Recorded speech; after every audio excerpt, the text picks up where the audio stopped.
That's what I do. That's why I bust my ass. I mean, I know I make dick jokes and I burp into the microphone. What's ligma? Ligma balls. But ultimately, you know, there is a reason for all of this. Socialism, Marxism. I have a lot of money. Blam capitalism. Blammo. Booyah.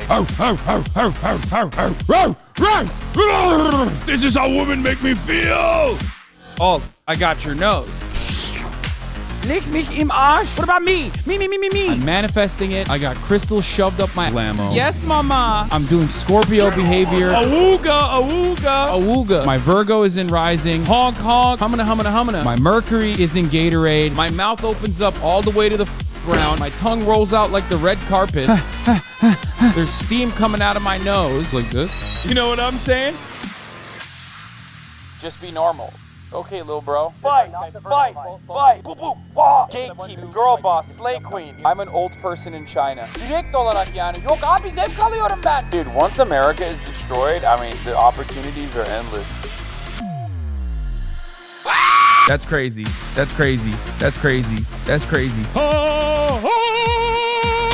I'm losing brain power.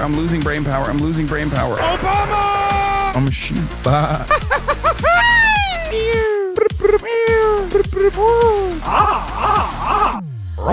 Faded in a hoe. You know what I'm saying? That is insane.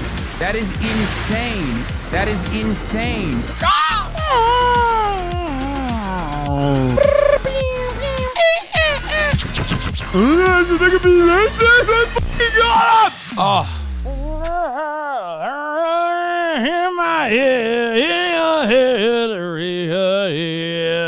Blammo. What's going on, everybody? I hope everyone's having a fantastic evening, a fantastic afternoon, a fantastic pre-noon, no matter where you are in the world. I'm Hasan Piker, and this is the HasanAbi broadcast coming to you live from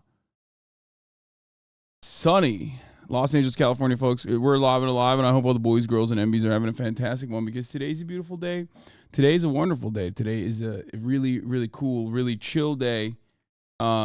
Ladies and gentlemen, today's a special day. For a lot of people, I'll be wondering why it's a special fucking day. And to you, I got the answer, right? I got the fucking answer, mate. It's because today is unlike any other fucking day of the week. It's Tuesday. That's right. It's fucking Tuesday. You know we've got fucking around to do on a fucking Tuesday, right? I call up. I get on a fucking doll. I get on a fucking telly. Call up a couple of my mates, right? And we get around to thinking. We start thinking about what the fuck to do with the American Congress, yeah? We're saying, hey, we're British. What the fuck do we care about the fucking American Congress, yeah? Well, it turns out the American capital has got a perfect opportunity. That's right, a perfect opportunity for a fucking heist, mate. That's right. We're going in to the Capitol and we're stealing the Speaker of the fucking House. His name, Kevin McCarthy. He's the fucking target, yeah? We got a wheelman, Alexandria Ocasio-Cortez. We're wheeling and we're fucking dealing and we're stealing the fucking Speaker of the fucking House of Representatives, yeah? We got Ilhan Omar driving a fucking vehicle. She's the wheelman. And that's what we're doing. Yeah, that's what we're fucking doing. What's up, folks? It's Tuesday. All right, it's Tuesday, and I'll be honest, it's not great for Kevin today. This is not a good day for Kevin. This is a good day for Never Kevers, though. All right, back to normal American. Is Jamal Bowman holding the door for the escape? Yes, he is. Jamal Bowman, he's the escape artist, right? He's been doing pen testing for the past fucking week. He even got fucking caught, yeah? House just voted to remove him? Wait, what? That's crazy. Oh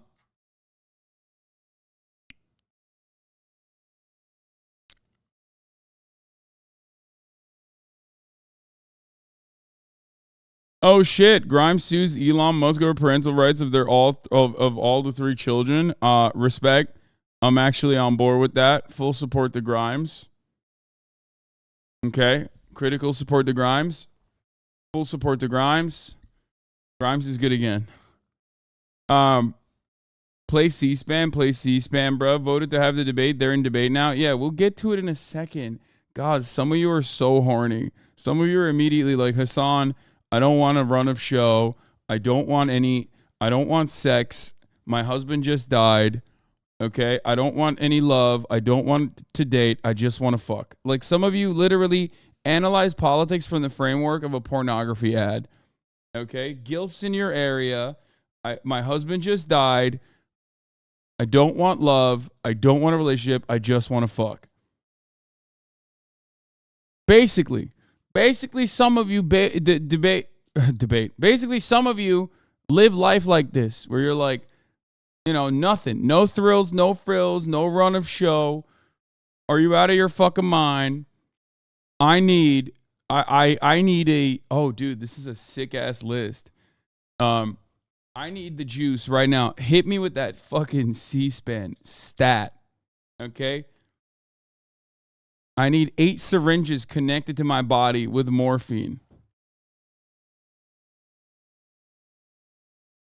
I'm a politics gooner. Yeah, some of you have the goon cave ready to go at a moment's notice. Okay? Some of you are basically living in the goon cave, but instead of fucking dropping sweet hot loads to like your favorite pornographic actress, you got C-SPAN. You're looking at the debates happening on C-SPAN and you're going, oh, I'm going to nut. I can't wait to hear from Representative Bob Good from the 5th District. Okay? The Republican bill, 209-1. I cannot wait to hear from him. He is my favorite. I'm gooning so fucking hard right now. Okay? We're not going to talk about this. Instead, we're going to talk about personal news. Okay? It's personal news time. I was,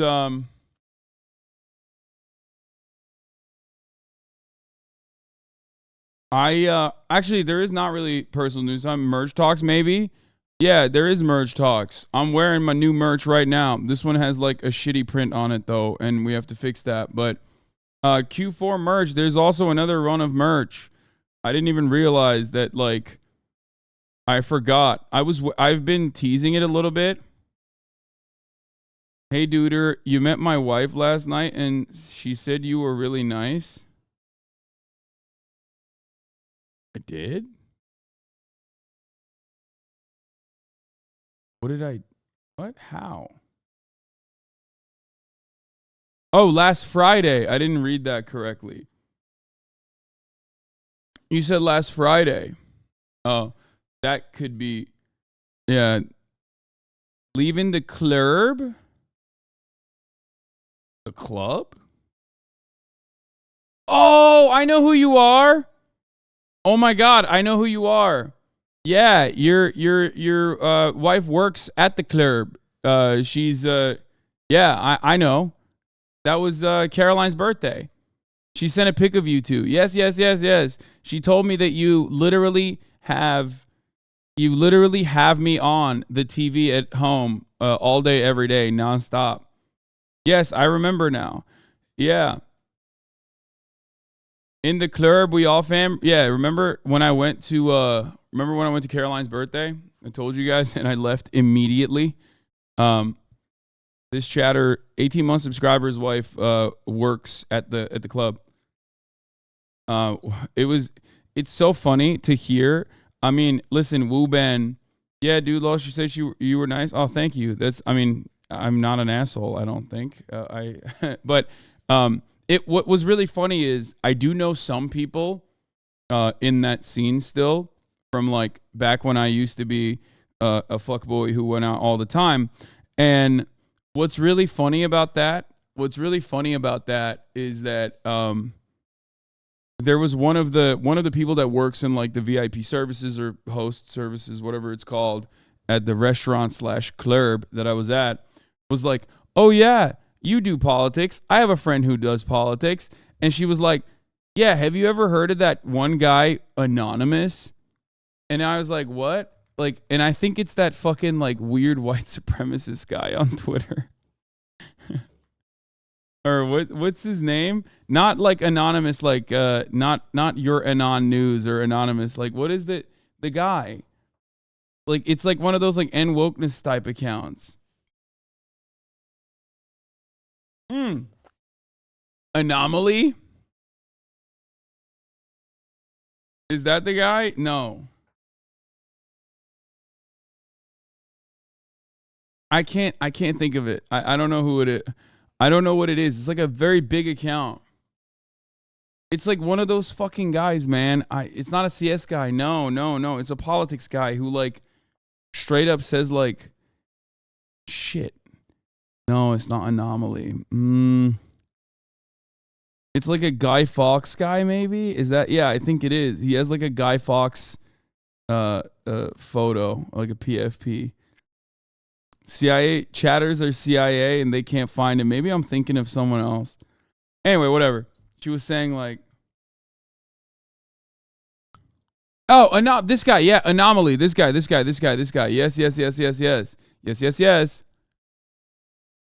But she also said he has a TikTok with like 20 million followers. So I don't know. Maybe it's not him. She was like, yeah, he's not on like either party's side. And I was like, yeah, in my mind, I was thinking, yeah, because he's like a fucking Nazi. But maybe it's not him. This guy straight up will say like, you know, we must preserve a future for our white children and stuff like that. So it's not, he doesn't hide it. You know what I mean? Like he's one of those guys where he's like, oh yeah, Kanye is based now because he hates Jewish people. Like he will just tweet shit like that. And then Elon is like, here, have $100,000, please. I need you to stay on this platform.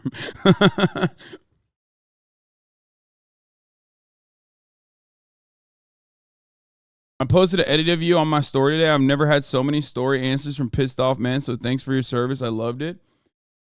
Yeah, I got a lot of haters all around.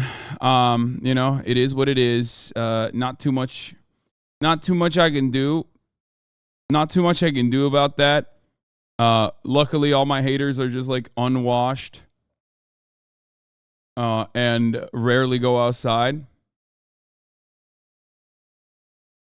It probably isn't him, for the record. It's probably someone else. Maybe it was someone else. And I thought like she's talking about Anomaly, that Nazi guy.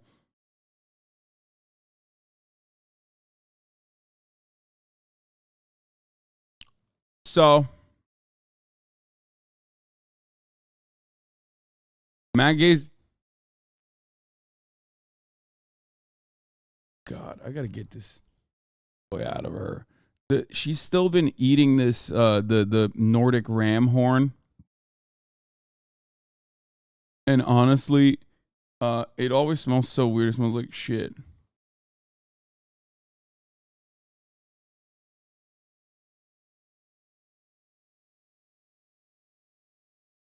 And I always like look back and I think she pooped. That was it for the story. She wanted you to check this guy out. No, not the chatter's wife, but I just always find it so fun whenever like someone comes up to me and they're like, "Oh, you do politics? Well, so does this guy." And then like the guy that they're pointing to is like straight up a Nazi, and the person has no fucking idea. You know what I mean? It's not like the normie person in that situation is like, "Oh, I love his politics and I fully agree with him," because if they fully were invested in their politics, like they would never come up to me and say that, right? They would be like, "Oh yeah, fuck that guy. Like Hasan, I hate him." That type of shit. So it's always, it's always a situation like that. And yeah, I always know whenever people ask me like what I do, and or if they're like kind of aware of what I do in the normie space, and they'll be like, "So what kind of politics do you? Are you Republican, Democrat?" And it's always funny because it's like, I do definitely hide it a little bit where I'm like, yeah, I don't like either party. I'm definitely more to the left of either party though. I'm to the left of either party, and I don't like either party, which is like fine. I mean, that is my real, genuine perspective. So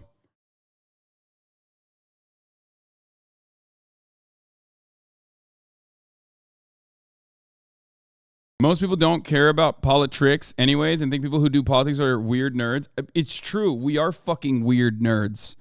Like, that's not even a lie. That is true. Gavin vetoed the strikers' unemployment insurance bill. Can you explain? I did yesterday. But the explanation is simple. He sucks. Okay, moving on from that. Anyway, yeah, we are fucking gross and weird nerds, which is why I always try to tell people, like, be normal, be normal, be normal, be normal all the time.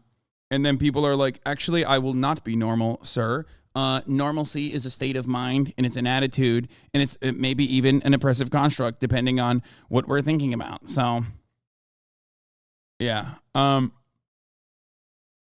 on the left, but what can we do now? So I try to change my mind with better ways like you do. Exactly. Just do that. That's the goal. So.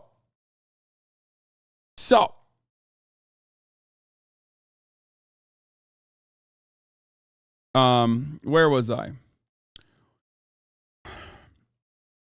Normal is only a setting on the dryer, big dog. Yeah.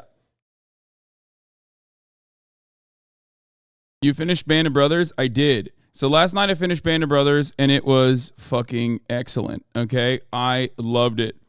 The Why We Fight episode is insane.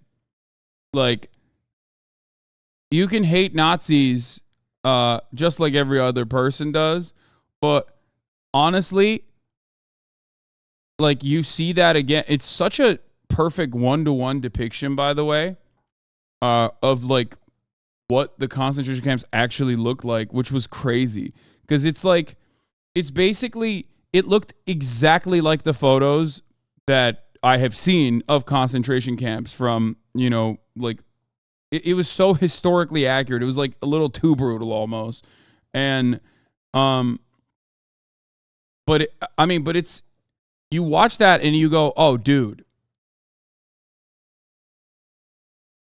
You watch that and you go, okay, dude, this is like, you can go into that being like a 50% hater of Nazis. Okay, maybe you were like misguided. You will not leave that. You will not leave the show thinking you still have 50% hatred for Nazis. You're 500% hating Nazis after that. I am watching The Pacific. I started it, which was really funny. One thing I will say, The Pacific doesn't seem as good as Band of Brothers, but one thing I will say about The Pacific is the first episode, it's like you watch the American soldiers fight against the Nazis in World War II on obviously like Western Europe, and they're like, yeah, these Krauts, like they're they're fucking brutal. They're barbarians. They're dogs. They're scumbags. Can't wait to kill some Germans. Haha. But like also simultaneously, but they're like, oh, but they're human just like us, kind of, right? And then the Pacific literally starts off by saying every slur that I've never heard before about Japanese people. And then you're like, oh, there is still a difference when you're fighting fascism on two different fronts. There is a difference when you're fighting, you know, not white fascists versus white fascists. It's crazy. No, of course, I'm not going to be like, oh, I can't believe they're being racist to the Japanese in the Pacific. Like, it's fucking historically accurate, right? I don't have an issue with the like genuine, real depiction of the soldiers and the way they speak. But it is certainly that realistic depiction makes you really consider for a moment. You're like, yeah, even when you're fighting Nazis, you're still fighting against white guys, right? You're still fighting against white Europeans. But when you're fighting against Japanese people, there is that element of like, they're different. They are different. They fight different. They look different. They sound different. They're like extra. They're like extra bad. Yeah, the U.S. and Japanese soldiers did not play soccer on Christmas. Yeah, that's a good way to put it. Like when they're in, remember when they're in before the Battle of the Bulge, like they're stuck in what's that area? Like the cold area during Christmas, where they have to hold the line, and in Bastogne, they have to hold the line in Bastogne, and they can't get resupplies because there's too much fog, right? So they're sitting there, and it's Christmas. So they start hearing from the trenches on the other side, people singing Christmas songs, and it's like a moment of reconsideration, where you're like, oh, the people that we're fighting, like they're not that far off from us type shit. You know what I mean? Whereas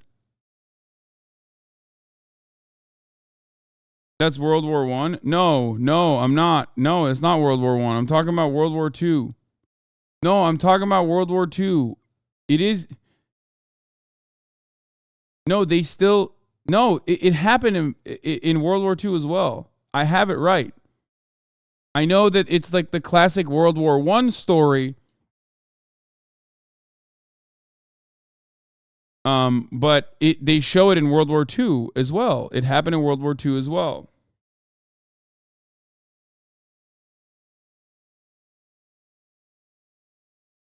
Mel Brooks was at Bastogne? Wait, really? No, the soccer game is World War I. It's World War I. There was no trench warfare in World War II. It's not actual trench warfare. It's more so foxholes and holding a line, specifically in Bastogne, where they're holding a line. It's not like direct trench warfare. It's just foxholes. But they're like basically sitting in foxholes as they're getting like shelled nonstop in World War II from across the battle line. And they're getting constantly like mortar shelled. And on the night of Christmas, at the Battle of the Bulge, or at the night of on the night of Christmas, they're just fucking sitting there, and they hear people singing Silent Night from across the line, which is a very similar story to what happened in World War I as well. Just like the soccer thing. The soccer thing was in World War I, I'm pretty sure.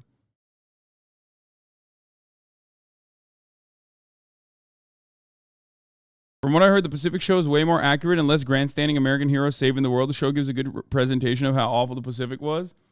Okay, for the record, yeah, here, I was right. Don't ever fucking question me, bitch. Austin, especially you.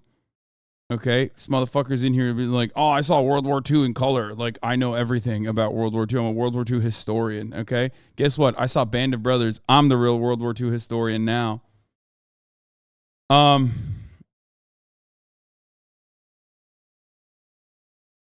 It takes a special A-worded person to get specific about the word trench when referring to warfare. Well, technically, that technicality is not incorrect. Yes, the usage of trench warfare was significantly more common in World War I than World War II, but there were still battle lines in World War II as well, and there were still trenches in World War II as well. But this specific one that I'm talking about, it actually did not feature designed real trench warfare. It was not like trenches that they'd built out, but instead, specifically, foxholes that they were sitting inside of while they were holding a line in Bastogne. And they were actually getting surrounded by the Germans, and there was no way that they could get resupplied. But the Easy Company Christmas moment is what I'm talking about exactly. So the reason why I brought this up, however, is because this was a moment to show, like, you know, the Germans, like, they're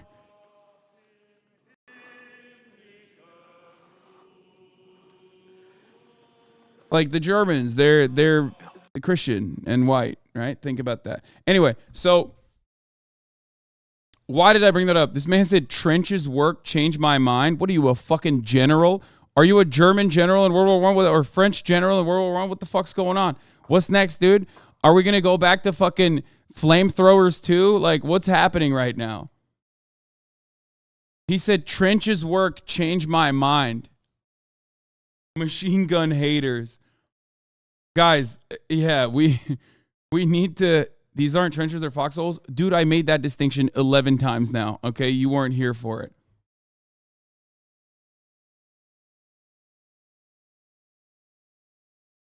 Yeah, let's bring back the tortoise formation, actually. Honestly, what is up with even trench warfare and using machine guns? Why do we not go back to old school battle formations, okay? I'm talking tortoise formation. I'm talking fucking big shields, okay? Oh, I'm sorry. Are the Mongolians on horseback coming in? Are the Mongolians on horseback coming in and they're fucking they're slamming you with fucking aerial assaults? In my opinion, not using horses in a war was a big mistake.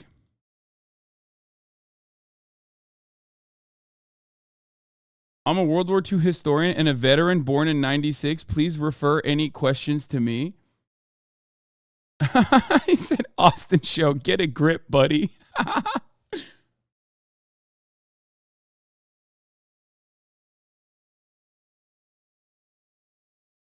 Big World War difference. How about this? World War II was a televised World War, right? World War I, we had black and white. Ain't no one watched that silent film shit. Haha. War took a huge L when trebuchets were phased out, to be honest. Just lost the appeal. Yeah. You got to watch the Thin Red Line if you want to see a good depiction of how ass backwards the Pacific Theater was. Yeah. I feel like not a lot, like, maybe it's my own personal bias, but I feel like there are not that many depictions of the Pacific Theater as there are of the Western European theater. Like, there certainly are, obviously, but it's kind of basically like cast aside as like the ugly duckling. And I don't know if it's because like it's not the Nazis. I don't know if it's because it's not the Nazis, so it's not as good. Like most of it just focuses on Pearl Harbor for the most part.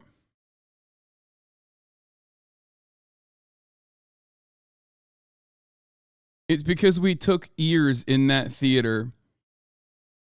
Oh, where there are lots of depictions in Asian countries, just not in the West. Yeah. Guns ruin our chances of samurai versus knights.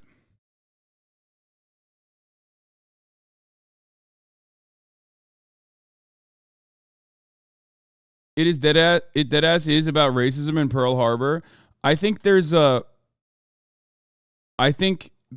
enough movies about the Eastern Front. That's another part, but we know why.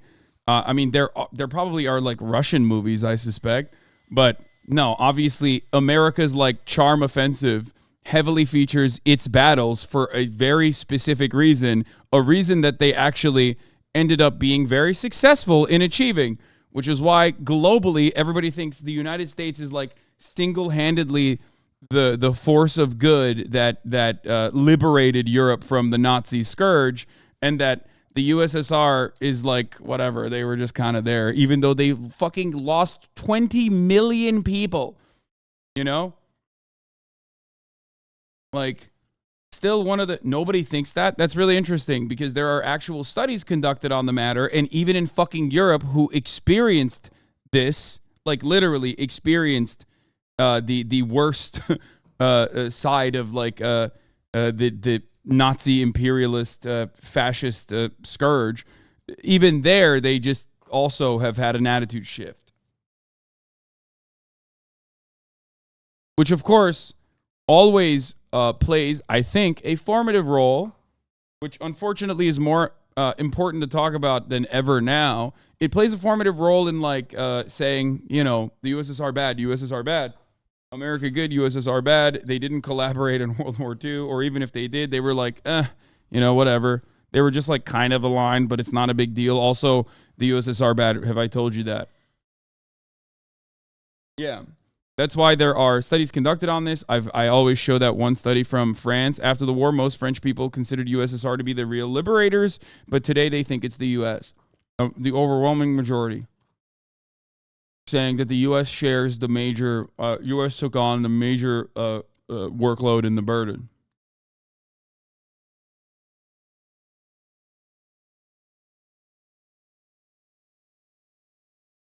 This is the famous survey in France.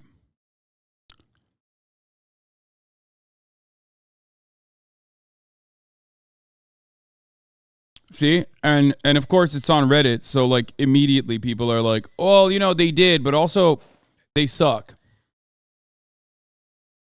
Reddit is so incredibly anti like anything that's outside of the American sphere of influence. It's not even funny. It's crazy. However, having said that, you know, that kind of propaganda is good and valid to a certain degree.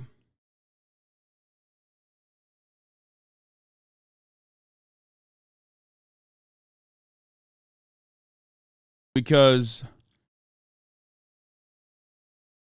FDR really fucked Japan by putting an embargo on Japanese oil, or on Japan on oil.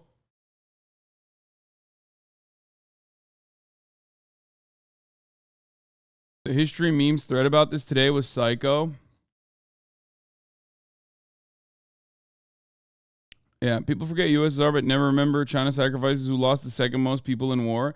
That's the other part of the conversation that always, of course, gets lost in the sauce as well, which is, you know, the Japanese control over Manchuria and the psychotic shit that they did.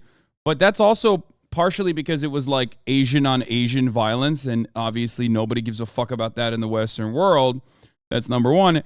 And number two, the information out of Nanking, for example, is incredibly fucking like even to this day, it's very hard to come by. You know what I mean? They just straight up not only butchered everybody, massacred everybody, did like psychotic experiments on everybody, but then they also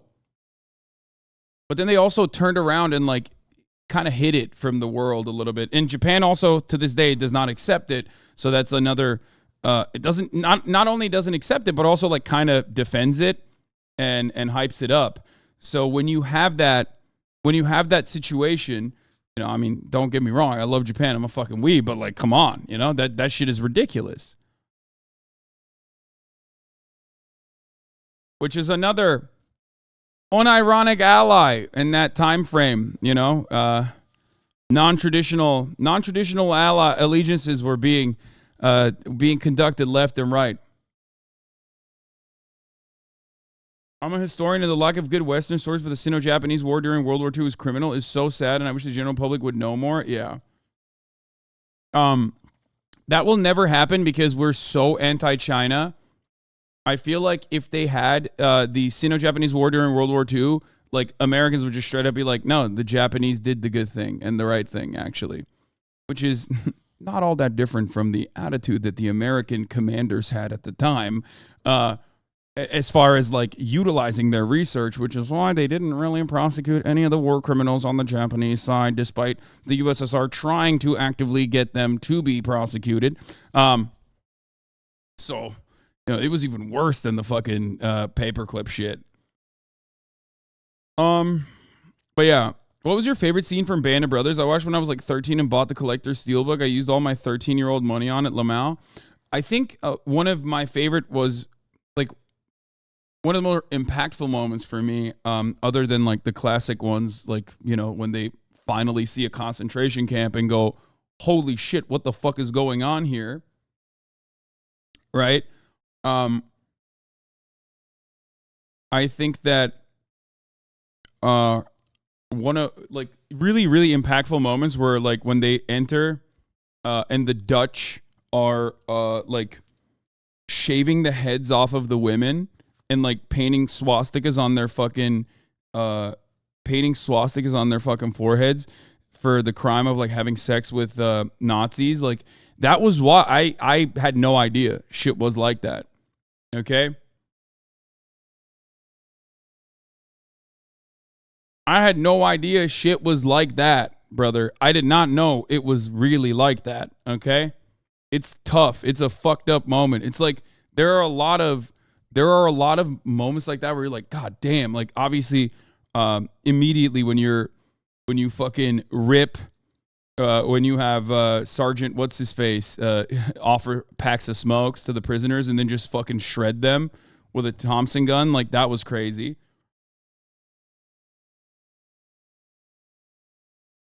Yeah, and at the end you see like the Dutch woman with the baby. Yeah, Sergeant Spears. Well,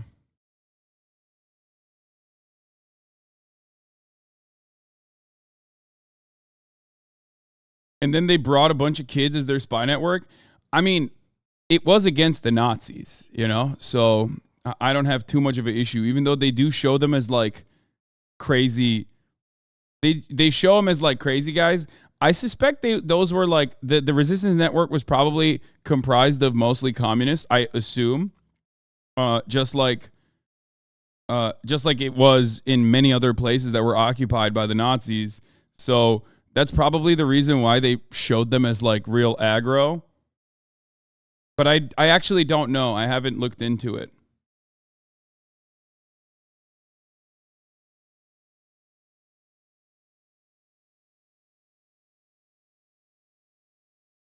Operation Osava Kim, USSR picked up Nazi scientists too, bro. I know, man. I don't know why everybody always has to like do this shit. Because I know. I've talked about it on stream. I am familiar.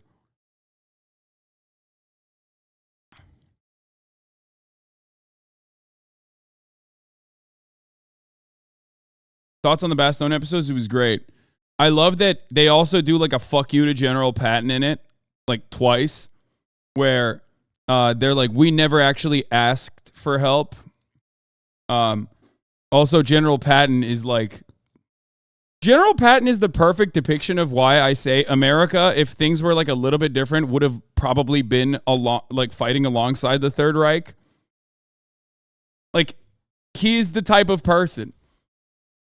Like, he is literally the guy, right? He is the guy that is just like, he is the guy where you're like, oh, that's a Nazi. It's just, he just happens to be in America. Okay? And luckily this time around, he's just kind of fighting against the Nazis and doing a good job, right?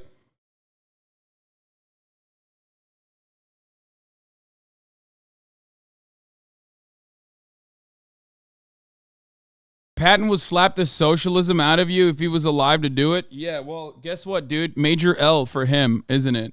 Because he's fucking dead. Patton slaps a soldier with PTSD. Classic Patton. Guys, don't ever look up his thoughts on Jewish people.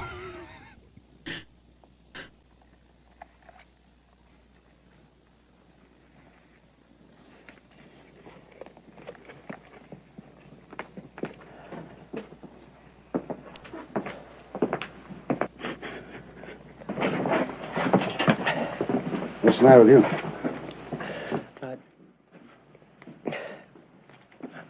guess I just can't take it, sir.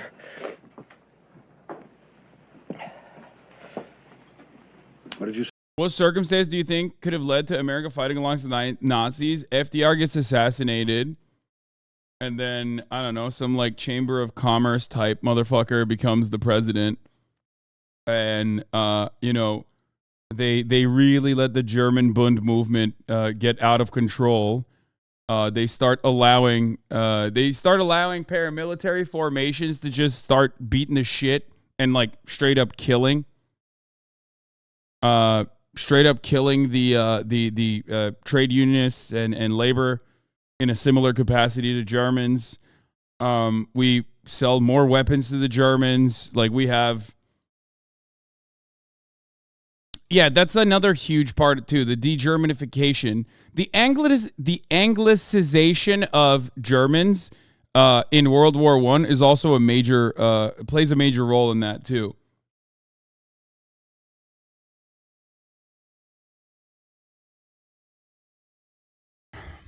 I think if there was more of like no, we are literally fucking German, like, and we still feel it in our hearts, it could be different.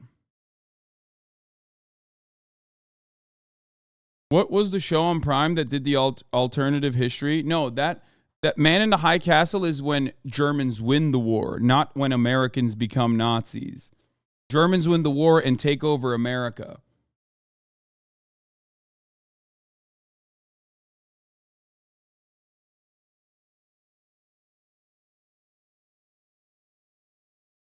I don't know. I feel like American business interests are so intertwined with England that I don't see America allying with Germany over England.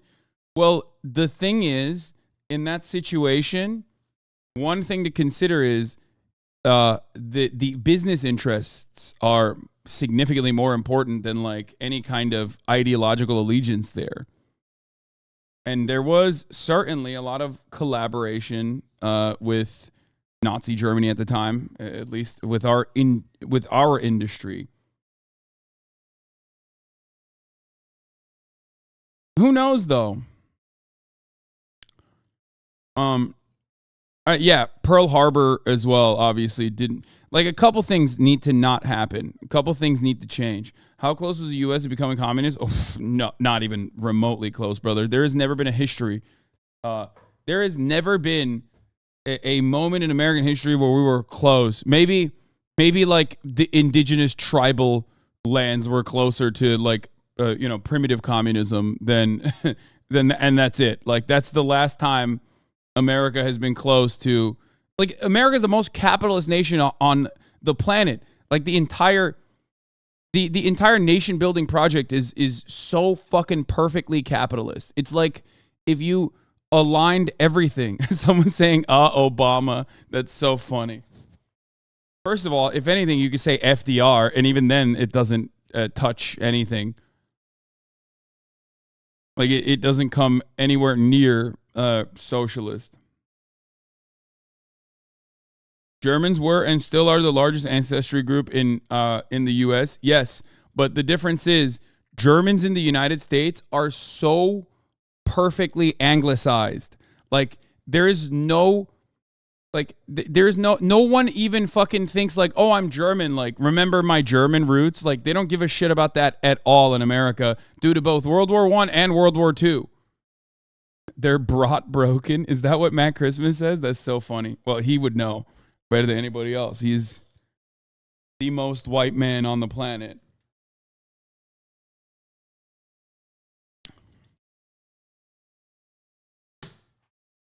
But yeah, he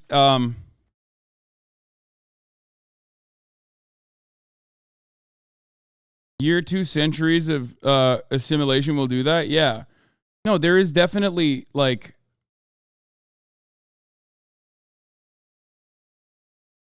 there's a debate on the underreported number of people with English ancestry, to be fair.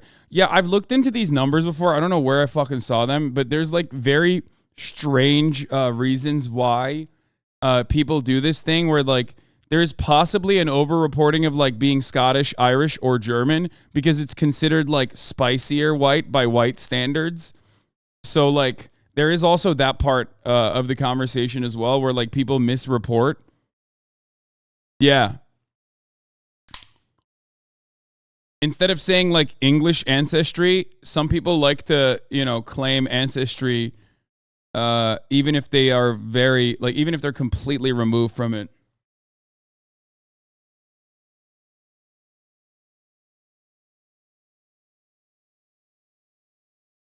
Not that it matters, like I said. People in the South claim American ancestry in the census. Yeah. Why my Opa didn't want kids to learn German because the alignment of Nazism, even though he was anti-fascist? Yeah. So,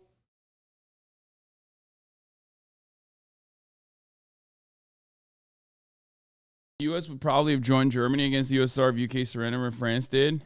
Maybe. Like I said, if things were a little different. But obviously, things are not different. We know what happened in history, despite the fact that liberals are now attempting to whitewash certain components of the Nazi side for no fucking particular reason other than, I guess, to instill more anti-Soviet sentiment. Like we're fucking in the middle of the Cold War or some shit. I don't understand why.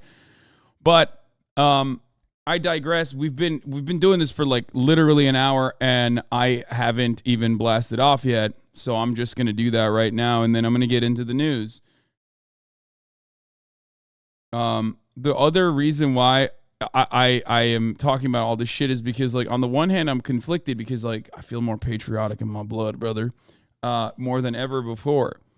Okay, watching Band of Brothers, but also on the other hand, the timeline is lit up. Like, there's so many people defending slavery, like feudalism, feudal serfs and slaves in Tibet. From the left with the most liberal language I've ever heard. It is fucking awesome. Okay?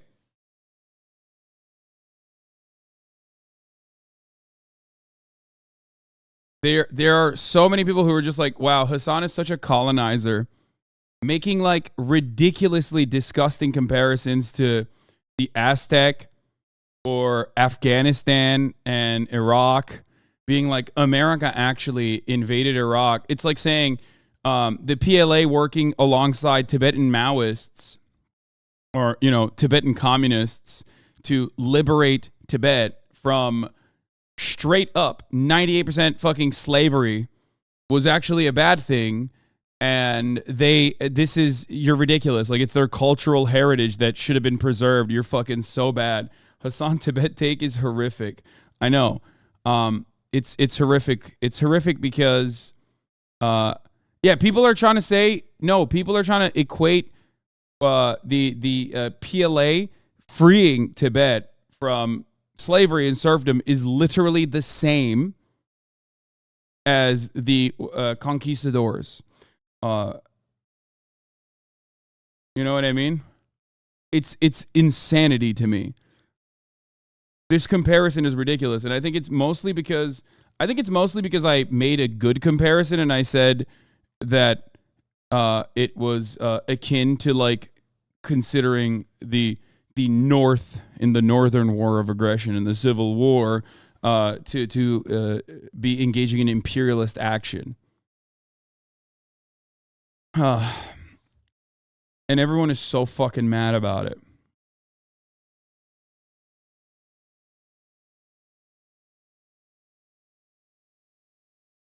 It's wild because it's like, people love to say that, but Spain was literally sacrificing humans through burnings at the stake. Yeah, that's what I mean. The reason why I consider it so strange is because like post PLA action in Tibet ended the practice of slavery and seized control away from the Dalai Lama, okay, who owned a lot of the slaves. And post-colonial action in South America actually ended up with more slavery. So I don't understand how you can make this comparison. That's the reason why I compared it to the imperialist actions of Abraham Lincoln. Because it's like, it's more similar to that.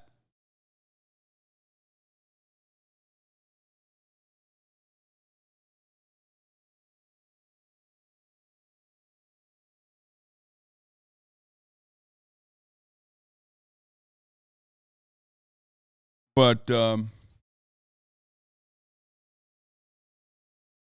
China bad. Someone said your comments were similar to the Japanese invasion of Korea. That's, again, I need to explain something here, okay? The notion that the majority popular support coming from like actual people who had to live in a feudal serfdom where they were enslaved, where the practices were so fucking brutal, I don't really understand how you can make this comparison. And I think they're making it because most people don't understand. I don't think most people just know any of that shit. That's why. So they just go free Tibet and that's it, right?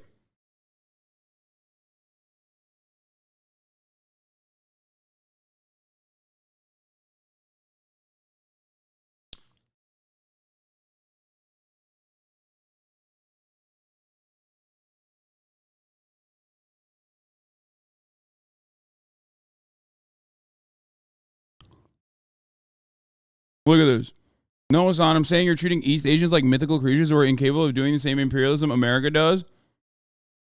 Your justification for liberating Tibet is no different than the Imperial Japanese liberated Joseon by annexing them. So here's the thing. Why don't you just explain why Tibet, under feudal serfdom, complete slavery, some of the most draconian practices of like torture, was better before the PLA takeover? Instead of trying to make false comparisons and pointing to other bad things, because it's kind of stupid. There are instances where, you know, violent action is justified, like in World War II, for example. So I don't understand why these people immediately run and go, what about this other situation where, you know, there's actual colonialism happening in the hands of like Asian people, as though I don't believe that that is a thing that can happen. Anyway, I don't really care. I don't know why I'm duking it out with some random fucking dickhead on Twitter who is probably going to clip this and like post it again to circle jerk about you know, how I'm a tanky or some shit. I don't give a fuck. Whatever. Yeah, dude.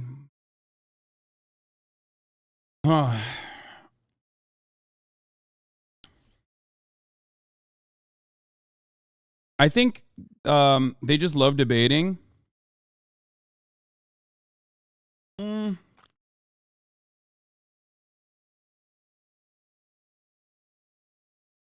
You absolutely care. You care so much. You do this every day.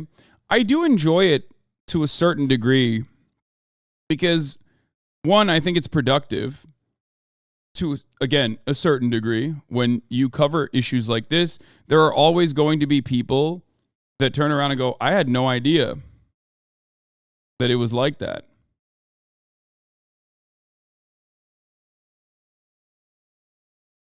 Why not just briefly mention that China gets something out of it? Imperialism, no sides, just curious. I guess the reason is because imperialism doesn't work like that. There is a difference. You know what I mean? I know you want me to just say the words, but there is a difference there. You're talking about formerly colonized land that in prior formations was a part of a Chinese empire, okay, which then was liberated by the actual people that live there. That's not how colonialism works or imperialism works. That's what's frustrating about this issue.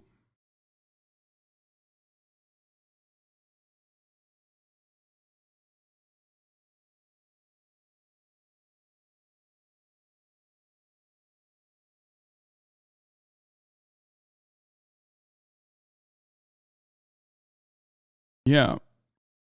People unironically comparing China's intervention in Tibet to the horrors of European colonialism in Africa shows that the West has not come to grips with its unprecedented historic brutality. the end of theocratic serfdom and slavery that was widely celebrated by the masses of common people is exactly the same as industrial scale enslavement, plunder, and genocide in entire continents. It's really funny when people push back by saying, well, the Europeans said they would bring civilization and end slavery too. That's what happens when you're not a materialist. You take a hollow rhetorical argument at their word without examining what actually happened. There you go. That's the problem. Okay? If you have this kind of perspective, you literally can always fall in line with the American propaganda on any kind of formation that goes outside the bounds of what is permissible in the Eurocentric Western imperialist sphere of influence. Okay? Well, you know, technically, it was really fucked up what Che Guevara and Fidel Castro did.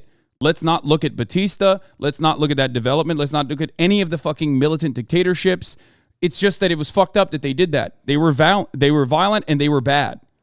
Okay? It's fucked up that they sent units to African nations in an effort, Che Guevara specifically, in an effort to liberate them from colonial violence. Also fucked up, right?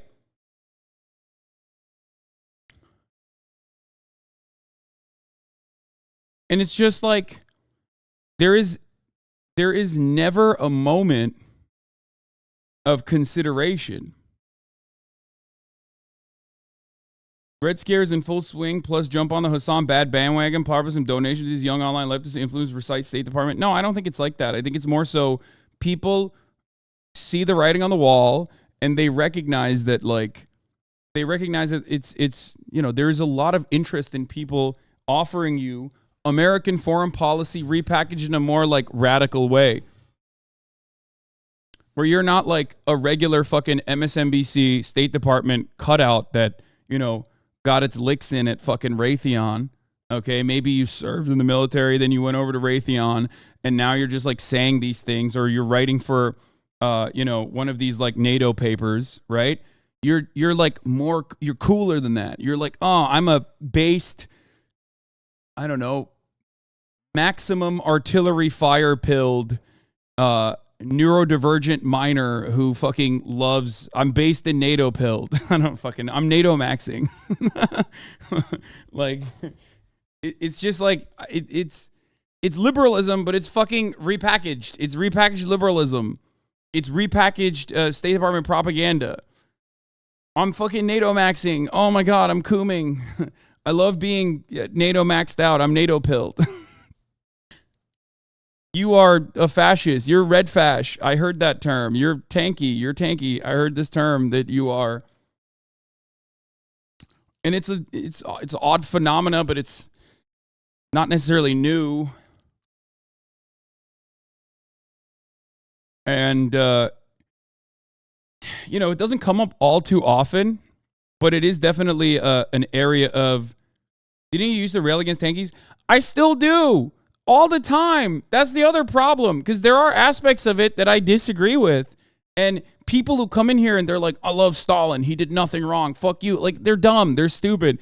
But I treat them in the same way that I treat, like, you know, Cenk being a weird fantasizer of like a social democratic era where, you know, if you fix the racial issues in America, like America in America's post-World War II economy would be fine. You know what I mean? These guys are like, you're all fantasizing about a thing that never happened in history, and you're mythologizing a certain point in time.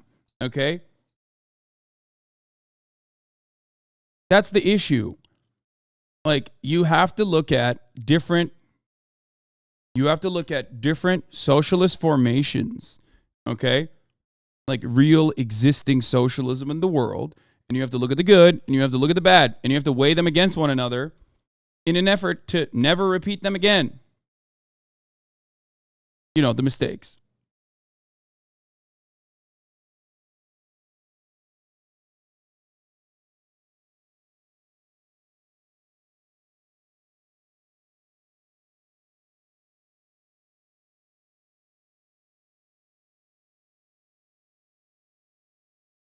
A little hard to beat the tanky allegations while wearing that hat. I mean, I don't give a shit. I wear a lot of I wear fucking MAGA hats all the goddamn time. It's so stupid.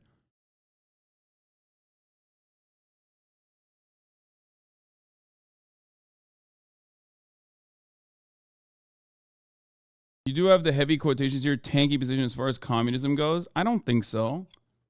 Or I don't know what the tanky position is. It's just a fucking made up word by, the British, which is the biggest fucking L you can take. You're literally pushing like British sock them lines over here, as though those guys have ever had any serious organizing. Get the fuck out of here.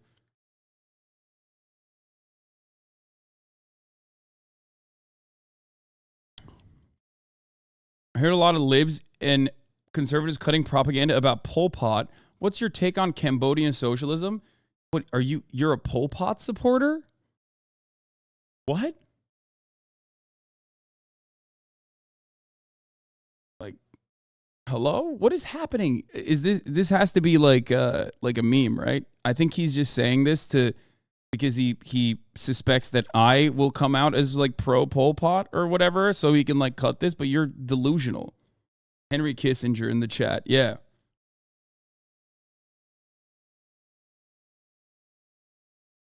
You are getting farmed. Yeah, I am. Anyway, Pol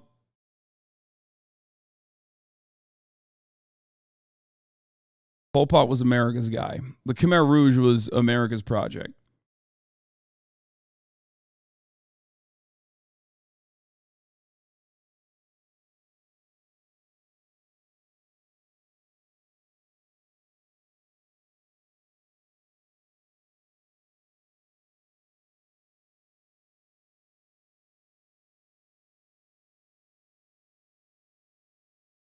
So, anyway,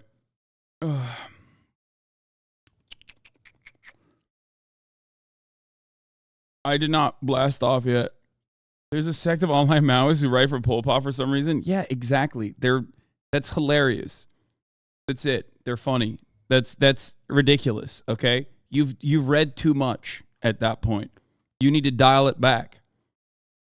You know how Felix says you've done too much college? Okay? There's a group of people who've done too much reading, okay? Where their brains broke. It's too much.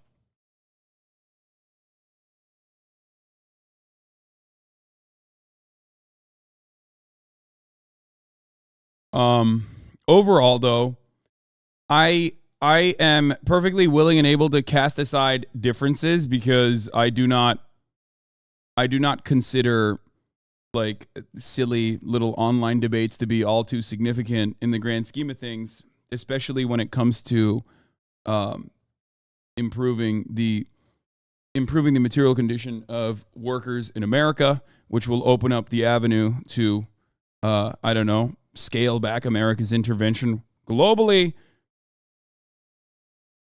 That's my overarching goal with every single person, you know? Even if we were a little bit more social democratic, I suspect that it would be I suspect that it would be better. Tibet was horrific to its people. America horrifically used Tibet against China, who is horrifically erasing Tibetan culture. Everything is tragic here. You think it's funny until you're dispersing literature on a normal afternoon and suddenly some dickhead in red masks and khakis come and wreck your shit? What?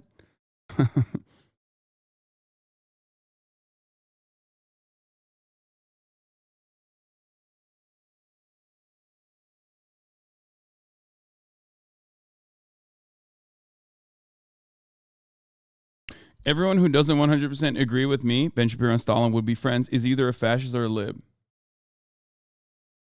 My brother told me I'm a left version of QAnon. That's funny. Yeah, the left version of QAnon is thinking that like we can have the exact amenities that are perfectly fine and exists in comparable OECD nation states all across the planet. Like robust social safety nets.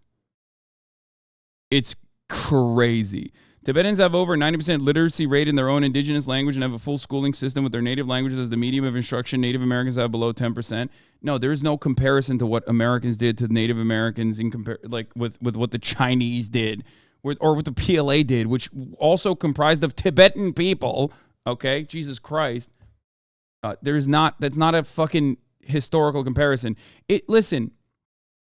The problem is Aren't there valid protests from Tibetans against parts of CCP rule, like the suppression of their native language? As far as I understand it, there is like the only aspect of cultural erasure of Tibetan culture comes from the Dalai Lama. Vietnam invading Cambodia erased Khmer culture. Shaking my head.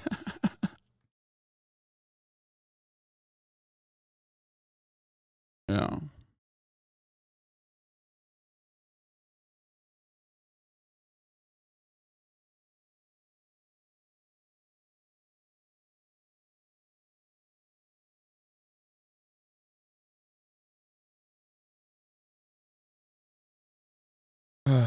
I do personally believe that it's like it's the defense of American imperialism also inevitably leads to defending more centrist positions in domestic policy as well.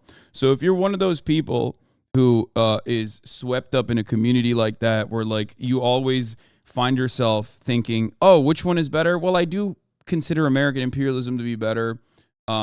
Overall, it's marginally better than like what Chinese imperialism looks like, as far as I understand it. Okay. And if you catch yourself hearing more takes that like always find a more centrist position, or if you catch yourself hearing shit like, oh, why make perfect the enemy of good, you know, and better things are not possible, and, you know, things of that nature, you will you're losing your perspective, your worldview.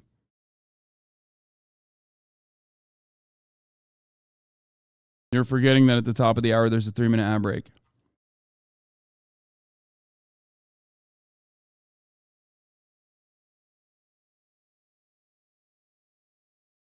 And I think that it's not necessarily deliberately bringing you back home to a perspective that is like perfectly permissible in American politics. I don't think it's like Langley, you know, pushing this perspective. I think it's just that capitalist dogma, American exceptionalism, these are very powerful forces. These are very powerful forces of nurture that have this comfortable bosom that you want to lie in and gently and stop thinking about things in a more critical capacity.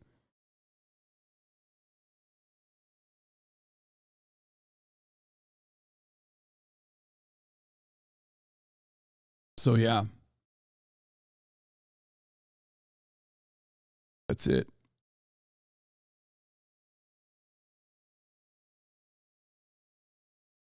14K likes, man. Welcome to minimum wage, $20 minimum wage, touchscreens, conveyor belts. McDonald's opens first largely automated location. I love the community note immediately goes, this McDonald's referred to in the article published in December 2022 is in Fort Worth, Texas, where minimum wage is $7.25 per hour.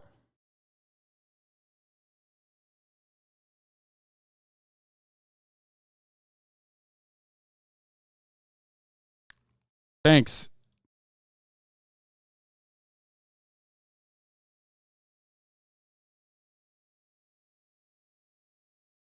Yeah. All right, we're gonna do the Matt Gaetz shit. Never Kevers rise up. Okay.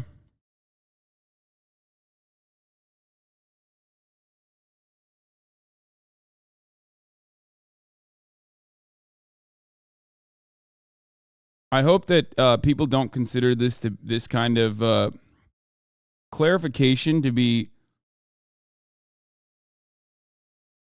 annoying.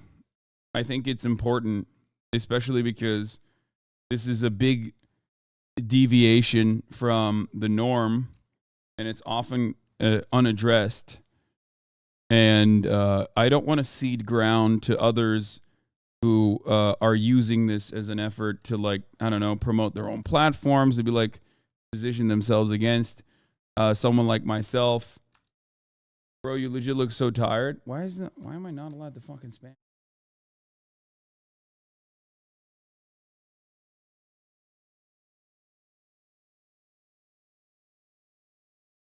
I can't post my own. I hate people who tell others they look tired. I mean, I am a little tired. I worked out a lot. I'm not even allowed to. I can't even write. I can't write anything in the chat. What the fuck? Hold on, let me see. Let me turn this off. Let's restart it.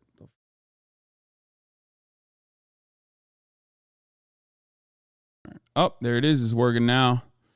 We're blasting off. Finally, we're getting in. We're doing the damn thing.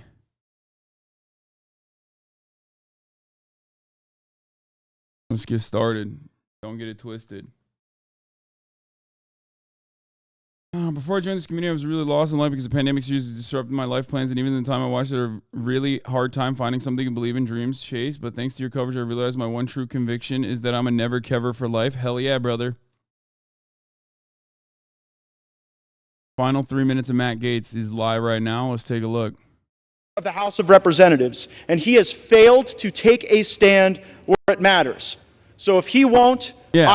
He's failed to take a stand where it matters, killing poor American children. Every hardworking American to afford a decent life for themselves and their families. And we have a greater opportunity to do that and to build coalitions under new leadership. We have to rip off the Band-Aid. We have to get back on a better... Wait, he says we want to build coalitions under new leadership, but he's like ousting him because he collaborated with the Democrats. Pretty predetermined. And this one, I'm not so Something sure. he forced his hand into doing. I am sure that we've made the right argument.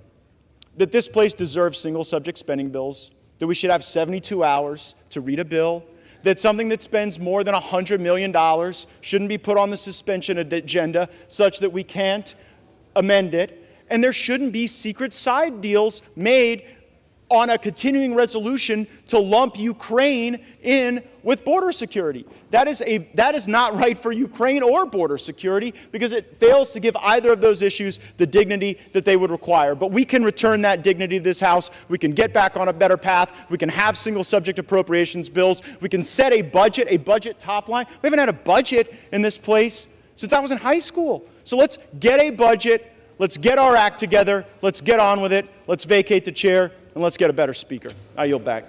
Gentleman yields back his time. All time for debate has expired. Without objection, the previous question is ordered on the resolution.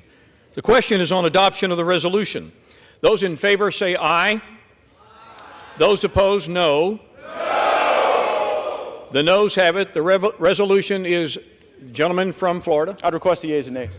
The yeas and nays are requested. Those favoring a vote by the yeas and nays will rise. A sufficient number having risen, the yeas and nays are ordered. Pursuant to Clause 3 of Rule 20, the chair directs the clerk to conduct the vote by a call of the roll. The clerk will call the roll alphabetically by surname.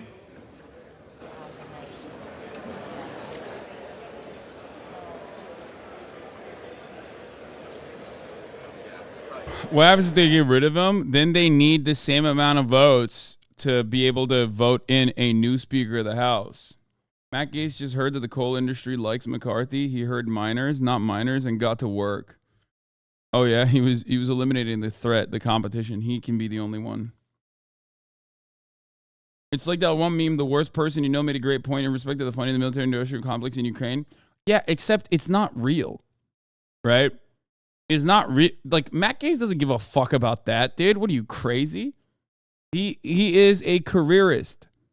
He only cares about getting more runtime, getting more fucking camera time, and being disruptive because he recognizes that his base of support will not only not punish him for being disruptive, even to the Republicans, but they will actually celebrate him.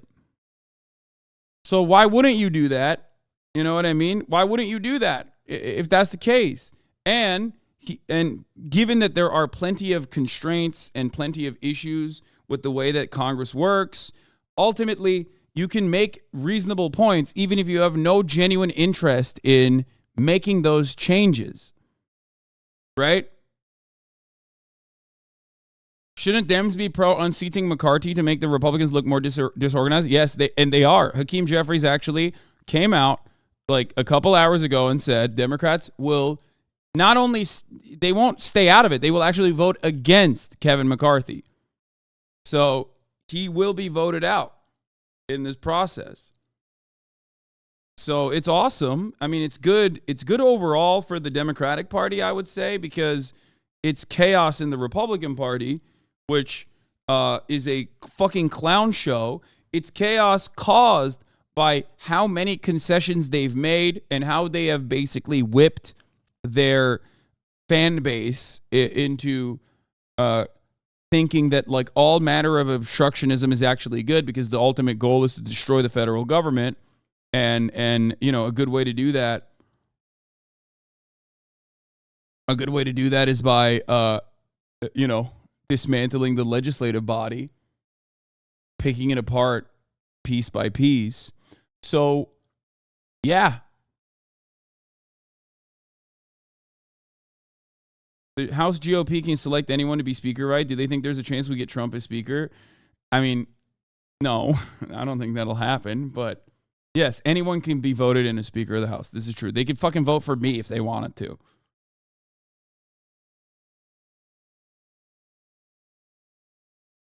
Didn't this happen with Eric Cantor in like 2014, 2012 or whatever, whenever the Tea Party said he wasn't sufficiently fash enough?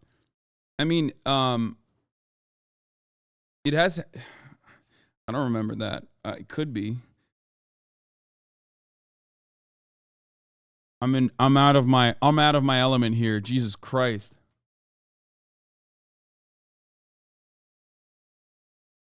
I know the vote is occurring, but like what? You want to fucking look at this? Like here. The day began, that was still an open question, right? We didn't know that until about midday today.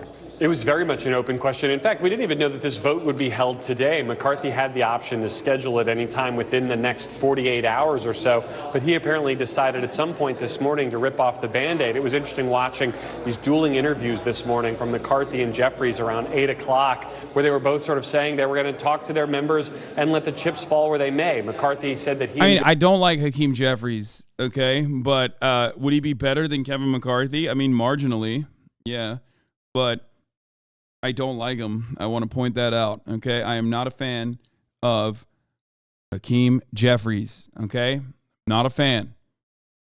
He is openly anti-progressive wing of the Democratic Party. He is Nancy Pelosi's guy. He has said insane things about Israel, like literally. He is probably one of the most like heavy-handed Zionist congresspersons we have. Yeah, he's just awful.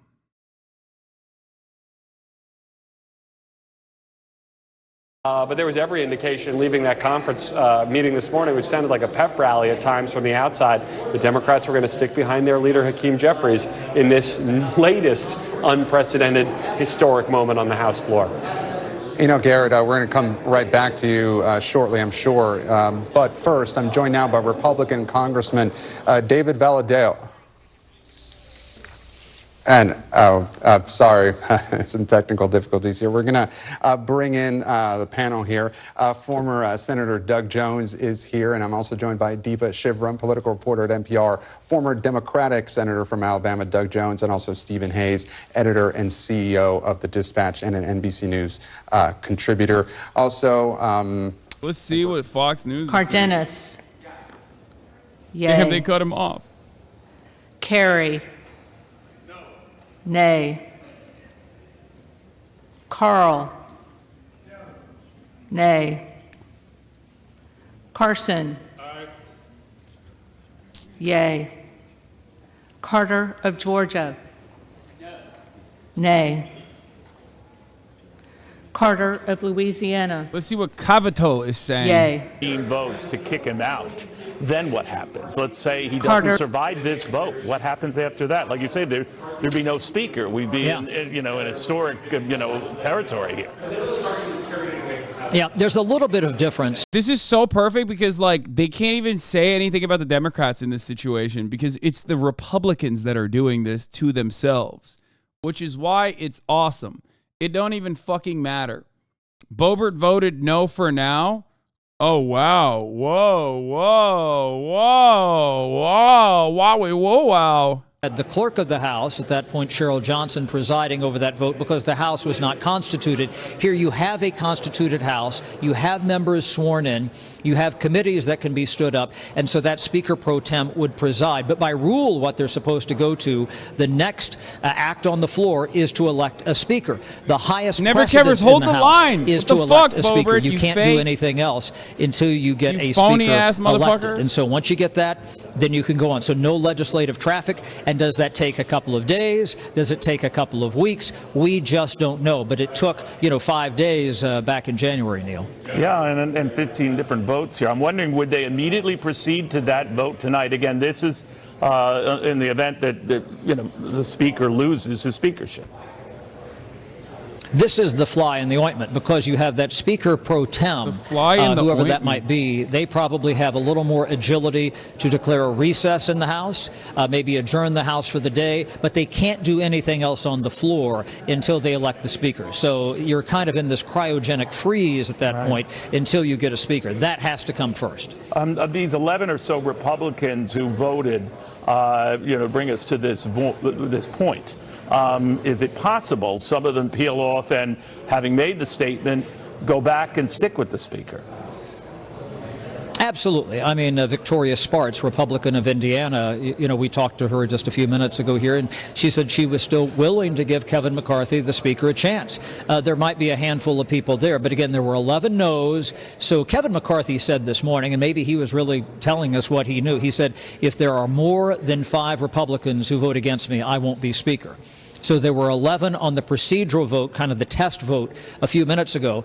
If that number drops down to 5 or lower than that, then he probably survives. Sometimes members on a variety of issues, Neil, they do something to protest, a vote or something. They vote one way just to kind of, make their point known, and then they vote another way later on the actual issue, maybe on the procedural vote. This is the equivalent of that. We could be seeing that right now. But because we're in such uncharted territory, we don't know. I mean, I will say that there is a lot of antipathy among some of those members for Kevin McCarthy, who don't think he's done a good job. There's a reason why he took so long to be elected Speaker back in January, and there's a reason why he didn't get elected Speaker back in 2015, after John Boehner departed. All right, Chad Pergram, thank you. You'll be monitoring that. Again, this is a roll call vote in the middle of that right now. 36 yeas to keep Kevin McCarthy in his job, 30 nays. I want to go right now to Governor Ron DeSantis of Florida, the presidential candidate. Governor, we had agreed to this interview, and very happy to have you, sir, under very different circumstances. What do you make of this? Well, Neil, down here in Florida, I think there's a couple things. One, when we take on issues, we don't do any political. Bitch, that's your guy. That's your fucking. That's your congressperson. And it's really all about that. And then the other thing is at the end of the day, it's all about the results that you are able to produce. And so we've been able to produce results by cutting taxes, by running surpluses, by paying down 25% of our debt. We're one of the few states where incomes are increasing. California, New York, they're decreasing.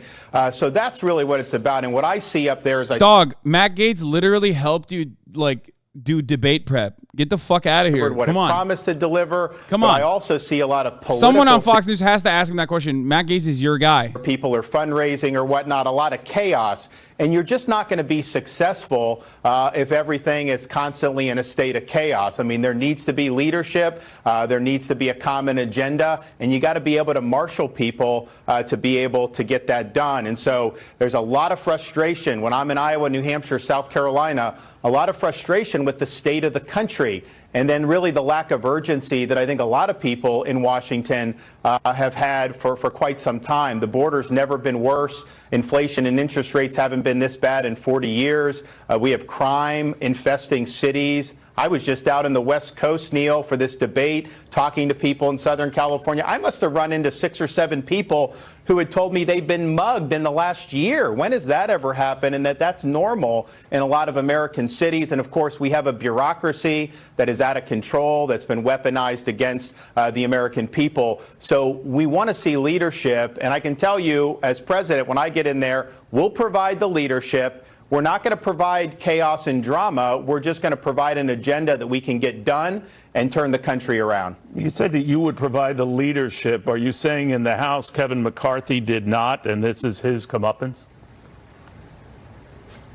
Well, look, I was actually, Chad mentioned back in the day, I was one of the guys that opposed McCarthy before it was cool. Now you're in a situation where they haven't produced results, and that's just the reality. At the same time, though, I look at guys like Chip Roy, Tom Massey, Jim Jordan, and they're basically saying that there's not a plan to go forward with whatever Matt Gaetz is doing. And so I'm somebody, if I go down a road, I will deliver results for it. I'm not just going to do it and flail around. It's not going to just be about fundraising. I would have a plan in place to be able to deliver what I promised to deliver. I'm not sure that there's a plan in place on this. I guess we'll see as this vote unfolds. Now, you mentioned Matt Gaetz, your fellow Floridian. Of course, yes, come on. Initiated this process. Looks Drama. like he might succeed at kicking the speaker out. What do you think of him in this move?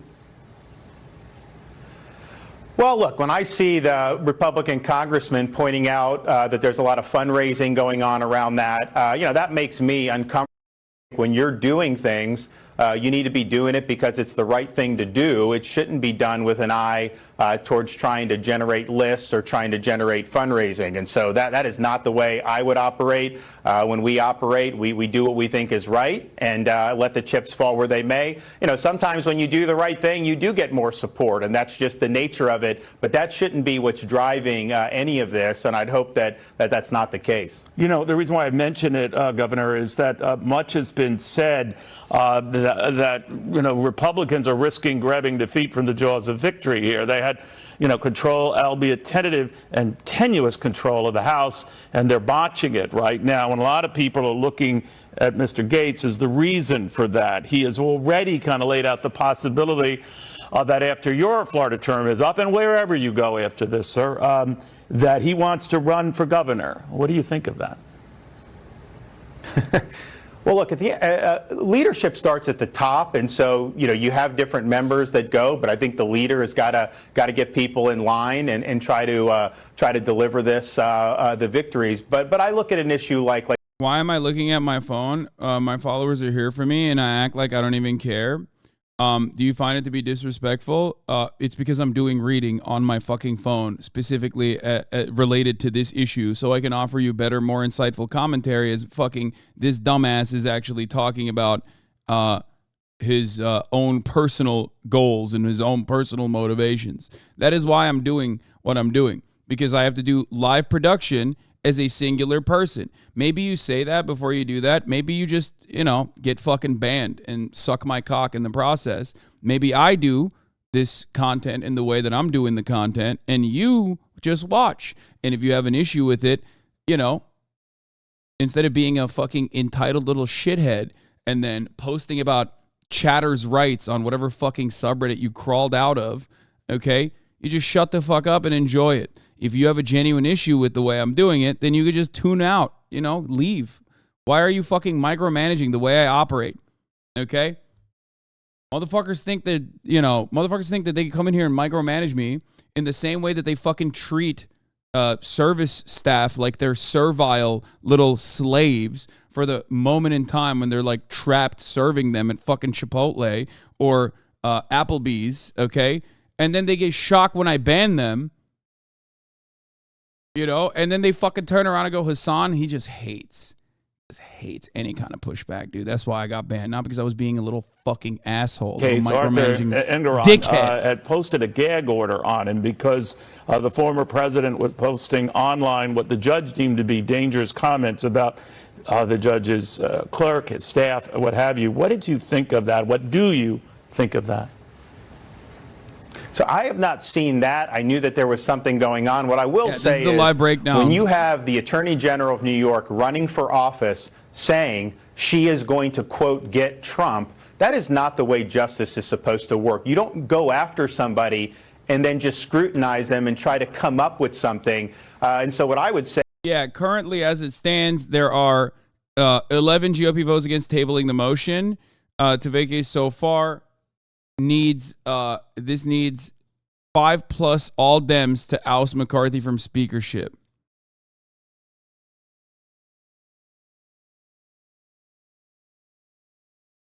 What happens if Ye wins? Does bro just lose his job in 4K? I mean, he loses his position. He doesn't like get impeached. He's still a representative. He is still the representative of Bakersfield, but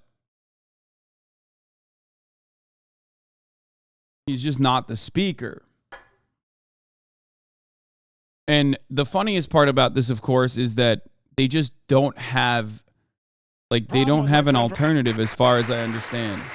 Gentleman from Florida is recognized. Yeah, the problem with my friend from Ohio's argument is that many of the bills he referenced as having passed are not law. We are on a fast track to an omnibus bill, and it is difficult to champion oversight when House Republicans haven't even sent a subpoena to Hunter Biden. So it's hard to make the argument that oversight is the reason to continue when it sort of looks like failure theater. I yield such.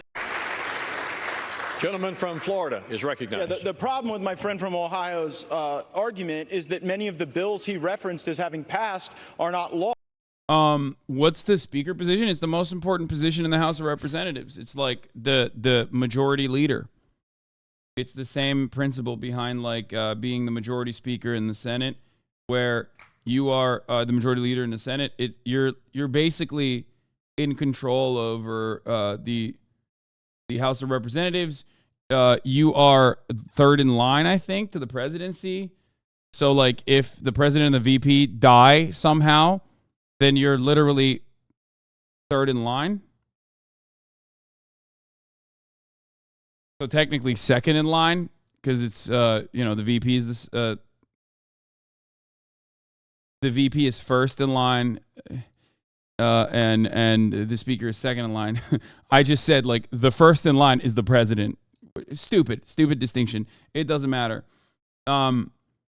I don't exactly know how, like, I don't know who they would prop up as potential speakers, because we go back to step one. 15 votes have been issued to finally get Kevin McCarthy to be the Speaker of the House, right?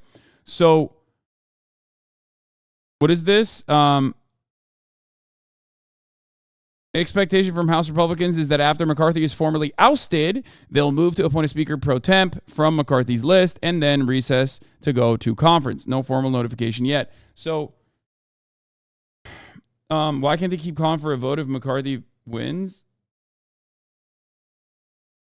Can the House have no Speaker? Is that possible? I mean, I don't know. I don't know how that would work. Because someone has to, like, I don't think you can, that's never happened. Like, I don't think you can do that. Or maybe it has happened at some point in time, but I'm pretty sure you need someone to be the leader of the House of Representatives. You would not function without one. I think if there isn't a Speaker, the House has to vote on every part of the procedure. Wait, really? Yeah, they need the Speaker to introduce legislation. I mean, the Speaker is a very important position. That's like, a lot of it is formality, but it's formality that they follow. So he's most likely going to be removed as the Speaker of the House. Like, that's definitely going to happen. So we'll see what happens after that actually ends up happening. And then we also have the October 4th dumbassery as well. But let's hear from Ron DeSantis. By the way, that shows you that they do view me as the threat. So you got to earn this. I'm going to earn it. I've done 58 of the 99 counties in Iowa. We're going to do all 99. I challenge Donald Trump to match me, show up in all these communities and earn their vote. And that's what we're going to do. And it's a state-by-state process. Anyone can take a national poll, but ultimately you got to go earn the votes there locally, and they're showing you that they think it's a race because they wouldn't be behaving in the way. Is this all over? Is this over the fucking spending bill? Not really. Because, I mean, that's what they're saying it's over, but also not really. Like, the real reason is, in my opinion, because Matt Gaetz and a bunch of people are just like, one, don't like Kevin McCarthy. Two, want to posture nationally and don't mind blowing up the Republican Party to do so. They were looking for any reason to shit on Kevin McCarthy and unseat him from this position, which ironically Kevin McCarthy had to give them concessions on to become speaker to begin with, because they have a very narrow majority in the House of Representatives. So that's it. It's like Never Kevers, Matt Gaetz, led by Matt Gaetz, are using this as an opportunity to just boost their national profile as like real Republicans. You know what I mean? So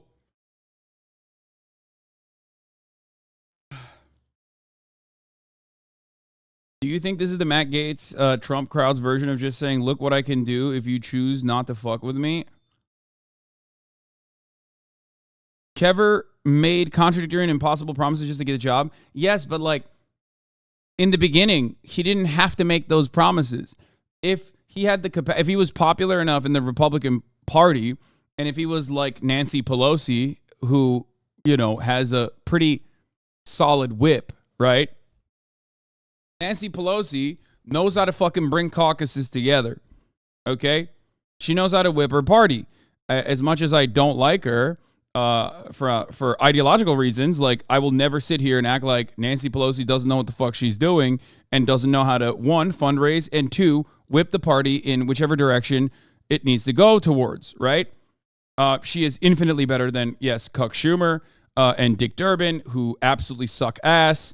But they have to suck ass. It is by design for them to. The Senate is designed in a way for them to suck ass, because there's always a rotating villain in the Senate that will inevitably throw bills, spike bills, and just like kick it off, and the Democrats will just go, oh, we have no way of doing progressive legislation. Nancy Pelosi, on the other hand, is very good. And just like Paul is very good at stock trading for unrelated reasons, of course. Paul Pelosi is just a very good stock trader. Anyone who says anything else is lying. Okay. Kevin McCarthy is not popular. He's just not well liked. He always wanted to be speaker. And he's not good at shutting these dudes the fuck up. And the Democratic Party and the accompanying media infrastructure, like the MSNBCs and the CNNs and the New York Times of the world, absolutely will bully and eviscerate those who stray away from the whatever, like the liberals who control government at any point in time want, whereas the Republican media infrastructure actually is so good at obstructionist policies and just like crippling the legislative body and promoting people that do that, that, you know, people like Matt Gaetz will not be bullied out of their position usually.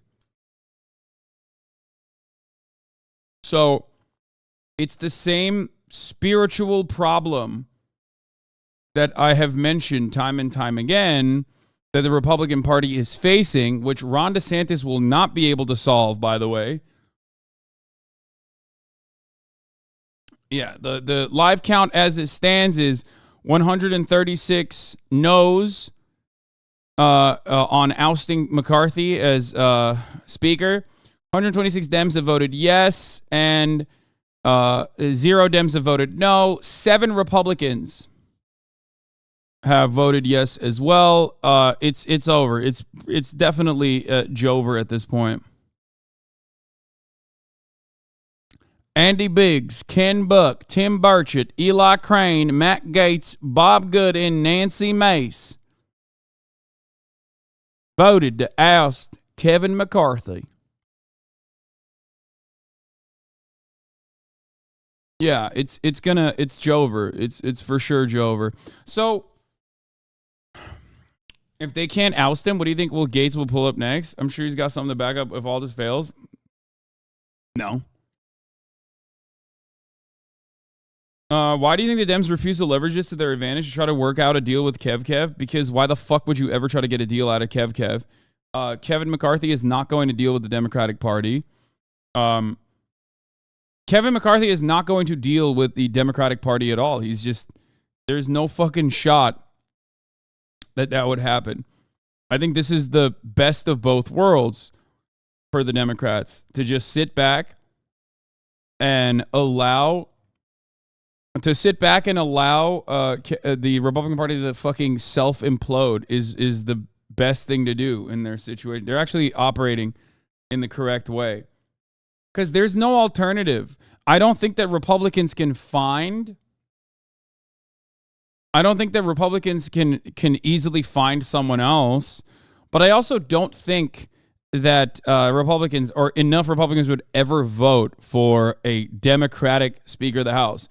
They would get destroyed in the primaries. Like, there's just no shot that would happen.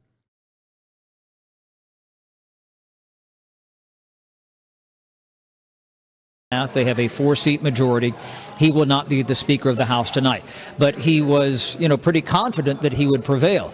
This is a tight vote right now, and we can't tell you the exact number because we don't know how many members might not vote. Might vote present, might not show up.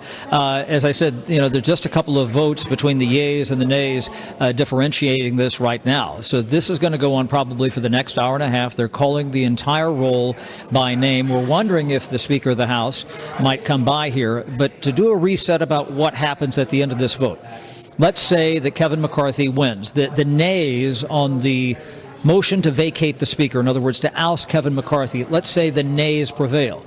Then Kevin McCarthy continues as the Speaker of the House. If the yeas prevail, then Kevin McCarthy is not the Speaker.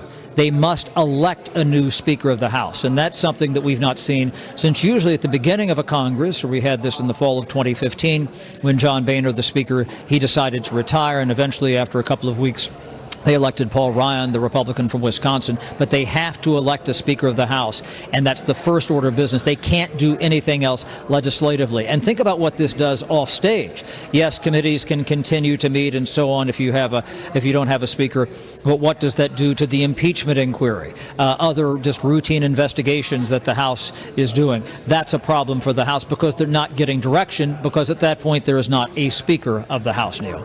So let me understand, in the event, and still ways to go here, we go through the roll call, and he loses. That doesn't mean that he, has to leave. I mean, he's kicked out as Speaker, but he can try. Because in the case of some of the other examples you mentioned, a lot of them opt not to go through this. This is very different, I grant you, as you outlined, Chad. But he can try as he did back in January, and it went on and on and on, and 15 votes, et cetera. So that could happen as well, right? There isn't sort of like a fallback alternative yet, right?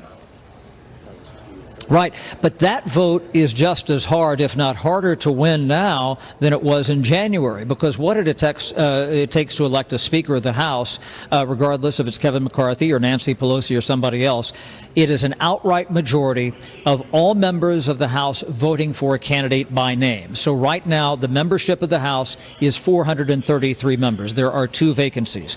So that means there must be 217 members who support Kevin McCarthy if all members vote. It's not the most votes win. And if Kevin McCarthy has 10, 11, maybe 5 people against him, that is very challenging. I would note that in vote after vote in January for Speaker, with the exception of one roll call vote, Hakeem Jeffries, the Democratic leader from New York, he got all of his members to vote every single time. There was one time when David Trone, the Maryland Democrat, was absent because he had surgery that morning.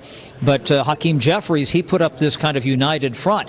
And if you don't have certain people there, now it would be very challenging for Hakeem Jeffries to become the Speaker unless you lowered that threshold and had fewer than 433 members casting ballots. In other words, you get down to maybe the magic numbers 214, 213, 212. That's why it's hard to see. I would say it's like parliamentary algebra. It really is. You don't know what that magic number is going to be because you don't know how many people are casting ballots until you get to that roll call vote. It's very complicated, and that's why we don't really know how this is going to go right now. And right now, we've had a surge. I told you, even Stephen, just a few minutes ago, now there's been a surge right now where Kevin McCarthy was kind of ahead, back and forth. It's going to be a very tight vote down to the wire here. We might not know until the very end, and they might have to see if there are certain members who aren't here. Do they keep the vote open? Do they try to get them to Washington? I indicated that former House Speaker Nancy Pelosi is out. She went to California for the funeral of the late Democratic Senator Dianne Feinstein in San Francisco. So again, a lot of it is who is here, who's sick today, who has a doctor's appointment. You just don't know, because a lot of people did not expect this to come down the way it was. We didn't even know definitively until this morning that Kevin McCarthy was going to allow this vote to go forth. Matt Gaetz, the Republican from Florida, he initiated this process last night, and we thought that this might happen. You have to do it within 2 days, is the bottom line. And so it might have drifted to Wednesday or maybe Thursday at the latest. We didn't know until this morning that Kevin McCarthy was going to say, yep, let's go ahead. And I asked him this morning, I said, why, you're forging ahead, just rip the Band-Aid off. And he said, yeah, because I think it's the right thing to do. But again, Kevin McCarthy might have told us something this morning in that interview. He was confident that he would be Speaker, and he said, I won't be Speaker. The moderate hogs and also lobbyists are begging the Democrats to fucking save the Republicans, which is awesome. A handful of moderate House Democrats have received calls from Republicans asking them to vote to save Kevin McCarthy's job. One source describes those calls as begging.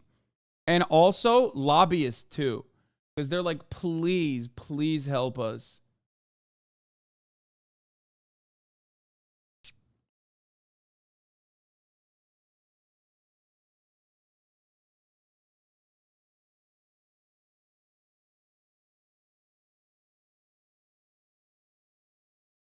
Leverage to get something, to extract some concession in exchange for their vote. That is the horse trading, as nasty as it can be here on Capitol Hill now.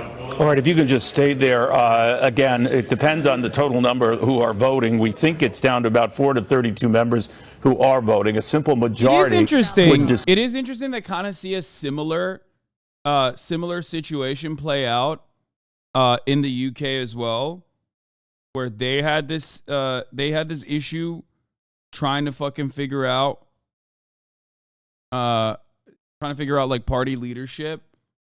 It's odd that like Tories keep fucking destroying themselves. It's odd to see Tories destroy themselves like this in America as well, the American Tories and the Tories in the UK, because it's like, you already run the show, dog. Like, what do you mean? You've got like fucking 2 decades of austerity. You got everything you wanted in the UK. Same with conservatives here. You've gotten tax cuts for the wealthy, deregulation out the wazoo, very marginal gains, if any at all, being made in terms of like workers' rights and whatnot. And it's just, I don't understand it. Like, you are running the fucking country, okay? You have everything.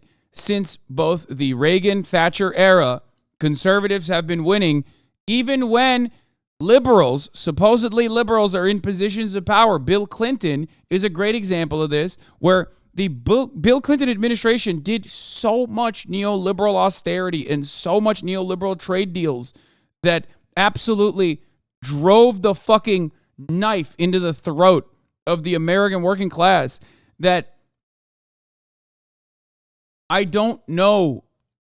I don't know what more you want. You're doing everything. Conservatives are safeguarding scientific research from the denial of biology and the steady creep of political correctness. Michelle Donelan announces plans to depoliticize science at CPC 23. Kicking woke ideology out of science.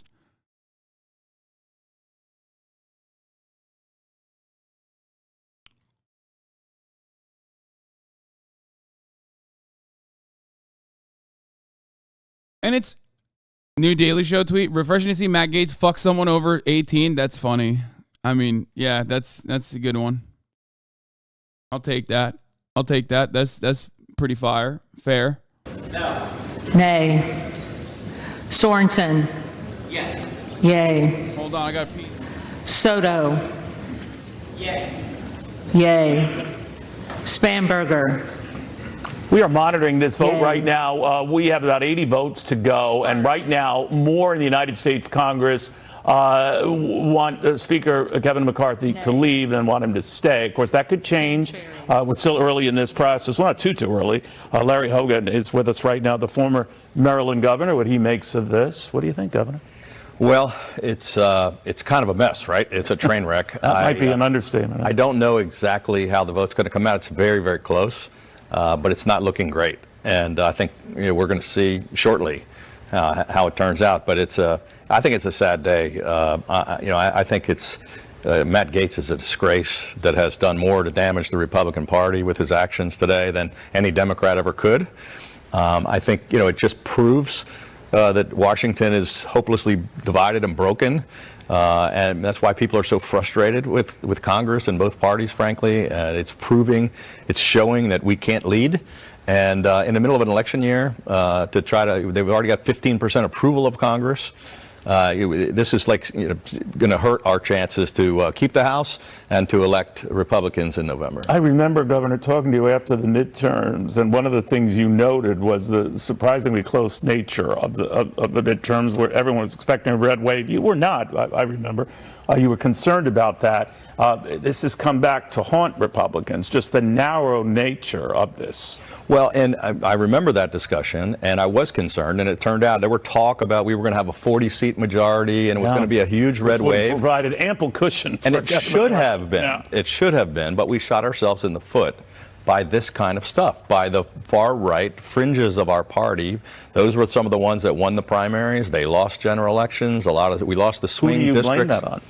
I blame it on Donald Trump and a lot of these MAGA far-right Republicans. Well, he's the runaway leader for president right now. I realize, but we've lost the last 3 elections in a row. We lost the White House, we lost the Senate, we lost the House. This time we should have had a big win, didn't get the Senate back. Things like this today are going to make it even more difficult in the next election. So when you look, he's now been dealing with this civil matter in New York. A judge has issued a gag order on him because of threatening comments he reportedly made concerning the clerk and what have you. But he's the guy. And with all of these revelations, and every time it appears before the press and to speak, his numbers go up. So that seems, for the moment, Governor, and you're quite right, I raised it with Governor Ron Desantis, for the moment, that seems to be the wind at his back. The more this comes up, the more Republicans rally around him. Do you see that phenomenon continuing? I'm afraid it is going to continue, but it's not representative of the electorate at large. So it's helping boost. But we don't know that, right? It's helping boost him in the Republican primary when base voters, they're rallying to his defense and they're not paying attention. But as this thing goes forward with all of these cases, and he's in trial during all the primaries, swing voters, independents and discerning Democrats and softer Republicans, it's turning off some other folks. So what's good in the primary may not be good in the general. I hear what you're saying, Governor. I apologize for jumping on. No. But not enough to hurt his lead over the president. Well, ironically, we have the two likely nominees, Biden and Trump, are the 2 least popular presidents in American history, and it's sort of a race to the bottom. 70% of the people in America do not want either one of them to be president, and yet that's likely to be the choice. God, dude, how do you look at the situation and not feel like everything is just getting marginally worse year over year, and how, I mean, I don't know. It's just, we are inching towards full, complete annihilation of Western liberal democracy, I feel like. And I'm afraid that since there is a serious absence of genuine labor-backed political movements, that we are moving towards barbarism and maybe fascism, and a fascist mechanism of control rather than like socialism. What exactly does this mean? Who will replace McCarthy? I don't know.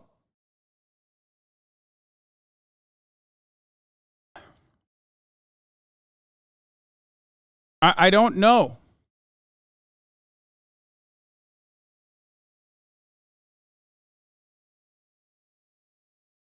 It's funny though, because like, you know, strict central planning and having at least like a vision, even if you don't agree with the vision overall, is seemingly an infinitely more successful way out of this this current situation that.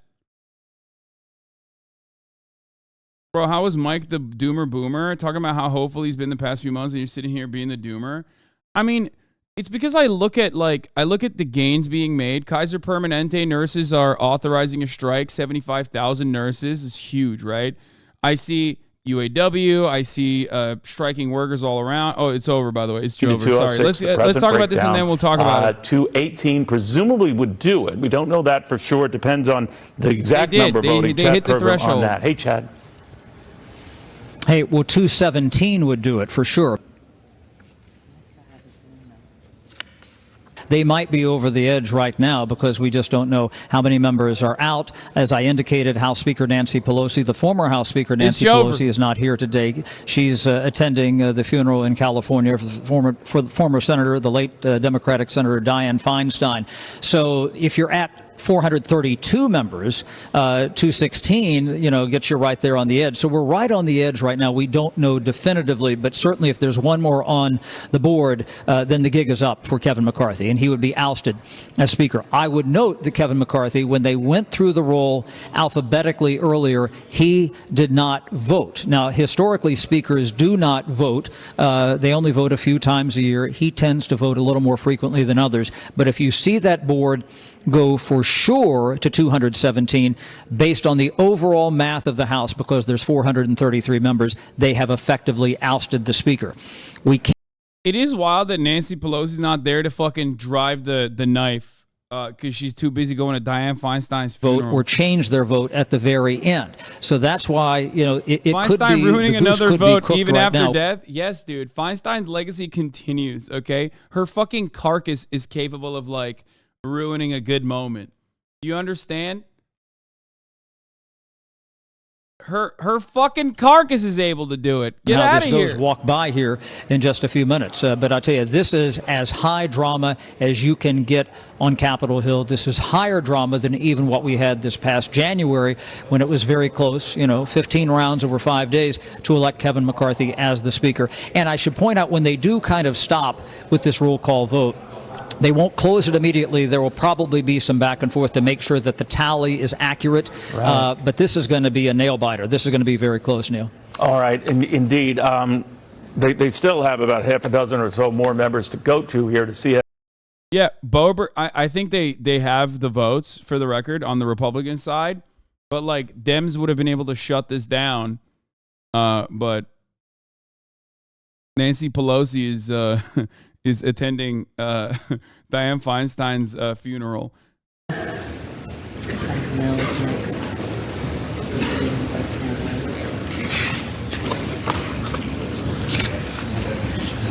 Mills. Nay. There's 3 Republicans remaining. Or wait. Pelosi.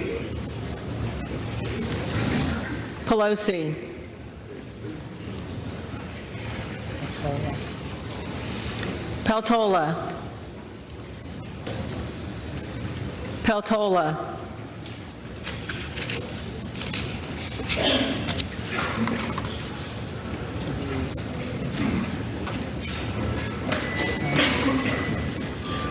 Yeah.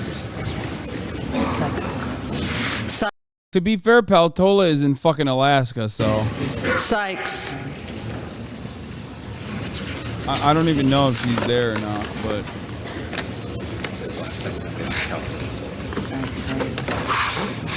Are there other members in this body who have not been recorded or who wish to change their vote? Yeah, Peltola is not only in Alaska, but also her husband died in a fucking insane plane crash like last month.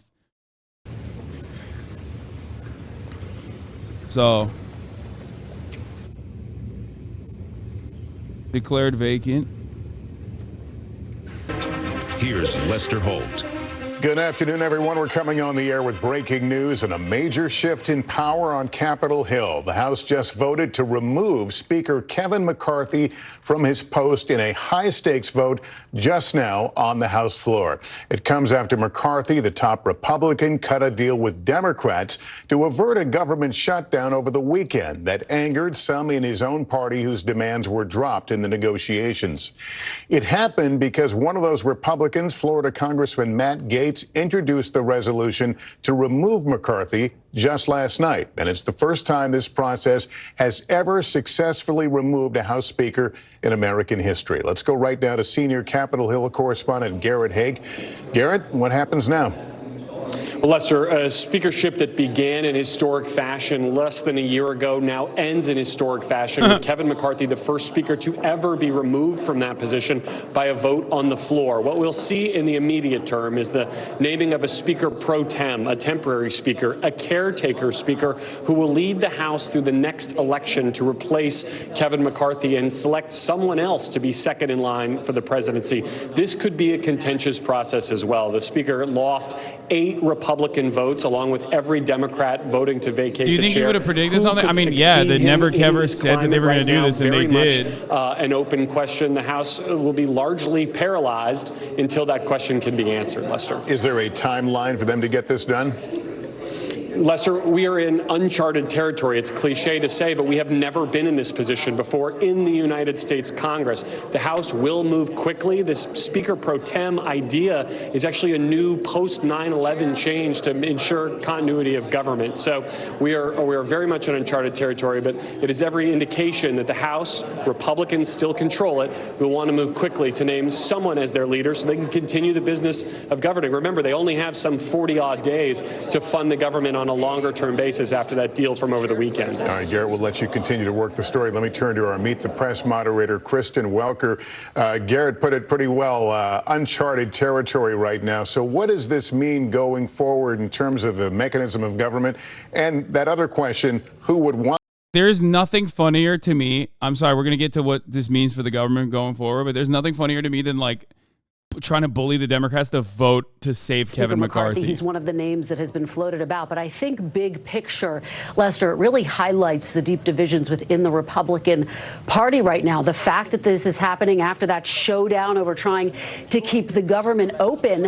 And the question becomes, what does happen next? Look, I've been talking to Republicans who are expressing frustration about what they're seeing on Capitol Hill. The fact that this is going on against the backdrop of 2024. They say, look, to the point that how does Garrett it was benefit just the making, Democrats to vote out McCarthy? What do you mean? It's the Republican Party rat fucking itself. Why would that not benefit the Democrats? Like, why would the Democrats care about the Republican Party destroying itself because they have a slim majority? You think anytime you think about anything, think about our assume what would the Republicans do in a situation if the roles were reversed, okay? If the Democrats operate in a similar capacity, that means they're doing a good fucking job, I think okay? the question and the concern within the Republican Party is, will this type of activity on Capitol Hill, what GOP candidate Mike Pence has described as chaos, by the way, today, will that take away from those high Kevin marks Subs in that they are shambles getting? right And now, yeah, from the perspective smoking of on the that voters, Kevin they are pack. looking at a series of somewhat chaotic Never Kevers events. The rising standoff up over the once debt again. ceiling, the near government shutdown, the GOP frontrunner who's facing 4 indictments. So the big question, could this mar them heading into 2024? All right, Kristen, thank you. For more, let's bring in our senior Washington correspondent, Hallie Jackson. Hallie, mentioned in hearing your thoughts about the way forward and what this symbolizes for future speakers. Well, right now, let's do short-term, long-term, Lester, because right now the word that comes to mind is essentially paralysis, because that is what is happening in the House of Representatives until this gets sorted out. Garrett sort of made a joke, and I smiled a bit, uncharted territory. Get ready to hear those 2 words a heck of a lot over the course of the next several days, weeks, who knows how long, because that is where we are. We don't know if now former Speaker Kevin McCarthy is going to try to run for the speakership again. We know it took 15 votes. So you're saying it helps Democrats, but it fucks over the American people. House is deadlocked now for who knows how long. Countdown to shutdown in just 45 days. That is an insane fucking situation to put on the Democrats. Okay? Kevin McCarthy and the Republican Party internally caused this from the jump because of their slim majority. Okay? If they actually cared about the American population and not pushing for a shutdown, they wouldn't have literally tried to push for a shutdown and then did this to Kevin because he had no other option but to literally continue budgeting and continue funding the government for 45 extra days, dog. The fuck do you mean? It's insane. And more insane because we already had this conversation like 2 months ago where they said, okay, that's fine. You'll make some concessions to us and we'll promise, we'll do one of those like pinky promises where I fucking do this behind my back to not have this happen literally right now. But you can't do anything when you have an actual terrorist in your ranks. A terrorist who will not be punished by his own voters. And keep in mind those speeches that we saw, Lester, right? It was Republican versus Republican. This was not something that involved sort of both sides in the aisle, as we often talk about and often hear about here in Washington. This is, I think, the Republican ideological fight, the battle royale that is unfolding in that party writ large in several ways here. Longer term wise, listen, I think we've got to look at the way that American people view the institution. Can you believe the drama 8 months ago getting him voted in? Yes. Wait, there's a fight! There's a fight! Let's... Yeah. I mean, this was 8 months ago when the Never Kevers were fucking rising the fuck up, doing the damn thing, okay? They were doing the damn thing back then, and they're doing the damn thing now. To raise their profiles, if you will. So all of it, let me go back to sort of where we started here. Uncharted territory, Lester, no kidding. That's where we are, and that's where we're going to be for a bit. Yeah, we're seeing the pictures of the major players. Matt Gaetz, who was the one that pulled the political trigger on this. He was talking to reporters on Capitol Hill. We'll hear more from him, I suspect. Let me bring in... Well, the stages of grief, I think, are in progress right now. Let's listen to a little of this. Colleagues, I think there was a stage of denial, and I've certainly experienced a good amount He's of their so anger. happy. Look at this little shithead. I think the world of Steve Scalise. I think he'd make a phenomenal speaker. Has anyone spoken to you? We've got less than 45. I'm afraid of $33 trillion in debt crushing the working people in my district. I'm afraid of the dollar losing its status as the global reserve currency. If they want to expel me, let me know when they have the vote. Yeah, that will definitely, the dollar will, you're afraid of the dollar losing its value, which is why we're shutting the government down, dude. That's awesome. Yeah, no, that'll certainly help, idiot. It led to today's ouster of the now outgoing. You know what he's actually afraid of? The FBI. Continuing its active investigation into him sex trafficking minors. That's what he's really afraid of. Let's be real. The chamber, Matt Gaetz, continue to talk. Let me bring in Chief Maybe White he's House. doing all this and boosting his public profile so when the inevitable fucking FBI investigation comes to a conclusion or something, he can be like, they're ousting me because I was, a brave truth teller about American debt or some shit. You know what I mean? Maybe. I'm just saying. I'm just spitballing at this point because there's not any real reason to do this other than to say fuck it, YOLO, and for that I thank the Republicans for doing that. Okay. Oh, Never Kevers, rise up, baby! A new speaker rise from the ashes. Yeah, Santos. It's his time. It's his time. He deserves it. For favors, we are breaking the fever now, and we should elect a speaker who's better. So if not Kevin McCarthy, I mean, it's cool because Matt Gaetz basically took on the Tea Party momentum in the exact same ways and pushed it to a degree that the original benefactors of the Tea Party, the facilitators of the Tea Party, would fucking despise this moment. Do you see what I'm saying? He literally is, he saw, just like Trump, the momentum that the Tea Party had, okay, which was astroturfed out the fucking wazoo by the Koch brothers, or the Koch brother now, right? And he did what they've been doing in perpetuity since its inception.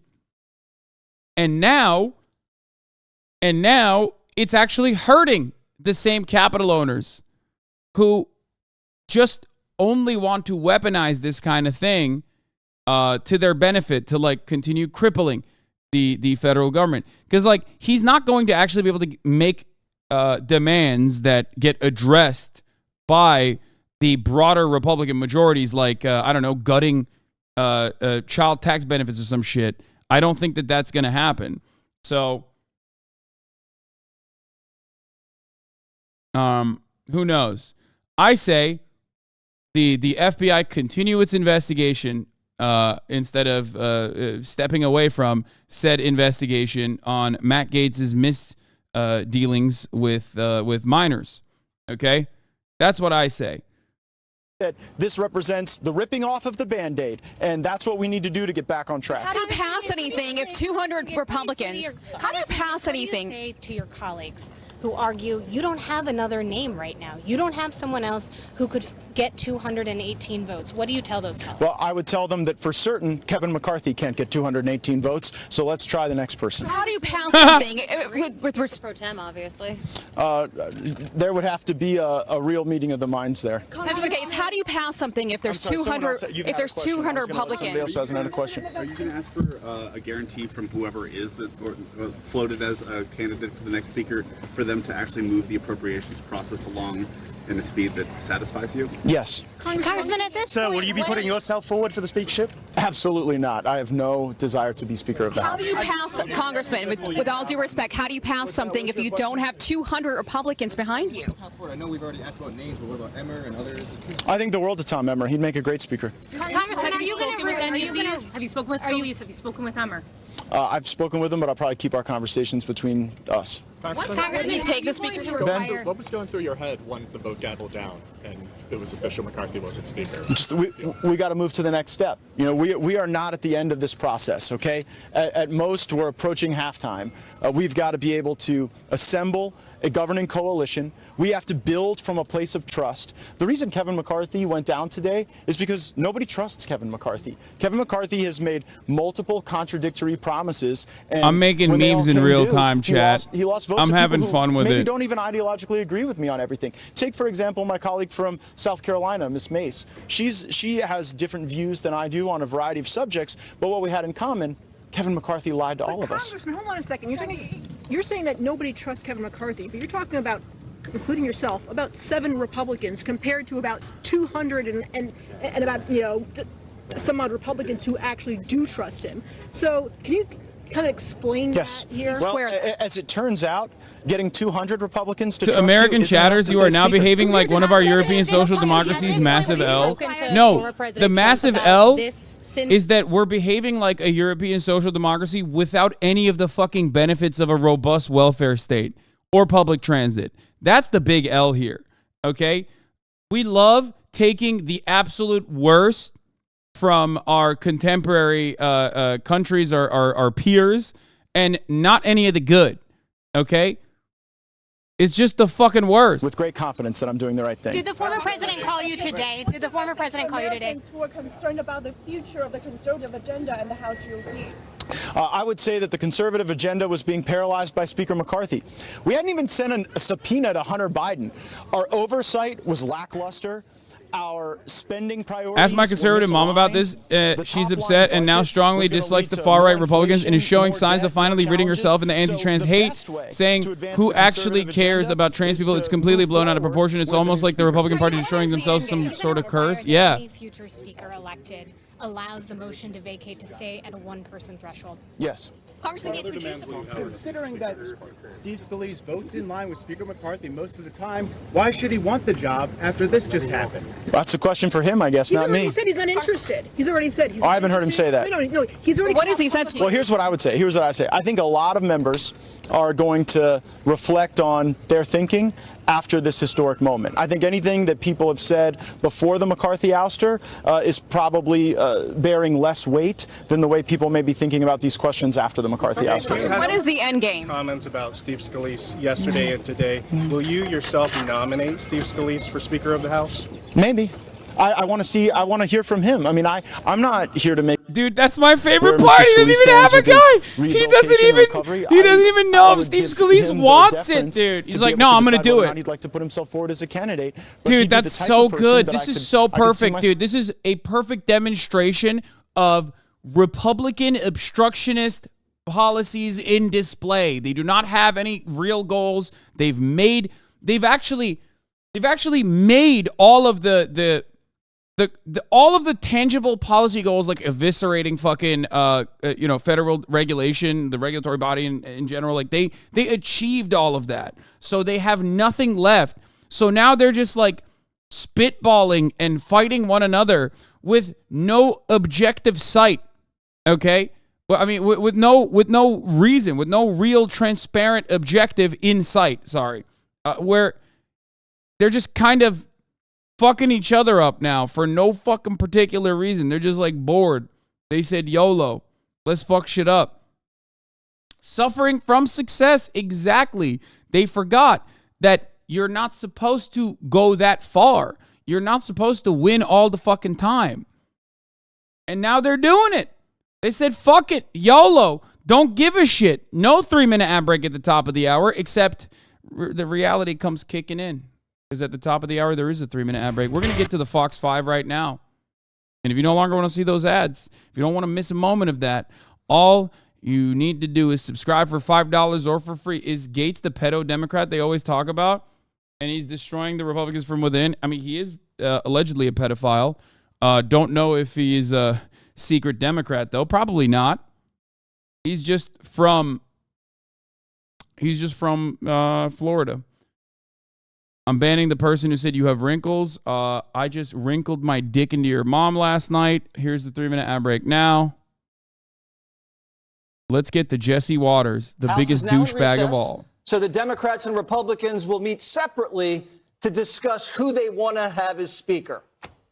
The effort being led by Florida Congressman Matt Gaetz, who's fuming over out-of-control spending and claims McCarthy's broken promises.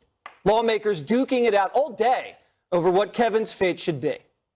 Think long and hard before you plunge us into chaos, because that's where we're headed if we vacate the speakership. Chaos is Speaker McCarthy. Chaos is somebody who we cannot trust with their word. We need a speaker who will fight for something, anything, besides just staying or becoming speaker.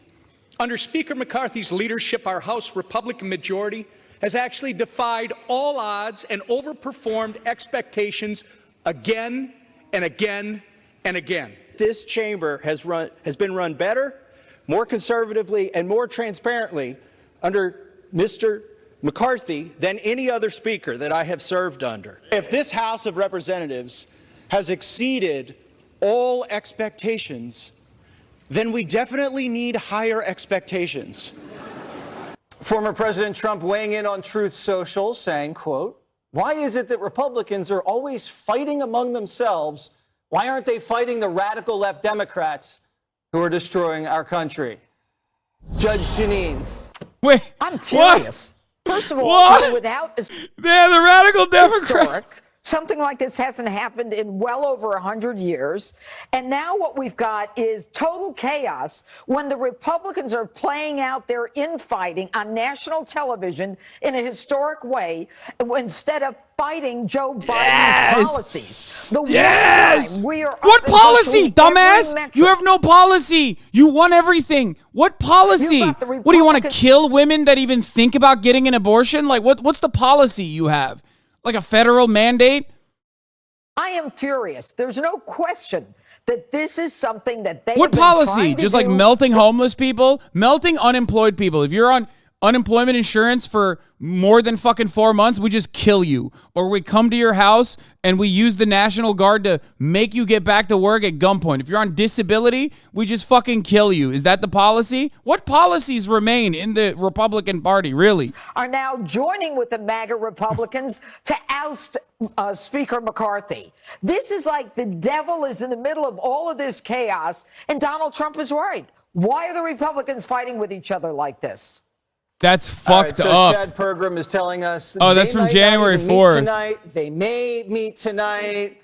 It's all in flux. Greg, you've been following this very closely all day. Your thoughts? Yeah, well, the thing is, I got to leave because they need a speaker. You do. So I just got to. I hate the distinction between MAGA Republicans and Republicans that the Democratic Party has created.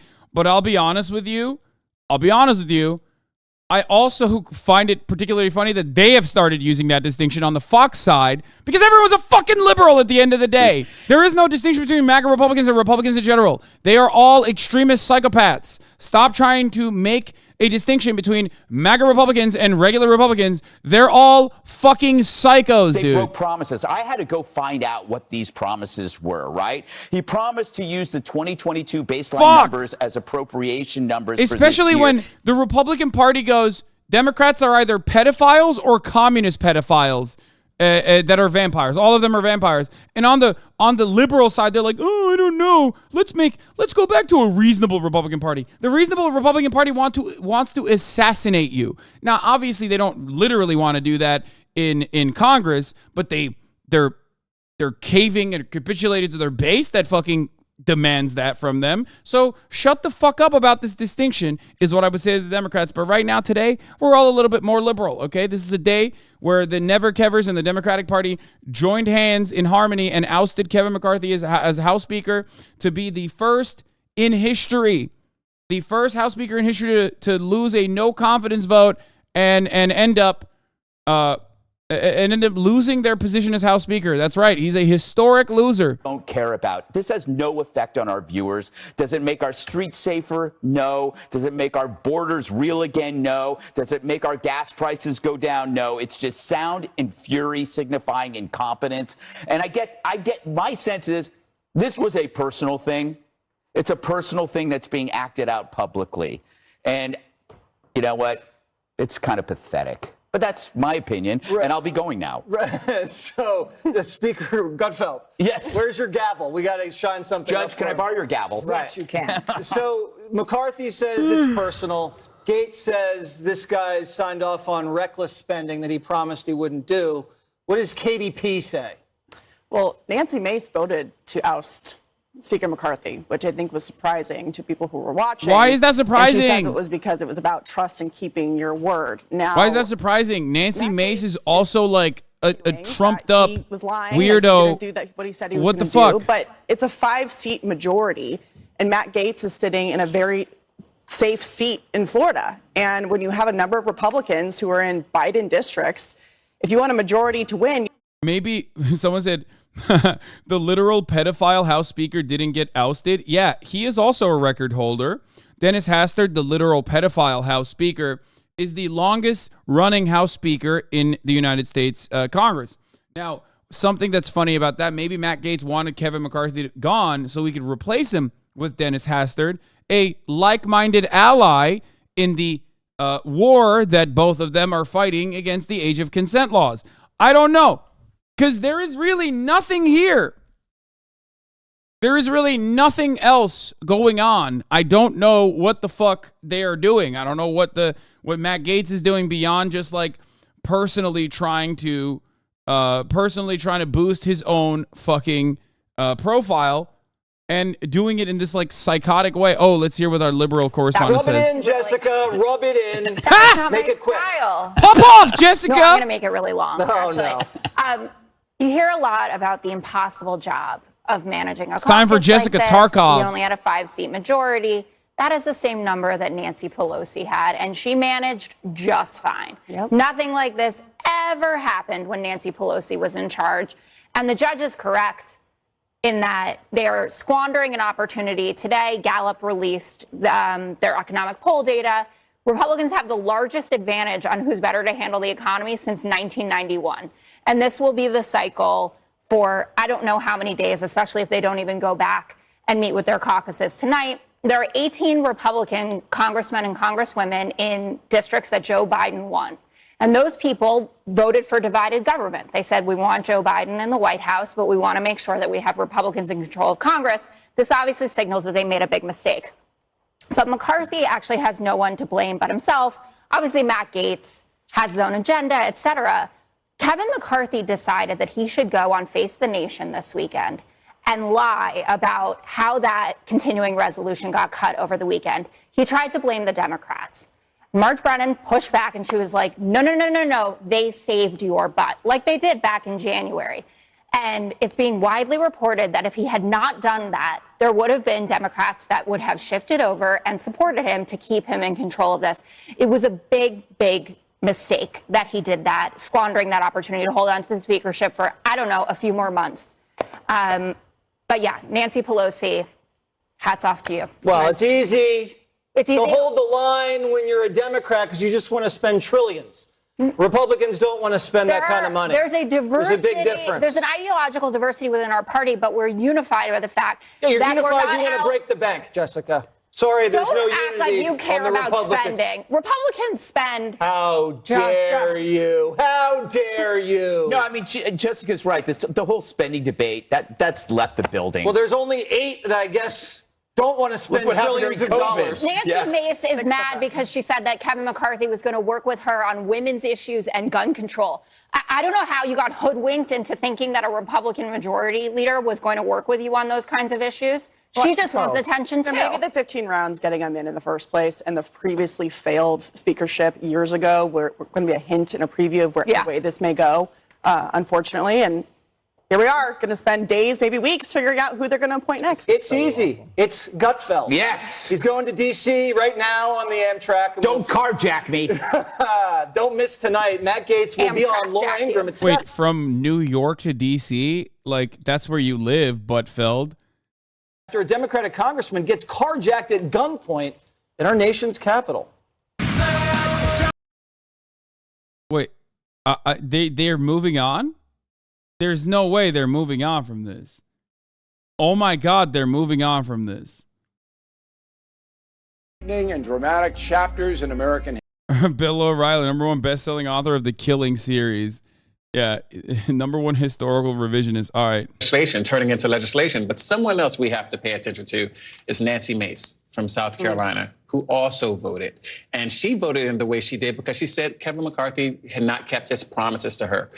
Kevin McCarthy made quite a few promises when he was trying to become Speaker in January, and it was impossible to fulfill all of those promises to everyone because the GOP actually is more ideologically diverse than I think a lot of people realize. Different people have made different promises to their constituents. Who can they find that enough of them can agree on to put in leadership? It's not yet clear yet. Let me play a little bit of what we heard from Congressman Gaetz, because he said some interesting things, just going through some of this here, including that it turns out getting 200 Republicans to trust you isn't enough to actually keep the speakership. Again, this is a Republican member of Congress, one of the more ultra-conservative members of Congress, up against former Speaker McCarthy. Listen. When I talked with you yesterday, before you introduced the motion, you didn't sound confident that you would have the votes. Now you do. What does that tell you about... Listen, man, I told y'all to not get a dude from fucking Bakersfield and put him in a position of power, okay?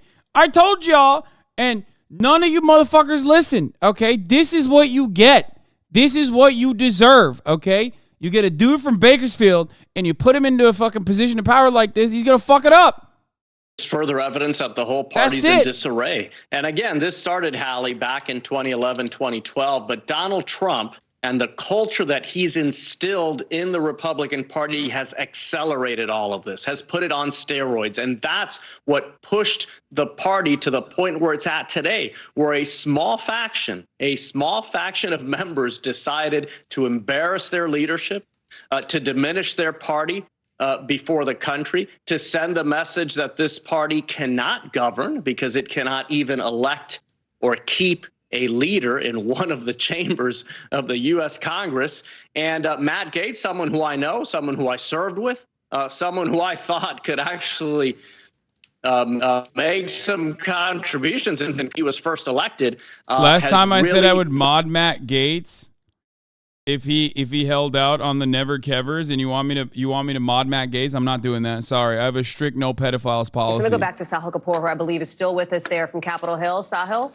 It's my understanding now, based on our team's reporting, that we know when the Republicans will get together to figure out next steps. It's going to be in about an hour and change from now, 6:30 Eastern time, according to multiple sources talking with our team. What's that going to look like? They have got a lot of work to do, Hallie. I don't even know where they would begin here. They had not prepared for this eventuality as likely as it looked over the last few days. They simply, a vast majority of them, more than 90% of Republicans, have been unified behind Kevin McCarthy. They need way more than 90%. So this is what force the vote looks like. Does anyone else think this is helping push conservative policy? Yeah, exactly. That's why the force the vote shit was stupid as fuck. Especially, like, even on the Democratic side, it still makes a little bit more sense because at least it's like associated with a tangible policy position. Let's say it was like Medicare for all or forcing a vote on Medicare for all. But even then, this is exactly what was going to happen in that situation where it would just make these people look fucking insane.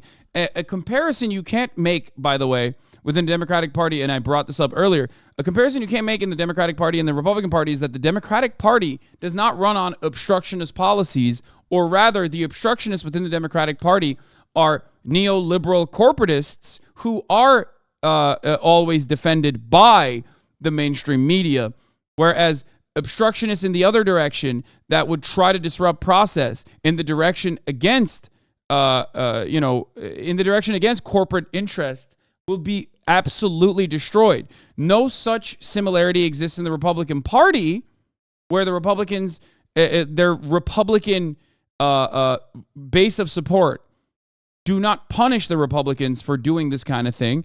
And even then it looks bad. Okay? Even then it still looks fucking so stupid.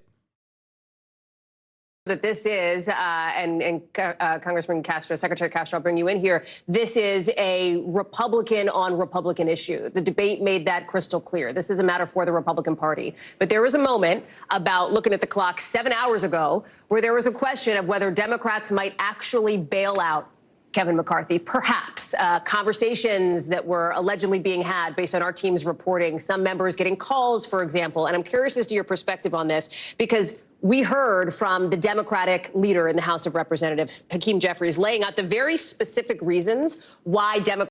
Evidently, the Democrats don't know how to manage the economy, that there's such high inflation, just my opinion. Yeah, brother, it's the Democratic Party, because inflation happens and ends under the same fucking administration. That's how it works. Thank you. The economy moves and shifts in directions in a span of 4 years. Thank you. That was really cool. One, there's global inflation. Two, I don't know how the fuck Joe Biden actually, did global inflation. He is so powerful at doing inflation that he did it globally. Two, if you are even operating on like neoclassical macroeconomic principles, then how the fuck do you place the blame on the Democratic Party? I don't even personally believe half of that shit, but even I recognize that, yeah, if you fucking open up the money cannon on the one end, as Trump did, and also literally offer tax breaks to corporations and tax breaks to the wealthiest people in the United States of America, and then open up the fucking money cannon in the form of PPP loans that will never get realized, in the form of obviously the Trump bucks as well, which was a good thing overall. Like, yeah, you think that played a larger role in inflation than, I don't know what the fuck, I guess like the war in Ukraine, which somehow is the Democrats' fault as well in this situation? Like, as much as I love criticizing the Democratic Party, some of these things are beyond their control. Now, you can make an argument that the Democrats could have done better deflationary mechanisms, but then you arrive at like fiscal policy instead of monetary policy, because on the monetary front, they're doing literally what the monetary side is supposed to do, which is, of course, increase interest rates to try to scale back on new hiring and try to reduce the tightness in the labor market, you know what I mean? But even then, it's not working because inflation is not operating on the boundaries of macroeconomic principles that you understand from school, that you learn in school. And that's precisely why so many people are just basically doing astronomy, including Pulitzer Prize winners and including Nobel laureates talking about our astrology, not astronomy. Fuck, I fucked it up again. God Damn it. I always fuck it up. Fuck. Sorry. Anyway, including all the best economists out there who are just basically throwing shit at a wall and trying to associate the reasons why the economy is bad with their own pet project, their own personal perspective. I was on a fucking roll too, yeah.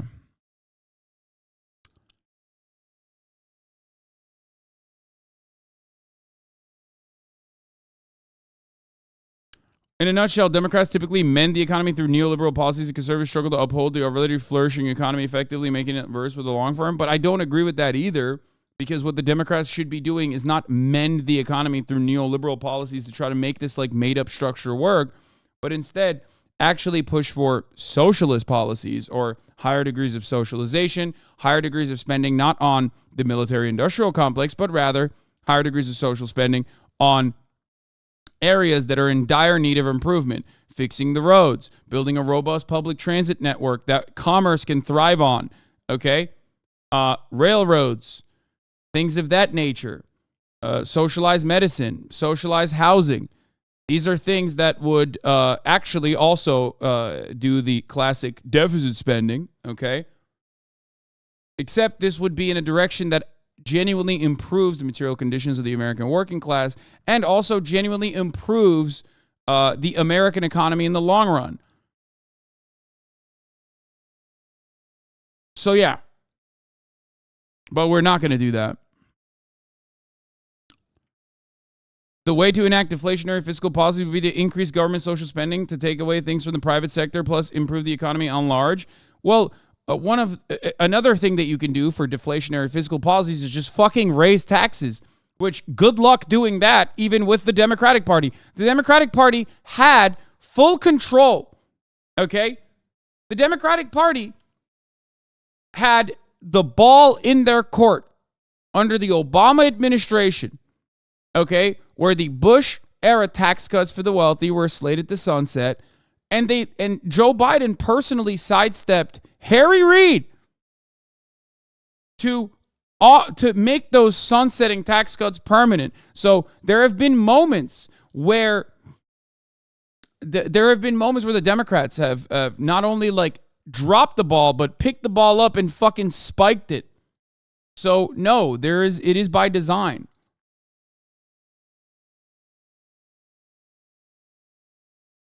How the fuck are we watching the Republican Party implode and we can't glow for more than 20 minutes without falling into infighting again?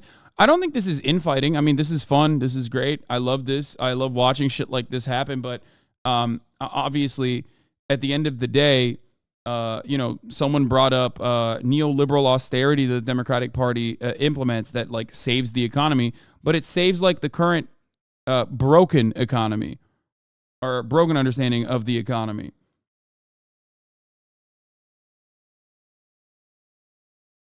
Right now, albeit in a caretaker role temporarily. What does life look like at the moment for Speaker Pro Tem Patrick McHenry, who has been an incredibly loyal ally of Kevin McCarthy's to this point?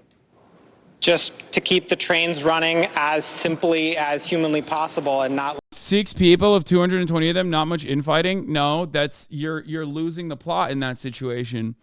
That is a very important 6 people that unfortunately have, or I guess fortunately for us, unfortunately for Kevin McCarthy and the Republicans who want to just like be normal, have a lot of power. Well, it's 8. It's the gang of 8, I guess. Nancy Mace. Now, the situation is normal, not like real normal, but like Republican normal, so they can just like get back to obstructionist policies anyway, which is, I guess it's still the same issues that I was just bringing up, but this conflict is a spiritual one that impacts the core of the Republican Party. It's literally the same conflict that is playing out right now between Ron DeSantis and Donald Trump. It is the same. It's the same issue all around the Republican Party. The stink that they have right now comes from the suffering that they're experiencing from their own personal successes. There is not a popular momentum. There is not any sort of popular movement that says, oh my God, it's so fucking sick that you're like trying to kill 1% of the population in the country. I'm of course talking about trans people. Like there is no genuine single issue voter on the trans stuff. Okay. There isn't. In the same way that there is absolutely single issue voters on the gun stuff. Right.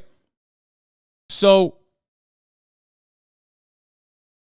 the reality is that, and not even 1%, exactly. Like, there's no appetite for this. There's no appetite for a national abortion ban. There was no appetite for eviscerating Roe v. Wade. There was no appetite for any of that beyond, like, marginal Republican bases of support. Okay? And once they actually ended up doing the damn thing, once they actually ended up following through on their 35-year project, all of a sudden, you can't even lie and be like, no, actually, we're not on board with like criminalizing abortion so that people who have ectopic pregnancies in places like Texas fucking die at the operating table because doctors are too terrified of going to jail for operating on them for a medically necessary abortion. So that is something you can't lie about anymore because you did it. You fucking did it. Before, you could have just dangled it in front of the fucking stupid evangelical Protestant Christians and been like, yeah, I totally want to do this. I totally want to do this. Oh, Democrats, on the other hand, they want to fucking kill your baby after it pops out of your pussy. They kept saying that. They kept fucking saying that. And they could get away with not really doing anything beyond the red tape and the trap laws and not criminalizing abortion, but basically making it impossible to get an abortion, especially if you're poor in one of these red states. But they had to fucking push further. You know? They had to do it. So now, when you actually follow through on some of those policies, especially ones that are so tangibly and immediately ruining the lives of people, including Republicans in red states, like Republican women in red states, Republicans who have daughters living in fucking red states who can't get an abortion, who are fucking terrified, right? All of a sudden, when you do that, there isn't a cognitive bias that can help you in that situation unless you're like completely fucking schizo. You're done. You're cooked. In the past, Republican voters could do that fucking Pew Research always comes to mind, where Republicans don't believe their own policies when focus tested on their own policies. Like Republican voters will be asked about Republican policies and they'll go, nah, they would never do that. Right? That confusion can no longer exist when you do the things that you've done that immediately impact the Republicans' daily lives. What the fuck are you talking about? Why are you getting so mad if you don't know what I'm talking about? Like, that's your own confusion. You have the opportunity to go on Google and look this up. But instead, you're like, you must be lying to me because I'm confused. Why do you get so angry?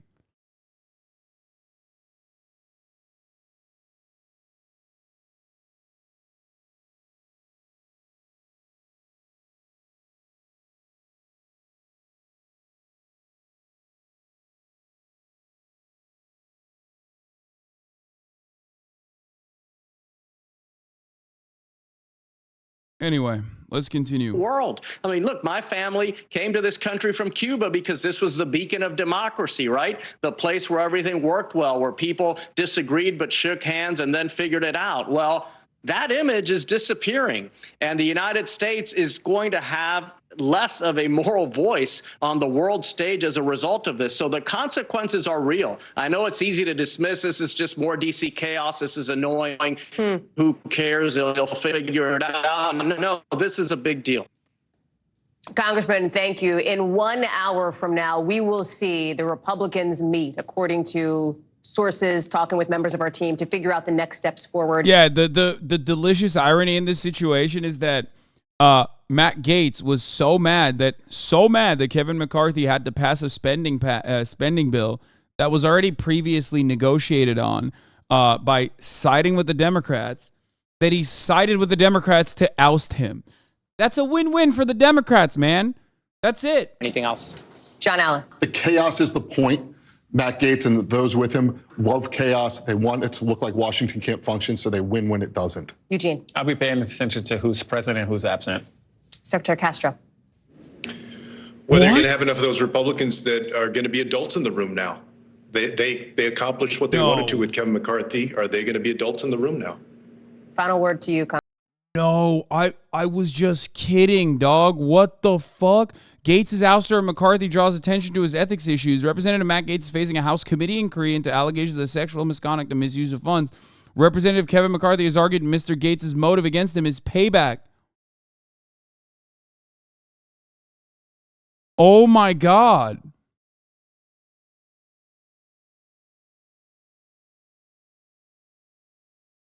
Oh, that's awesome. Who cares? What do you mean? That's fire. What? All three of the young guns have been embarrassed by the right wing and getting run out of Congress. Dude, let him fucking fight, dog. What the fuck? Hashtag free Nestor, okay? Hashtag free Nestor until it's spelled backwards. I'm a fan of this, okay? I'm a fan of Republican infighting. It's great. You know, it unites the base for the Democrats. It shows, hopefully, some of those, like, normal Republicans, how fucking silly these idiots are. The question always is this. What are the real grievances you currently fucking have? Not your own personal stuff, you know? Not your own personal grievances, but, like, what haven't you gotten through the state legislatures, especially? Like, what more do you want? I don't get it. Like, what do you want? You want it to make it, like, you want to have, like, you want to have like a minimum wage of $0? Like, is that what you want? Like, what is the goal here? What do you want? They're already abolishing child labor laws in red states, right? Is Ukraine funding their issue? That can't be their real issue. You want to know why that can't be their real issue? Because Ukraine funding is a bipartisan deal. Because American foreign policy is bipartisan. You want to know why it's bipartisan? Because all the fucking red states have bases. All the red states have defense manufacturers in their states. Those are all run by government funding, okay?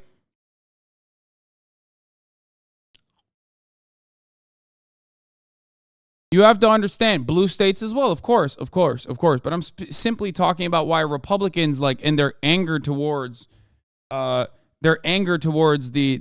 Ukrainian funding is bullshit and not real. The reason why it's bullshit and not real is because Republicans have military-industrial complex companies in their fucking states. Chip Roy goes after Gaetz. Oh, well, let's see. Let's hear it. Call me a rhino. You can kiss my ass. Look, I've spent a lifetime fighting for limited government conservatism. I want Republicans to call Matt Gaetz a pedophile before the day is done. That would be fucking excellent, okay? Oh my God, that'd be so sick. That would be so fucking sick. Please, just call him a pedophile. I have laid it all on the line. I've not seen my family but for 2 days in the last 30 days. You go around talking your big game and you thumping your chest on Twitter. Yeah, come to my office and come have a debate, mother. You know why? Because I'm standing up for this country every single day. Come at me and call me a rhino. You can kiss my... He says, send me your location, dude. Well, yeah, it seems like Mr. McCarthy has argued that Mr. Gaetz' motion to remove him as speaker is a little more than personal payback for McCarthy's failure to interfere with the inquiry, which is looking into the allegations of sexual misconduct and misuse of funds by Mr. Gaetz. Mr. Gaetz, a Florida Republican. I love that, like, Matt Gaetz is such a scumbag, by the way, that, like, and he's such a little vermin that he runs around and is just like, everyone has to defend me doing possible pedophilia and sex trafficking of minors. Like, oh, I'm going to go to Trump and I'm going to be like, Mr. Trump, sir, please, can you give me like a de facto across the board full-blown pardon? Or Kevin McCarthy, you have to defend me. You have to defend me. Like, oh, what if there's an ethics committee investigation into my actions? It's like, what are you, fucking crazy? Like, what are you doing?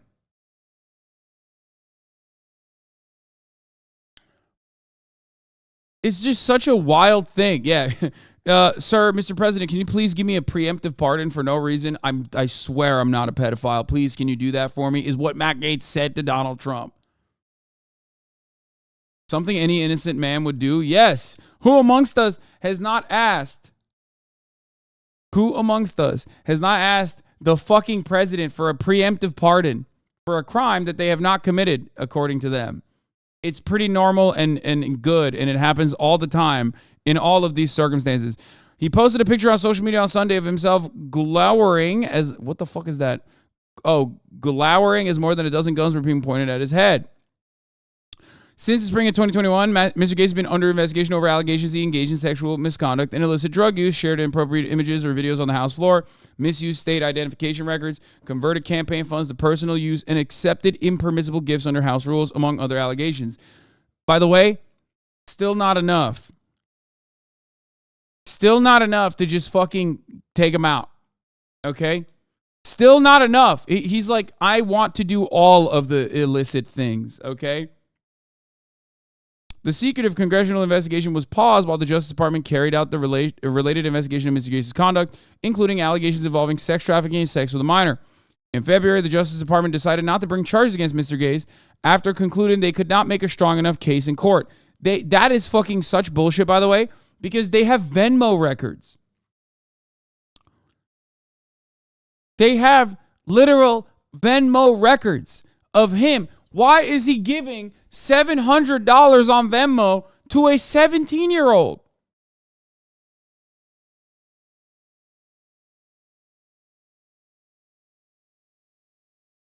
And his fucking bestie is currently in jail. His bestie is in jail, dog, for sex trafficking. He's a nice guy. What? Brother, the double investigation that was being conducted into Matt Gaetz and his fucking bestie in Florida ended with his bestie in Florida going to jail, okay? He's in prison now for the same shit that Matt Gaetz was being investigated for.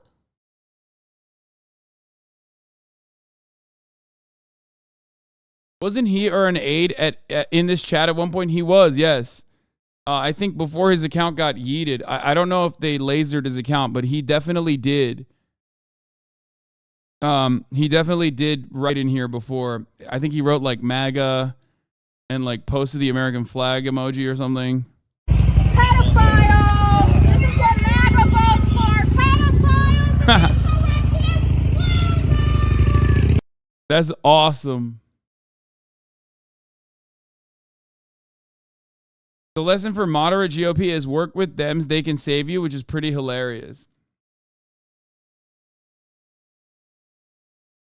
Breaking. After Republicans discovered Matt Gaetz' pedophilia, they promised him speakership. It's being speculated that this is his motivation for ousting McCarthy. Except that is a very real thing that happened one time. I hope that I assume that that's why you're making that joke. But that's literally Dennis Hastert. That is what happened. As a matter of fact, people say that the reason why Dennis Hastert was allowed to be speaker for as long as he was specifically because people knew that he was a pedophile and they could literally use that against him at any given moment. That is why the speculation inside of the Republican Party was that they could control him so that, he would never stray away from whatever the fuck people wanted out of him.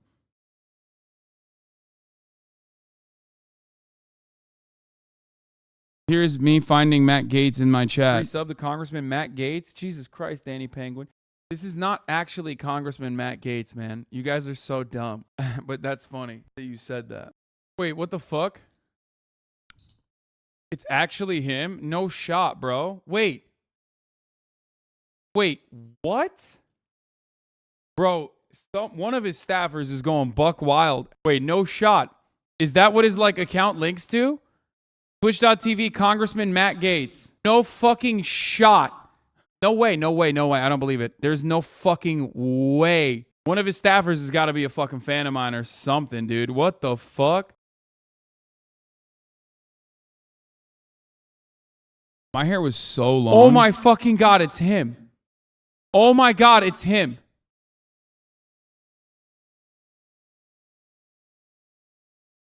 Oh my God.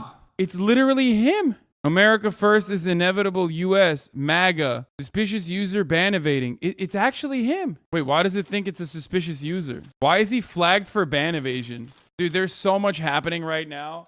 Matt Gaetz' move to Twitch is like blowing up in his fucking face. The account was created June 15th, 2022. Does that mean he has another account? That means he has a staffer. He has a staffer who is like either a fan of mine or a hate watcher that is currently on this account writing shit, right? That's what that means. Suspicious.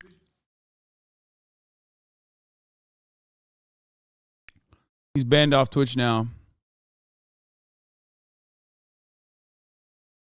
Once the Justice Department inquiry ended, the Ethics Committee resumed its work, according to people familiar with the matter, reaching out to witnesses for interviews. Okay?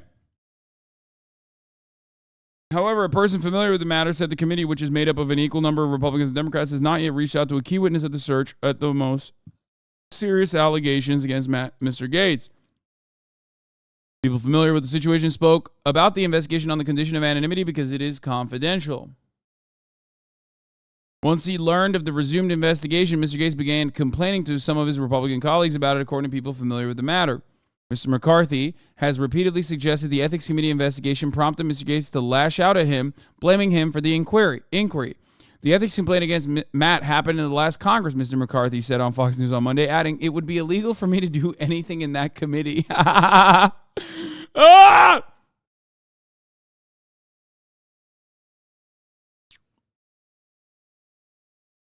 Even so, Mr. McCarthy said he knew of emails in which Mr. Gaetz stated that he believed Mr. McCarthy was behind the inquiry. Legally, I can't do anything, and I'm not going to do anything, Mr. McCarthy said. Whatever the outcome of the investigation, as Mr. Gaetz pressed his challenge to Mr. McCarthy in recent days, many Republican allies of the leader vented their frustration publicly with his most outspoken tormentor. "I think he's just a petulant child," Representative Mike Lawler, Republican of New York, said on CNN, adding, "He doesn't care about governing. He cares about getting attention." This part is true. He's getting fucking lasered right now, but it is because this is valid and true. He deserves to be fucking lasered because, let's be real,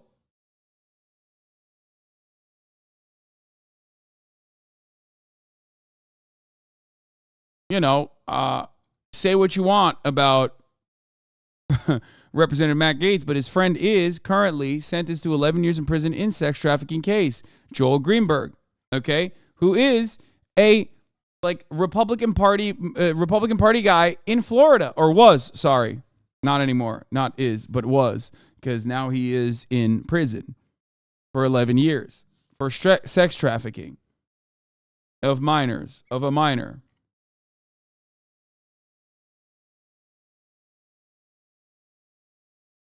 Hogwatch schizos. Yeah. We're going to do that. We're going to do schizo Hogwatch.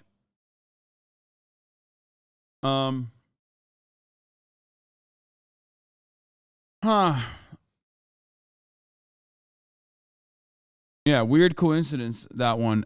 So yeah. The Ethics Committee is likely to write a report detailing its findings in Mr. Gaetz, but it's unclear how long that would take. The panel could recommend a range of punishments depending on what the facts of the investigation uncovers.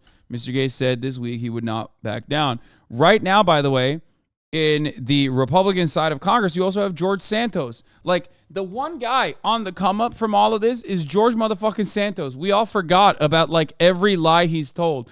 Look back at the George Santos saga now with like goggles of today, and you realize like, what the fuck? He's still in Congress. He's still in fucking Congress, dog. What happened to the momentum behind ousting him?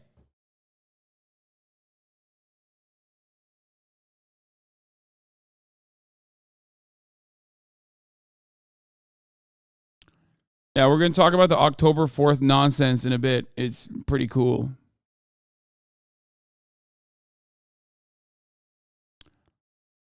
Oh, here, this is a great one. Matt Gaetz. "I say we change Florida's welcome signs to this. There's no age that you can't be sexy." Obviously, interesting coming from a person who, I don't know. Under investigation.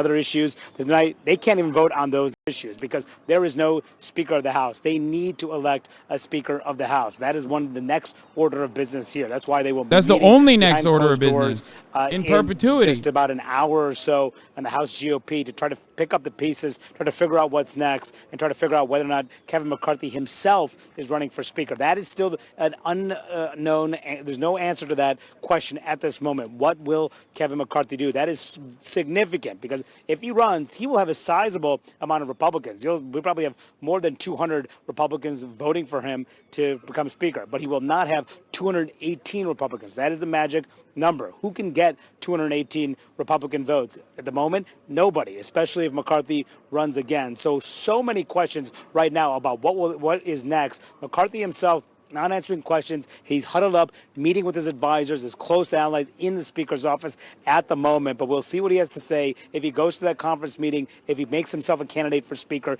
if he's ready to fight it out. But a lot of these members, Anderson, just don't want to give Matt Gaetz a scalp of sorts, don't want to give him a victory. They are furious at Gaetz. They believe he has thrown this institution into disarray. And the last thing they want to do is give him a victory. But that could only mean if McCarthy runs, things will be bogged down and paralyzed for some time.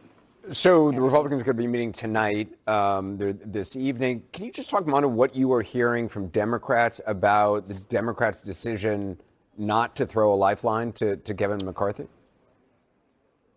Yeah, this was an interesting moment because, Anderson, we had been reporting up until today about the deliberations that were happening behind the scenes. Democrats were keeping their powder dry. They didn't know exactly what to do. They were weighing whether or not to get concessions, try to broker some sort of agreement with Kevin McCarthy, perhaps that they could get more power in this chamber as the minority party, who typically has virtually no power as the minority party. Matt Gaetz was arrested for a DUI. Yeah, brother. Yeah, of course he was arrested for a DUI. What do you mean? He's a Florida congressperson. You're not allowed to be a congressperson in the state of Florida if you haven't been arrested for a DUI. Like, it's not, that's not a hurdle that you need to overcome. It's, you have to do it. You have to get one. Which is about what's next. And was it comments that McCarthy made on television over the weekend, on Sunday in particular, about blaming Democrats that particularly was sort of the final straw? That was one big reason why they did play that interview that McCarthy had on Face the Nation on Sunday. That set the tone for a meeting in which members railed on a whole bunch of grievances that they had. Some members, including Zoe Lofgren, told me that she was angry at McCarthy for not testifying before the January 6th committee in the last Congress. So there are a whole host of issues that Democrats have. And what's clear is that McCarthy did not have deep-seated relationships with a lot of Democratic members. Taking a photo of a positive relationship, actually, Kaya. with Hakeem Jeffries, a Democratic leader, but not with the rank-and-file members. And McCarthy, of course, going after many of those vulnerable Democrats, raising a ton of money, targeting them in their races. So there's no love lost there, Anderson. Perhaps one reason why they voted to oust him.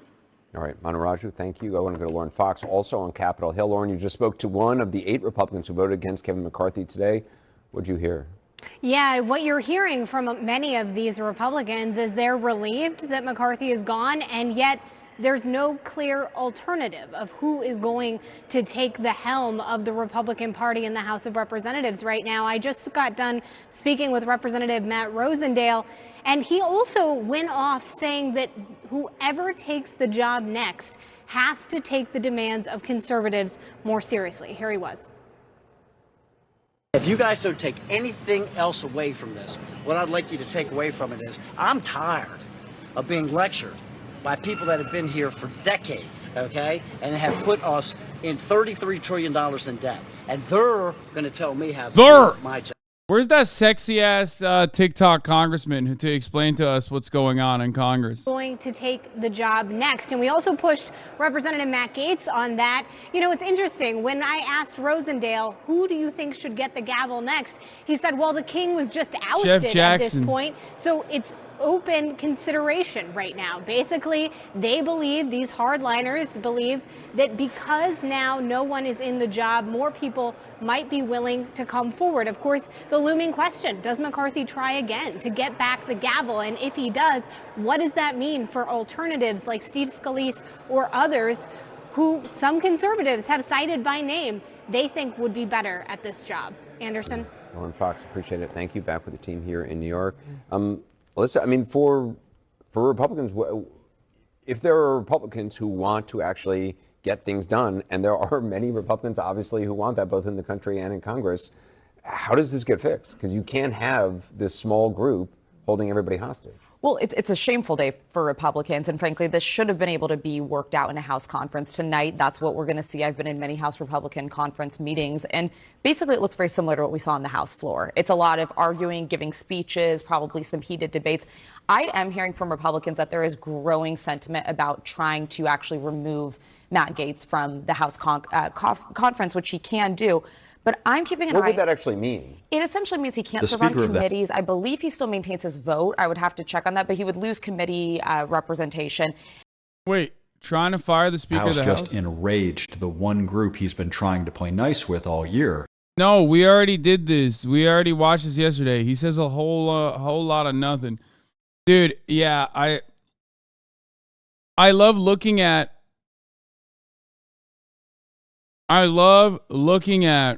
a historic fuck up that is like absolutely blowing up the Republican Party and saying, wow, they really should have done the force to vote on the Democratic Party. It's like no one took it up because it was a dumbass idea. And then why do you even care at this point about the force to vote shit when you're not even a fucking Democrat, are you? Like, you don't give a fuck about any of this stuff. I thought this guy just like completely left the left. Why is he still tweeting about this shit? Day after day, we are shown that force to vote was correct strategy. Like, he hasn't given up on this at all. It's all petty grievances for this guy, I think. No politics whatsoever, you know what I mean? He's still talking about fucking force to vote.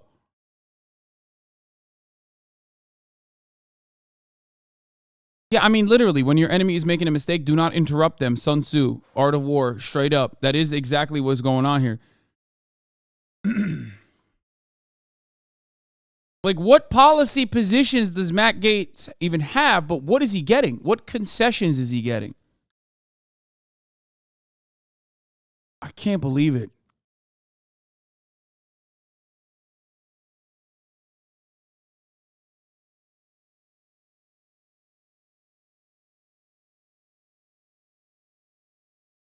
Imagine the energy, enthusiasm, and power to make demands the left could have had if they were more like Matt Gaetz and less like themselves. Don't forget that the liars in the lefty media who slandered us and lied to protect crooked politicians such as Cenk Uygur, Ryan Grim, etc., etc. Yeah, these are all like wrecker activities, okay? Wreckers can come in all shapes and sizes and all different kinds of backgrounds. They can also do this like right-wing wrecker shit, which is odd because usually when I think of someone behaving in that way to like to break through the ranks or like try and desperately, remove or destroy any sense of solidarity, anything like that, even the force to vote shit is like silly and it's on a different level. But and I don't give a fuck about like the solidarity in the Democratic Party. But wreckers come from all different backgrounds. Most of the time they're anarchists, right? Maybe Trots.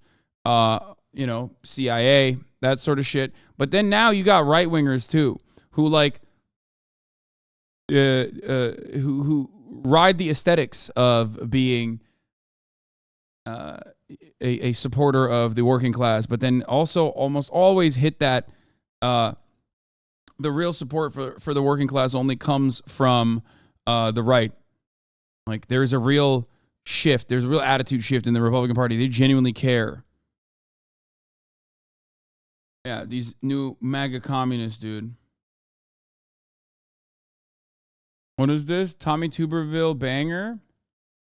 Senator Tuberville with the most Senator Tuberville take on the speaker drama in the House. If you lose your head coach midway through the season, things don't work out too well. Oh, God, I love that.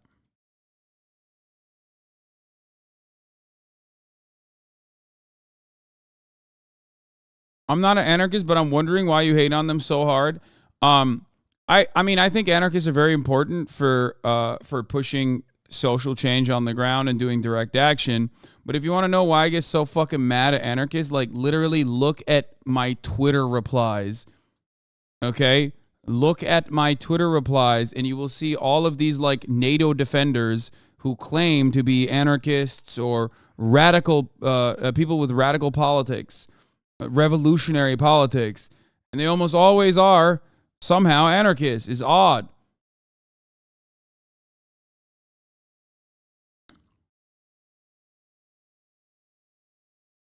Always.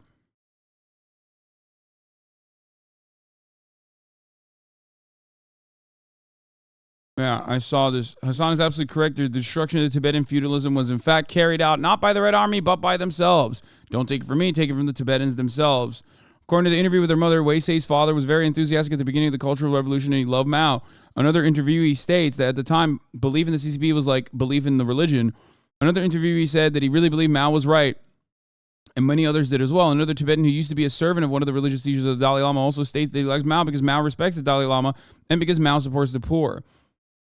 The first thing he said when he recovered from a hospital operation was long live Chairman Mao. Another Tibetan says at the time, people believed Mao was a living Buddha and thinks that there are still many Tibetans who, having been liberated by Mao's revolution, have the same feelings for Mao.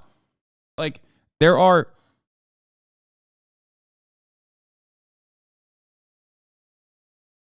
I don't know. I don't know why.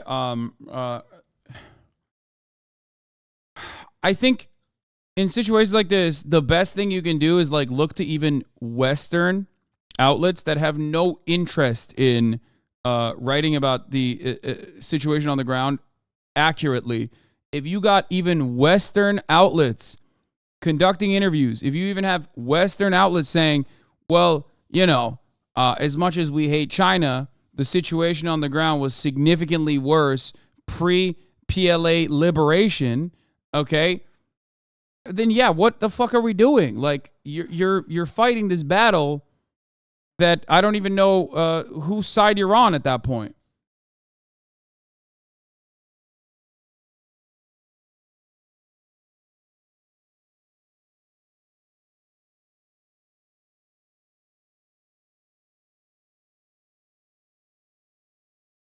Told His Holiness that it was the truth that the majority of Tibetans supported the CCP because the CCP liberated the serfs. The first interview in Ordinary Tibetan Movement in Lhasa states that Mao helped a lot of people that the world cannot do without people like Mao. It's just like it's not like this happened without it's not like this happened without the help of like Tibetan communists, you know what I mean?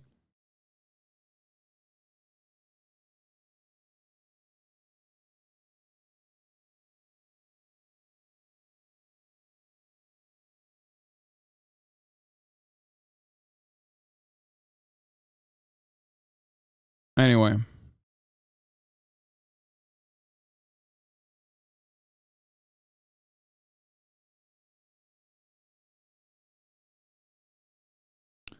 The Drepung Monastery on the outskirts of Lhasa was one of the world's largest landowners with 185 manors, 25,000 serfs, 300 pastures, and 16,000 shepherds.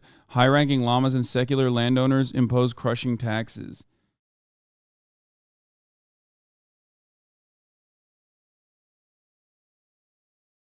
I always wondered why China didn't create an independent, liberated Tibet. That probably would have really hurt Western arguments. I don't know. Maybe because they don't give a fuck about like Western debate perverts online. Like, Mao really, it's shocking to me that Mao really didn't consider what people, even on the ostensible left online, would say like almost 100 years afterwards. You know what I mean? Like, what the fuck are we talking about? Not 100, but like damn near a century later. Like, well, that's crazy. And also, the hilarious part about that is that they wouldn't give a shit. They would not give a shit about that at all. Just like they didn't give a shit about the existing Dalai Lama structure that was in place. There was Western involvement. But when has the West ever fucking utilized genuine revolutionary principles and tried to liberate people? If anything, they always work with the landowner class, or rather the most like reactionary elements, and defend them and try to defend their position of power and position of authority, and then use them as the ones who are getting fucked over by the big guy. And the big guy in this situation would have been the PLA, and that you know, I mean, there are criticisms in this structure in the current formation. As far as I understand it, what do you say to those who bring up atrocities in the CCP in erasing Tibetan culture, instituting authoritarian policies, forcing thousands to watch the top of the hour ad breaks that come at every hour? Fuck you. Okay, number one. Number two, there is no top of the hour in Tibet.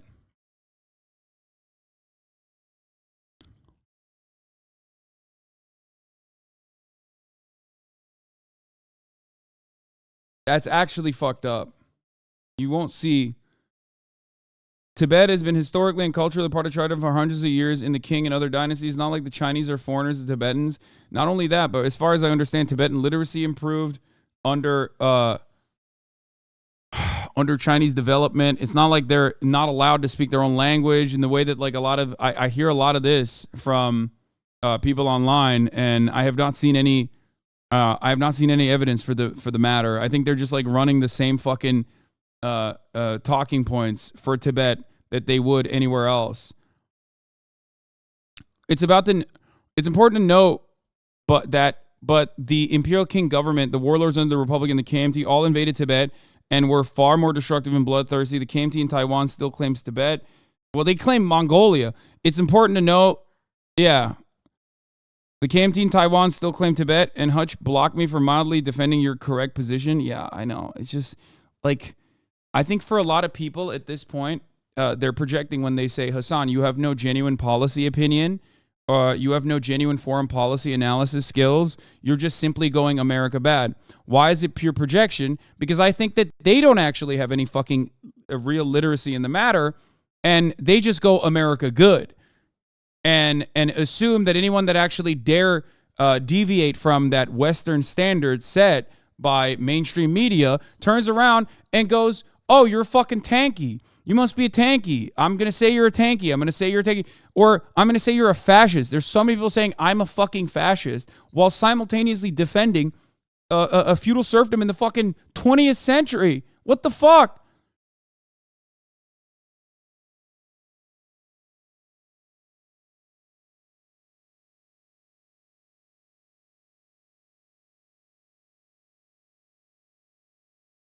Huh. No, they're right. You simp for imperialists and capitalists as long as it's China. Online leftism is when you criticize Mao. Wait, what? China 100% has language restrictions on Tibetan.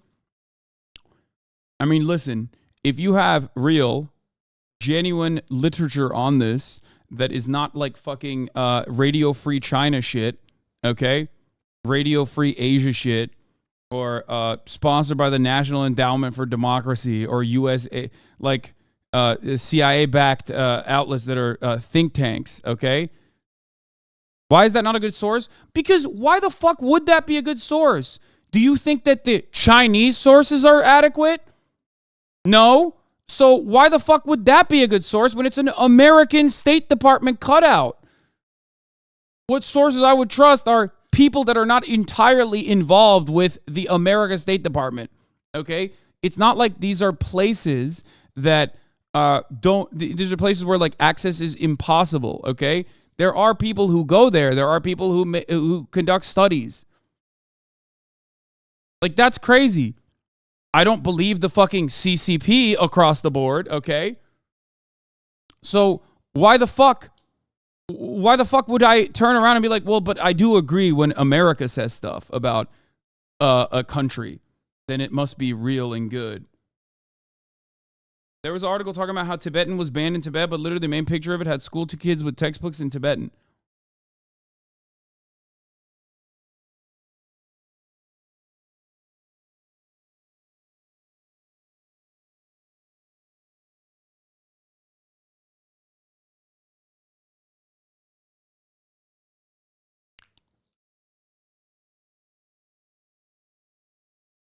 People who started to call themselves leftists 3 years ago, Hasan, you simply cannot fathom the extreme nuance required for China bad.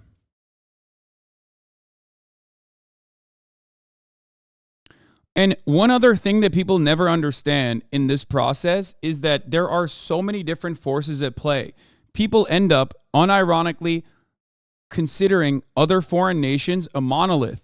One perspective that I always try to instill upon you when analyzing foreign countries is by remembering that at the top of the hour, there is a 3-minute ad break. And many of those foreign nations like China will not see those 3-minute ad breaks because, you know, there's no ads being served there, obviously. And I forgot to run it, so I'm running it now. And if you no longer want to see those ads, all you need to do is subscribe for $5 or for free. Or by getting gifted a sub. Here's the 3-minute ad break now. The other thing I was going to say is this, okay? And I'm going to go back. I'm going to move away from the Tibetan conversation because I covered it earlier today briefly, and I think it's like a silly one that is only, red meat for a lot of debate perverts who are just going to use as many idiotic, cynical, and often just straight up ahistorical, but in a disgusting way where it like minimizes the impact of chattel slavery or minimizes slavery in general. And makes comparisons to like conquistadors or whatever the fuck, which I've seen so many times over. It's just like historically illiterate bullshit. Anyway, regardless, I'm going to move away from that in a second. But the point I wanted to make is this. There are always going to be, for example, nationalist components in a country. Okay, there are going to be religious zealots. Like, think about it like America. Okay? Because a lot of you are so American-brained and so wired that you can't see the world beyond the American goggles, which is why... What? Hasan making me suck capitalism dick so he can eat tendies? Have you considered you're a bad person? What are you talking about?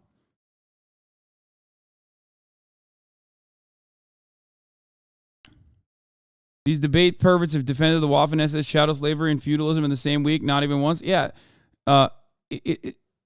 Listen. Think about it from the perspective of America. Does America have unique opinions, unique facets of existence, and totally different perspectives? Like when we talk about China, in a lot of instances, primary sources about China are from the Falun Gong. Okay? This would be like understanding how America operates by talking to, and this is not actually a great comparison, but talking to some psychotic cultists, okay? But not just any kind of like MAGA cultists, like some psychotic third worldist cultists, okay? Because then it has to be like diametrically opposed with like American capitalism. Do you think you can develop a better understanding, a decent understanding of what America looks like by talking to, Larishites, for example? You know what I mean? It's like looking to, in some ways, it's like looking at the Chinese Breitbart and being like, well, Americans certainly hate black people and want to fucking wipe them out across the board. And why is this other country, some third nation, not allowing us to do that? Yeah, it's like, or black Israelites. That's a great one. Exactly. But we do that. We do that because, well, they're Chinese and they hate the CCP. They hate communism. So they're our allies in this fight. Okay?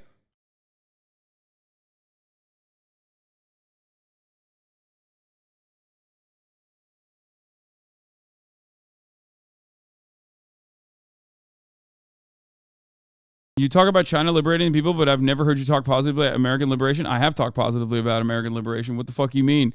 I've been literally glazing America's greatest fucking war effort as I talk routinely about World War II since I've been watching Band of Brothers.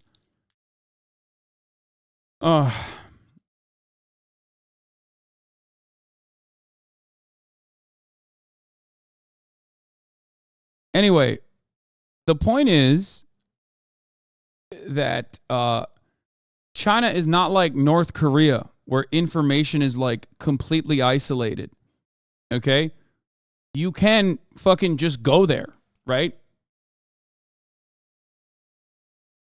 That's the other part of it. Like, people still run with like old school, they still have ghost cities actually. Like, they still run with that type of shit.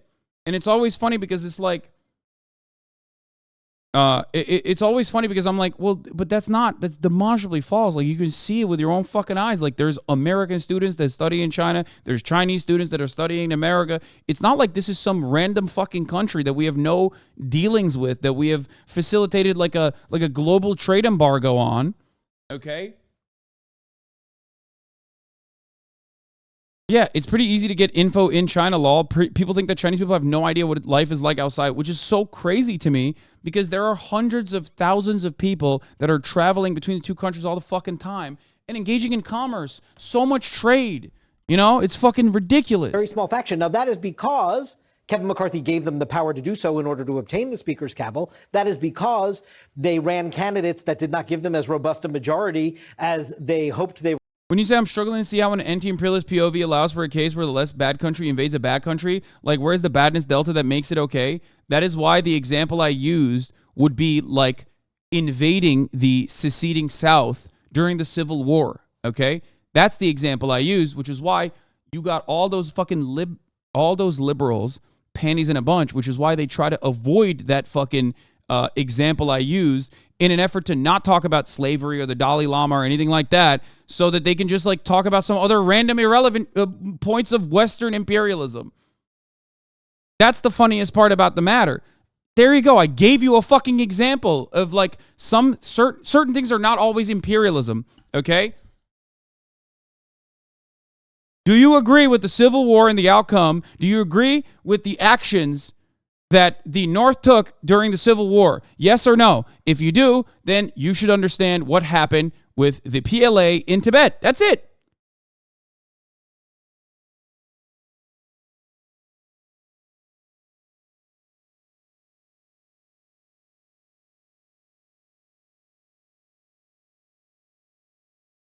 Would it be, Kevin McCarthy? We don't know the answer to that, but he's thrown the party along with a few of his comrades, into complete and utter chaos for really no particular reason. They say they didn't trust him and all the rest of it, but neither did the Democrats, right? And that's why they voted against him. But it's kind of remarkable that that small group had this much of a sway over the future of the Republican conference. Audie, it's really amazing. This is a remarkable fall for Kevin McCarthy, now the former speaker, now just Representative McCarthy. How do you see this playing out? Well, in the immediate future, I expect there to be a brutally uncomfortable meeting in the House right now between a lot of Republicans who will, number one, be airing grievances, number two, be asking your question, is this guy in charge now? Is he a kingmaker? Is this what it means to have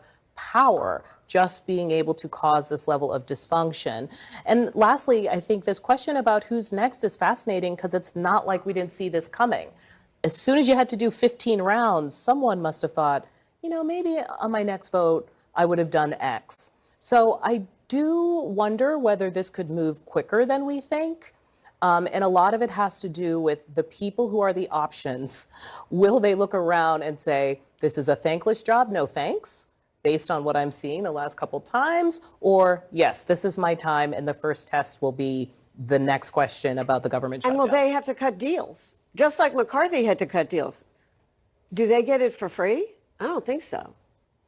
Let me bring Jeff into this conversation. Republican critics of Matt Gaetz says he has now handed over a major gift to President Biden and the Democrats. What do you think? Well, look, we heard the congressman say it, and actually on the House floor today during the arguments, Congressman Mike Garcia of California said, we need to be the no drama party. I fear this drama will make us lose our majority. So that is the sentiment. And look, I mean, if the degree to which voters are looking for a responsible, reasonable party that can govern, this certainly is a vote against Republicans. So in the short term, without question, it makes the very reasonable things that David was mentioning there. This is literally the exhibit meme, dude. I heard you like I heard you like obstructionist policies, dog. So we decided to put obstruction inside of your obstructionist party, so you can't obstruct as hard as you would want to, which I guess is the ultimate obstruction. You know what I mean? I have yet to hear from one singular soul, okay, one singular soul about like a tangible, realistic policy position.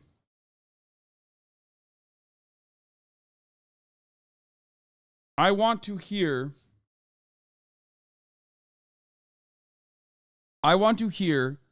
from a singular person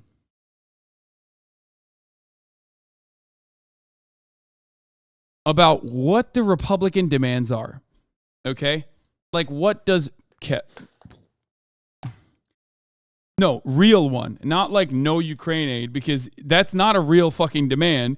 Because conservatives want to give money to Ukraine. You're so stupid if you think that that's not the case. No, they don't even say that we don't want to give money to Ukraine. Even McCarthy, or not McCarthy, sorry. Even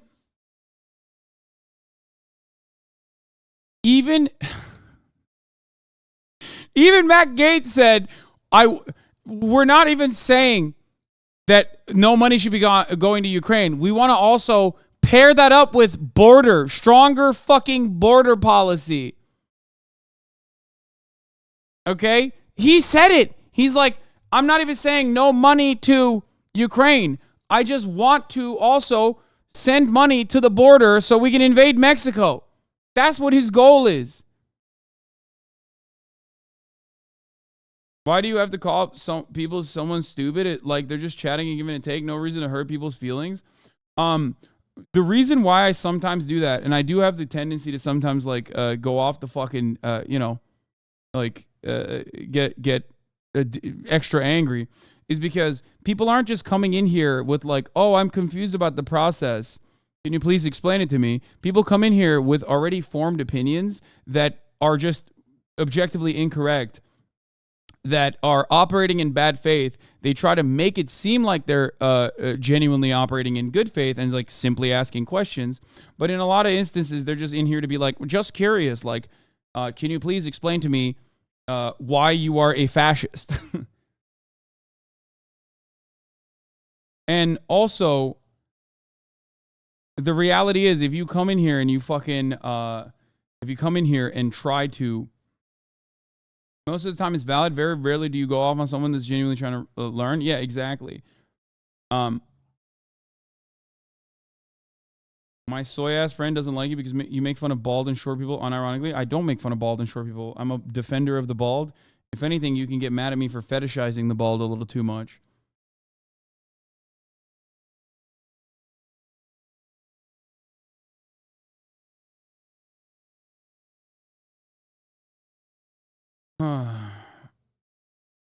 Stop malding. What? I'm not even... Am I malding? Seem like I'm malding?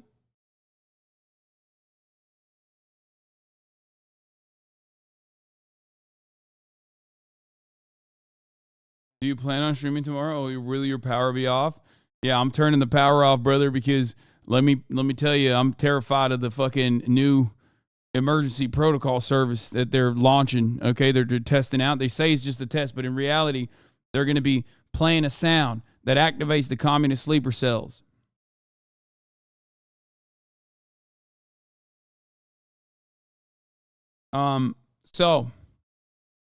This was a decent take. The idea that Democrats are duty-bound to support a Republican speaker who reneged on a budget deal and launched an impeachment inquiry into Biden because he heroically agreed to keep the government running for 45 days is deeply strange.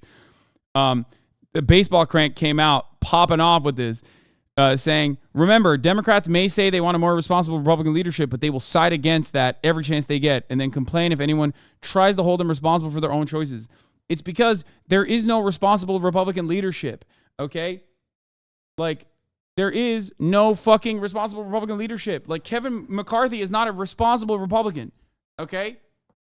It's so stupid to be like, oh, well, what about these guys are behaving in a responsible manner? It's like, no, that's still irresponsible.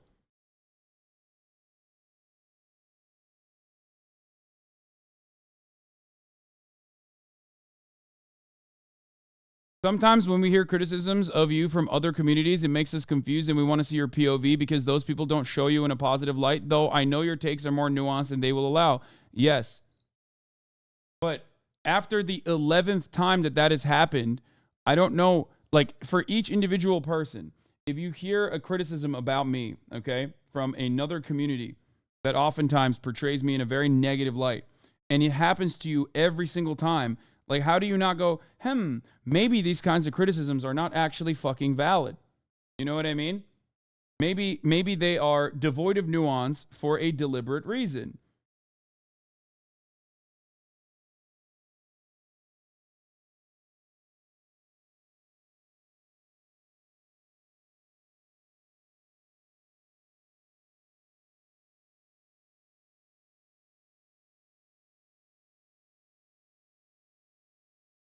Tune in a bit late, so sorry if you answer. I'm confused what happens. Is it going to be another vote? Yeah. Going forward in the House, the only thing that they can do is vote for a speaker.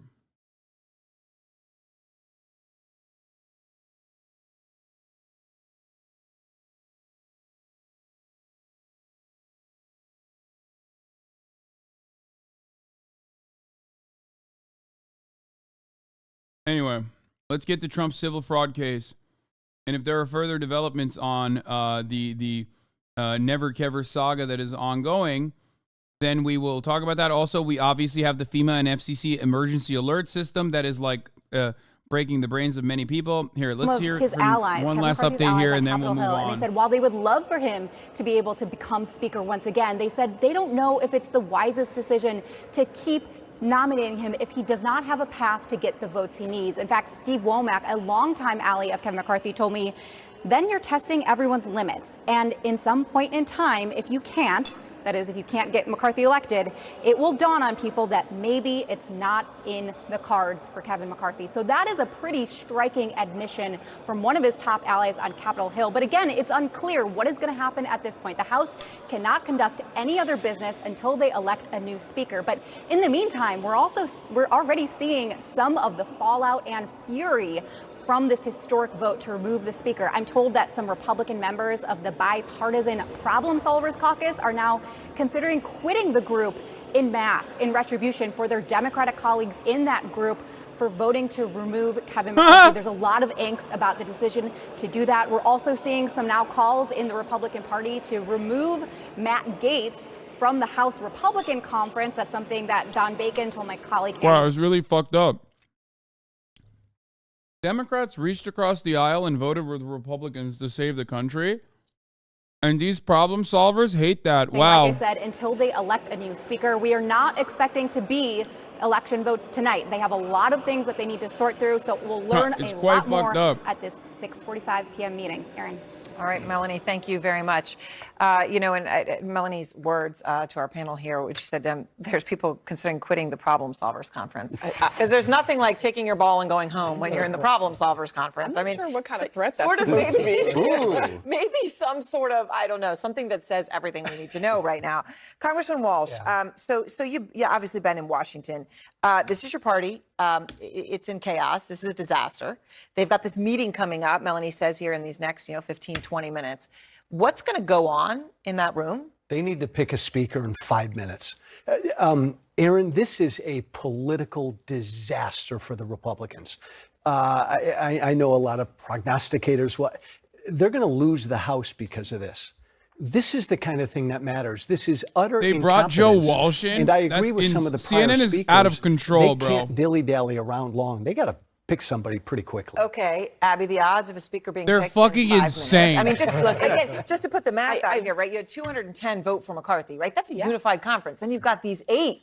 I mean, intransigence doesn't even begin to describe it. Yeah, I mean, look, I've said this before. This is up to McCarthy. He has to be the one to decide. Does he step to the side and let the process move forward, or does he not? The thing about McCarthy is that he has been incredibly stubborn. And that's been kind of the frame that he's led in the House all the way through this process, from his 15-vote speakership race to now. So we'll see what he ends up doing. If he moves to the side, yeah, you could see a much quicker process. But I also think the other thing that Melanie talked about, and that Kelly Armstrong told Wolf earlier, what happens to Matt Gaetz? There are a lot of moderate Republicans who are sick of this, and they're going to need some concessions too. What does that look like? And will they demand that Matt Gaetz or others are punished for pulling a move like this that many of them are worried could jeopardize their Fox 5 offered 2.5 minutes of coverage to the fucking Kevin McCarthy situation and immediately moved on. There was a chatter who asked, like, are the Republicans, is Fox News covering this? The answer is no. Never been given up before. In order to even get the gavel in the first place, the comment being, we all told him not to do that. Well, it's a heck of a time to say, I told you so. And if you remember that day, you would say to yourself, there's no way that that his speakership is really going to mean anything at the end of the day when it could be so easily given up. And that's why I've said before that he really wasn't speaker. It wasn't his to actually have and maintain. It belonged to this very small group of Republicans who are really in control of this. And so even if he decides to stay on and try to fight it, for what purpose? Because the government got shut down regardless. The government wound up getting shut down because of this particular they're incident. covering it live with DeSantis right now? Before, they got exactly what they wanted at the end of the day. And I think to your point, the American people are going to see that. I hope Democrats message it well. Yeah. But the Democrats, the American public is going to see this and say... The vast majority of House Republicans to continue supporting McCarthy, but call this a distraction, taking lawmakers away from helping American families. Chaos is never America's friend. And it's never a friend of American families that are struggling. And I'm deeply disappointed that a handful of Republicans would partner with all the Democrats in the House of Representatives to oust the Speaker of the House. Former New Jersey Governor Chris Christie, in an interview with Brett, said he stands with McCarthy. I stand with Speaker McCarthy. Look, it's a very tough job to be Speaker of the House with a 5-vote margin. That is a fucking great message, to be honest, to the Republican Party, to be like, Matt Gaetz did this in collaboration, in cahoots with the Democrats. In my view, Donald Trump and others contributed mightily to us not doing as well as we should have. This afternoon's earthquake on Capitol Hill has clearly taken the 2024 Republicans off message, at least for now. Brett? All right, Mike, thank you. Today's breaking news also forced us to postpone the debut of our new segment, Candidates Corner. Our first guests are Republican presidential hopefuls Vivek Ramaswamy and former New Jersey Governor Chris Christie, who were both here in studio today. So we will have that for you tomorrow. With that, let's bring in our panel, former White House Press Secretary Ari Fleischer, Josh Holmes, co-host of the Ruthless podcast, former Chief of Staff to Senator Mitch McConnell, and Julia Manchester, national politics reporter. Oh, that's so awesome, dude. They're so bitch made. They were like, they got bumped, dude. I haven't seen anything like this, and obviously our country hasn't seen anything like this. But your thoughts, you hear Congresswoman Mace and Congressman Barr and Congressman Cole talking about this. What do you think? Well, I think it's embarrassing. For starters, I mean, this is how you can have record disapproval of a Democratic president, record disapproval of Democrat policies, record disapproval of basically everything the Democratic Party is up to, and still lose elections to them. Frankly, the chaos of trying to switch out a speaker in a pretty successful term. Yeah, that and also the trans stuff. So makes keep pumping both of those lines, boys. It's as if people have taken leave of their senses in terms of understanding that legislative politics is a team sport. If you don't have entire unity, all you're doing is inviting Democrats to write the legislation, to set spending bills higher, to do all of the things that they said they didn't want to do, and make that easier for them to do in the process. And so you hear Matt Gaetz' arguments about the national debt. Well, all he's done here over the last couple of weeks is increase the national debt by managing to bring a small, very small group, latch them together with a bunch of Democrats to oppose 200 plus Republicans in the House of Representatives. It is the most backwards way of trying to accomplish what his stated goals are. You know, we knew that this was going to be tight. When Speaker McCarthy took over, it was a deal that he made that essentially enabled this to happen, this motion to vacate.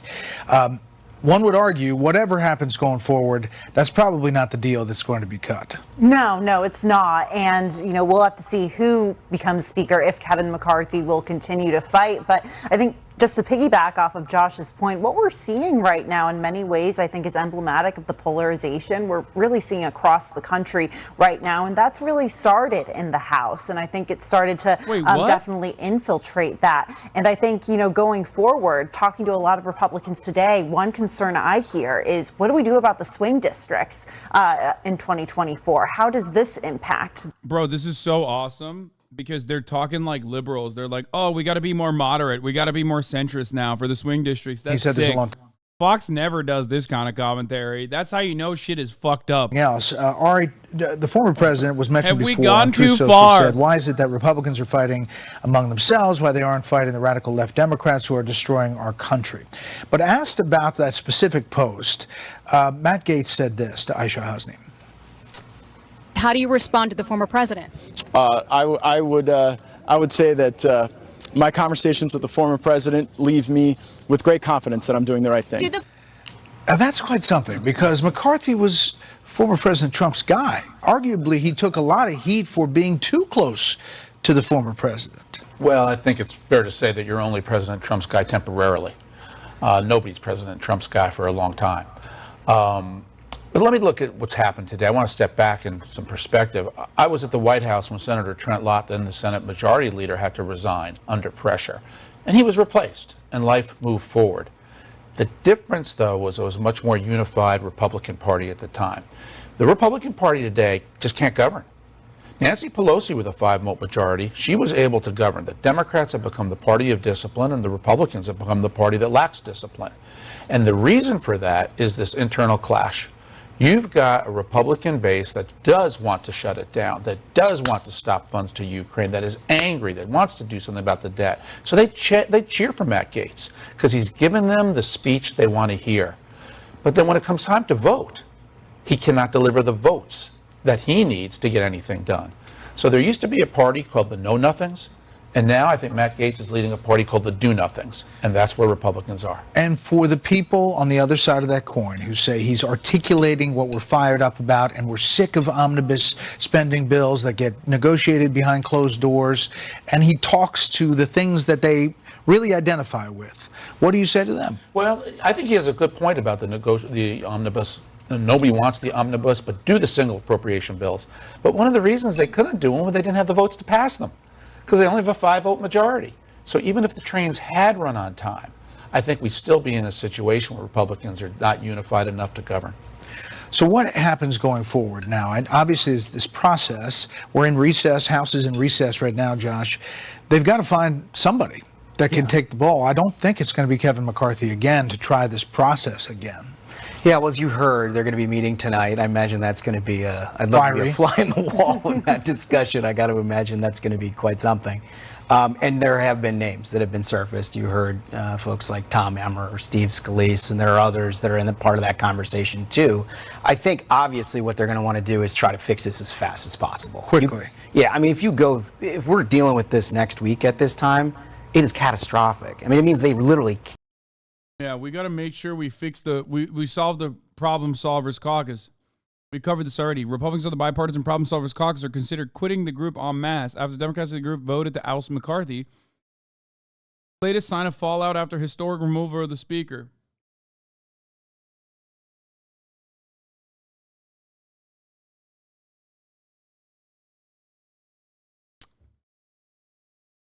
Oh, God, I love this. Harris Peskin, unapologetically pro-democracy, says, seeing a lot of, well, what did they solve? These were the guys that just kept the government open while Gaetz and co. tried to shut it down. These are the guys who want to fund Ukraine. Basically just told them to move further to the right. We don't deserve good things, man. We don't. Because, you know, we just don't. We don't deserve it. We don't know what it looks like. We will never imagine a world that is better. Conference right now. So we'll see what the Band-Aid looks like after. It's so awesome that our position is just like assuming that like the Republicans are going to behave like petulant psychopaths that are bloodthirsty all the time, so that some of them every now and then that throw like a normal bone that is beneficial for themselves are actually doing so and should be celebrated for doing so. Like, get the fuck out of here, dog. So I think that's the roadblock that someone like a Matt Gaetz could hit. And the white, go ahead. Oh, just because didn't you think it was interesting in all those questions to the presidential candidates that none of them basically were on the side of Matt Gaetz here? People sympathized maybe with part of the mission, but there was none. And look, they're going to do everything they can do to distance themselves from Washington. But you didn't hear a lot of support from it within a primary field, which I thought was fascinating. And Ari, this political moment, you know, the president is campaigning on Bidenomics. People at home feel it's not working for them, at least according to the polls. There's real concern about the border, about crime around the country. These are all sweet spots for Republicans. And yet, at this moment, the focus is on Republicans, and the White House has to be politically loving this moment. Oh, absolutely. In an economy this bad, with all the trend lines going toward the Republicans are the ones who are saving the Democrats. True. And it's just amazing. That is true. Like, crime, border, that stuff is mania, mostly created by these fucking freaks.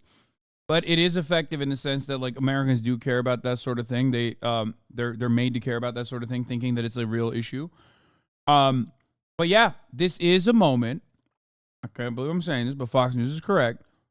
Republicans are literally gift wrapping a dub to the Democratic Party.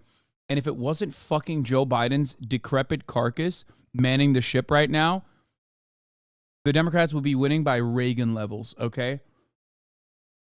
Like, historic. If the same changes were being made, not by Joseph Robinette Brandon, but instead like a younger, more dynamic Democrat, I'm not even kidding. If the same situation was occurring right now under the leadership of a more dynamic Democrat and not one that is like a fucking, decrepit carcass, the popularity of the party would be fucking unimaginable.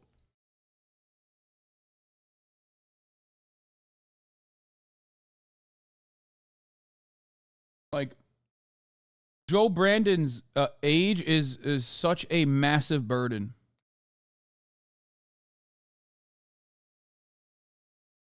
I mean, could this damage the right pretty significantly and clear the way for public consensus to move away from the right? No.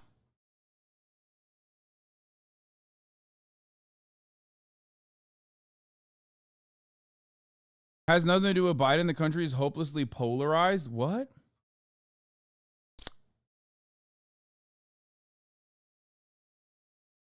You can have a situation where the Republican Party is absolutely fucking destroying itself and still have a circumstance where people are looking at the president and going, well, he's too fucking old. What the hell's going on? If this was 2008 Biden, it'd be so popular. Oh my God. He would literally, people would say, Obama who? They would literally look to, if this was 2008 Biden, people would literally hail him as the champion, like the New Deal FDR. Like, I'm not even kidding.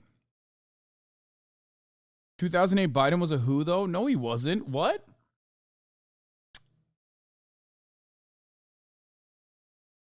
At that point, he'd been in Congress for 200 years, dog. What are you talking about?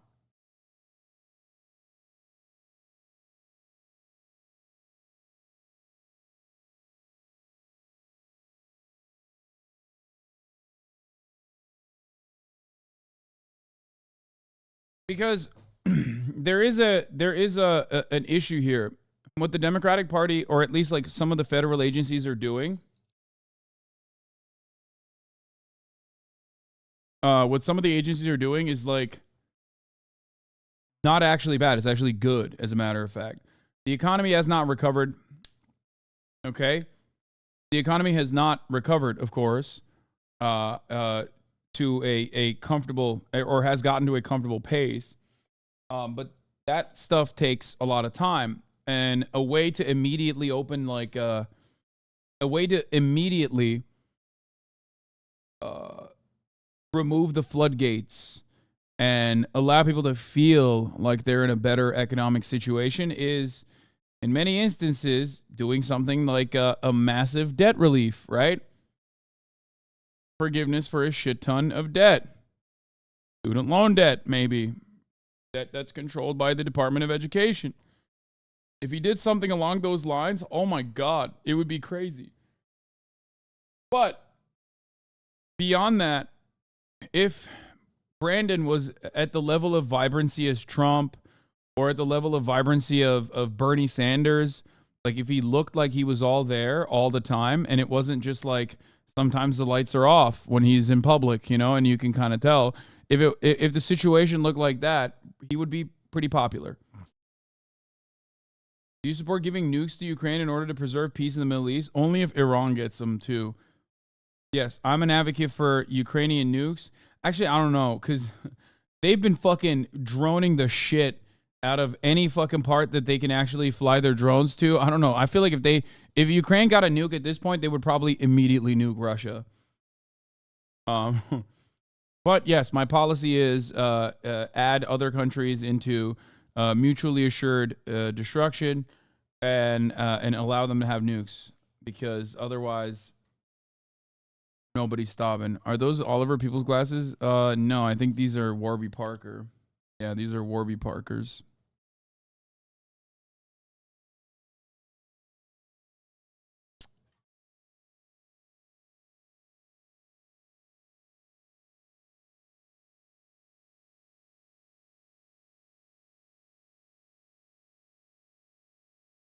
Lee Druckmann, GOP learns the hard way. Turning the bass up too high blows out your speaker. I hate that this is like such a centrist position, because it completely fails to recognize that the real reason as to why the GOP is imploding is not because they capitulated to their base. It's because their base is asking for psychotic, bloodthirsty, and oftentimes bad policies. Okay? The other side of this argument does not exist. Like, no, I know it's a pun. Shut up. I know. But it is actually a very centrist position to be like, yeah, see, look at these idiots. They listen to their, there's an old saying in Washington, D.C.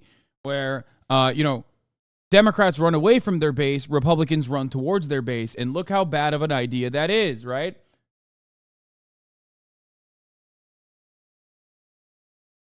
Because I am hearing more and more of this kind of take, especially because the reality is that like a lot of neoliberals in the Democratic Party have this exact same position, where they think that like if they capitulate to some of the most woke elements in their base of support, that they will and launch messaging campaigns surrounding those policy positions, then they will lose in the same way that the Republicans are losing right now, or blowing up their own party right now.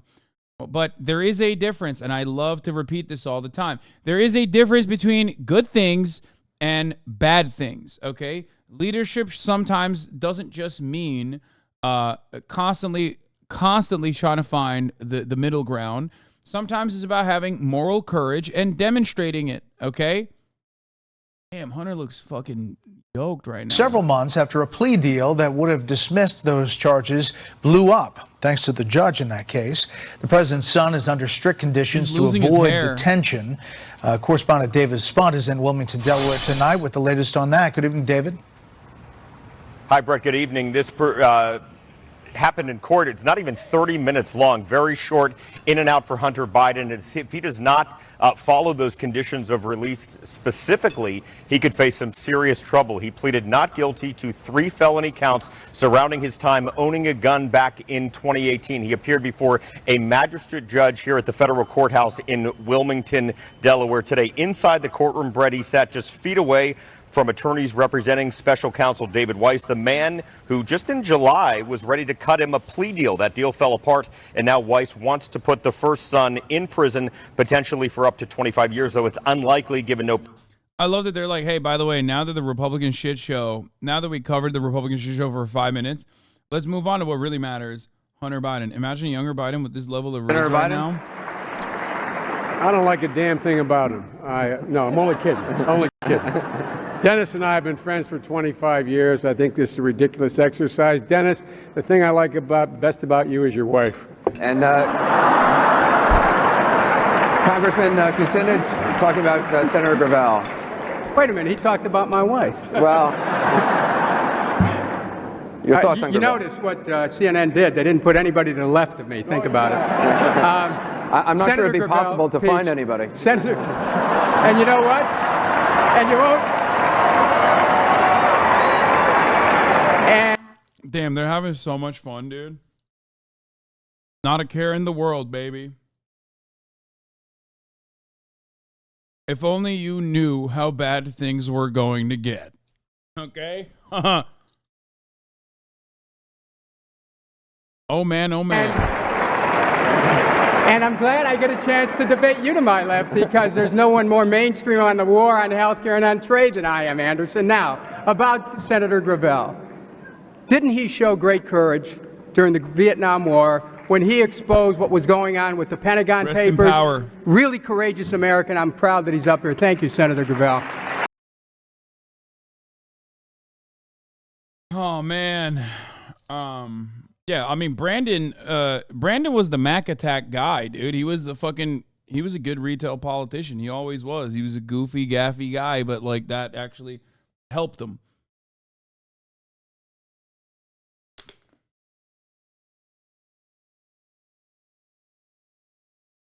Love that all the hogs in my life are defending Hunter Biden on his gun charges because they want to smoke weed. Now it's legal. Wait, really? No way.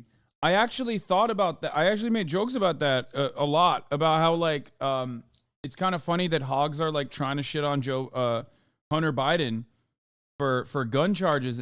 Are there actually a lot of people who are taking a stance on this against the overwhelming Republican messaging? Because if they lose on that front too, they're so done. They should just lock it up. They are literally the Democratic Party now. You know what I mean? All the uncertainty on Capitol Hill, the Dow lost 431. The S&P 500 fell 59. The Nasdaq dumped 248. Up next, how the speaker turmoil could affect U.S. support for Ukraine. Okay, the ad break brings you closer to the. That's crazy that the ads are still going. 5-minute delay this afternoon in the court proceedings. He came on the bench and said that he was warning both sides, all parties, that they could not make any comments about any members of his court staff. And this followed Trump's post on his social media platform today about the judge's clerk. She's his right-hand person.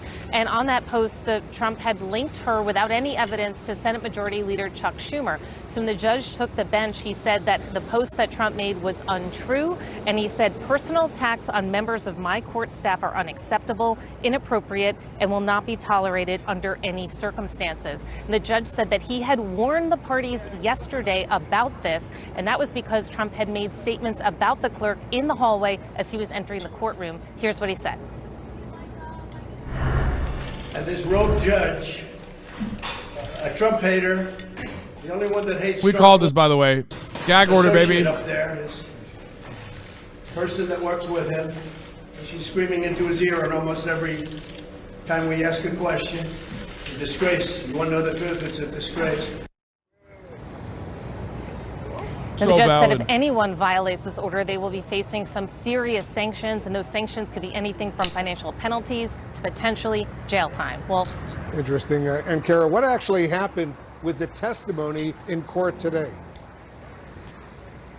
So today on the stand was more direct testimony and the cross-examination of Trump's longtime accountant, Donald Bender. When he was asked questions on direct by the Attorney General's office, he said that it was the Trump organization that gave him all the information that went into the financial statements that Mazars had compiled. And these statements are at the center of the case. They're the statements the judge has said are already fraudulent. Now, he also testified when questions by the Attorney General's staff that he later learned only 2 years ago that the Trump organization had appraisals for some of these properties in some of these years that they did not share with Mazars, which could have potentially impacted the values put on these financial statements. And when asked by one of the state This is such bad luck that every judge Trump gets is a hater.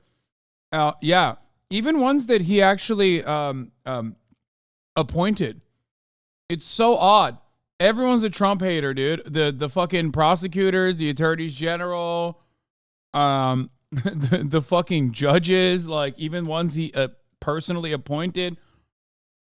It's always so strange that like everybody just hates him. Fucked up. We got a long way to go. Okay, so you were there today. I mean, dude, you can make the argument that his own lawyers are haters of his, including Alina Habba, who in a dramatic move forgot to ask for a jury on the trial on this civil case. So it's pretty awesome.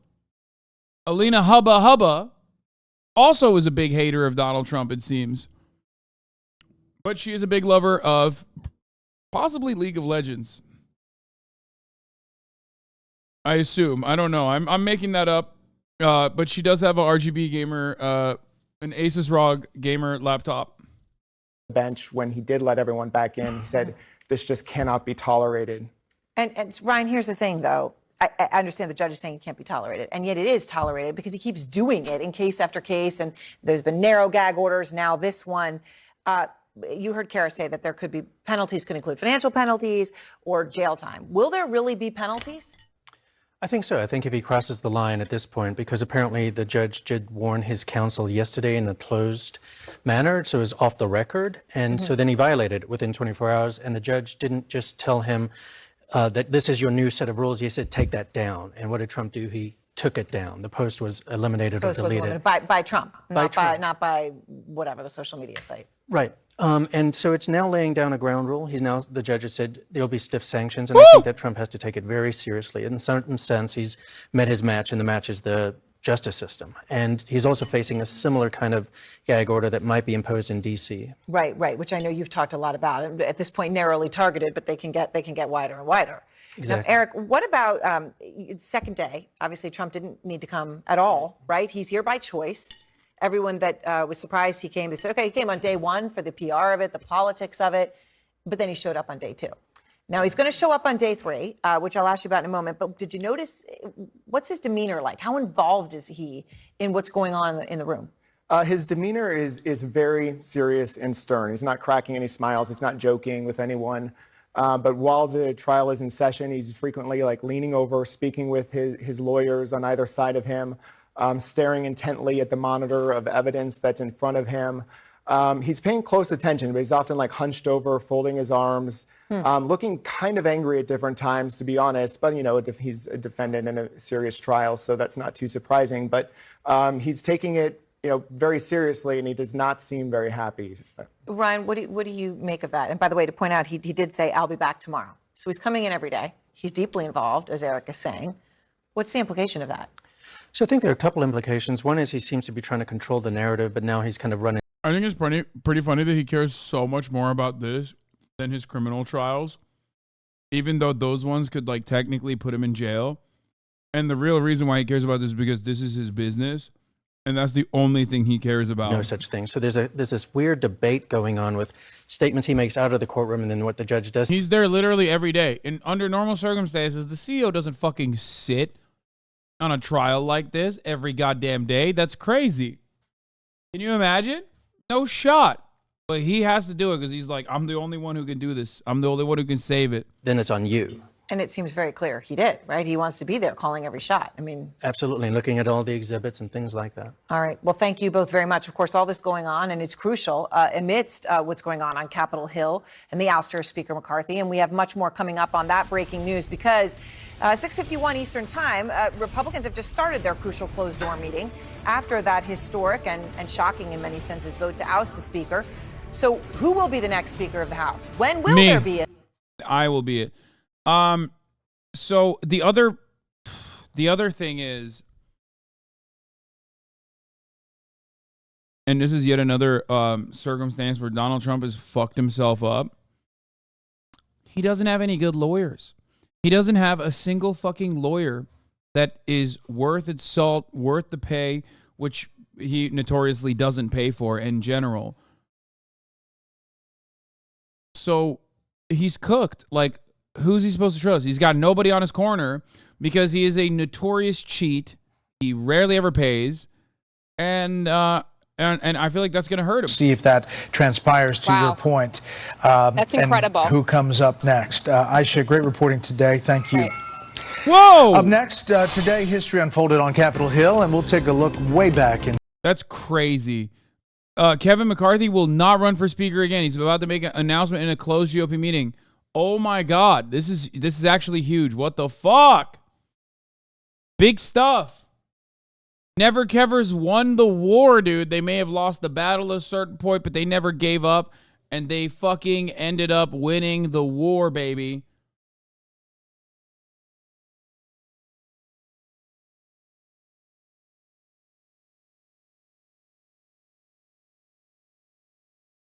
Oh, here's headed back into a New York City here's the courtroom jury. today after what Here's the the jury thing that we were talking about. He is calling a successful first day. Quote, good day at trial today as the judge will be honoring the appellate court's unanimous decision on the statute of limitations. This reduces the case by approximately 80%. See you in court on Tuesday morning. Donald Trump's attorney, Alina Habba, joins us on set now. Alina, good morning to you. Back in court today. Yes. But first, let's talk about this decision by the judge yesterday. The former president left in a very good mood, saying that 80% of the case is now essentially dismissed. Is that true? And tell us the impact of this. This all has to do with statute of limitations. That's right. So remember, originally we had a decision that came down from the appellate division in June, which dismissed Ivanka Trump. And in that same decision, they also addressed the fact that there's statute of limitations and there's limitations on years that they can go back. Well, that affects the value of the case that they're bringing against them, which, by the way, the case should be entirely dismissed. That's obviously our position. This judge did not acknowledge it until yesterday when he said, you just spent the entire day wasting my time effectively. 2011 was what we looked at. That is way before, and that is the appellate decision, or the appellate division already decided that. So it was great. I'm really happy that he acknowledged it. It was a good step in the right direction. It's kind of crazy that I hit her up, and instead of coming on my stream, she chose to go on Fox News, knowing full well that, like, I'll cover it. You know what I mean? It's kind of fucked up. Alina, you have an open invitation. But Alina, there is the underlying decision from this very judge that many legal experts don't even know how it carries out in practice. Basically, it appears like this judge is taking away all of Donald Trump's ability to do business. So you're a member of this legal team. If this actually ends up being reality, what happens? Do you know? Sure. It's called the corporate death penalty. That's what we call it anyway. Effectively, it's what the Attorney General wants. They want to say that President Trump, and not only President Trump, his children and the 850 plus people that work for him will be affected and not able to do. President Trump and the Trump family will not able to conduct business in New York, will have to be dissolved in the state of New York. For doing what? I don't know. They put together. Oh my God, I'm gonna nut, dude. What the fuck? Holy shit. Music to my goddamn ears, dude. I'm sick and tired of these fucking Thugglikins, dude, who think they are above the law. Okay? Lock them up. Disband their fucking organizations. Take them down. Yeah, corporate death penalty. Let's fucking go. She's scamming Trump. She made her Twitter account on January 6th knowing he would need a defense. Moldovan Mama Liga is back. And not to yell at me about restoring the glorious glorious liberated Moldova. That's crazy. I can't believe Moldovan Mama Liga's in here and we're not talking about Ukraine. That's crazy, dog. 44 months. One of my strongest warriors right here. Of their values, which then sophisticated banks came in, looked at, and did their own valuations of for loans that he frankly didn't need because his net worth is so high. You're the GOAT. But that is effectively what it means. All right, so I'm sure that you're going to want to clear this up because the judge said the reason there's no jury trial is because nobody asked. And then now there are all these headlines that say that's because you didn't check the box to ask for a jury trial. So is that true? No, that is not true. Thank you for saying that. So the judge, actually what he said, and it's tricky because if you don't understand the second. Okay, I feel like she's going to say that. She's going to. Why is it tricky? What he said was under Section 6312, there is no right to a jury trial. This is no box checking. And unfortunately, there's been people on the news misleading everyone, saying that there is an option to check a box and you get a jury. That is wrong, everyone. There is no option to check a box. They brought this under a Wait, so there is actually no way to get a jury in a civil case? Really? She's right 100%. Like, there was actually no way that she could have gotten a jury for this?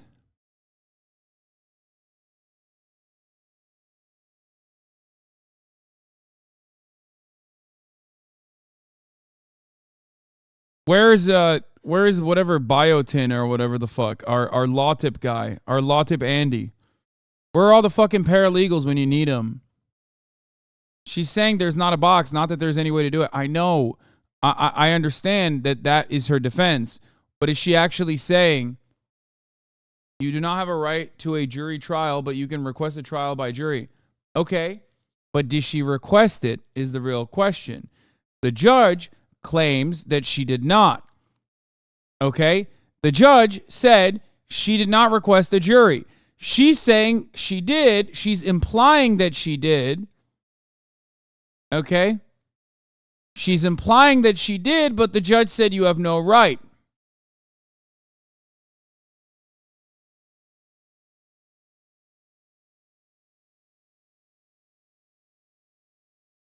I'm a paralegal at a courthouse. Okay.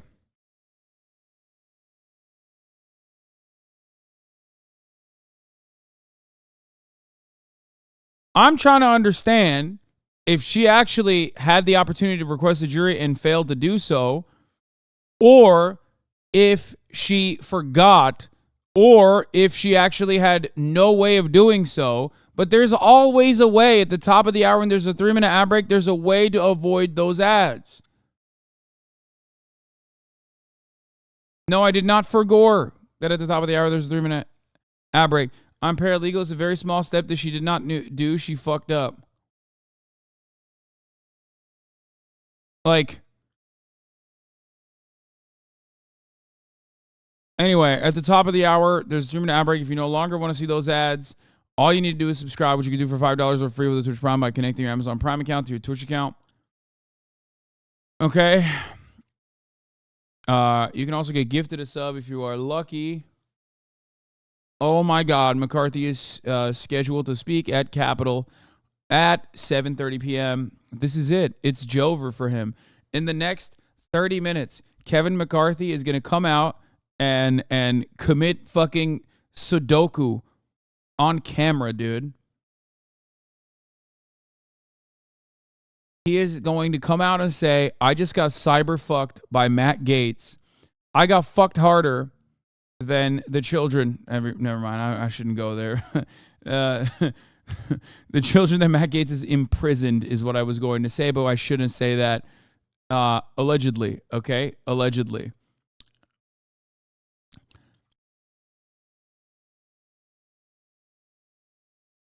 She almost certainly had the option of requesting a jury's.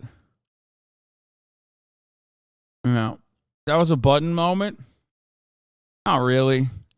I mean, it's a joke that everyone has fucking made at this point. Which is not really a joke. That's why it's like kind of fucked up. Go there, bro. Edgy leftism is based. I love being an edgy leftist. Nestor was a fully grown adult, thank you. Not when Matt Gaetz actually adopted him. And number two, Nestor is not a part of the investigation. Consumer fraud statute. It has never been used in this way for a reason, because this judge who oversaw the special proceeding has given them everything they wanted effectively for years, and they wanted to keep it in this division as opposed to the commercial division where we would have had a normal judge. So no, everyone, I didn't forget to check a box. There you go. Okay, I feel like she's lying. Wait, is she? Wait. Consumer fraud statute. It has never been used in this way for a reason, because this judge who oversaw the special proceeding has given them everything they wanted effectively for years, and they wanted to keep it in this division as opposed. I feel like she's trying to say that this judge is biased and wouldn't give me a jury anyway. Okay? I feel like she's trying to fucking say that the judge is biased and would not have given me a jury anyway, so I didn't ask for it. But she's not just openly stating that. She's doing she's doing a long way to get there. She's dancing around the issue while doing lawyer speak to be like, oh yeah, this judge never would have given me a jury anyway because he's so biased. Look at the fucking look at the way he's like gone through this case so far. To the commercial division where we would have had a normal judge. So no, everyone, I didn't forget to check a box. No, I actually don't understand. I feel like I feel like at the end of the day, it's not about like checking a box or whatever. It's more so about requesting a trial by jury. You have, as far as I understand it, in a civil case, you have a right to request a jury. The prosecutor can say no jury. You can also say yes jury, right? Isn't that how that works? I don't know. I'm not a fucking lawyer. Where are all the debate perverts in here? Did I purge all of them? So now we have 0 actual fucking lawyers in the chat. What's going on? And I don't know if it's like actually checking a box or if it's actually just like requesting it with a form or whatever.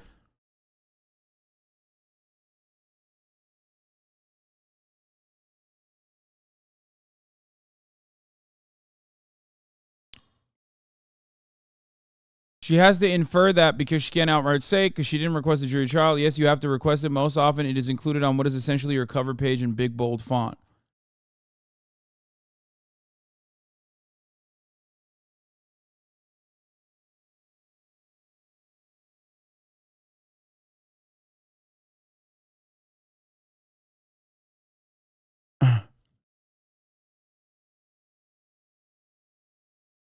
Need to make this like the photograph in the Back of the Future where they all start fading away. Paul Ryan, Eric Cantor, and Kevin McCarthy. Young guns. A new generation of conservative leadership.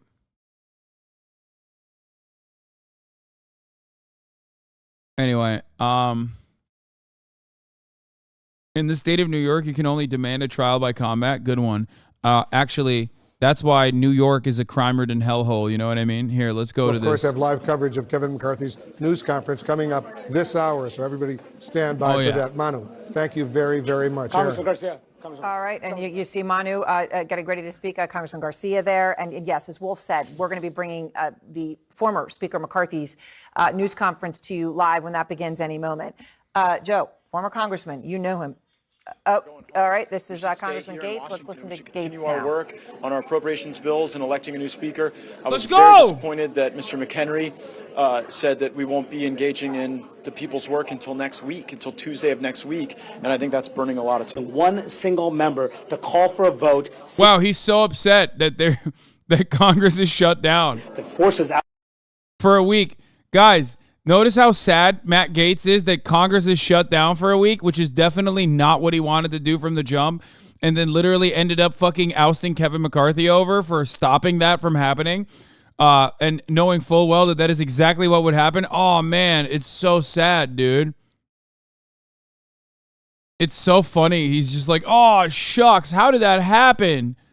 No way. Today about something, say a government shutdown because Democrats refuse to enforce the border, or a government shutdown because Democrats refuse to stop inflationary spending, all of which American people would understand. So it's kind of a marketing thing that I would criticize Kevin McCarthy for. But honestly, when you look at what happened today, the same criticism you could level against Matt Gaetz, because nobody knows what this is about.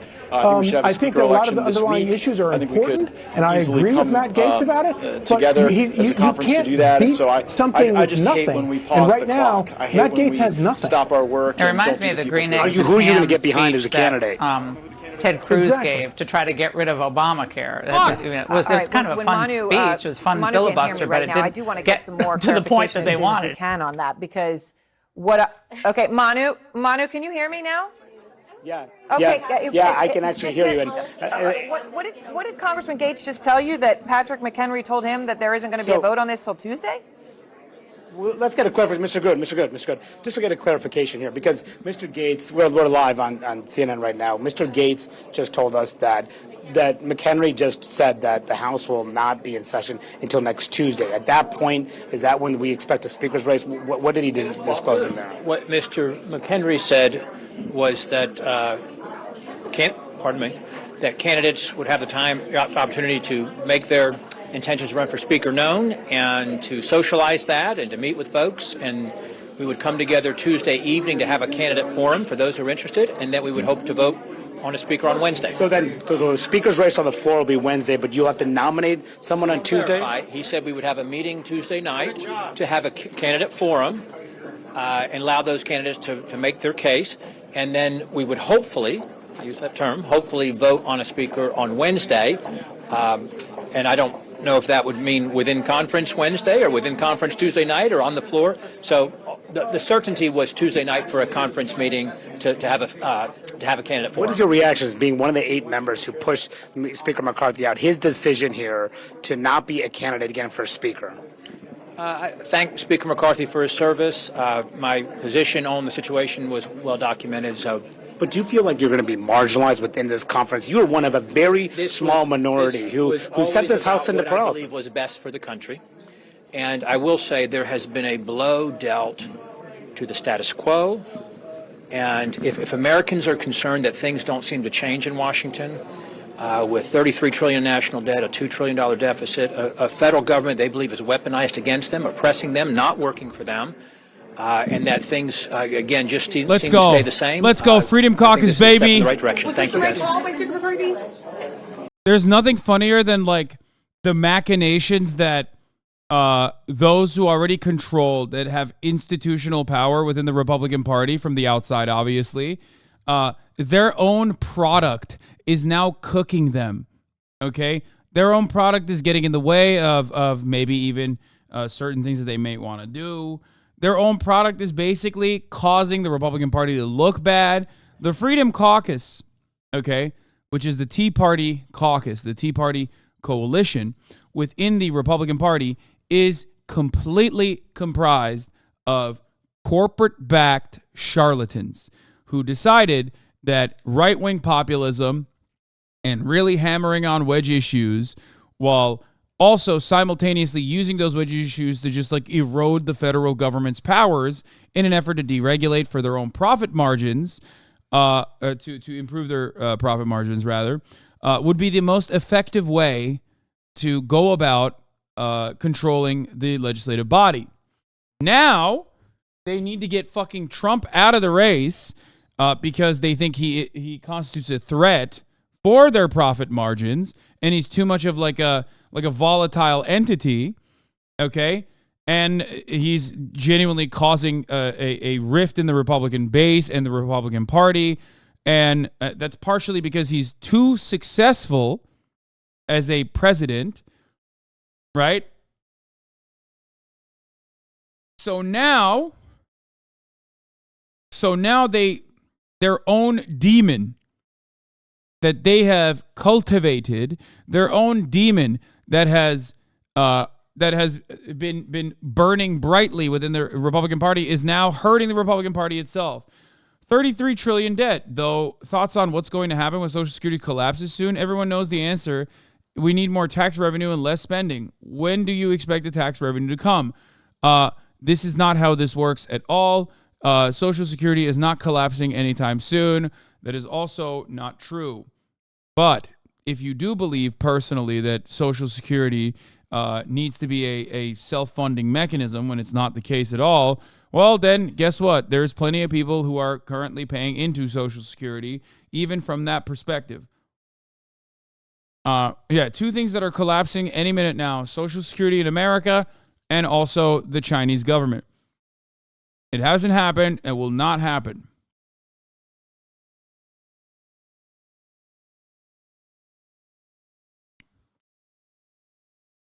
Stunning lack of urgency, I think, is going to just send shockwaves through the American public. That it's like, let's take a week to sleep on this. To socialize. To socialize. To socialize. Heaven forbid something like a natural disaster happens that requires an emergency declaration by Congress. The thing is, like, the thing that matters is money supply.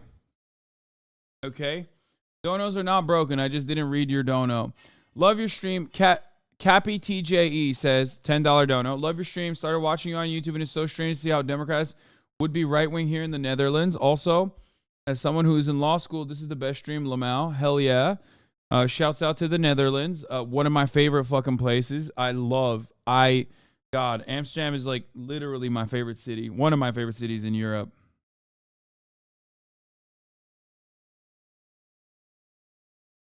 But yeah, donos are not broken. I just read it. Fuck, what was I talking about before the dono thing? Amsterdam's so sick.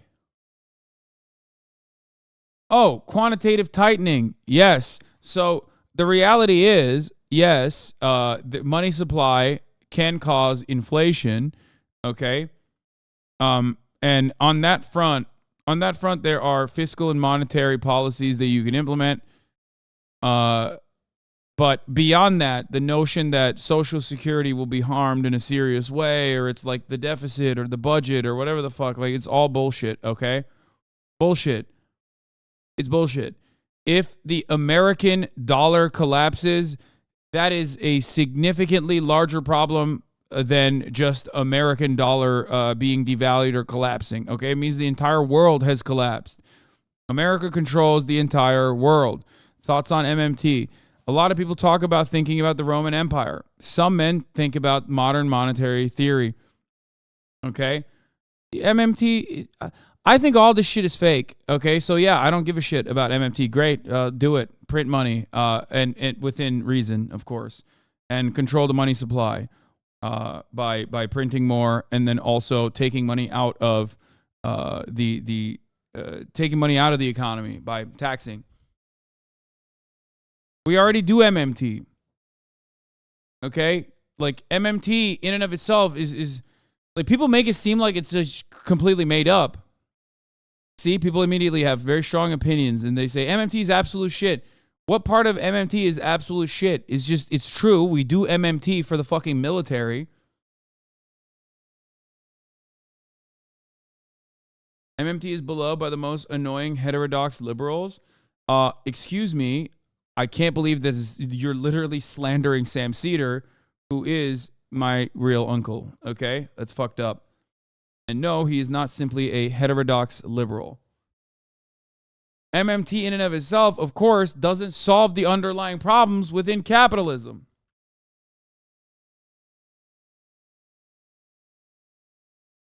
MMT is descriptive of what's happening, not prescriptive. I agree with you.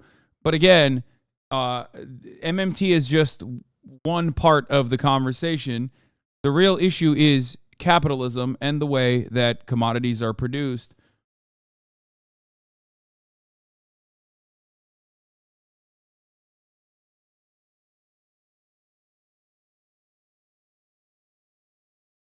MMT is just more sued crankery. No serious leftist should subscribe to it, to be honest.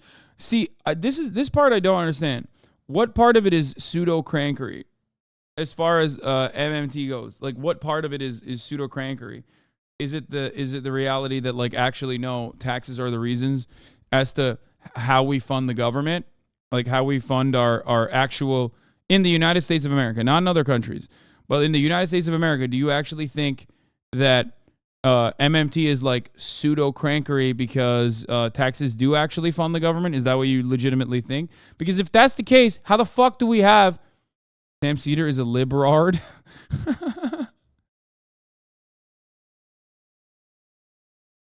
Like, what is it? No, but seriously, what is it? Is that how you think it works? Because if that's the case, how the fuck do we keep finding more money? Where is it coming from? Like, actually, where is it coming from?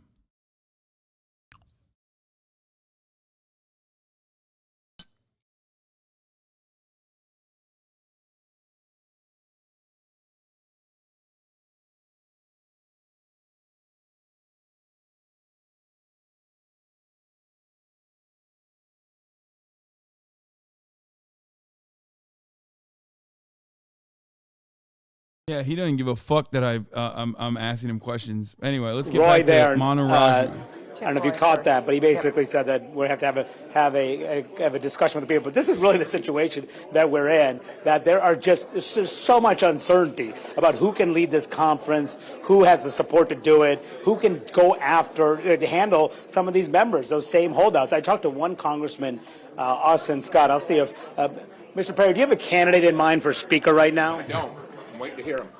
Okay. So Scott Perry, he's a chairman of the House. People always want to claim MMT is unquestionably false, but concede that all the premises from which it necessarily follows are clearly correct. I mean, there are limitations to the conversation. Obviously, if you fucking gave every single American $1 million that you printed out, that would be ridiculous. Okay? So there are certain principles still at play that that understandably need to be controlled. Okay? You just can't have unlimited money supply without any consideration to what that will do to a market economy. I'm not saying that that's the case anyway. I'm simply stating that we already do that in the direction of capital owners, and we never actually turn the money spigot in the direction of the actual American citizens within reason. And it not even directly giving people the money, okay, and turning the money spigot in their direction.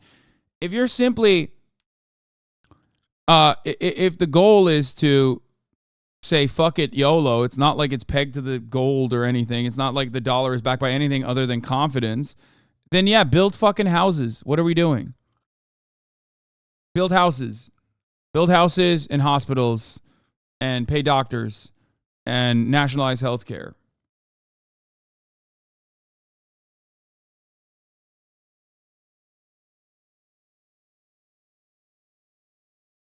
Yeah, because the concept of MMT, modern monetary theory, already is in action, whether you like it or not. It's in action when there is a time of economic crisis, and we have to figure out a way to fund the banks, and we have to figure out a way to bail out companies. It's in action when it happens during COVID. It's in action when we have a discretionary spending budget, like a overall military budget that keeps growing every fucking year. It's always been the case. Tangent, I can't stop thinking about how they put a lien on my ape. You peaked there, thank you. It was really fucked up, though. They did put a lien on my ape. They did ultimately ended him out of the speakership. So they're just not, they hadn't really made any contingency plans, even though it had become clear for days that McCarthy didn't have the votes to stay as speaker, because there were questions about whether McCarthy would fight this out. He kept saying, we're going to ask Mr. Comer. The idea is that they do something with the money that's printed, either by taking something away from the private sector because government initiatives are inherently more competitive than private, or by expanding the actual economy. Wait. House Republicans will hold a candidate forum next Tuesday in the election for Speaker next Wednesday. Hell yeah. MMT basically says the limitation for a superpower is available labor, not cash.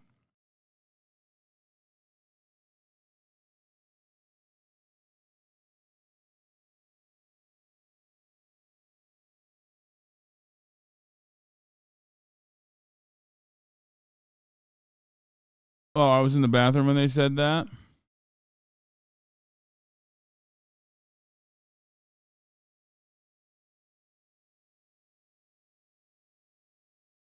That was my impression of MMT, is that the amount of money is totally fungible. No need to be within reason because it's just a social construct to mobilize real resource within the economy. I haven't heard MMT put limits on it like that. Yes, no, they do. They absolutely do put limits on it. I mean, they do. It's just that no one ever talks about it because everyone almost always says it's like crankery and not just descriptive of how we operate currently. You can say all the different parts of MMT enjoyers, like the things that MMT enjoyers advocate for. You can say all of those different parts in public in broad daylight as long as you don't subscribe to that concept. Yeah. The real limits to what a government can do is labor and resources. It is not tax revenue, because tax revenue is not how governments with sovereign currency, especially the United States of America, that even goes beyond sovereign currency, having its debt in its own currency, but instead, on top of that, 800 military bases and an endless thirst for extraction of natural resources from the third world. That kind of government, okay, that kind of government has endless amounts of confidence because the entire global economy hinges on that government having that government controlling everything, basically.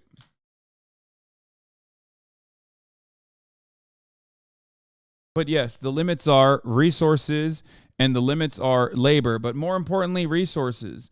The major limit is that there aren't unlimited resources. There's a finite amount of resources on the planet. So of course, if let's say everybody got $10 million fucking dollars in the United States of America, like it's a very silly and very stupid way to argue on this point, but like You can figure out what would happen in that situation. In that weird situation, we would own all the resources. So then we would compete against those resources, and then you would have a system of hyperinflation. Obviously, we would never come near that in general, and that would never happen in general.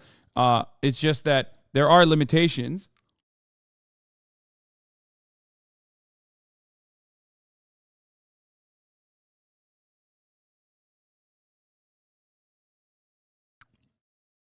And I don't think any serious MMT person legitimately pushes for unreasonable. Any MMT understander pushes for like unreasonable amounts of money being fed into the economy.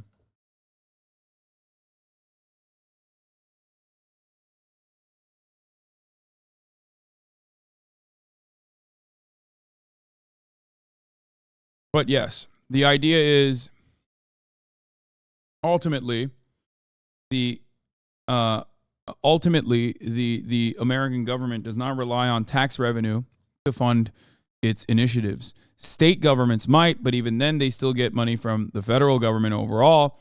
But ultimately, federal initiatives do not require tax revenue to fund itself. That's not how that works. Tax revenue is a process in which money is taken out of the economy in an effort not to have any, in an effort to control inflation, basically, to maintain it at a consistent level that is necessary for a healthy economy. And whenever things do get out of control due to corporate consolidation or what you would consider greedflation, suck a chode, Harry Potter, says SBXBT. I mean, I sucked your dad's dick, and he had a chode, just like you.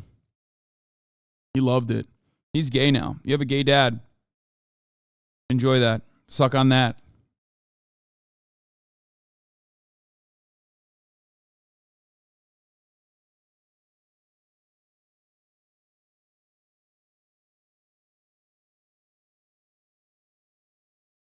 It's controversial because current neoliberal politics is based on lying about how fiat currencies work. Isn't MMT just a theory to describe what is happening with modern economies with fiat currencies? Why is it such a controversial thing? Yeah. Well, the other chatter responded to you perfectly.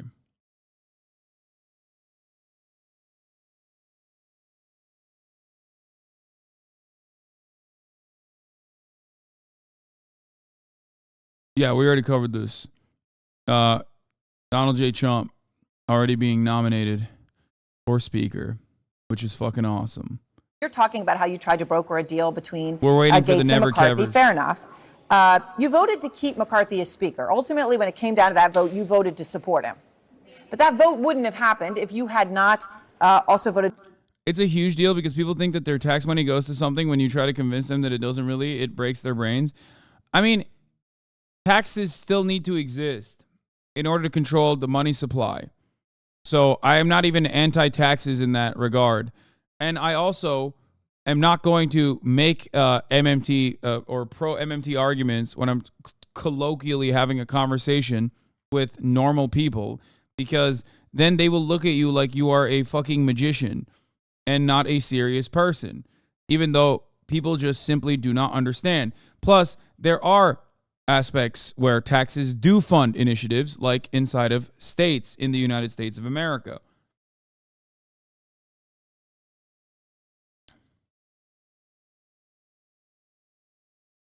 My problem with the taxes don't control the money supply, interest rates do. Okay, now you're just wrong literally on every aspect of this conversation. No, taxes control what amount of money. Wait, what are you talking about? Are you saying that taxes are not a deflationary mechanism? Like, why is there any fiscal policy then? It's just monetary policy? Is that what you're saying? Like, that's not even something that you would read in a fucking econ textbook. What the fuck? Oh, damn, it got fixed. And there would be a forum a week from tonight. Like that, that's not even MMT. Like that you're just objectively wrong at that point. When a government oh, you caught. Okay, you're just wrong. When a government collects taxes, the government spends that money back into the economy. Oh my God. Okay. Sure, man. And look, I think Patrick McHenry made a wise decision. I think a lot of people were caught flat-footed by that because I think we all expected to come in and kind of have a gripe session. People need to vent. And I think Patrick just decided that really isn't going to be productive. And when people are angry, they say things. Flipped cars to try to pay my way through it. Went to visit some buddies. Look at this bitch ass. For a weekend, stopped at the grocery store to cash a check, and I won the lottery. One of the first in California. It was before Biden economics. It was only 5,000, but it went much further back then. Took my folks to dinner, put the majority of the rest of the money into the stock market, and did pretty well. The next semester, I took a break from school. I went to buy a franchise, but no one said they would sell me one because I was only 20 years old. But I learned then never to give up. So I opened my own business, selling sandwiches. 3 things I learned. First to work, last to leave, last to be paid. I wanted to finish my college degree. At that time, no one in my family had finished a 4-year degree. I did pretty well. I now had enough money that I could pay my way through school as long as I went to Cal State. So I sold my business, going to school. I opened up the local paper and said, be a summer intern in Washington, D.C. with my local congressman. I did not know this man, but I thought he'd be lucky to have me, so I applied. And you know what he did? He turned me down. But you want to know the end of the story? I got elected to a seat I couldn't get an internship for. I ended up being the 55th Speaker of the House. One of the greatest honors. I loved every minute. And the one thing I will tell you is... He loved every minute? Bro, it was short. Doing the right thing. Not that many minutes to love, brother. Easy, but it is necessary. Fucking got him. I don't regret standing up for choosing governance over grievance. It is my responsibility. It is my job. I do not regret negotiating. Our government is designed to find compromise. I don't regret my efforts to build coalitions. I love his idea of like picking himself up by his bootstraps is literally winning the lottery to start a business. I'm going to fucking lose my mind. The irony is so thick. I am drowning in it. I leave the speakership with a sense of pride, accomplishment, and yes, optimism. From the day I entered politics, my mission has always been to make tomorrow better than today. I fought for what I believe in, and I believe in this country of America.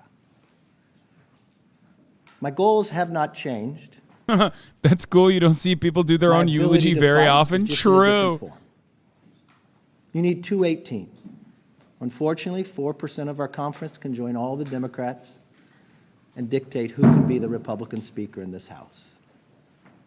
I don't think that rule is good for the institution, but apparently I'm the only one. I believe I can continue to fight, maybe in a different manner. I will not run for Speaker again. What's that I hear? Pick somebody else. On the horizon. I hope you realize that every day I did the job, regardless whether you underestimated me or not, I wanted to do it with a smile. Oh, shut the fuck I grew up. to enjoy you, even on your toughest days and your God, this questions. is so bitch made. I could always tell what day it was based upon your question. Monday, you would ask if I could pass the bill. Tuesday was whether the rule would pass. Wednesday was the greatest challenge ever to my speakership. And Thursday, when we passed the bill, you didn't think it was a very big deal. And it all started again on Friday. You know, I wouldn't change a thing. I do believe, I got a new portrait in there too of Teddy Roosevelt. You all know the man in the arena, one of my favorite parts of it, who errs, who comes up short again and again, but there is no effort without error and shortcoming. Who spends himself in a worthy cause, who knows the triumph of high achievement, and if he fails, at least he fails while daring greatly. I always like to take a risk. Saturday, I took a risk for the American public. Regardless what anybody says, no one knew whether that would pass. The Democrats didn't want that bill. Yes, they pull a fire alarm. Yes, they do their conga line. Yes, they wanted to delay. Dude, the But it was all bagpipes for the rip American people. as the background I could on not this. look the troops in the eye and say I would not pay them. Oh, God, shut up. For those who spoke on the floor, I thank them for their positive talks. I don't know what those who voted against and said there was some deal, they were never a part of any deal. For those who said about what we accomplished, I'm proud of what we accomplished. From the Parents' Bill of Rights, to our energy bill. But if they want to hold me liable because the Senate didn't take it up or the President didn't take it up, that's politics, for what I know. But the one thing I do know, this country is too great for small visions of those 8. Just call Matt Gaetz a pedophile, pussy. Who are coming to visit the Capitol, this is a place I want you to visit. I liked opening the Capitol. January 6th. He's saying, do January 6th for me. Come visit Bakersfield. Rise up. I like people being able to visit. I hope you like being able to be back in. I think it was important that members actually show up to work as well. You know, to paraphrase Lou Gehrig, he said, I might have been given a bad break, but I truly still consider myself to be the luckiest man on the face of the earth. There's no other country that you could rise to be the 55th speaker, not get an internship, and be able to fight for the American public. So it was my greatest honor to be able to do it. I love my conference well. I love to be able to ability. I've been a part of the leadership team for quite some time. We won 2 majorities. As leader, I'm proud of the fact we only gained races, only gained seats. I'm proud of the fact as a Republican leader, we elected more women. We elected more minorities. We expanded the base. I'm proud of the fact that for the 5 years I was leader, 2 election cycles, we gained 5 more seats in California, 5 more in New York. We won in places no one thought we could win.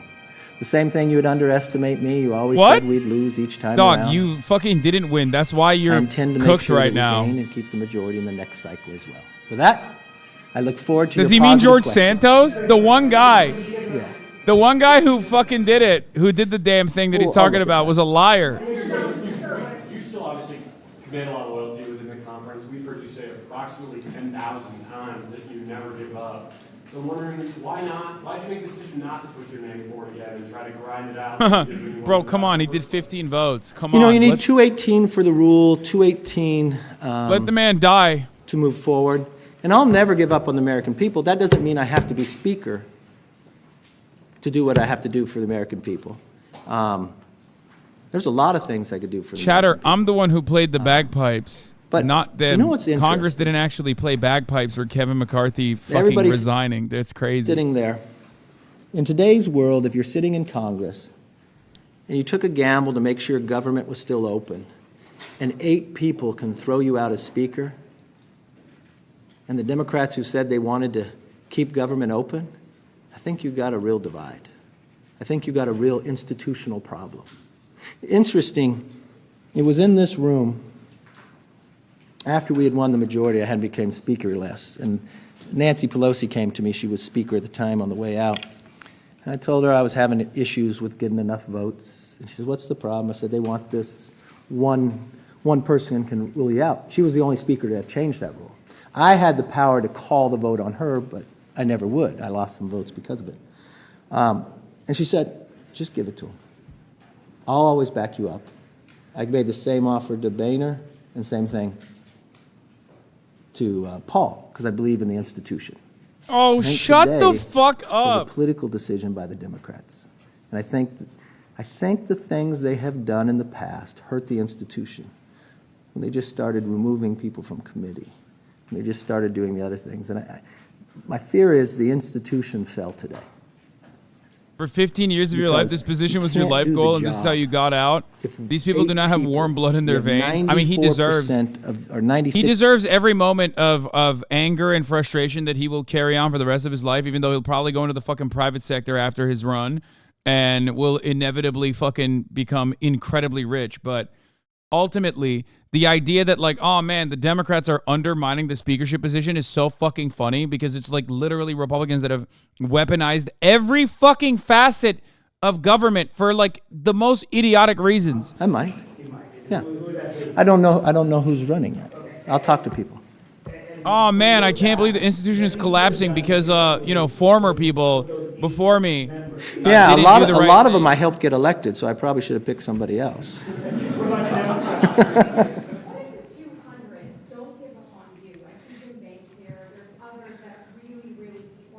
You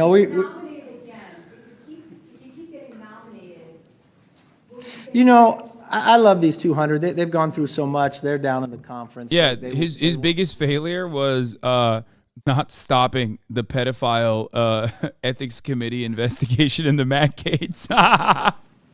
Oh God, American politics is such a joke, dude. I hope you felt that I always felt, what can we do best to move forward? I mean, I treated Hakeem Who's the way this I random wanted to. congressman? Why is this I man tell him important? things There's we're real doing news throughout, cover. Exactly. so He's he just never some kn- random so he guy never from was Bakersfield that we're paying I attention wanted to for no bring reason. The body back. He's just some Republican, dude. We created a select committee on China. I changed the Intel committee. They just came back from MIT where they all had bipartisan briefing on AI and quantum. Started doing briefings with AI the whole conference of Republicans and Democrats alike. We're far from solving that problem, but I'm proud of what we were able to do there. So we'll continue. Yes, sir. When did you make this decision? Did you know the most eventually succeeded that you would not run again, or was this right afterwards? You know, not all those 8, but these are the same people that never voted for me. They thought it was big. They went to present after we went through 15 rounds. Why do I do something for myself that can hurt the country? Why create? I'm not quite sure those individuals are looking to be productive. It concerns me as a Republican based upon watching what they do. I want to be a Republican and a conservative that governs. And we're going to have to find our way to do that. To do what? To govern to do what? Kill poor people? Like what are the policy positions that Republicans have? Again, that we didn't get all 12 spending bills done, but we first had to do a debt ceiling that they didn't support. They held up every appropriation bill in the summer. Everything that these fucking assholes do is literally just lie, cheat, steal, deny, obstruct, and then go back home and sit on town halls and act like they did something when, like, after all of their hurdles that they fucking put in front of legislation, like something gets pushed through Congress, oftentimes through like, through a budget deal, okay? They will turn around and go, oh, look at how much money I brought back to my state. Much better. Look at all the roads I built. That is what the Republican position is. I fucking despise them so much. I hate the Democratic Party, but goddamn, is the Republican Party just the absolute worst behemoth in modern society. I mean, for the whole point, I mean, if you talk about like a Gaetz, Gaetz came to the whole conference and said, we will never use this. We'll never use this, you know. I mean, this is a man that sat there. Wow, I can't believe you trusted him. Said, okay, idiot. I'm going to vote for you next time, and falls back and not. So, I mean, it's just the trustworthiness of a lot of individuals. It makes it difficult. Fake friends! I do not think, regardless of who the speaker is, that you should have that rule. Everybody had it but Pelosi, but it was never used until it started getting used against Boehner. And if you can always count on the other party to vote in a block against it. Seems to me like Pelosi's has a better whip than you. 4 to 5 people to control whatever. So it doesn't matter even if you have 96%. So that is not a government that works. That is chaotic. You said everybody has it except Pelosi. Yeah, that's because Republicans can't fucking whip their own party into submission, it seems. I don't think it says about the Republican Party. I think it says something about some people who are not a conservative. I mean, if you were a conservative and you only had one entity making the battle and you vote against securing the border, you vote against cutting this wasteful spending, and then you partner with all the Democrats. Now, you'll phrase it all the other different ways. That's not a conservative. Look, you all know Matt Gaetz. You know it was personal. It had nothing to do about spending. Say it! Say it! He's a pedophile! Everything he accused somebody of, he was doing. Cook him! It all was about getting attention from you. I mean, we're getting email fundraisers from him as he's doing it. Join in quickly. That's not governing. That's not becoming of a member of Congress. And regardless of what you think, I've seen the text. It was all about his ethics. But that's all right. Mr. President, can I just clarify really quickly from the first question? Are you considering resigning?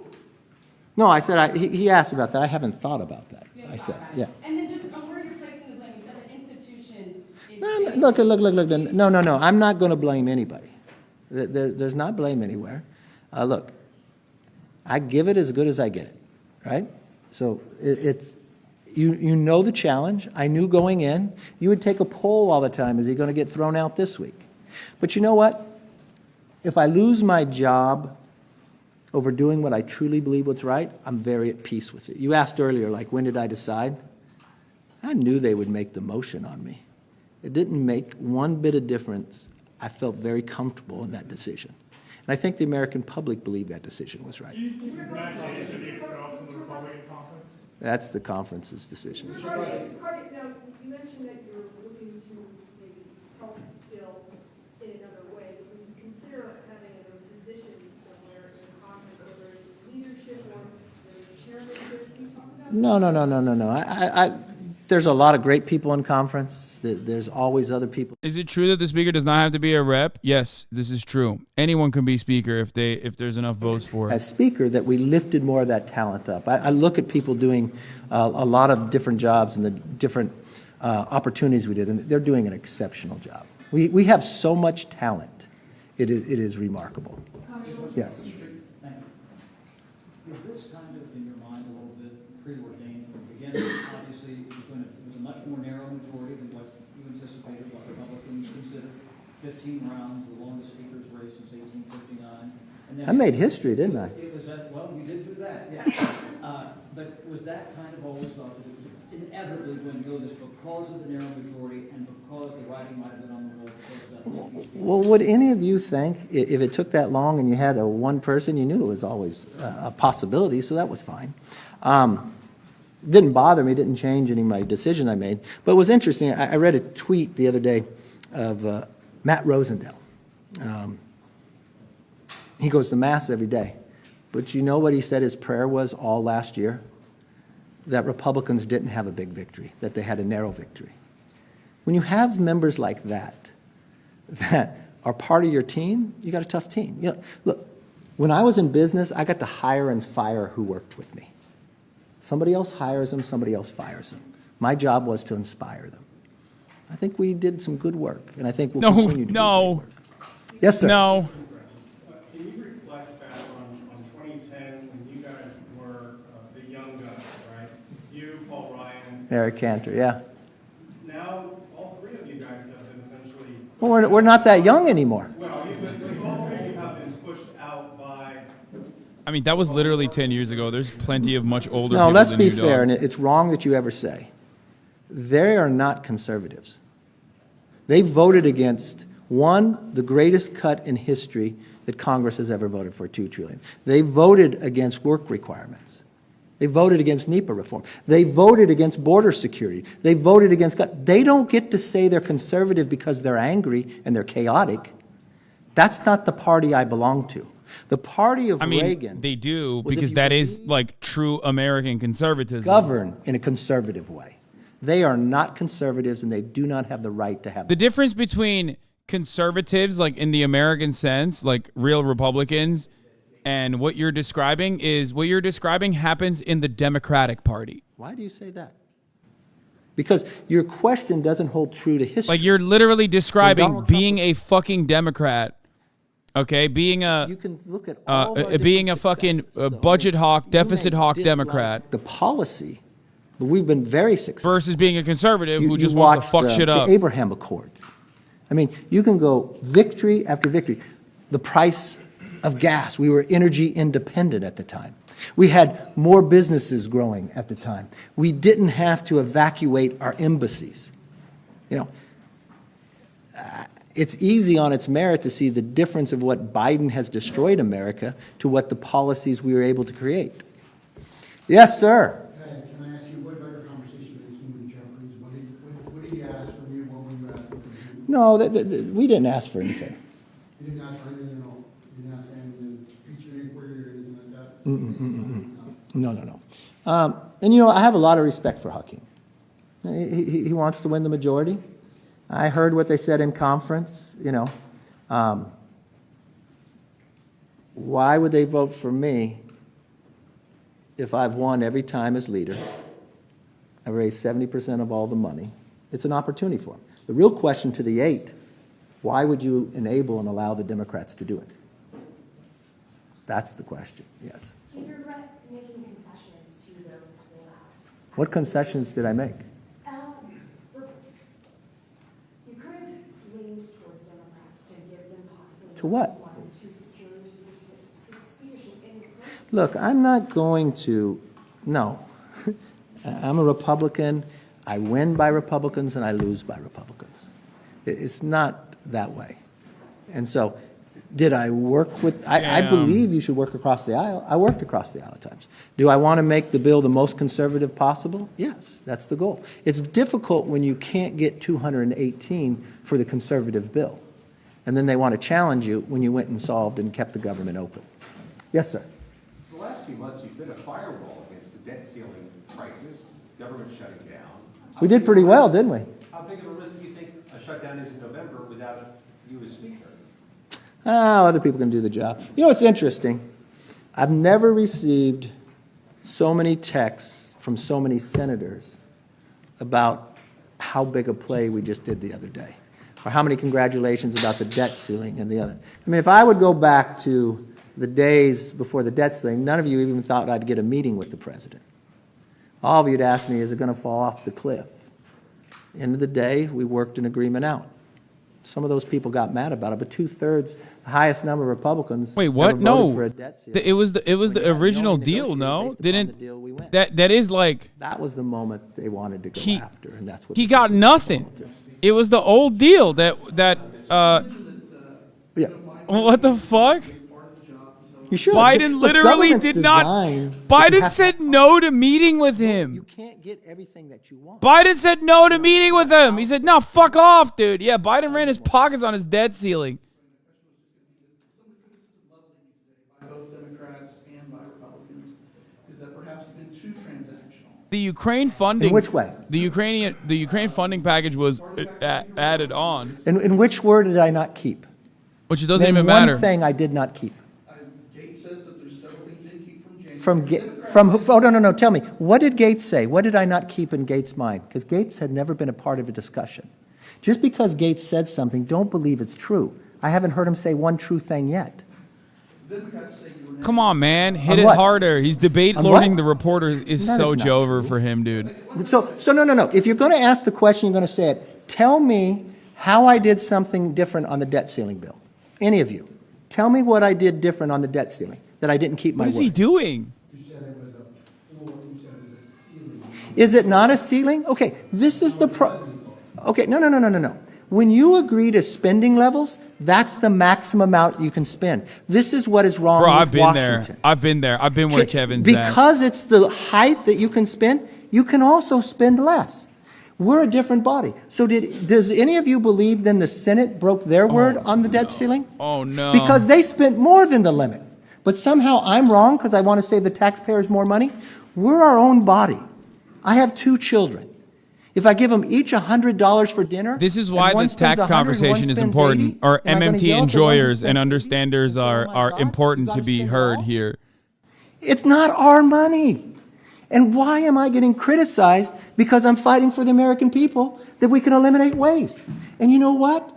We're our own body. So if we can pass the bills, and the Senate can pass the bills, but they pass them higher, but they haven't passed anything, somehow I'm wrong? I kept my word. I did not spend over the limit. They broke their word. You don't feel you're too transactional? Okay, you use the word, how was I transactional? If you ask a question, I want you to show an example. Give me an example. Dude. So what did I do this for? This is so enjoyable. This is why you guys watch me yell at chatters. Oh my God, I just realized. This is so much fun. Even if you fucking hate this person, it's so much fun watching him mauled. I just realized why so many fucking chatters who hate me watch me and try to piss me off all the time. No, I did no transactional. I tried to pass a conservative stopgap measure that secured the border and actually cut spending. When that didn't go, the only bill that was going was sitting over in the Senate that had a stopgap measure, disaster, and Ukraine. I made a decision as Speaker to keep the government open, and I put something on the floor. And let me get this straight to all of you, because someone said I did wrong. 72-hour rule, I'm the only one who's lived by it. We're the ones who created it. We never broke the 72-hour rule. The bill I put on the floor was a suspension, which takes a 2/3 vote. And you know what? You can put a suspension on a rule, and you can waive it based upon the leadership. That's exactly what I followed. So my question to you is, when somebody says something, don't take it that it's gospel. Why don't you ask them to point? When Gaetz said I didn't follow, said, show me one place. You saw Massey, Thomas Massey, who is the hardest line person, say we followed all the rules all the time. That he was in the room when the agreement was made, and then we surpassed what we said we would do. So if you ask me a question, I'm going to answer back, because when it's not true, it's not fair. How important is it that the Speaker of the House be a member of the institution? Some members are floating in the former President Trump. They always float some other name. Yes, you had. Okay. First of all, you got to be in the institution to understand how it works. And look, it's legal to have somebody else. I just do not think that would ever be good. Do I regret? You start with this question. I don't think you've ever been positive on yet, but come on. I have high hope. This is going to be exciting. That's a good thing. But do you regret not reaching out personally to people like Nancy Mace, Tim Burchett, who sat down on the House steps today and told reporters that you said something condescending to him? Okay, let's get through this. I personally like Tim Burchett, and I called Tim Burchett because I read his quote. And Tim Burchett's a friend of mine, which I'm kind of shocked by this. And Tim Burchett, in his quote, said he's leaning towards no, he's on CNN, but I'm going to pray about it. So I pick up the phone and call him, because I didn't think he was already there. I said, Tim, I read your quote. You said you're going to pray about it. I wanted to talk to you about it. And somehow he construes that I'm a Christian. I'm not going to offend somebody. I simply read his quote back. I thought there was still an opening, and I wanted to talk to him about it. He never mentioned anything when we were communicating like that. And he said, Nancy Mace is a whole nother story. Okay. Let's just be honest here. This is the one that I just got a text from her primary opponent saying, "Why'd you spend $3 million?" But I called Nancy Mace's chief of staff yesterday, and because I called the chief of staff. Well, she was on The View saying I didn't keep my word, so I didn't know what to... Listen, I can't say this in the press, but okay. But so, no, you'll keep it among yourselves, right? Wait till my book. No, so I call her chief of staff because, I don't know, maybe I don't connect her with something else, but I just said to him, I said, can you please tell me, I don't understand, where have I not kept my word? You know what her chief of staff said? You have kept your word, 100%. Members come to me, and one thing, I don't like the idea that a member comes and tries to leverage me. I don't go for that. You know, I'll vote for the bill you do. That's not well. But if you have a problem with the bill, I want to help you. But I can't sit there and write your entire bill. Why are we acting like the Republican Party makes sense in the way that it operates? Brother, it doesn't. It's not supposed to. It's supposed to just obstruct. Like, part of the reason why you're cooked is because you had a slim majority, okay? It was very narrow, and the obstructionist elements within the party decided they wanted to fuck you over because they didn't like you, okay? Or maybe they wanted to fuck you over to get clout in the media, okay?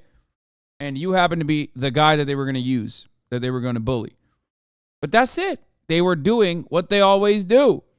Why are you acting like you have not seen this happen throughout your entire political career? Yes. They played so many politics. What they did to this institution and what they did to this building was so wrong. The idea that they put magnetometers there, the idea that they would go to any Republican member that they had been co-sponsors of bills and they no longer could be a co-sponsor, that they would fine members $5,000 if the magnetometers went on, but when Nancy went around it or Clyburn was supposed to get a fine, it all got waived. The idea that bills didn't have to go through committee. The idea is they created a select committee on January 6th. He keeps saying Nancy Pelosi was just a better speaker. Do it. Look, which is true. She objectively was. I'm trying to change was. all that and bring the body back to they can work together. But I think they did a lot of like that. Yeah. This is what I mean, by the way, when I say Nancy Pelosi, for all of her faults and failures, was a demonstrably better speaker than Kevin McCarthy. That's always been my goal. Because she knew how to fucking whip it, dude. She knew how to whip it good. Mitch yesterday, and I had to call into Schumer, and I talked to Hakeem last night. What I was going to do is, because we had taken 5 up, we passed 4 of them. I was going to start individually pre-conferencing so we can get this work done. I'm concerned with the timeline now. Look, I truly believe at the end of the day we can get this all worked out. I do believe at the end of the day we could find common ground and do something about the border. I don't know if this is. Yeah, I mean, technically, so was Dennis Hastert, and he's a pedophile, right? TV on MSN. And Dennis Hastert had a much longer run than Kevin McCarthy. Dennis Hastert saw every top of the hour ad break during his speakership. You know what I mean? And he was literally the most prolific pedophile in Congress in a sea of other pedophiles. Think about that. Now, of course, if you no longer want to see those ads, unlike Dennis Hastert, who saw all those ads every hour, top of the hour, every hour, all you need to do is subscribe for $5 or for free with the Twitch Prime, or by getting gifted a sub if you are lucky. Here is the 3-minute ad break now. I was going to do just what we did Saturday, a stopgap measure with disaster. I'd gone out to Hawaii. We looked what happened in Florida. Those people shouldn't be held back. And we could finish doing it all individually, but somehow they think that's a dirty word. Yes. Have you spoken with your family since this all went down this afternoon? Oh, yeah, we Jackson Color. Oh, my poor mom. Have you guys met my mom yet? My mom's fabulous. My mom's this Italian lady. And she calls me the other day. Oh, my God. Said, wow. She gets worried. She reads what you guys write. And she says, I'm so nervous. I'm so nervous. I said, why, Mom? It's all right. She said, last night, she went in the house and she left her car running in the garage all night long, right? And my mom only fills her car up once a week at Costco on Wednesdays, then calls me because the price, she still lives in California, the price of gas is so high. She asked me what I'm going to do about it. But look, I think this job is always harder on your loved ones than you yourself. So they'll be okay. Did you make a side deal with the White House No. on Ukraine? No. Look, unequivocally no. Well, if you want to categorize this, let me see, because some people think some big side deal. I did tell when we were doing the stopgap measure, there was a concern in there. Does it have transferability on money? I believed, and my staff believed it did. But what I did say to the White House, if it does not, if you think some way it doesn't do it the way you would, I will fix that. I did say that, and I did say I do it. Look, I support arming Ukraine.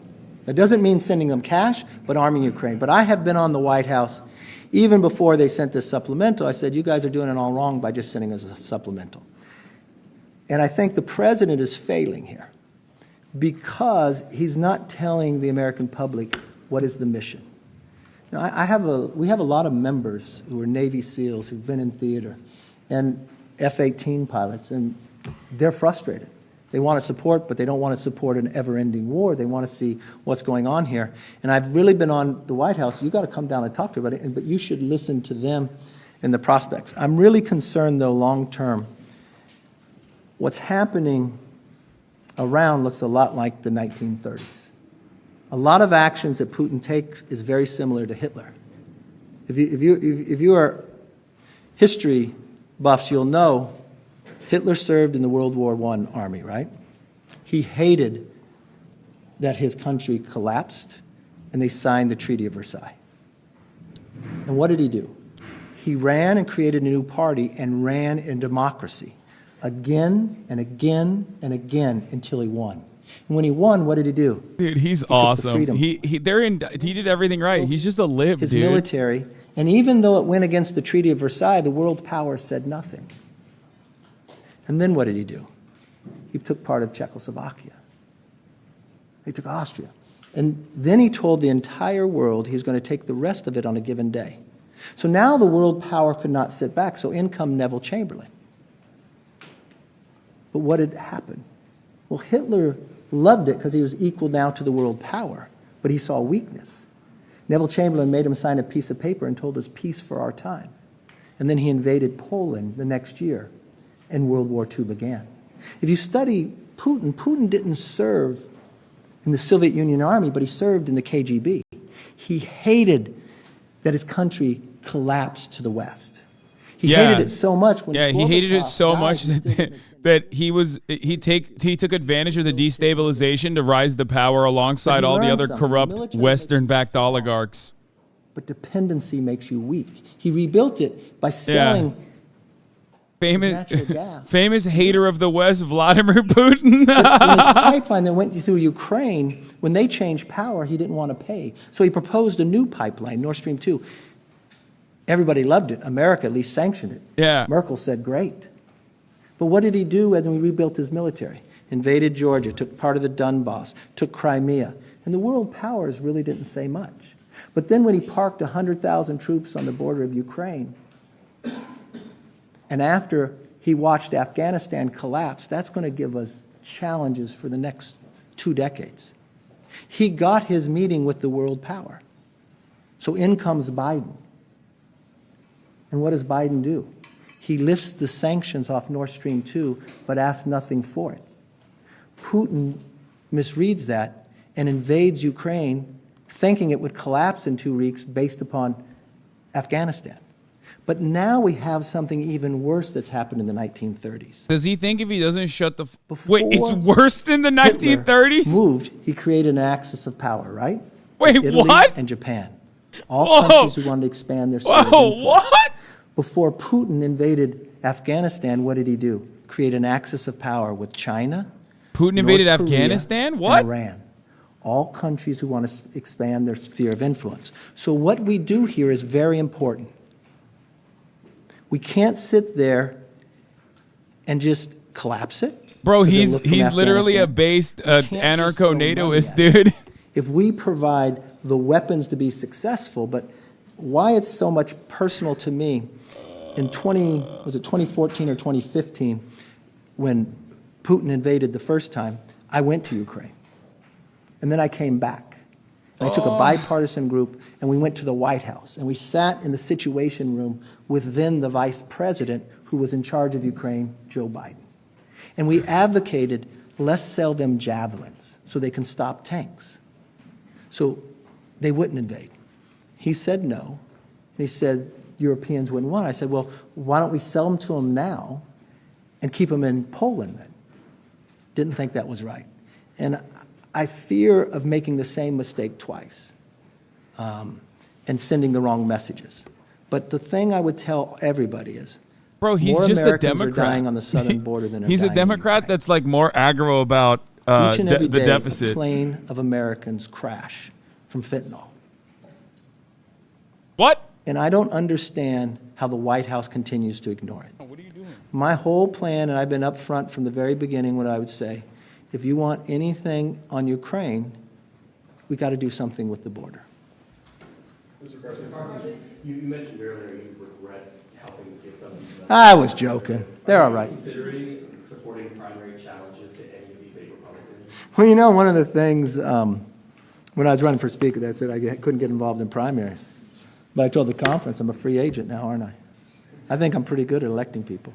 Mr. Garvey, when was the last time you spoke to President Biden, and do you expect to now? You know, I was thinking about that. It's been a long, long time. I couldn't remember when I spoke to him last. You know, I've worked with a couple different presidents. I would have thought, we had built some respect for one another going through the debt ceiling. I know he got frustrated with me, but, and I have a great deal of respect for the people in his office I worked for. Rachetti and all them, I think they're, look, we have different philosophies, Schwanza and the others. They're smart.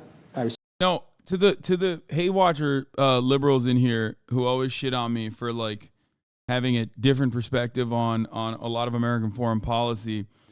Do you feel like Kevin McCarthy and you having the identical opinion on this matter is like perhaps a little confusing in this moment? Like, do you feel like that's like odd, or do you not consider that to be weird, or do you think it's just like a broken clock is right, twice a day type situation? You guys play what? And remember what impeachment inquiry identical is? straw man It's simply harder. The ability to give the House, Republicans and Democrats, the power when Identical you request straw for man information. harder. So if you were lawmakers, He literally said Vladimir Putin's what he's doing is the same as Hitler, if not worse than Hitler. Because he's like, aligned himself with other countries with like expansionist principles, including China, which is identical to all of those people, to everything that people say, to all of my naysayers on American foreign policy who just like try to reduce my perspective to America bad. That's the same he was shit. vice president, and he was supposed to be in charge of Romania. I didn't know that. I had Axis no of evil, idea fascists. when a whistleblower came to us and said that the FBI You'd have a bigger fan base if you has weren't an so informant they condescending. still pay who claims That's not true. that the president was bribed. I would have a If I- bigger fan base if I was just more like in line with America's interests around the He world. said Though. it'd be hard to find because he has a lot of shell companies. Then I had no idea that IRS agents would come to us. How would I know? They'd come to us and say, look, we've worked for 16 years. We don't have any political basis on the I'm other not side. sure about that one either. But we're You think- concerned with what's happened here. That If I was a DOJ regular allowed run-of-the-mill lib, the statute of limitations to run out. I still look the But they same. weren't allowed But to every now and then, interview I just Hunter. like showed a little bit more of a Because radical when they went to aesthetic. the FBI, they told them. I and would have then more of they a fan even base. told the If I was a inaugural committee, I Republican, don't know I how would that have a played much in, larger fan that base. The DOJ would call Hunter Biden's attorneys and tell them that they didn't even know about a storage unit with all the papers before they could go there. The president told us he never had a meeting. He never talked to his son. Look, when he said he never talked to his son, I didn't believe that. And I don't think it's wrong if you talk to your son. I want you to talk to your kids about anything, right? Doesn't mean you're influencing something. But he literally, I had no idea that the partner to Hunter Biden that also served on the Ukrainian Energy Board said they would literally call into meetings. And then You're he doing said who that else eats sausage? they were getting a Hitler, lot Glenn of Beck pressure thing when you for do Israel that? to do No. something about There's a difference between eating sausage, which everyone enjoys, did know the president versus told the entire having an country that he took identical, $1 billion exaggerated perspective American on taxpayer money to like get rid of the Vladimir Putin and China doing And then we found land out grabs that the president not only called into meetings they and went to trying Capitol to Hill. He went to justify Capitol endless Hill warfare with more both of these times countries and met with the foreign business by partners, Hunter Biden, doing than the he same had gone to exact the thing. border and This is like saying But Hitler was a each meeting where transphobe he went and to you're being Capitol Milano, I've transphobic. never had Have this you not happen. I've been to considered Capitol Milano, your but I've position? never gotten Does this make endorsed you by the reconsider your and I never position when got you hear $3 Hitler million be wired to me transphobic? from a Russian oligarch. Okay? So if I hope you knew understand all of that. Because like this is more so in the same range of consideration as like saying, look at all of these fascist policies that modern day Republicans are also in line with. that was supposed to be Russian that we now found out was Hunter. In there, he did say his father would take the money from him. He did make, and we did find out that the president, I didn't know this when I became speaker, Did you realize used Putin is another corrupt? name No, of course. while he was Putin vice is a president fucking for emails. warmongering idiot. And in one of the emails, He's it bloodthirsty, said that, warmongering, it only went to hyper-nationalist, him and his hyper-capitalist, son Hunter, and it was about moron a phone call he was going to have with the president. who gift wrapped and hand delivered a basket of goods to every NATO general personally by invading Ukraine and also ruining the lives of millions of fucking Ukrainians and also Russians too. Going to have to go get some more documents, and if you're going to get more documents, I just want to make sure if they're going to fight it and string everything out, that we can get it. That's all impeachment inquiry. Now, if that made the president upset, maybe he shouldn't have lied to us from the beginning. Yes. Former President Trump was very active in supporting you when you won the gavel calling members. Mr. Gaetz, I know you said Mr. Gaetz is not telling the truth on several things. You claimed today that the president was supportive of what he was doing to remove you. What was your experience talking Will the haters clip that take? Nope. Shaking my head. No, of course not. Yes, ma'am. You spoke about your fundraising prowess and the impact you had in flipping the majority this year, last year. Are you nervous that because of events today in general? You're doing the same thing that they do when they say you have the same opinion as Ukraine as Look, like I didn't MTG. I don't have the same opinion as Marjorie Taylor Greene on Ukraine. I do not have an issue with aiding Ukraine. I do not have a problem with aiding Ukraine. I want conditions on that aid, and I want a ceasefire negotiation to happen. Marjorie Taylor Greene doesn't know what the fuck she's saying. My position is significantly more nuanced than that. The problem is you don't hear that position. You just hear other people clip me out of context. So then you go along with that position because it's much easier to attack a straw man. Okay? I have personally also facilitated in sending aid to Ukraine, specifically in this community, to the tune of $300,000. This is precisely the reason why I think it's really funny whenever dumb motherfuckers like will clip random shit and be like, haha, Hasan wants Ukrainians to die. He loves Vladimir Putin. And then you come in here and you're like, wow, it sure seems like, you're saying things that are a little bit outside of the line of like the American bipartisan support. I think it's fucking gross that the United States of America and all of our leadership are personally, openly cutting ads right now, talking about Ukrainian lives as though they are simply disposable, okay? As though we have done a phenomenal job of privatizing Ukrainian assets and throwing them at the fucking Russian invasion as though they're cannon fodder. By using 5% of our military budget, we've been able to cripple the Russian military's standing power by 50%. I'd say that's a great deal, is a word that I've heard from every single fucking dumbass, okay? 50% of the Russian standing army has been withered away with only 5% of our military budget, with not a single American soldier dying. You think a person that says that gives a shit about Ukrainians that are fucking dying? No, of course not. It's a fucking insane thing that they're openly saying. They're openly saying out loud. Oh. They openly use the word bodies. They've openly said it over and over again. Marjorie Taylor Greene's position on Ukraine is, why are we giving money to Ukraine when we should be invading Mexico with that money instead? If you think that my position on Ukraine is the same as that, I don't know what to fucking tell you. Okay?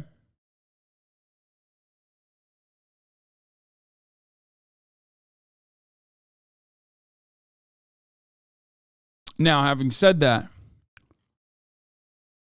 are Ukrainians being held at gunpoint to fight Russians? No, of course not. They are being held at gunpoint by Russians, and that's why they're fighting against Russians. For sure.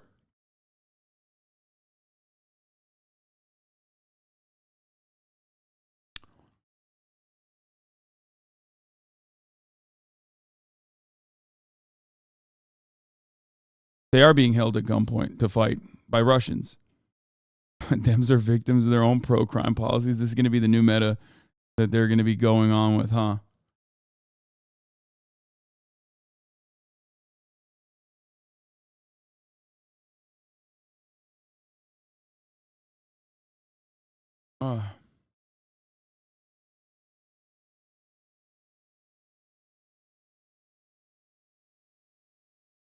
Thoughts on crime? Very good. Love it.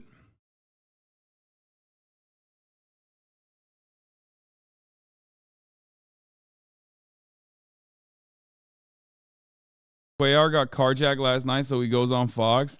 Couldn't have happened to a fucking better person, okay? Anyway.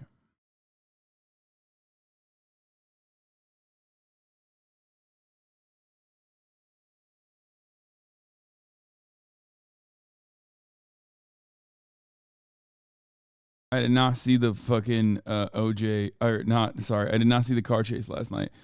Thoughts on crime in Night City? Very good. Love doing it.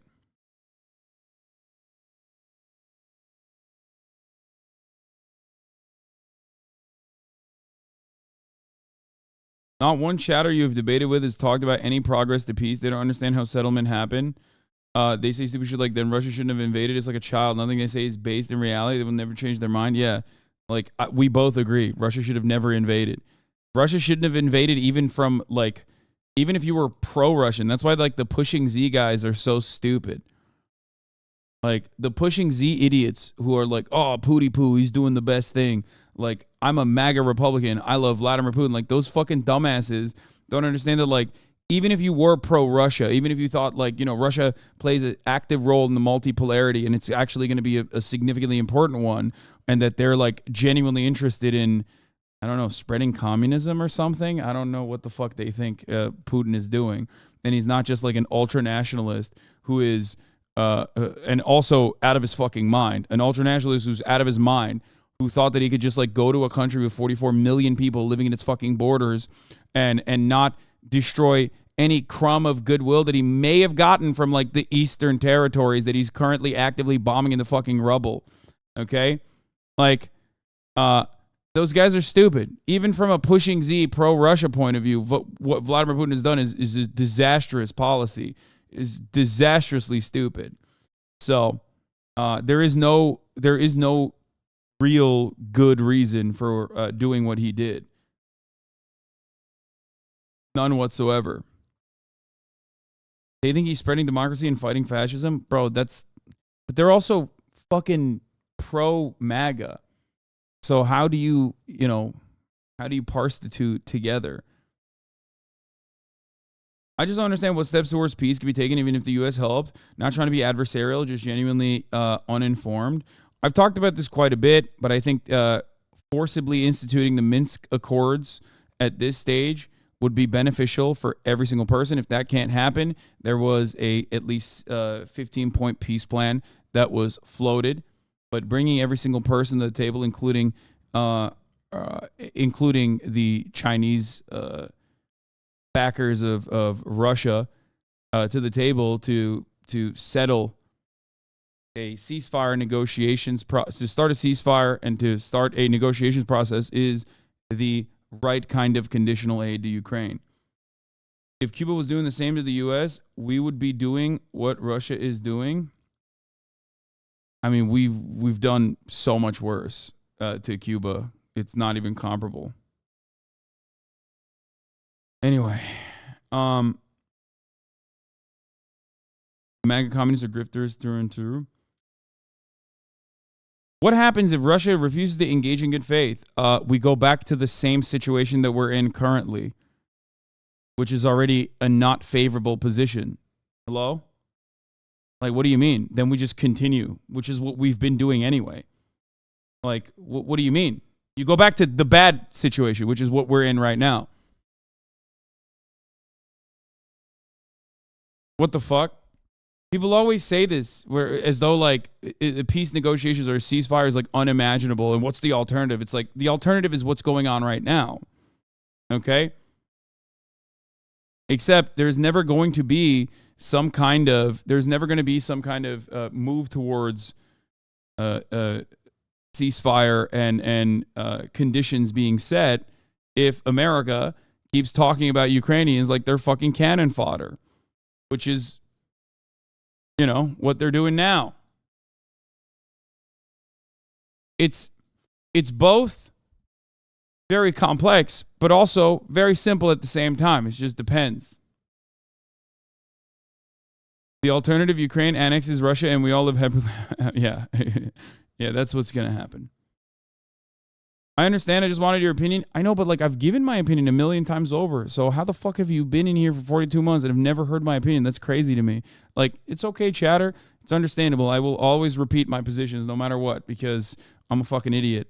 And every single time I mention it, there's like 1,000 think pieces written by dudes saying that's unimaginable. That's so stupid. Hasan is such an idiot. His understanding of American foreign policy is simply America bad. He's so reductive. He's so dumb. He doesn't understand the nuances and complexities of irredentist action being taken by a bloodthirsty hyper-nationalist psychopath. He doesn't get it. He's in support of Putin, really. That's what he's doing. He's doing Russian propaganda all the time, like you know, making fun of the Canadian Parliament for bringing up a Waffen SS guy. No matter what we do, let's not re-examine our position. No matter what we do, let's not fucking, we're just trying to get good clips. What do you mean?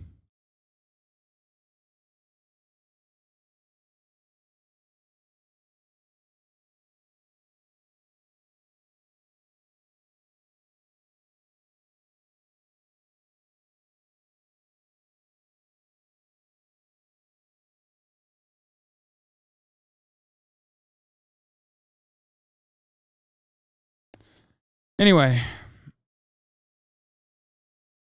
Nazi organizations in Ukraine, not as legitimate a concern of Russia, but as a concern when arming Ukraine. Thanks, King. I mean, I've already made my position on that very clear, but you know who actually fucking beefed up support for nationalist elements inside of Ukraine? Vladimir Putin, because he invaded Ukraine. Said that a million times over as well. You know what I mean? Your silence on the topic of Putin is deafening. I know. I love being silent on Putin. How do we go from Never Kevers to Ukraine? Because Never Kever, or not Never Kever, but Kever himself had an opinion on Ukraine, and like he was like, oh, we have to keep funding Ukraine because Ukraine and China and all these other countries that are our foreign adversaries, like Iran, are all personally trying to expand their territory. They're genocidal. They're fascist. It's worse than World War II. He literally said Vladimir Putin is worse than Hitler, and the situation in Ukraine and the situation with China is actually worse than World War II. Okay? And that in and of itself is commentary that I hear quite a bit. It is a bit alarming to me, but I hear that commentary quite a bit from a lot of supposedly radical leftists online who at least adorn the moniker and the aesthetics of leftism while, you know, championing the same exact perspective and alarmist sentiment that the American State Department has, that Kevin McCarthy engages in, that every Democrat engages in. Okay? Hasan, weren't you ridiculing all the coverage in the lead up to the invasion? Dude, I'm sorry, did we travel back in time? Is this February 22, 2022? Is that what's going on? Or has a year and a half passed by since then? Were you in a coma? Hello? Is this February 2022? Did you just get out of a coma? Is that what happened? Yeah, you just woke up? Oh, okay. Well, let me tell you, brother. Putin invaded, okay?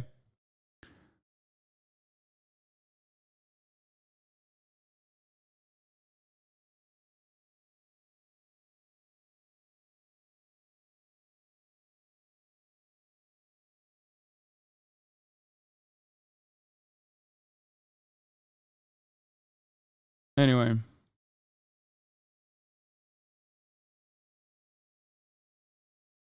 It's been 2 years.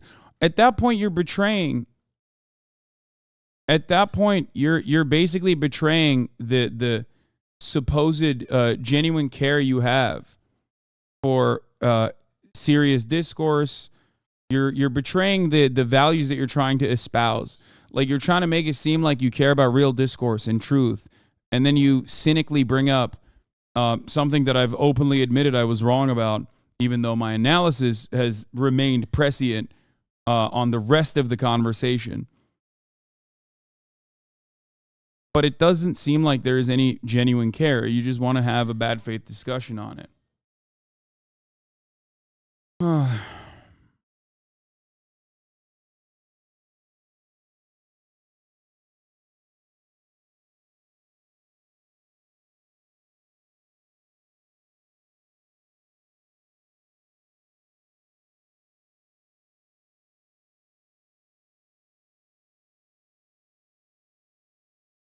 It's just a pithy own they can use in their irrelevant subreddits. Yeah.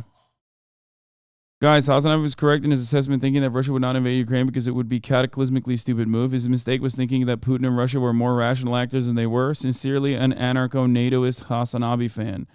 Yeah, that was my I'm surprised. that there are still people in here who actually like NATO and still care about my analysis on the situation instead of just being like, Hasan, you're a fucking Vladimir Putin supporter. Anyway. By spending money to help defend Ukraine, we are preventing greater losses of resources down the line. Yeah. So a Russian military that can't do an on-the-ground invasion to Ukraine is going to, what, march into an Article 5 country afterwards? Is that what you're saying? If that was a genuine fear, why the fuck did Finland and Sweden join NATO immediately after they realized that Russia was not as powerful as they once thought it was?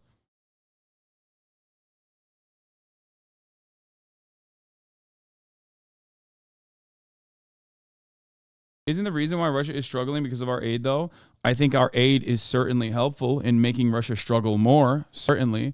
But the idea that, like, Russia could take over the entirety of Ukraine is a laughable one. As I said literally before Russia even invaded Ukraine, when I said Ukraine is a nation state with 44 million individuals in it, okay?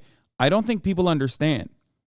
Like, destroying a country and bombing it into oblivion is one thing. You could just nuke it if you wanted to, okay?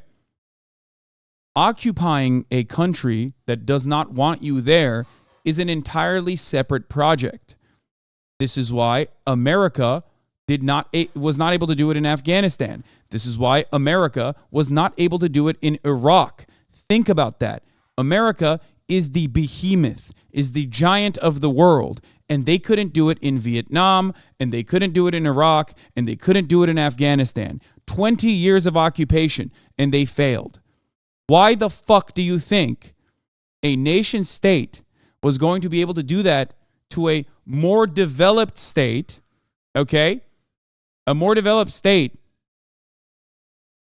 that is in its own fucking, like, periphery, inside of its own, formerly inside of its own borders even, with its own national identity that is specifically developed around seceding from the sphere of Russian influence, okay?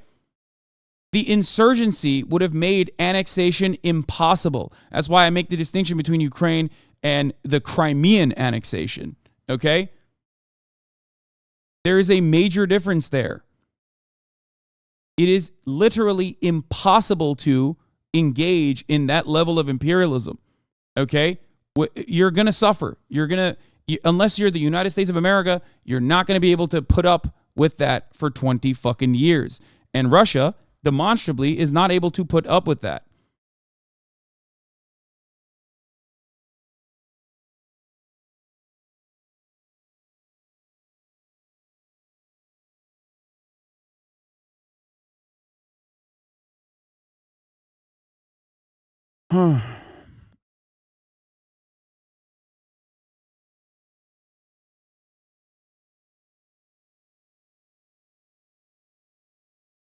Anyway. Doesn't pausing for a ceasefire now just give Russia time to reinforce lines and dig into existing stolen land? Couldn't pushing for a ceasefire now just lead to a more prolonged conflict between the two nations? No. No, I don't think that. You want to know why? Because and the idea that it's like, I agree ceasefire is preferable. Ukraine should decide when to enter those talks, not us. Any of the countries is laughable because, like, Ukraine doesn't have that much of a say in the process in the way that you claim it does, because just look at Ukraine not being a part of NATO. Okay? Ukraine's not a part of NATO. Ukraine doesn't get a no-fly zone over Ukrainian territory from NATO. Ukraine is not an Article 5 nation. Ukraine wants all three of those things, but we do not offer them that. Why do we not offer them that?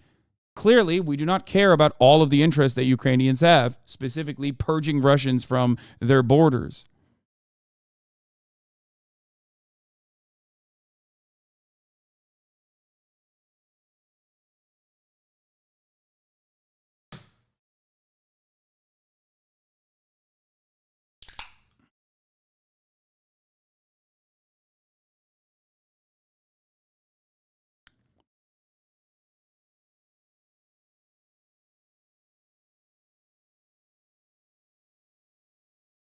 I just want to say that I disagree with you on this, and to be honest, I'm not sure you've ever fully acknowledged a line of reasoning behind a valid left position that is pro-supporting Ukraine continuing to fight, but I respect you, and I don't think that's contradictory. Let's all continue to evolve and learn and be fair to each other. Have a tubular night.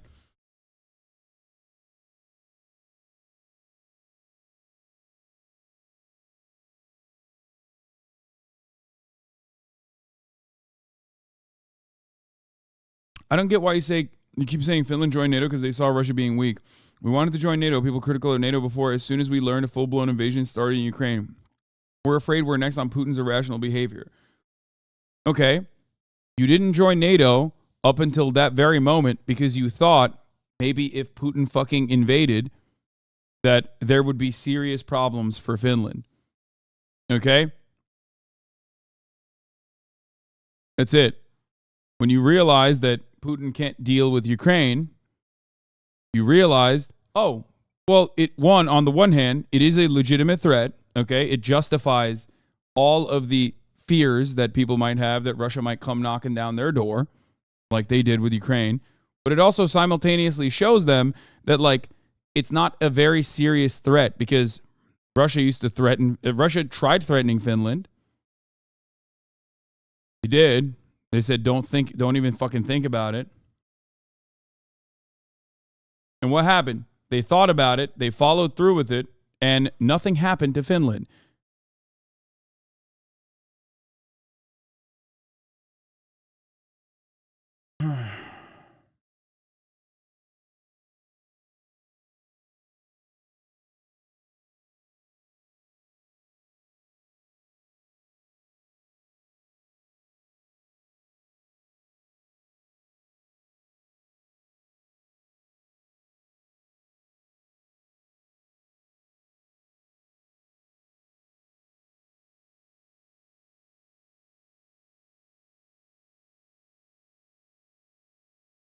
My point is, if one of the major power players on the Ukrainian side, the United States of America and England, do not have a genuine interest in ending the war and have openly stated that they enjoy, at least enjoy the continuation of it by claiming that it's destroying the Russian military with 0 American lives lost, then I don't believe that they are going to be interested in any kind of ceasefire negotiations, any kind of peace negotiations, which is definitely true. This is demonstrably true.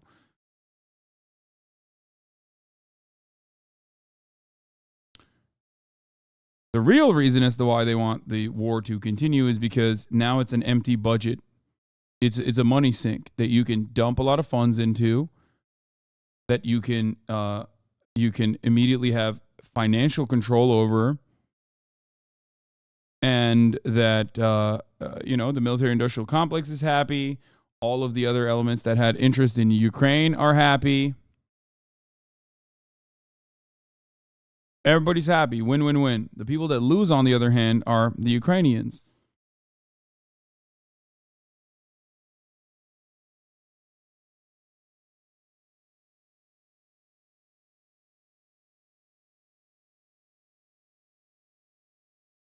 Anyway.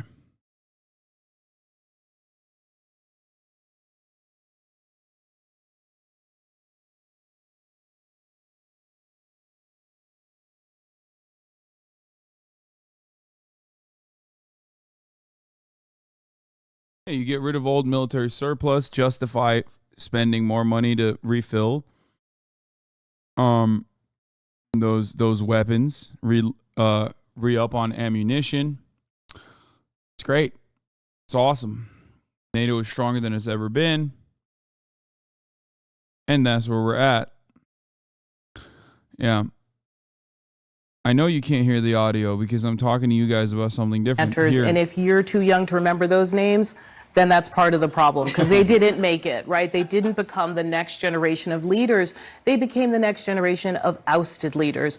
And Kevin McCarthy is the final one of that group to effectively get up and say, I didn't get the job done. Now, as that speech gets longer and he tries to massage what his political legacy and write-up will be, We heard a lot of other ramblings. We heard about his mom, the Treaty of Versailles. I think Nazis came up. It was a lot. But I think it's that desperation to try and hold on to a narrative that isn't a narrative of failure. It's a narrative that says, look, I tried and did my best. And it's going to take a couple days because who the heck wants that job after watching this? Yeah, he mentioned Neville Chamberlain, and I thought he was going to take a turn into the lessons of appeasement, but he did not. Right. It's for the best. He did not. Stick around because we're going to pick this back up in a second, but we have with us Congressman Mark Alford, a Republican. Have with us Congressman Mark. Damn, as soon as I unmuted, they stopped talking about it. All right, we're done. At the end of the day, it does not matter what I say about Ukraine or what you say about Ukraine. You might think that you're winning an online argument, or I might think that I'm actually genuinely getting my message across to people who normally don't want to hear me out. Or maybe more people are just saying, Hasan, you're a fucking propagandist for the Russian government. Who knows? But ultimately, what's going to happen is going to happen. Why? Because the American military-industrial complex and American interests and American foreign policy interests in other nations are significantly more powerful than what the fucking democratically voted on needs of the people might be. Whether that is Ukrainian people, whether that's American people, there's no democratic process in this issue. So all we're doing is going back and forth over and over again as Ukrainians are fucking dying and cities are being reduced to rubble. You'll be correct in the long run. It's just waiting. I will die by the time that, I will die by the time that people arrive at maybe we shouldn't have turned Ukraine into Afghanistan position. I will be dead by that point. So it does not matter. Yeah. History will absolve me, but at that point I will be dead. And all of those people that are in here will be like, you know what? Yeah, that was kind of fucked up.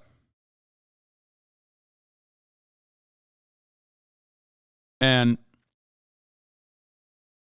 but then they'll be like, but this time it's real. You know, the ongoing conflict in China, well, that one is real. We have to do something about that. And we will have just moved on to the next iteration of American global dominance.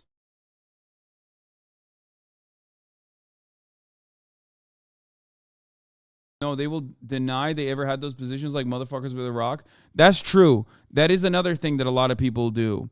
But that's what's going on. And that's what the saddest part is just like people don't realize that they're literally doing that. They are duped into doing the same exact thing over and over again. You think people that were fucking defending Operation Iraqi Freedom did not think that like there was a genuine, like that Saddam was a bad guy and he was fucking gassing Kurds? Like, they did. They thought that. They legitimately thought that was going on. You want to know why? Because that's what the media was talking about. Non-fucking stop. Hasan, they have WMDs. Hasan, they're actually a fucking dictatorship. Hasan, they're gassing Kurdish people. We have to do something about it. The Iraqis will welcome us like liberators, I promise you.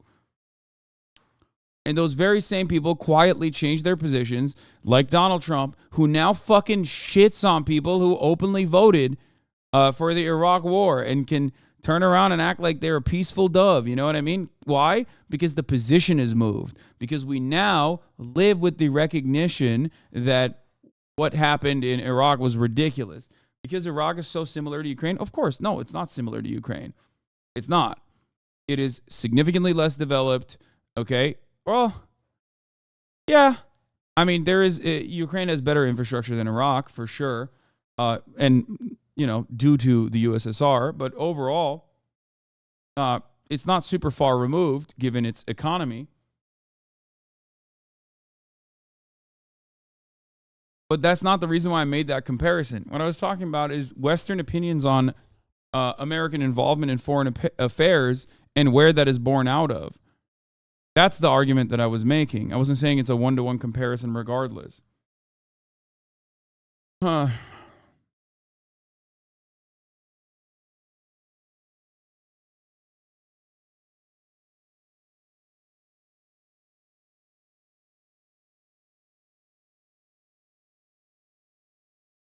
Wanting Ukraine to win is the correct position, though. That's really interesting that you said that, because I have never in a million years said that I want Ukraine to lose. So the real question is, where did you get that opinion? Someone must have made you feel like that is my opinion. I have never in a million fucking... You have never heard me say that. Okay? I don't know if you think this is even a Pyrrhic victory at the moment, because it's not. But I've also never said I want Ukraine to lose. I think Russia should own the entirety of Ukraine. You know what I mean? Never.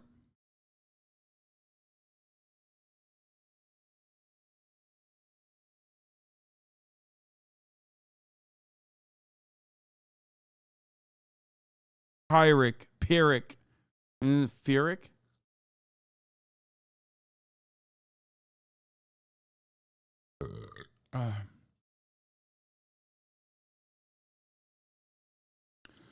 A bit later into this article, they talk about how the info on the invasion was seen by skepticism by NATO allies like France and Germany. If diplomats and security officials had doubts, imagine us peasants.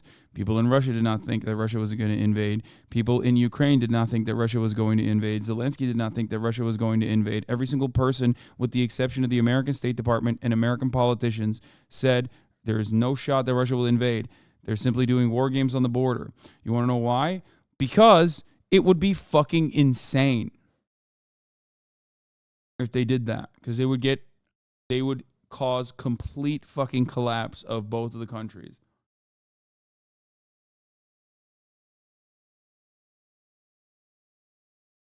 You are correct, Just the Claude. I know Kever brought it up first, but you baited chat by saying, "Hey Libs, this is your take on Ukraine. Why are you so hungry for stone locks?" You're absolutely correct.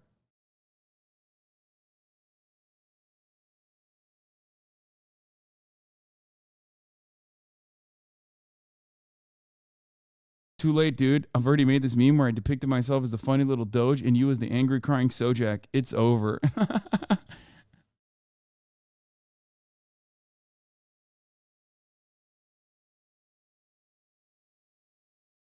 Bro, you should take it as a compliment that people still bring up the Russia thing, because it means you're only like wrong like once a year. No, it's been 2 years almost at this point. And yes, the reason why they bring it up is because that's the only time that I was fucking in a sea of making correct assessments of the situation time and time again. The one time that I incorrectly predicted due to, in my opinion, sound analysis is the only time they fucking always bring that shit up. Always.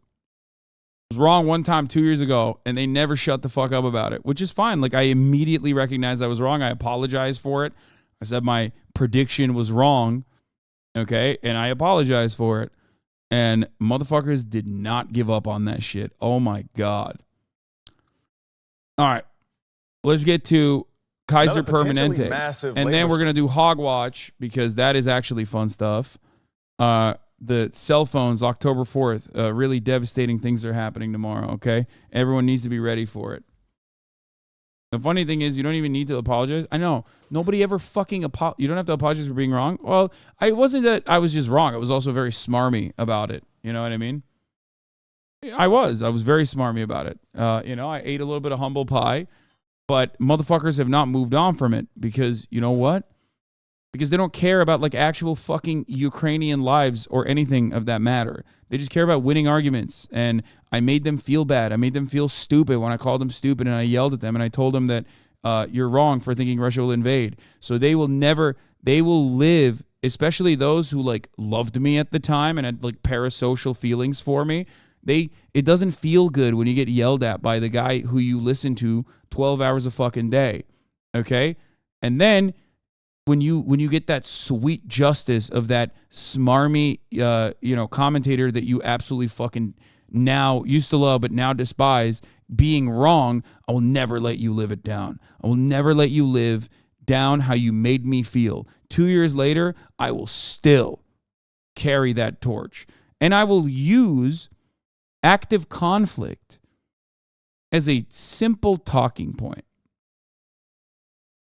Yeah, people were more excited that Russia invaded, that they were terrified of the Ukrainian people because it meant you were wrong. Yeah, literally, it was shocking.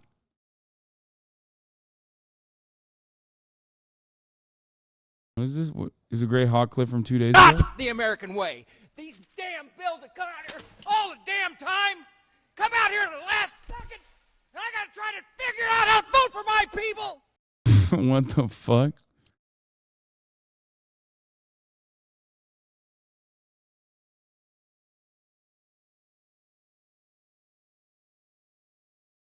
Using a war to work out your one-sided feelings for a guy on Twitch? Yes. But a lot of things online revolve around petty debates and shit like that because politics is not the most easily accessible and most consumable thing. And my job is to make it digestible and fun for you guys. And it's the same for any other commentator, really. And some commentators can only make it digestible and fun by like constantly being in active conflict and debating other people over minutia. And that is what a lot of people respond to positively, and that's what they like. So that's the only way that they can carry on consuming political content by like, you know, Jimmy Dore said this, and I like him, and he's actually owning this other fucking guy. He's owning Sam Cedar, and I'm so glad. And that's the only way I can understand like Pago. You know what I mean? There's no other way for me to fucking wrap my head around it. That's it. Same shit goes for people who are currently carrying the torch for the fucking Dalai Lama. You know? Ukraine is an example of why I like you a lot, but also why you frustrate and baffle me often. Your analysis is shrewd and usually correct, but your conclusions lacking. Okay, give me another example of where my conclusions were lacking. Go.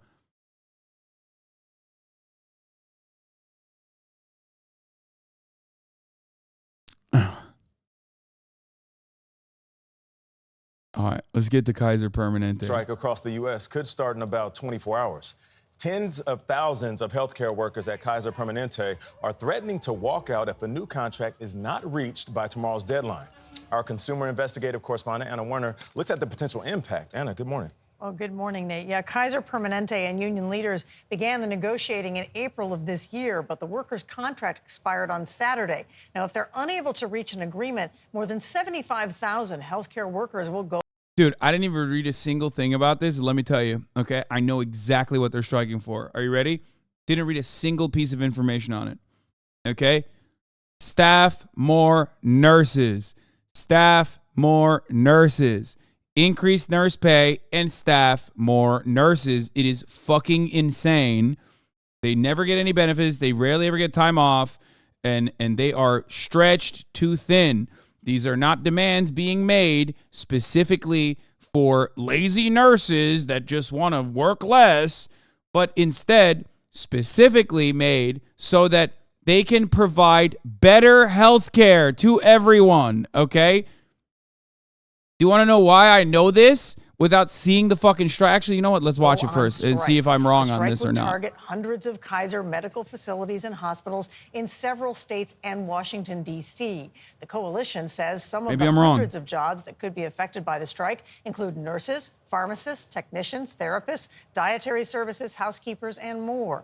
They say they're calling for safe staffing levels and higher wages. Yeah. You want to know why I was right without actually fucking reading a single line here? Because it's been the consistent fucking problem. Pre-COVID, post-COVID, during COVID. It's literally the same. Talk to a single fucking nurse. Talk to any healthcare professional that isn't a fucking doctor, and they will tell you how insane the situation is. That's it. That's it. That's it. That's literally it. And it's always the same. And every fucking hospital system, every healthcare provider system goes, oh, we can't do that.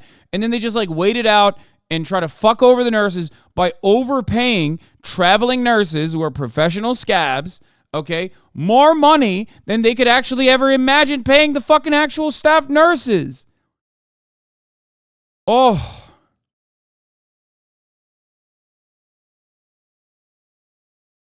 Doctors don't do shit. Yeah, okay, dude. Come on, brother. Kaiser Permanente said its goal is to reach a fair and equitable agreement and that it's hired 22,000 frontline employees so far this year. If a deal is not met, the workers would strike Wednesday for up to 3 days. Patients might experience delays or cancellations, including those who need to fill a prescription or need lab work or x-rays. So it's a big deal. Yeah, there's a Yeah. It's like, it's never, this has always been consistent. Just every single instance, every single time there's any labor action on the healthcare side, this is always what they are demanding. They are so insanely fucking reasonable, okay? Better wages, increased wages, okay, which is totally understandable, and hire more nurses. It's so fucked. Full-time nurses. A lot at stake. There's something happening with unions in the country these days. Yes, like the scene out of that movie. Experts we spoke to yesterday said there is. Yeah. There is. Yep. Remember that movie? Mad as hell, not going to take it anymore. Something happening. Thank you, Anna. Good to have you at the table. Nearly 75,000 Kaiser Permanente workers are expected to walk out on October 4th if an agreement to resolve a staffing crisis is not. Yeah, the real problem on October 4th is when potential Kaiser Permanente healthcare professionals walk out, okay? That's the real problem, not the fucking the emergency sound you will hear from your fucking phone, okay?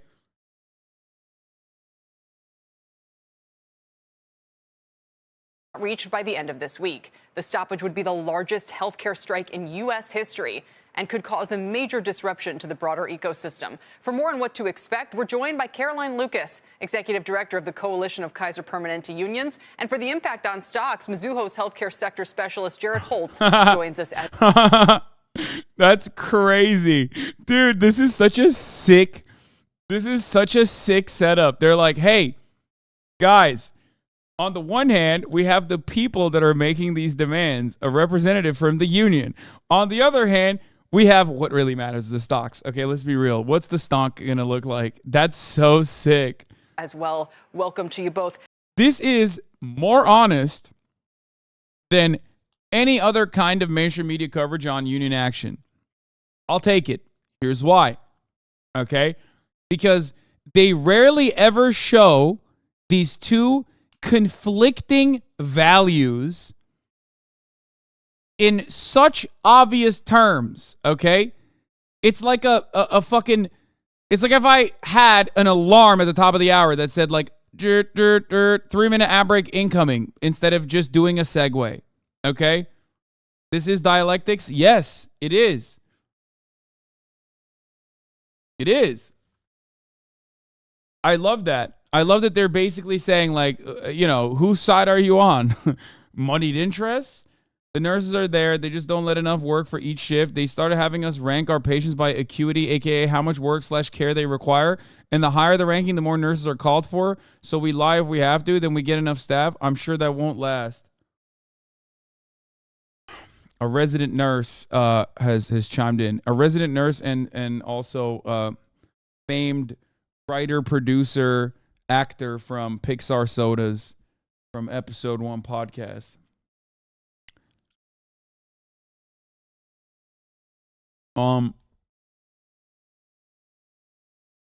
But yeah, like I was saying, it's just, if I were to tell you, 3-minute ad break is coming, and then didn't tell you that you can avoid those ads by subscribing for $5 or free with a Twitch Prime, or by getting gifted a sub. Here's a 3-minute ad break now.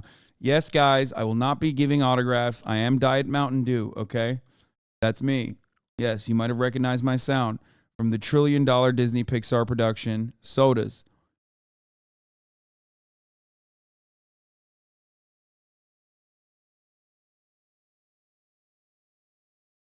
Bro, these dudes are still fighting. What the fuck? Great, so why can't you figure out that if your apartment building got invaded by another country and 60% of your neighbors were murdered and tortured, some of them were still held captive, but you got away, you wouldn't want to fight to rescue them? Why is solidarity so fucking hard for you to apply to the situation?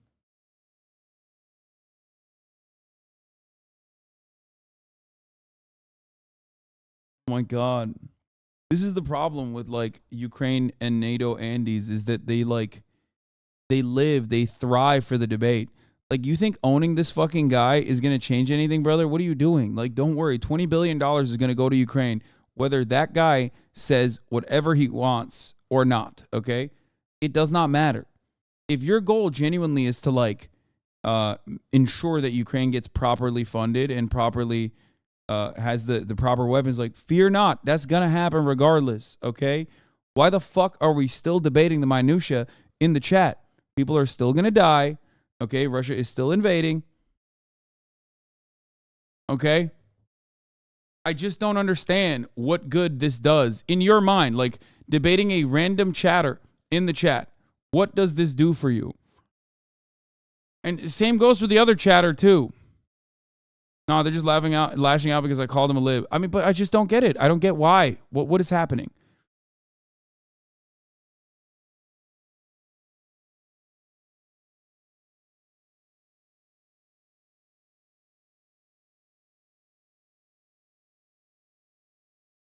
My ask is, where was this energy for Muslim countries? What? Like, what would be the energy that, like, to ask America for weapons so that America could not be able to invade the same countries he's giving weapons to? Like, I don't understand.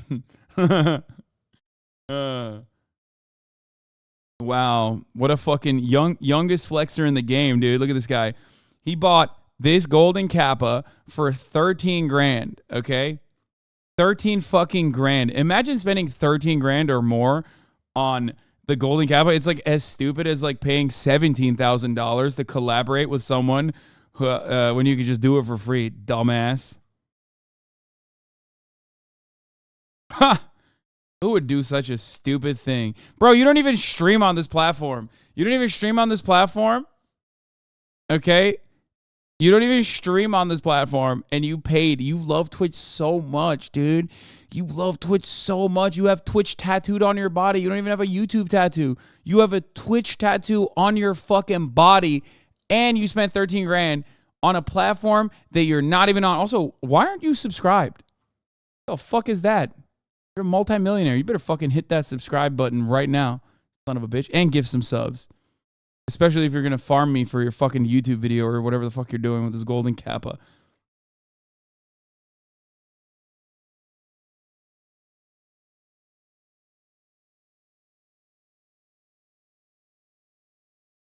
Motherfucker said, not in this car, and has been actively criticizing Twitch, just following every little thing that happens on here, constantly cutting videos about how Twitch is falling apart. Ludwig's analysis on Twitch falling apart is like every fucking essayist that talks about how China is falling apart every week. Okay? Ludwig's like, guys, this is it. Twitch is over. Okay? Every fucking week. And the same enjoyers of the China collapse enjoyers love the same type of MAGA commentary from MAGA male saying Twitch is collapsing tomorrow, folks.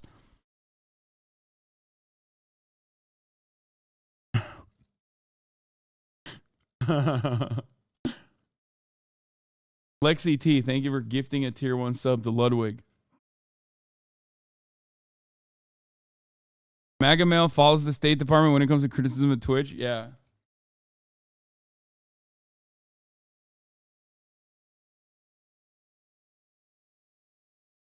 Caroline, we'll start with you. Tell us about the staffing crisis you're experiencing.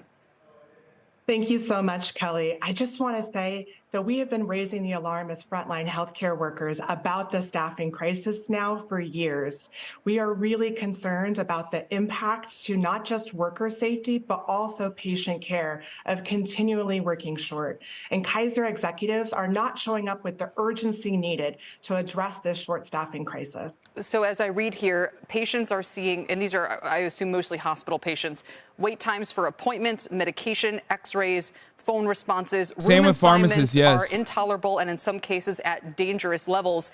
Kaiser wants to raise premiums by 15% while providing less care. Do I sort of have that right as you guys see it?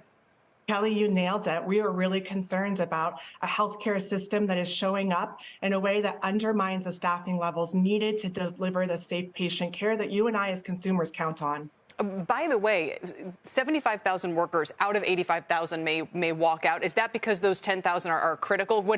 It's one thing where we're talking, I'm not saying the auto workers aren't essential, but, you know, nurses, and that's a whole other level. You know, absolutely. Every single one of our healthcare workers wants to be bedside with their patients. That's what they signed up for. That's what they worked on throughout the pandemic. That's where they Can someone please explain to me why the Dems would vote McCarthy out since they'll never get a Dem in the seat until maybe 2024? Wouldn't they want McCarthy, as he is definitely more moderate and cooperative than whatever piece of shit Matt Gaetz tries to get in? On what planet was McCarthy more cooperative and a centrist?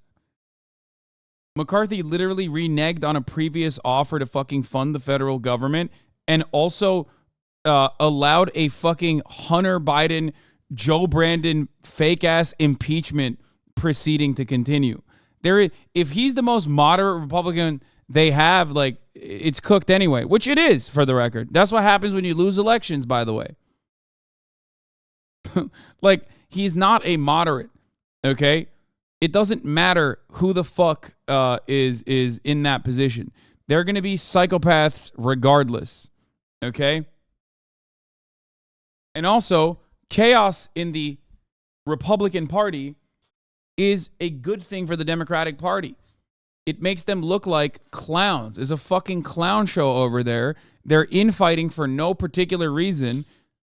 And that is certainly a good thing for, like I said, the Democratic Party. They want to be today, tomorrow, and next Wednesday, but tens of thousands of healthcare I gotta workers, pee. I'll be frontline back. 1 healthcare second. providers feel like they can no longer show up in good faith if we are not having the staffing levels needed to provide the care that we count on. So do you think a strike is going to happen? If it's never happened before, what do you think the reaction by patients and so much else is going to be? And what are the sticking points? I mean, in the UAW strike, it all seems to come down to wage negotiations. Is that the case here? Staffing are the sticking points. And what we want is simple. We want Kaiser executives to bargain in good faith with frontline healthcare workers. We want Kaiser executives to solve the Kaiser short staffing problem. And we want patients to be safe and get the best possible care when they come to Kaiser facilities. So you want a lot more nurses. Are you even asking for a pay raise?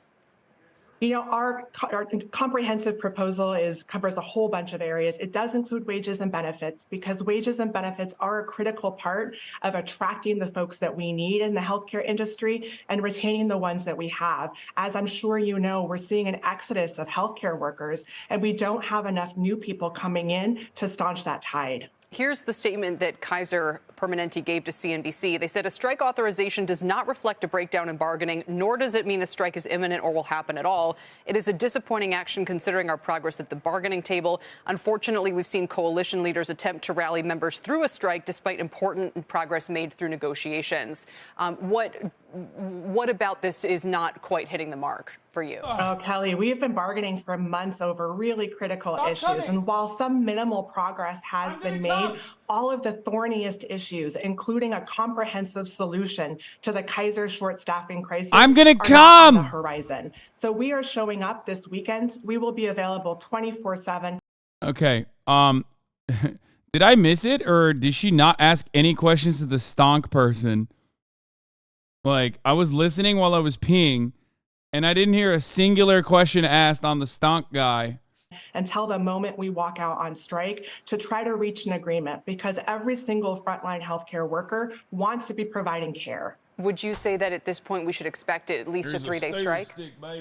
I would say at this point that we are optimistic, but not hopeful that we will be able to avert a strike. And we are trying our best to figure out how we get Kaiser Permanente executives to wake up and listen to the alarm bells that are being sounded by frontline healthcare workers.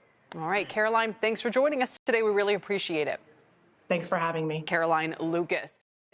Damn, that was it? That's crazy. Sounds like, again... Wait, what the fuck? They don't let him duke it out?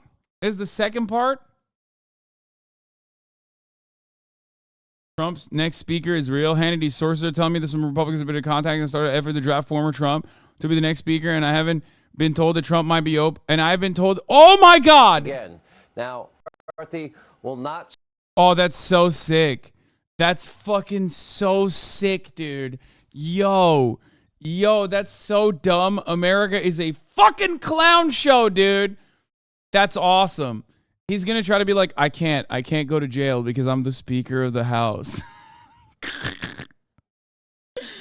Oh, that's so sick. But he isn't even in Congress. What? Wait till you find out you don't have to be in Congress to be the Speaker of the House. You just have to get the votes, which has never happened before.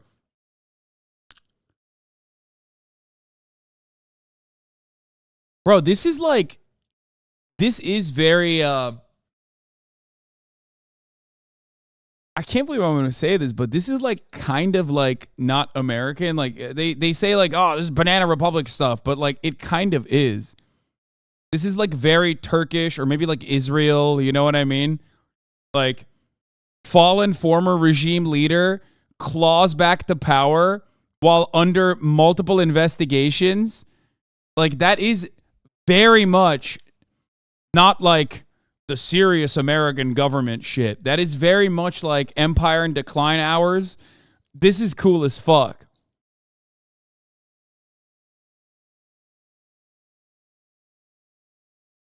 They tried this already in early 2023, but he told them to fuck off. I mean, he said fuck off in early 2023, but now, you know, facing down the barrel of 91 charges, you know what I mean? He did everything right and they indicted him. This is sick.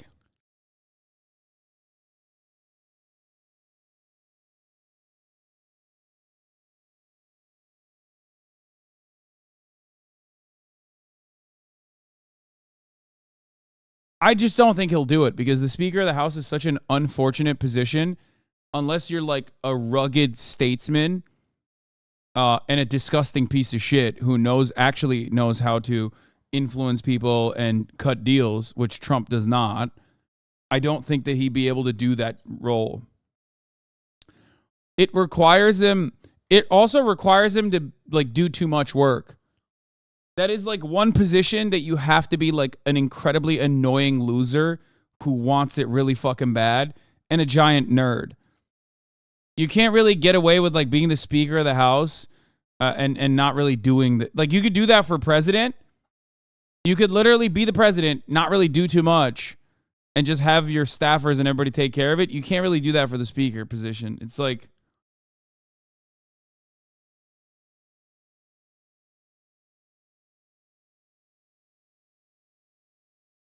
if Trump is Speaker, you know hits are going to be put on Biden and Kamala. Yeah.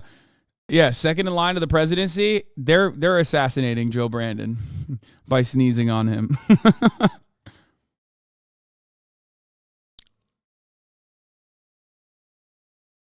Oh my God. Oh my God. America is so sick. Wow. Trump gets voted in as Speaker of the House, and then Joe Brandon and Kamala get like assassinated, and then Trump is president. And then Trump says, this doesn't count, so I'm still running for re-election. And look at me, I'm making America great again. MBS immediately increases the oil supply. Oil prices go down like that, okay? All of a sudden, Trump, who has a better relationship with like the big corporate giants, he did give them major tax cuts, is telling them they got to cut this shit out. They got to lower their prices no matter what. Doesn't matter how. They actually end up driving prices down. Inflation is solved. Everyone's going, oh my God, President Donald Trump is the greatest leader of all time. He's like the FDR, but on the right wing, he's instituting MAGA communism. Okay. It's like full-blown fascism. He's now moved away from proto-fascism. He's just a full-blown fascist. He's just doing fucking all the worst shit. This fanfic sucks. I mean, it's just like accelerating America's decline. Yeah, America, the final season script just dropped. There you go.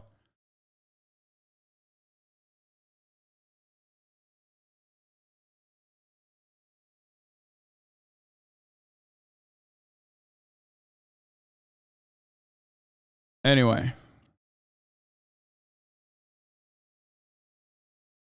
It's also the dumbest thing that could happen, which is why I think maybe it'll happen. Seek the speakership again. Now, sources telling me at this hour some House Republicans have been in contact with and have started an effort to draft former President Donald Trump to be the next speaker. And I have been told that President Trump might be open to helping the Republican Party, at least in the short term, if necessary, if it's needed. Anyway, McCarthy will not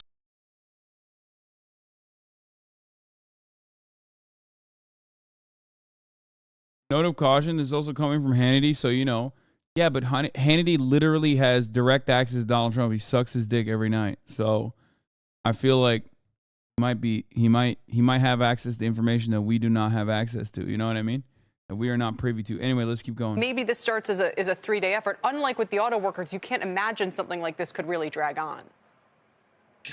Kelly, thanks for having me. I agree. It doesn't sound like this is going to be a major fiasco for the company or the stocks in healthcare. You know, we're looking at a 3-day strike potentially. I think this is one of the many issues that's impacting the healthcare sector and the medical device space more specifically. But to Caroline's point, I think there's a lot of optimism. Obviously, it may not happen, but even if it does, we're looking at a few days. So at worst, we're looking at some deferred procedures that will take place over the coming weeks or months. Before talking about medical devices in particular, what would happen if hospitals and maybe some that are not public? This stock guy is like giving more of a favorable to the union side talking point. So the host has to turn around and go, no, but give us like the real bad stuff. Like think about evil, dead people. Think about like people dying, corpses piling in the streets. Like, can you paint a more grim reality than one that is conciliatory to the demands of the union? Publicly traded or anything like that, but if they had to increase staffing levels to what this union would like to see happen. Oh, never mind. She said, well, I think that's is really it feasible? Or the demand's feasible? Question for Kaiser at the end of the day in terms of how many staff some of the workers there feel are needed to supplement the existing workforce and things of that nature. But I doubt it would really impact the ecosystem beyond, the 40 to 50 hospitals that they're operating and a lot of the other physician office spaces that they own as well. So it's really much more specified for them and less for the broader network. Yeah, it's been just an intense couple of years for the healthcare sector in particular, having to kind of go through COVID, coming out of it, and then feeling like now they have chronic staffing shortages. So you mentioned medical devices. Let's talk about why this area in particular could see more fallout. Talk me through that. Well, there are so many cross currents taking place in medical devices. We have, obviously, the biggest one has been the impact that these obesity medications could have on the broader space. You and I have talked about it at length before in terms of, what the weight loss medications are going to do to delay or defer. Yo, this is kind of sick. What the fuck? CNBC is like gamified shit to this degree. I kind of like it. Can you imagine if CNN did this? But like instead of just stock options or stock ownership, they also fucking put like corporate subsidiaries that this person is like lobbied for. You know what I mean?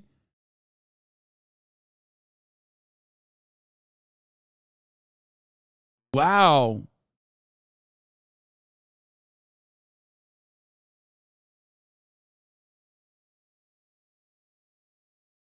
I mean, obviously they would never do that because then like the entire screen would be lit up every time someone comes on to talk about like how Vladipu is worse than Hitler and is definitely doing Hitler stuff, and the only way to stop it is by buying HIMARS from Raytheon or whichever fucking company makes it. And that we also need to put HIMARS inside of Taiwan. That sort of thing. The screen would just be like filled to the brim with all of the military attachments. A lot of the procedures that are taking place, whether it's cardiovascular, orthopedic, et cetera, the diabetes medical device stocks have gotten hammered. Sleep apnea is another category that has obviously been decimated as the street is kind of... That's so funny that like Ozempic is such a miracle drug for obesity. It's Lockheed Martin. Thank you, Chelsea. It's such a good drug for obesity and like tackling obesity that the sleep apnea stocks are down. What the fuck? We've moved beyond Kaiser, by the way. He's now just talking about straight like, one drug that is like preventative for all of the other medical issues is just like is harming the stock considerations of other drugs that are secondary care for people who are obese. Ozempic is not for obesity; it's for diabetes. Yeah, I know that. Except in the next, like Ozempic, Wegovy, these types of drugs in the next wave are going to be more famous for literally solving obesity than anything else.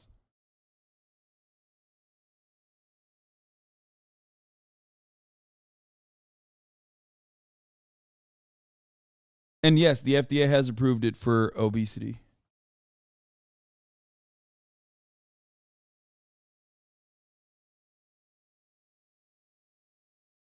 Thinking that these patients are going to be in much better shape and there's going to be less need for some of these devices. We're going to see, I don't know, I feel like the level of degradation that the stocks have seen from a valuation standpoint has been so extreme that we're kind of anticipating some meaningful downward revisions for revenue.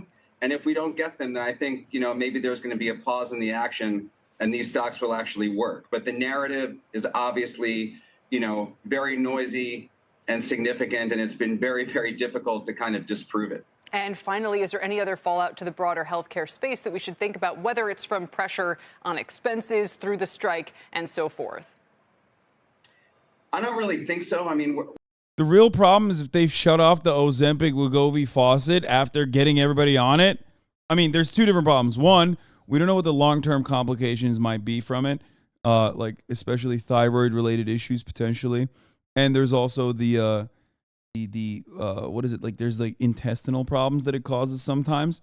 But that is terrifying. The other terrifying prospect is also if they shut it off, it's going to be fucking awful.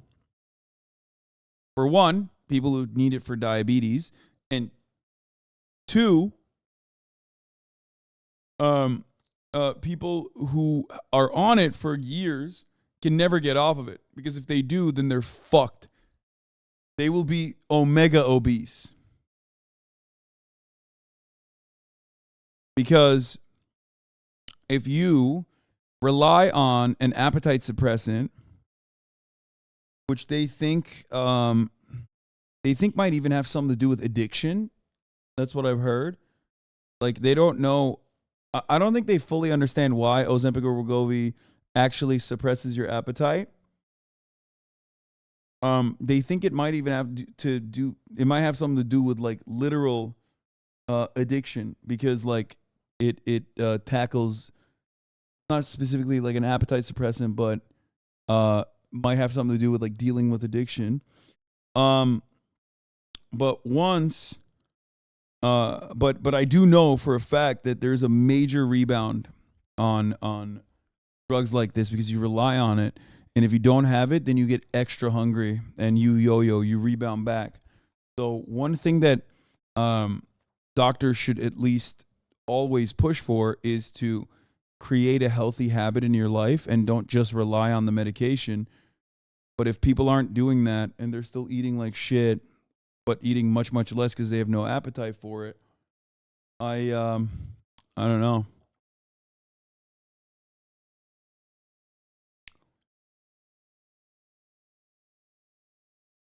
Don't tell doctors how to doctor.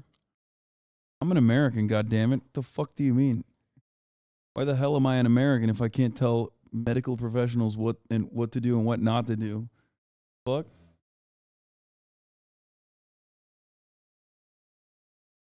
Kidding me? I'm a fucking idiot, dude.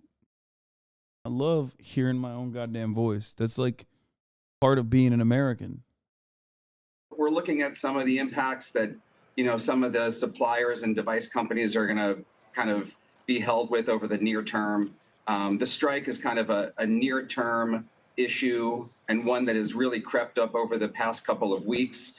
And hopefully, that risk subsides sometime this weekend into next week, and we can all kind of move forward. But I don't think there's going to be a major issue with respect to insurance companies or providers as a result, at least not obviously. Well, I'm very curious if this happens, or even if it gets close, if we could really see it spread to other parts of the not the workforce, but the healthcare workforce in particular. Jared, thanks so much for your time today. We appreciate it. GMA cover story, sexual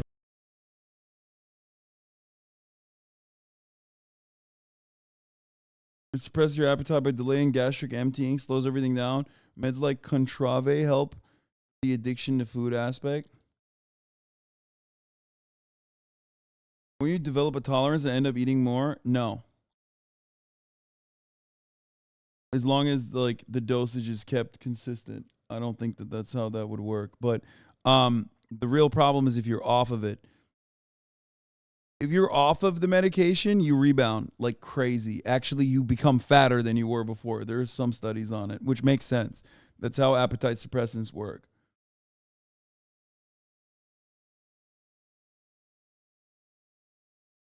Dr. Mike is a great video about obesity medicine with a bariatric doctor that dives into a lot of this, including surgery. I mean, I've had 2 of my family members have gastric bypasses, a bariatric surgery.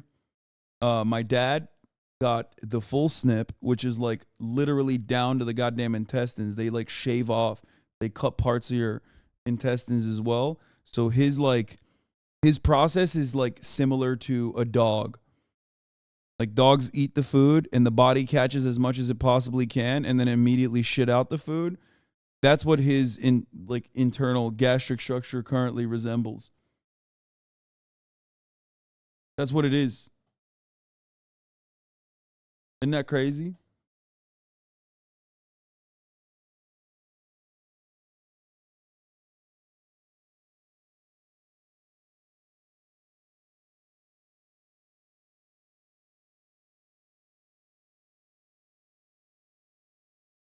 Just compare your dad to a dog.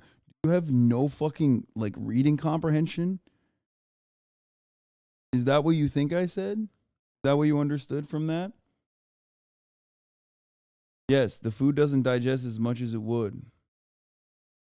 Has he kept the weight off? Yes, he has, actually. And it fixed a lot of his other additional healthcare complications. But he was on the verge of death. You know what I mean? He almost died multiple times. So it was a medical necessity. My brother got gastric bypass as well. Not to the same degree as my dad. And so did my cousin.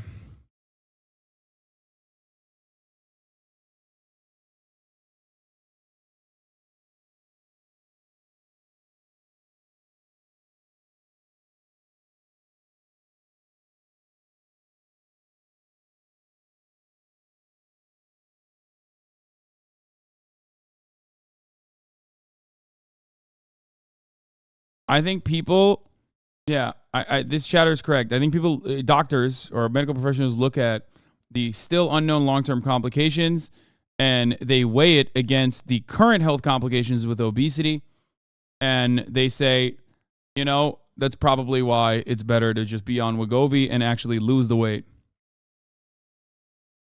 Except, unless those long-term complications are significantly more dire than we previously thought they were. I'm a bit of a Luddite when it comes to medicine, though. As much as I love modern medicine and ride for it every goddamn day of the week, I am still terrified of being reliant on a singular medication to make to meet my goals, you know?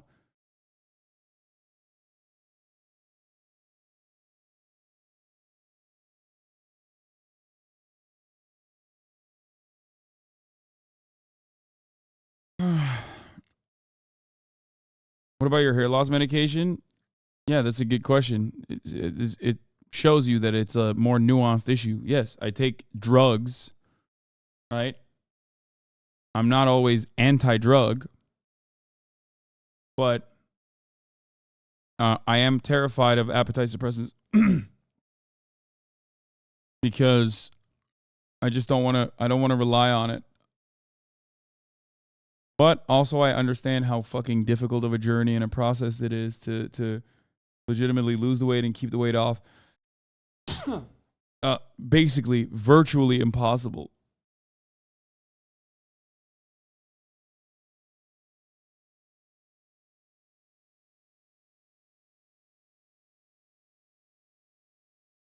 All right, ladies and gentlemen, boys, girls, MBs, it's time to talk about October 4th.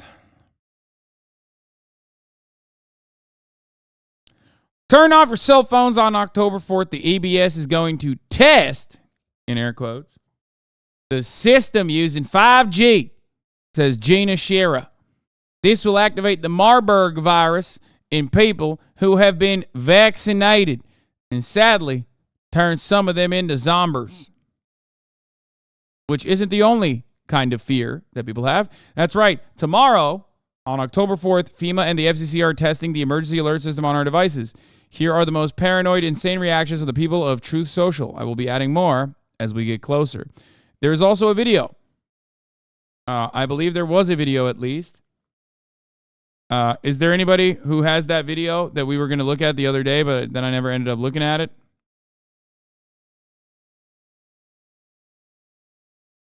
Oh my God, I just got a booster today. No, sorry. A lot of you, myself included, will turn into zombies. Okay? Straight up. I am too. It's our last day on Earth. How does that feel?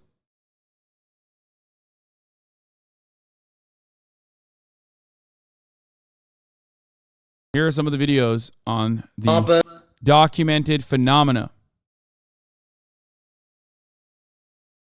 Virus is baked into the shots and will be activated by 3 1-minute pulse waves at 18 gigahertz from the 5G towers all over the country.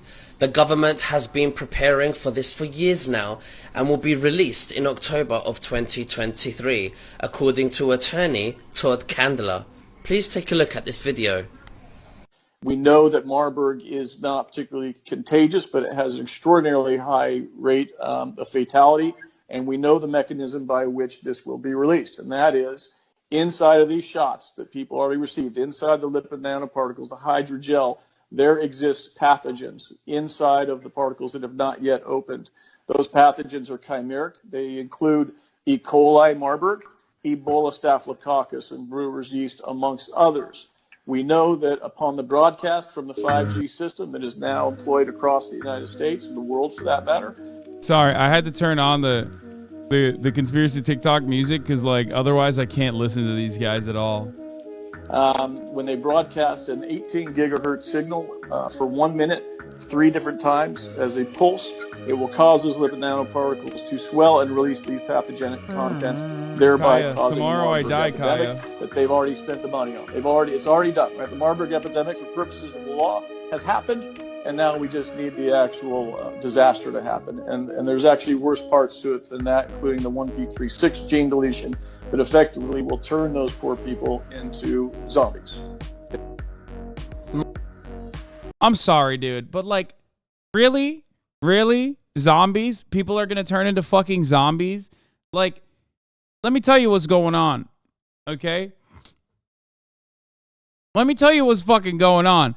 These dipshits are a little bit smarter than we give them credit. At least the ones who like come up with new shit, okay? You know what it is? They know that something will impact every American.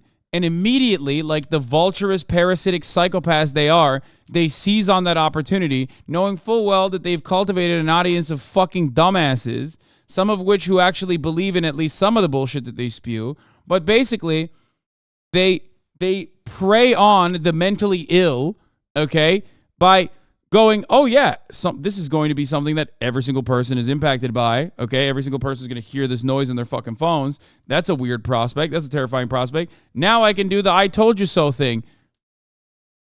You are going to be so embarrassed when you become a zombie tomorrow. Dude, honestly, if that shit was real and every single vaccinated person died in that moment, I'd be like, okay, sick. Because if I was unvaccinated in that situation and survived, I would not want to live in that fucking world, okay? It's an entire planet filled to the brim with fucking Aaron Rodgers, dude. Are you kidding me? Yeah, no, I'm fine. I'm fine with death in that situation. I'm like, get the fuck out of here.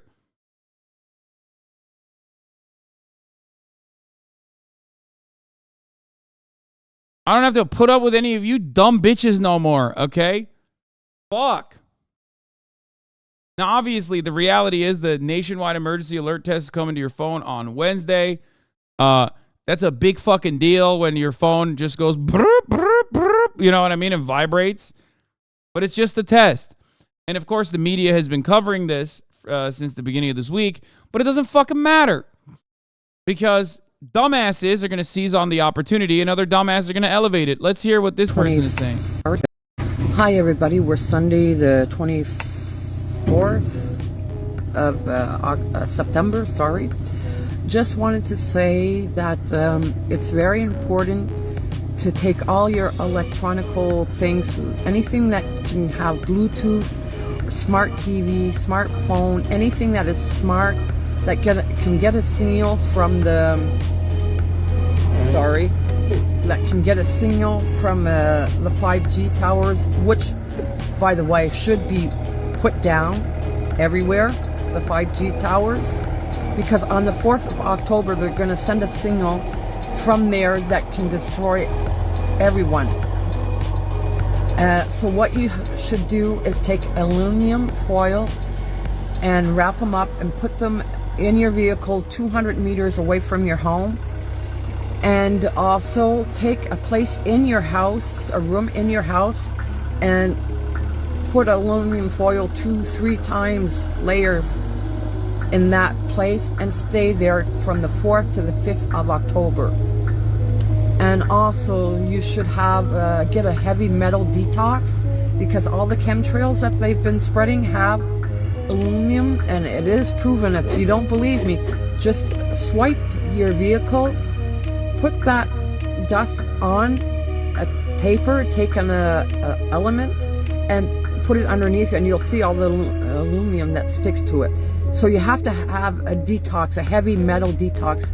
You can get them, just look it up. Bro, I can't even play the song over this is so... this is one of the first instances where like I feel bad laughing. At this point, it just feels like I'm laughing at like a genuinely mentally disabled person. I'm not gonna do that. You know what I mean? I'm gonna move on from this one. This one is like fucked up. Like she doesn't even have that grifter tint. You know what I mean? Like a lot of these people, they have like a little glimmer in their eye where you can just like kind of tell that they're grifting. Like this person legitimately thinks people are going to turn into zombies unless you have aluminum, which is aluminum, wherever she's from.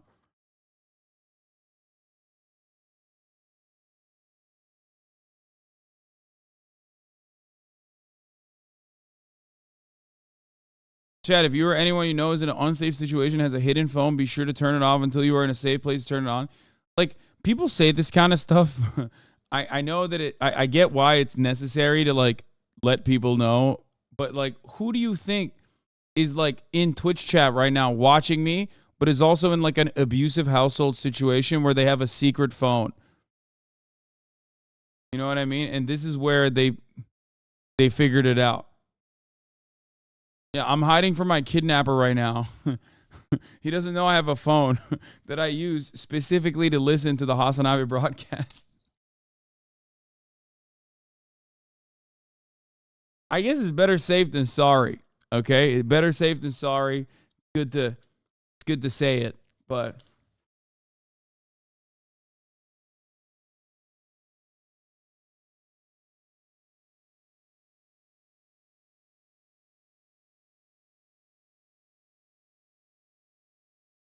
he's a convicted pedo. Wait, what?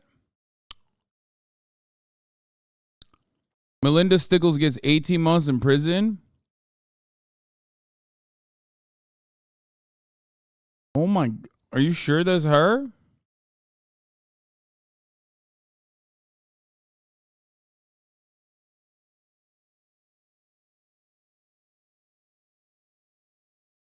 How do you know?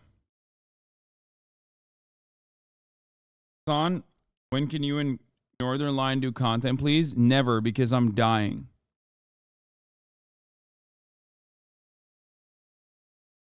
Tomorrow, when the 5G coronavirus kicks in. All right, let's keep going. I need y'all to share this information. This could be the difference between life and Thank God this guy he put the soundtrack. Death for millions and millions of people. On October the 4th of around 2:15, 2:20 Eastern Standard Time. Bro, where is my dude's ears, man? What's going The on? United States government is going to send a signal. Bro, his brain is so large it just it took over the rest of his to every phone, right, as an alert. Don't worry about the alert, dog. You can't hear that. Okay? How are you going to hear the alert with no ears, man?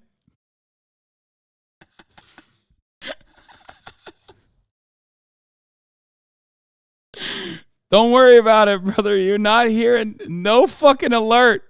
System. Do not have your phones on.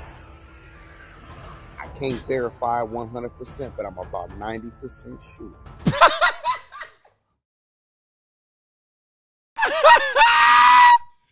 He said, I can't verify 100%, but 90% sure. Okay. This guy, nah, he's good. He's good. He's good. He's like, he's honest. He's honest. There's a 10% chance that this might be bullshit. Okay? That sound is going to trigger something in the people. You ever seen that movie Kingsman?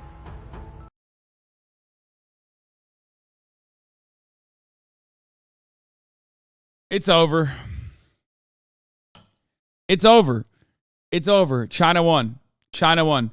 The greatest weapon of all time. It's so done.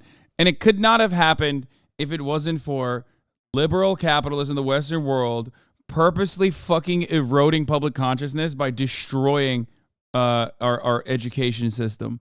Okay? Obviously, you know, we set the opportunity, we set the ground for this kind of very easy destruction. Bro, he said, have you seen the movie Kingsman? Why do these guys think movies are real, man? Why? Why do they think movies are real? Fuck. I think that the United States government is about to do something very diabolical, something very cynical and evil with that sound. You know how that Doja Cat had that sound that was supposed to be soothing or whatever. I think this is along the same lines. They're talking about they're going to send a signal and it's going to sound like a phone ringing. And I think if you have that shot, or if you're under, it's going to send you into a trance or a zombie-like state or something to that effect. And the government is preparing, knowing what it's going to do. It could make you evil. It could do nothing. I do not know. But I'm telling you now, as a side of precaution, knowing the times that we're living in, knowing what we're up against. It could be evil. It could do nothing. Okay, he's covering his bases. Oh boy, he's very serious. Talks about a lot of subjects. Wait, what? I have a question to ask. How many of y'all are aware or noticed the 5-point stars that are on the pendants of the people who are surrounded? He's smoking on that good shit, okay? Joe Biden. I want whatever the fuck he's taking, okay? He sees the world in an entirely different way than you do. You understand?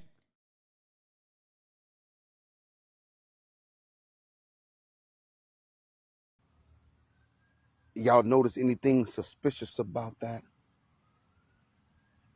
That's not Secret Service. Those are U.S. Marshals. So what I did is I went back and started looking at a lot of speeches and interviews, meetings he's had. Have y'all noticed he's surrounded by marshals and not Secret Service? Is Joe Biden in custody? If Joe Biden is in U.S. Marshal custody and is only acting as a supervisory role as president, is Joe Biden involved in a lot of that children trafficking and children sexting stuff? Wait, what? Have any of y'all... Wait. Did he say children sexting? Like Joe Biden is sending nudes via text message to children? That's what he was arrested for? Sending fucking salacious shit to children? That's what you think? Bro, that is excellent. Okay? Wow. Wow, dude. Yo, this is next level. Holy moly, this is good. I love that. Okay, this is fire. Biden involved in a lot of that children trafficking and children sexting stuff? Have any of y'all paid attention to the fact Joe Biden is being guarded by U.S. Marshals and not Secret Service? We need to know, because if this is true, then that means this whole administration is a farce and a lie and therefore must be vitiated. Is Joe Biden in custody? Dude, that's fucking sick. A question I ask all the time. Knowing that the government is trying to depopulate us in any which way that it can, knowing that it's trying to create the chaos all over the world, do not answer that phone. Do not answer that phone. October the 4th. Because it's the government calling. Between 2 and 3 p.m. Eastern Standard Time. Keep your phones off. If you have your phones on, you are taking a chance. You're taking a grave risk. I ask y'all, keep those phones on October the 4th from 2 to 3 p.m. That's awesome. Hot off the presses. Wednesday, October 4th, be prepared for your phone to act crazy. Now, I normally do not freak out about these. Hot off the press. Haven't posted this anywhere else. Thank you, Emma, for giving us a fresh one. I always get my information from dudes who look like this. So this is like when I want to know about imminent, an imminent threat to my life by the American government. This is the guy I'm going to go to, the the kid official. These type of things, but tomorrow will be different. Your phone will literally start vibrating and shaking and may possibly blow up, okay? So let me tell you Wait, what? Your phone is going to blow up? Step 1 on what to do to avoid this from happening. First of all, keep your phone off. Delete all the messages, delete everything off your phone. Restart your phone right now. Go to settings, general, restart the whole phone, restart it as a new phone. Second of all, avoid all gas products near your phone tomorrow. Only October 4th. Remember this, if you bring your phone by a gas station, it might blow up the whole gas station. Things are going to get weird after tomorrow. Things will change. Everything is changing. Remember this video. After tomorrow, the world changes. He's so self-assured in that last moment when you catch a glimpse of his face and he's like, yeah, I just saved a lot of lives.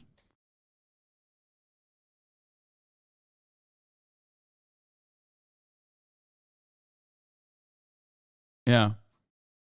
Bro, I believe it. I believe all of these people. They're so right.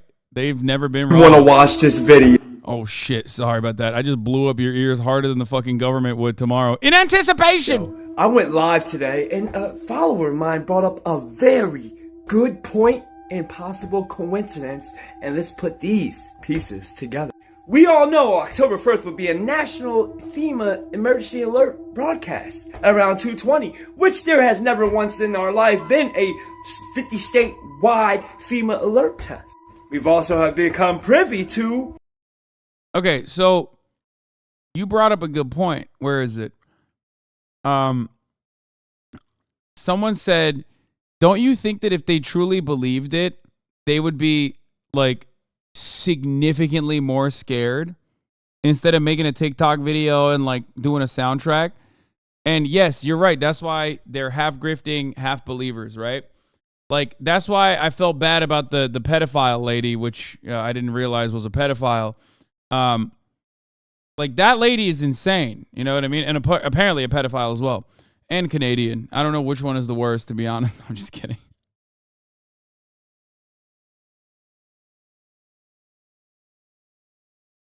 That was, Canada did not deserve that.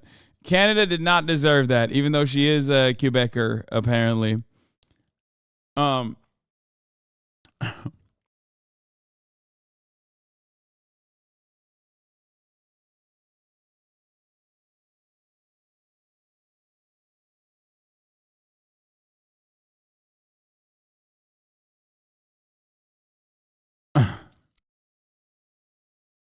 That lady does seem very scared, but I think it's because she's like too stupid to not be. Like, I think she's scared all the time. Like, she's scared when she gets in her car. She's like, how does this machine work? Like, how does this demon beast work? You know what I mean? Like, she has the mentality of like a medieval peasant living in 2023 somehow. Gwyn Towers and a certain U.S. patent. But do you guys remember when the animals did this?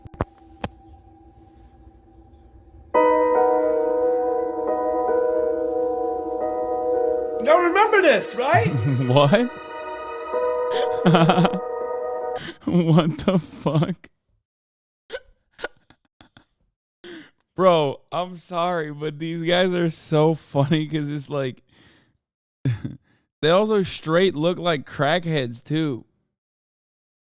A lot of people forgot the animals did this. Right? Multiple animals. Cows, sheep, roosters, peacocks, ants. Why were the animals doing this? Those are ants. The circle of death. Oh, okay. When ants lose track of their path, they end up walking in circles until they die. Wait, that video literally describes what this is. Like, did he not read that? Or is he just saying, wait, or is he saying like, no, that's not what ants do all the time? Or death spiral. Y'all remember this, right? Bro, don't show this guy people at the Kaaba, okay? He's going to be like, guys, the Muslim world is done. It's over. They're doing the circle of death, okay? They're doing it just like the ants, just like the cows. They're running around the Kaaba, okay? It's happening. What does this spell? It spells trouble, okay? Turkeys.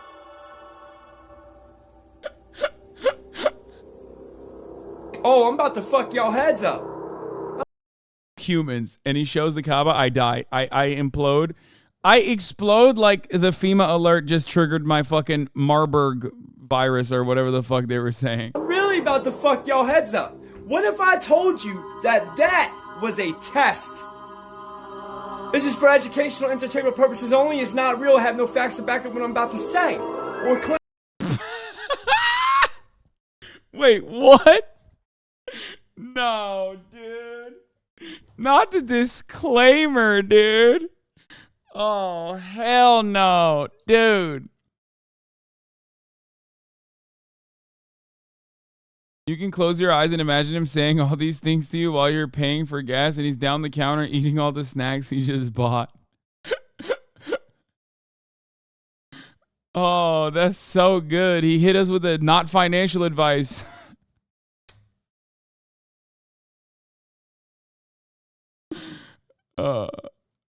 He's like, bro, you don't understand. I saw my dog chasing her tail the other day and I was like, that's a death spiral.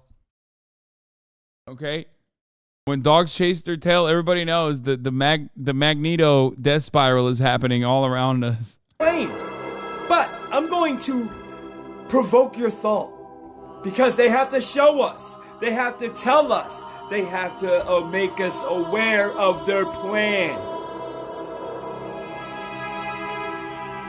And this will have your critical thinking caps on.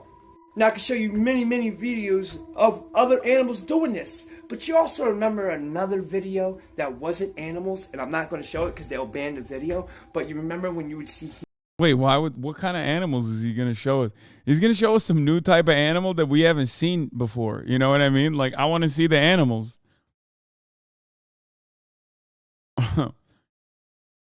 He's like, bro, you have not even seen this animal before. They invented this. Humans do this. This guy looks like he's a Juggalo label rapper named Rumspringa.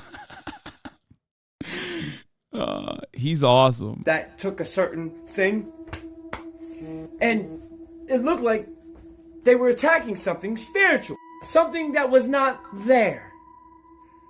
What if I told you that this was a test run of direct frequencies to create zombies.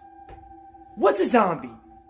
Something that's not in control of its own body and feeds off of flesh, right? But something that is not in control, a zombie. Not using its own brain.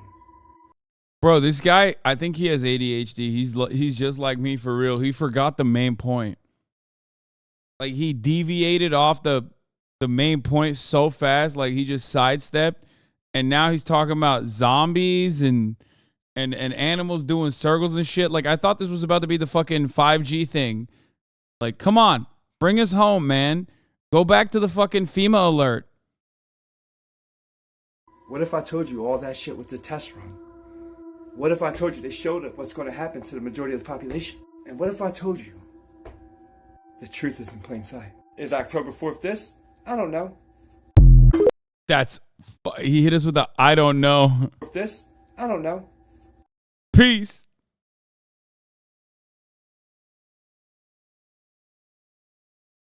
I'm telling you, every one of my Ohio coworkers is nodding to this video intensely right now. Dude, in some ways, like, I've told you this already, like, they're having more fun than we are. Okay? Is there more of this? I need to see more of this because, you know, absolutely fire stuff. But yeah, guess what? Reddit user claims his landlord announced that he's going to turn the power off in his off for hours in his building on October 4th. Wait, oh, there's more. There's more to it. Why? Because his landlord believes his insane anti-vaxxer 5G conspiracy theory about how the emergency test alert tomorrow will turn us all into zombies. I don't know. It's on Reddit, so I don't believe it. Okay? I don't believe it. If you don't have a Faraday cage, turning off your phone on October the 4th is not going to work. What is going to work is if you put it in your microwave and you just leave it off and inside your microwave. Think about it.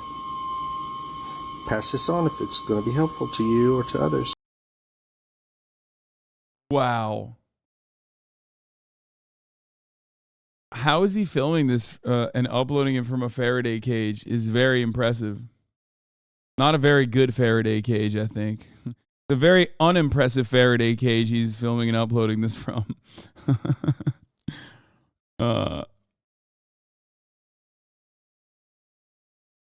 Think about it. Microwave your phone. Think about it. Heard that on October 4th, 2020. No, I'm not going to click on that because it literally says hashtag Rickrolled chatter. Take 30 seconds off and really reconsider that. We're having fun and you wanted to make it about yourself. Okay?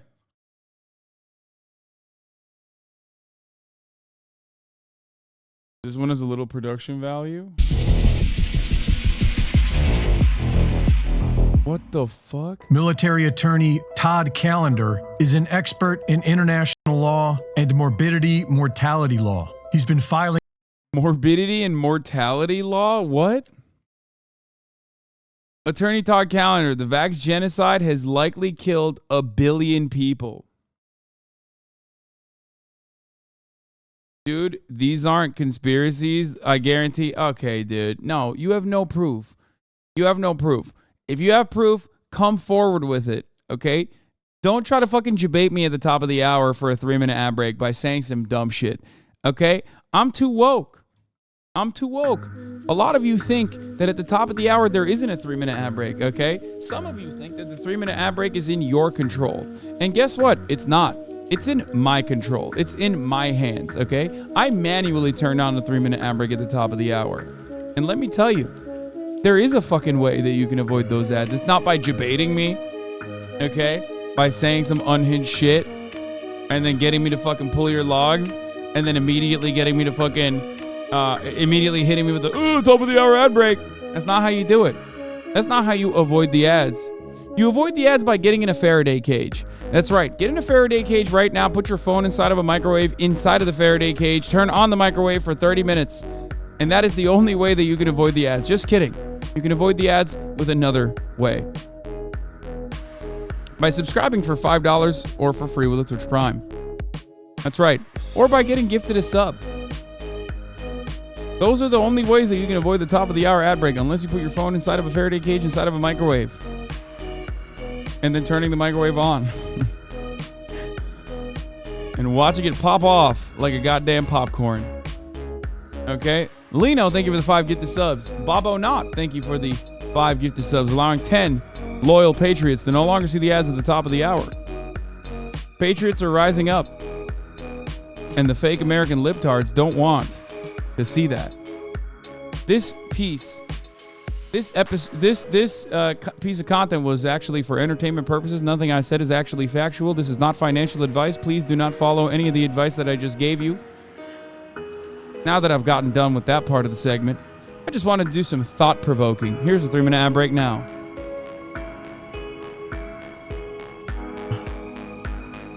Okay, I have so much fun with that song. Let's keep going with this fucking guy. Attorney says 1 billion people died. Lawsuits and blowing the whistle on the enemy ever since they made the shots mandatory. These lawsuits have led to his research team amassing thousands of whistleblowers that point to a planned Marburg epidemic, already paid for by taxpayer dollars in the recent PrEP Act.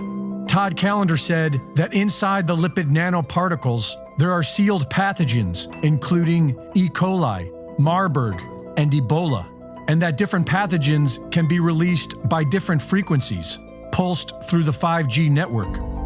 Inside of these shots that people already received, inside the lipid nanoparticles, the hydrogel, there exists pathogens inside of the particles that have not yet opened.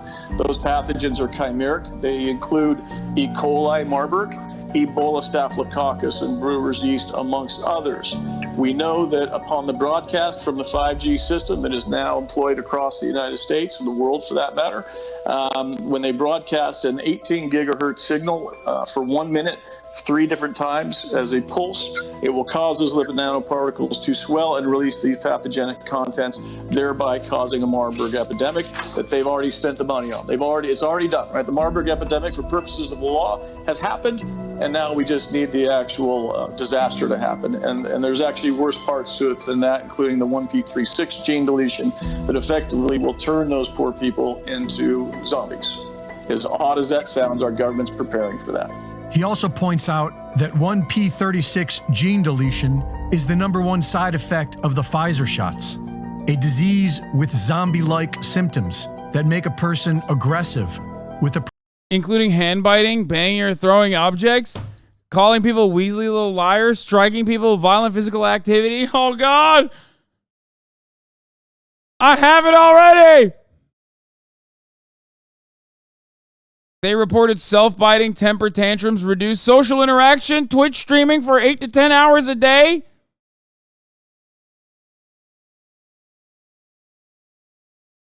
Propensity to bite. The CDC published a public service announcement on the preparedness for a zombie apocalypse in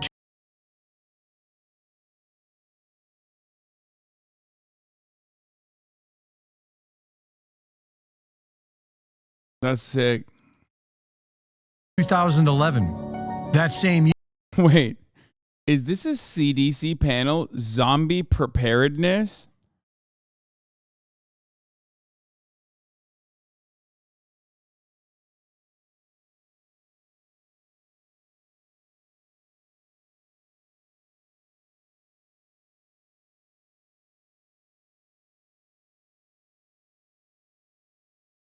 Bro, you can't do jokes. Like, you cannot do an April Fool's joke. You can't. You can't do an April Fool's joke, man. You can't do that. In this day and age, no jokes. If you're the government, you can't do jokes.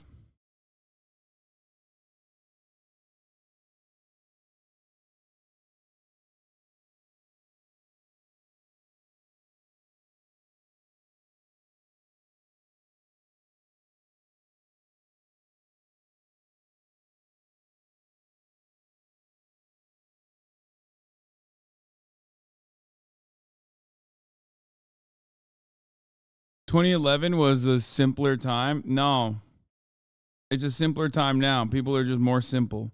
Apocalypse in 2011. That same year, Con Plan 8888-11, Counter Zombie Dominance, was published. The military's advanced ammunition, known as multi-purpose rounds, are single rounds comprised of multiple projectile options to be chosen via direct communication from the tank fire control to the cartridge chambered in the breech. So it would make sense to arm weaponized vaccines the same way. Popular online personality Jason Shirka has recently posted a warning that on October 4th, FEMA will be using 5G frequencies to activate nanopathogens in the blood of the vaccinated. On October 4th at 2:22 p.m. Eastern Time, the emergency broadcast system will be activated across the entire United States under the leadership of FEMA, disguised as a test. However, this test will be used to send a specific high-frequency signal through devices like smartphones, radios, and TVs with the intention of activating graphene oxide and other nanoparticles that have been inserted into billions of human beings. Bro, the other guy had no ear. This is Mr. Too Much Ear, dude.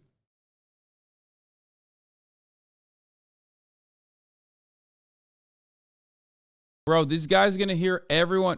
First of all, this guy's fucked because he's going to hear the neighbor's phone. You know what I mean? He's going to hear the neighbor's phone from 3 miles away. He's so fucked. He is, dude, he's getting an earful of that goddamn vaccine activating fucking noise, okay? He's cooked.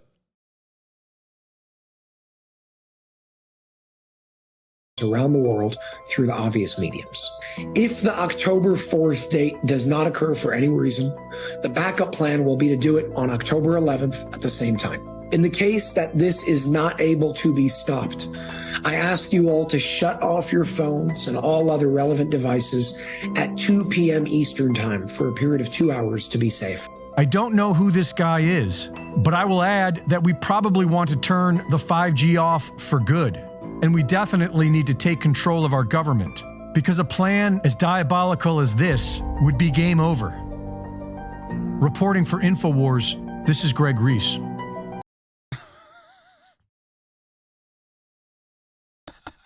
The last part. Reporting for InfoWars. Okay, got it. Isn't that crazy? Like 10 years ago, this shit was like kind of marginal, and now it's mainstream. It's so fucking mainstream. Surely that won't be an issue.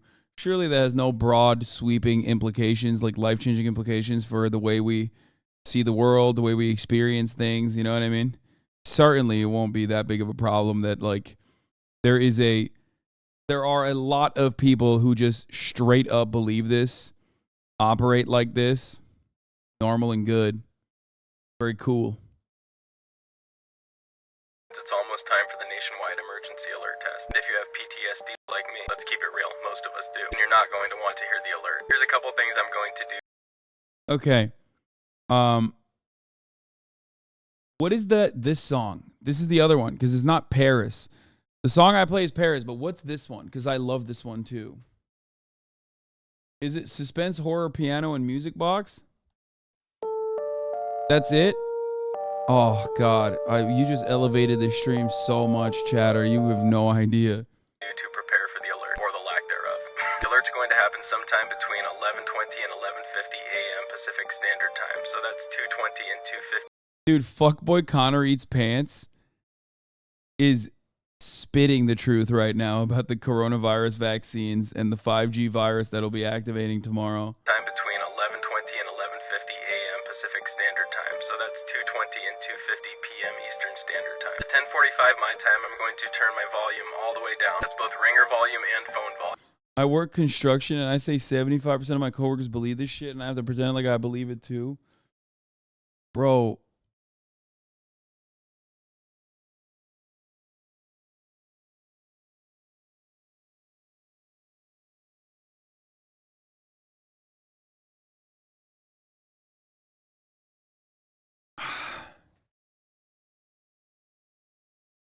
I don't know. That is the one aspect of my life that is missing. Like, I don't know too many conspiracy guys like this. I think when you do live in I think when you do live in the neighborhoods that I frequent, like I meet a lot of normies, I meet a lot of reactionary people, I meet a lot of reactionary liberals, I meet a lot of reactionary conservatives, but never like this level of conspiracy brained guys, you know? And there are a lot of people like this, not just in the construction industry, like in LA too, like in the art scene and shit.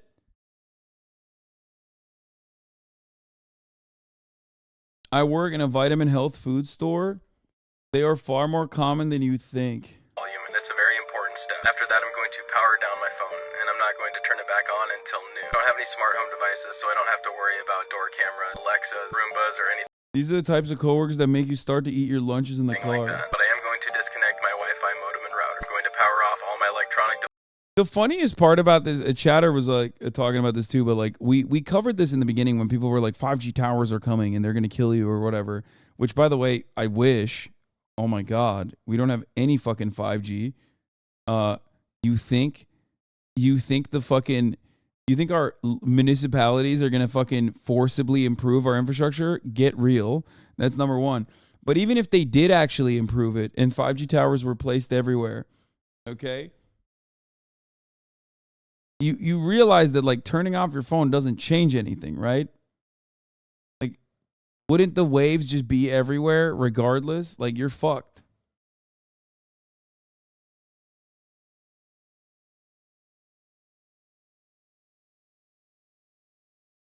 Not even real 5G, it's 4G with some extras in some places. That's what I mean. Devices. My phone's going to go in the microwave. And a lot of people say, well, that doesn't matter because when you turn your phone back on, you're going to hear the alert. But hopefully with all my volumes turned down, when I do turn it back on, I won't hear it. I'll definitely keep you guys updated on what happens with my phone. If you've done even a limited amount of research into sound vibration, then you'll understand how damaging this alert can be. And it's not something I want to listen to, so I'm going to avoid it as much as I can. Also, before I turn my phone back on, I'm going to activate my tuning forks. This will help combat any alien vibration or sound that I hear if I turn my phone back on and the alarm comes through. But don't worry, there's nothing to fear. Just do everything you possibly can. Hope you all have a blessed day.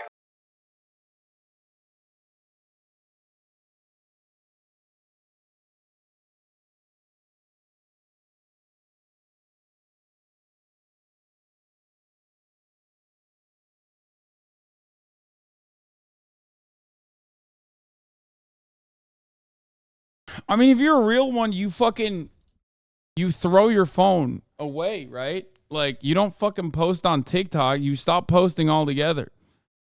This is what I don't get. Why the fuck are you on your phone? Why are you posting on TikTok? Can you believe that? Since you came and sat in my studio and we had what was an extraordinary interview, got very emotional one part of it. 1 hour later. You know, it's a strange thing to have far more than you could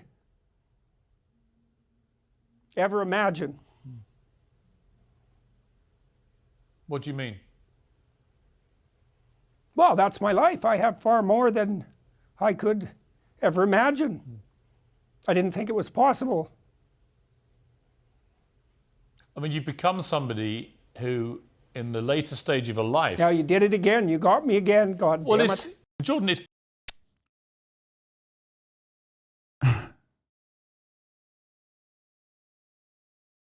Bro, why is... Dude, Jordan Peterson has done more to stop men from combating toxic masculinity and getting in touch with their feelings by crying publicly than anyone else, okay? All the alpha dog guys who are like, only bitches cry, don't ever cry, like, they could never reach the level of Jordan Peterson, who single-handedly makes it impossible for men to cry by just crying all the fucking time. Like, he just cries so much that it makes it ridiculous. He's starting to seem more like he's in a legitimate extended mental health crisis. I mean, yeah, he has been.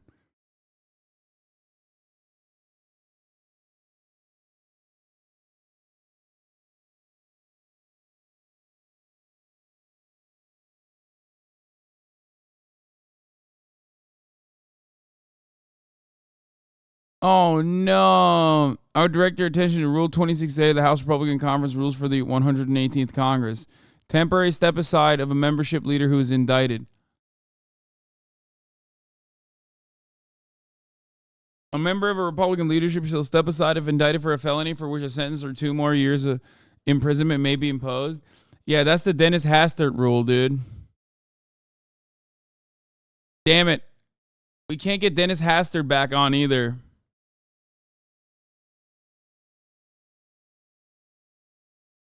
I mean, if there's a will, there's a way. Oh, here's another conspiracy theory.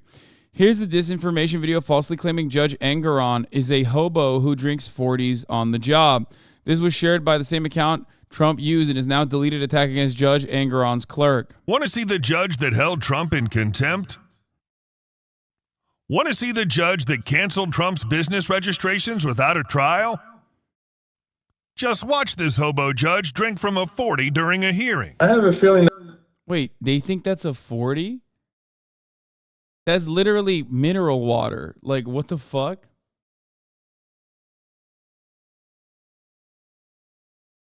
What? Wait. I love that they said hobo, which is such a fun little, like, antiquated term that never gets used. It's one of those things where it's like, hobo is such an old school term that it's, like, no longer offensive. It's, like, cute. You know what I mean? That judgment is going to be vacated. I don't like to second guess myself, but I might have goofed on that one.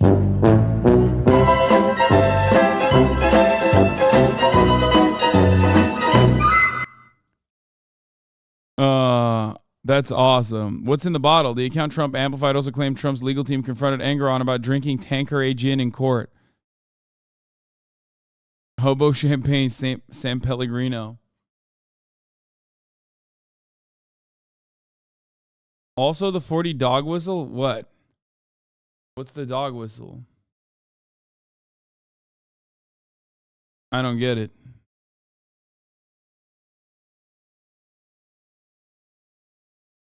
It's racist? Bro, he's white. What are you talking about?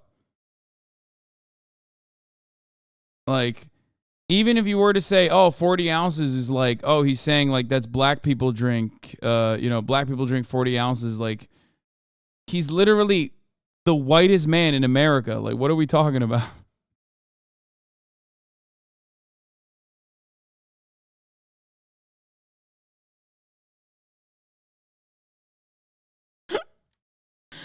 Oh, that's so funny.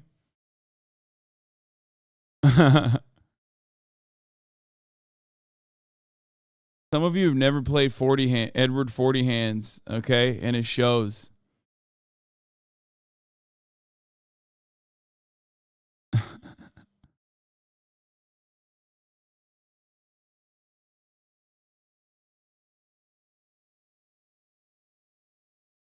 I've played every 40 hands and I'm black. What? Every 40 hands? What?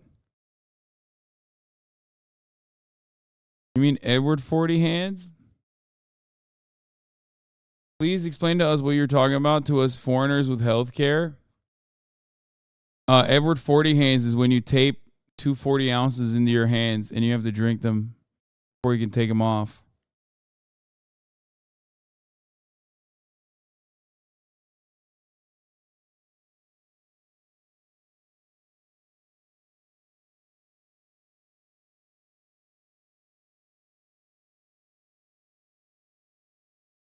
Yeah, you duct taped them to your hands.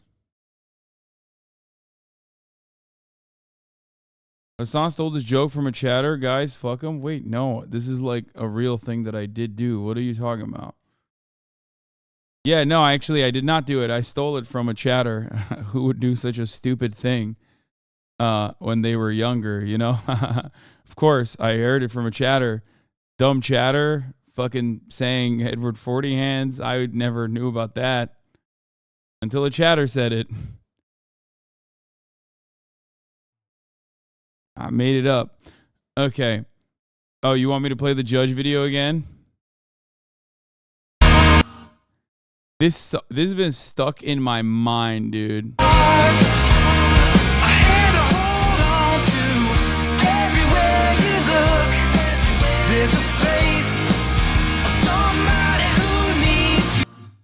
I love this so much. God, I love this so much. I gotta run again.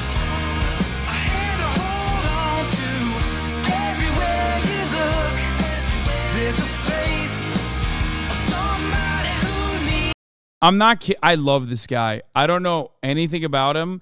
I assume that, you know, being a New York judge, he's probably fucking locked up a bunch of people, but he's so sick.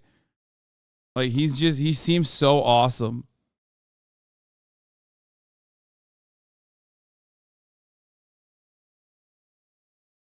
Wait, is this real? Oh, 100%.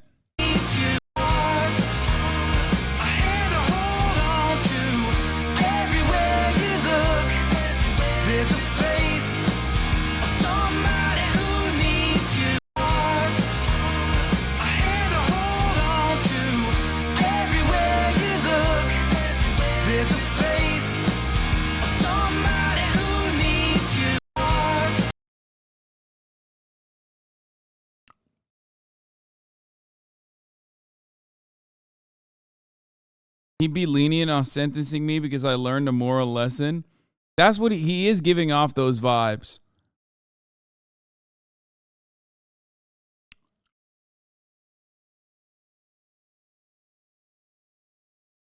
The shrug, everything is perfect about this. Oh, we got to see this one. Not the American way. These damn bills that come out here all the damn time, come out here at the last second, and I got to try to figure out how to vote for my people. How ashamed of you should be. You should be ashamed of yourselves. Tell it. I'm sick of it. Every year we give power to one person. It was not made that way in the Constitution. He was around when it was written. Now we pass rules that stop each one of us. Enough! I feel like somebody trying to be released from Egypt. Let my people go! My God, they sent me here to vote for them. They sent me here to vote for them, to argue for them. But I'm trapped. I'm trapped by rules that have been forced down our throats. Folks, we live in a democracy, but not here. But not here.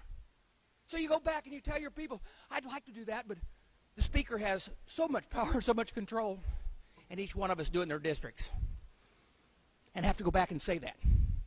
And you can say on your side of the aisle, oh, no, that's not the case.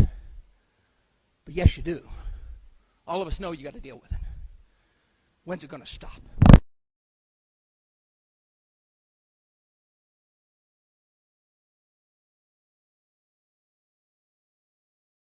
I have absolutely no idea what's happening here. This is a state house. Yeah, this is not. It looks more like Parliament. So I suspect it's not. I mean, I know it's not like actual Congress.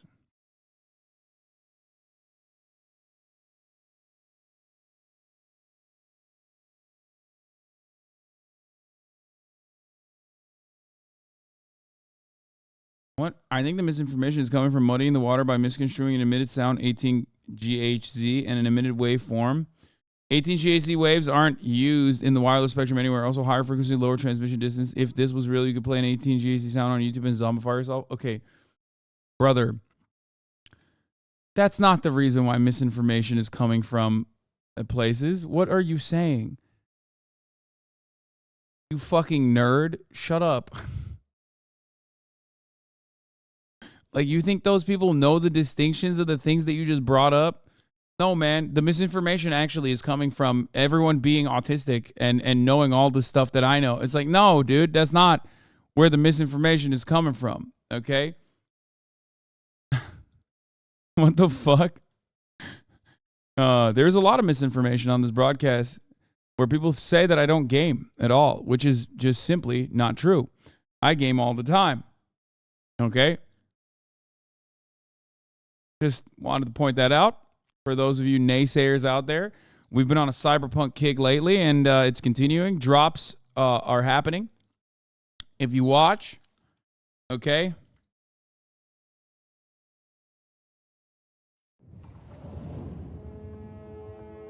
Two subs gift you a sniper, and we still have drops enabled. I will keep nibbling away at this game because I like it, and I like it, and I enjoy it, and I think it's great, and it's fun, and it's political. And yeah. Good morning, Night City. I'm gonna fuck Idris Elba today.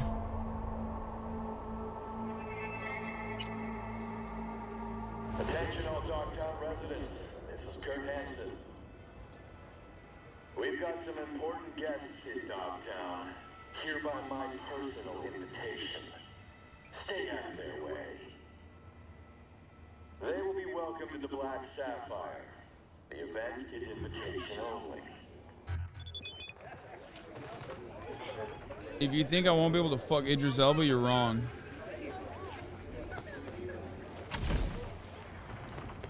The naysayers are out there.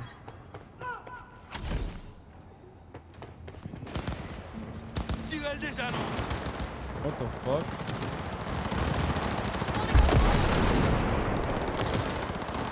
What's happening here? Oh, it's the drop. Bro, chill out. Did I get in there? I should get in there, right?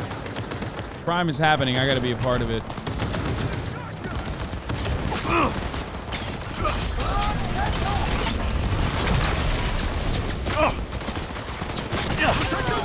For fuck's sake!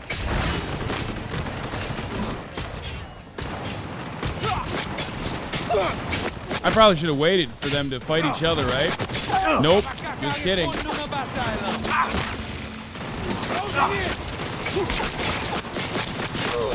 God damn, dude. Fuck you, bro. Chill.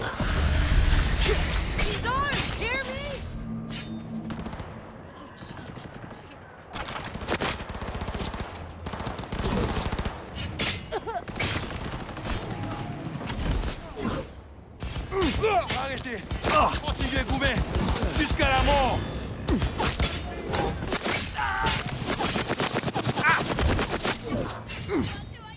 Dude, air dash is so OP. It's crazy.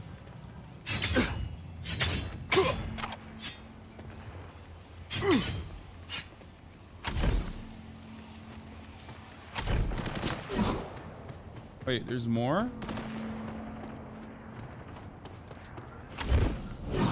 To our right, people! Oh. What the fuck?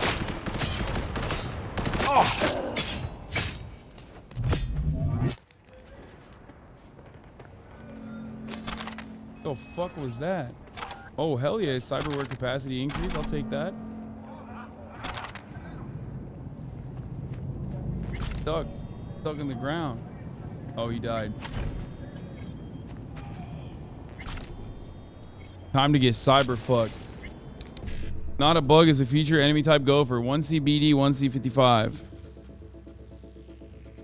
1C BD, 1C 55. I'm jacking it, dude. I'm jacking it and I'm cranking it. Let's go, baby.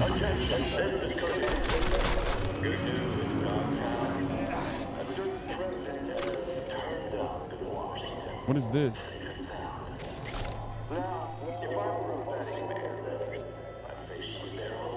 Moved reach airdrop container.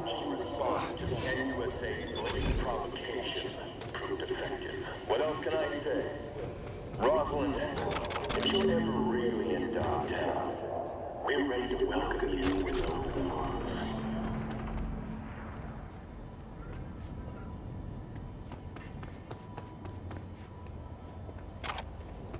Bum bum bum bum bum bum bum. Yelling.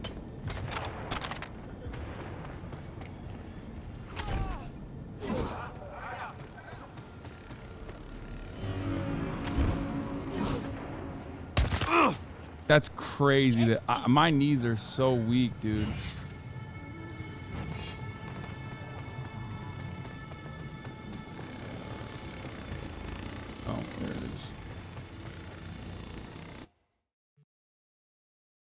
Okay, DPS.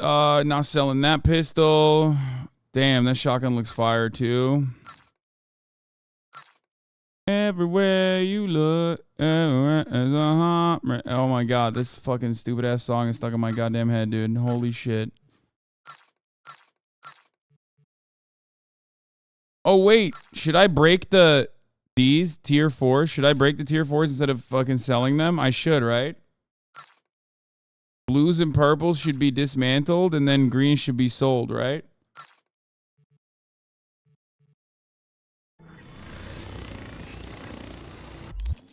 Da, da, da, da, da. I'm never changing this fit, by the way. This fit is so fire. Yes, HasanAbi, you got good money.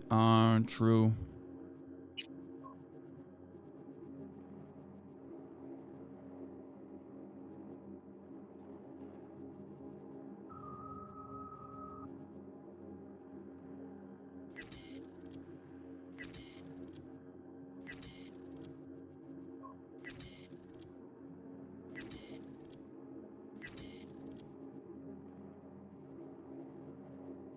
Damn, this sniper rifle is much better than this one. Fuck, Militech icon.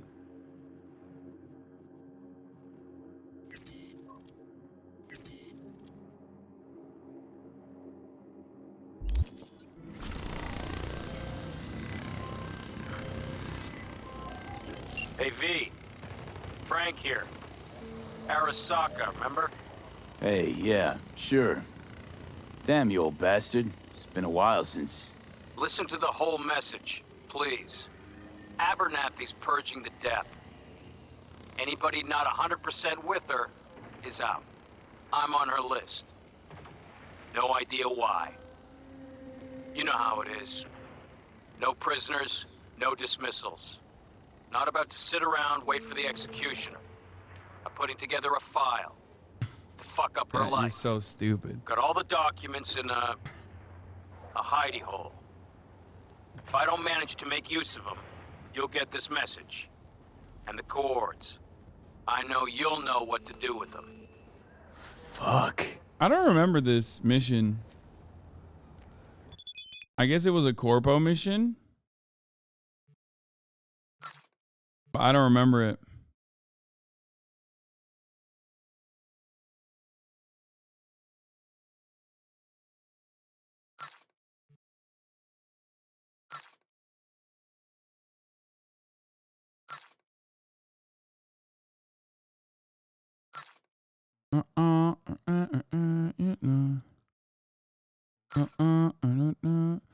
Do do do do do do do do do do do do do.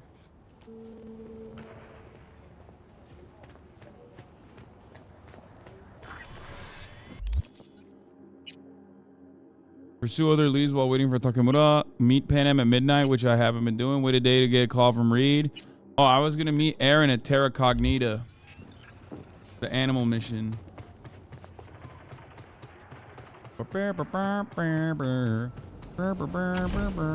I also need one more Militech console, you know?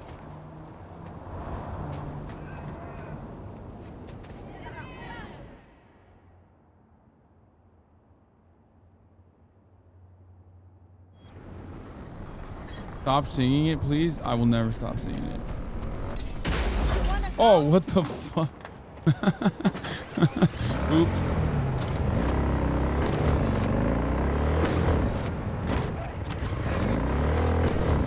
Bikes are significantly better to drive in Night City than cars are, honestly. What the fuck? Chill, bro.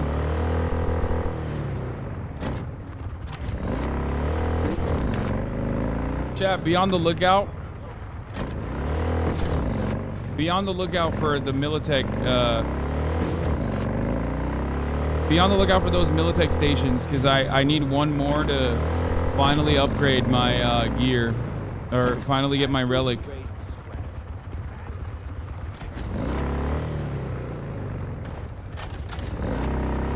Get the Acura bike, so much nicer. And riding a bike is sick, because yeah, you can see your character, which is cool. Yeah, they really took an L on that, not showing your character thing. No man, woman, or child can escape themselves. Yes, place metal where flesh once was. What the yes, fuck is happening feign that here? you are meat no more. But nay, no kind of I feel like there would be a station here, you know what I mean? Also, how dare you, chatter? This is Jackie's bike, brother. Invisible hand tune. Just right out of their pocket. You're fucking wrong.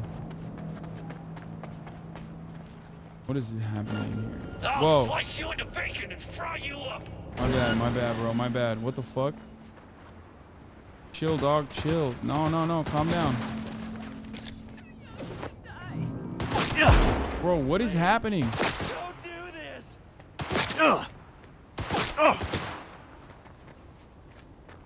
Guys, calm down.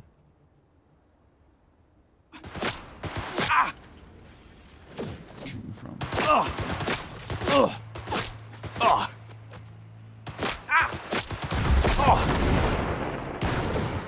I can't even see him. What the fuck?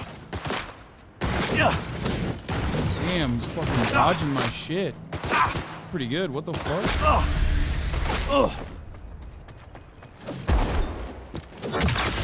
Oh, he's fucking invisible.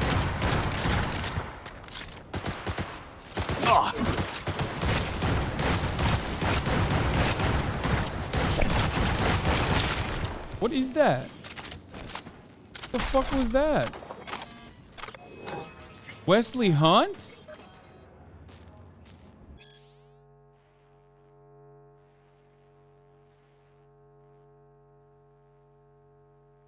Sandevistan and optical camo. What did I just do? What just happened?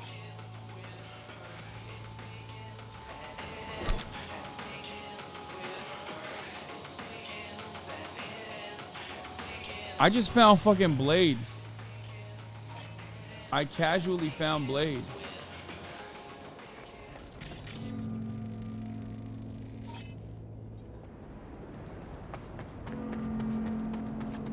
Alright, whatever. Let's wait. Okay. Waiting. Imagine this mission was like spy on them and do not kill them. No matter what you do, do not kill the cyber sicko. It's good to see you. This way. Terra Cognita. Impressive, as I see it. Meh. City center post-apocalypse or Pacifica on steroids. Pacifica's a rotting corpse. Dogtown's vibrant, with Terra Cognita as its crown fucking jewel. Must really like the place. Hung out in DT while my dad worked construction here.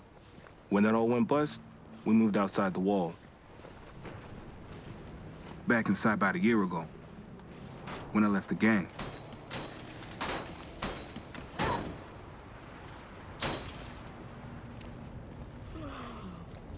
Big building there. The men's clinic's around the back.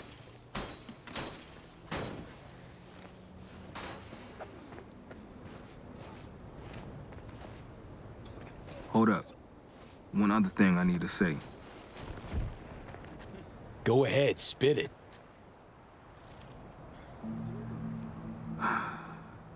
Truth is, Animals fix my fights. No, Angie, Aaron. Animals Alpha, she decide which round I go down in. Chip in my head lets her do that. Fuck. Inner ear disruptor. Flip the switch, I flop over like a... Chatter, I'm afraid to report that yes, Dogtown is a walkable city, much like Cyber City is. It is one of the least realistic aspects of Cyberpunk, is the fact that Night City, which is supposed to be like Ancapistan, actually does have free... No, it has free public transit. The subway stations, technically all those fast travel locations are supposed to be bus stops and subway stations. There is also a skeleton of a subway station that they basically designed but never put in the game.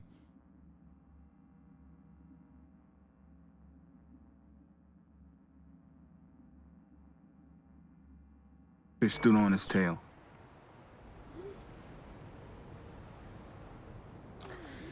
So, afraid of other rippers botching the job. Want the chip removed by the guy who installed it. Yeah. They want it done today, too. Wanted to be a boxer, they turned me into a punchline. I take a dive now, nobody will want to get me another fight. It's my last chance. Let's make sure it's not wasted then.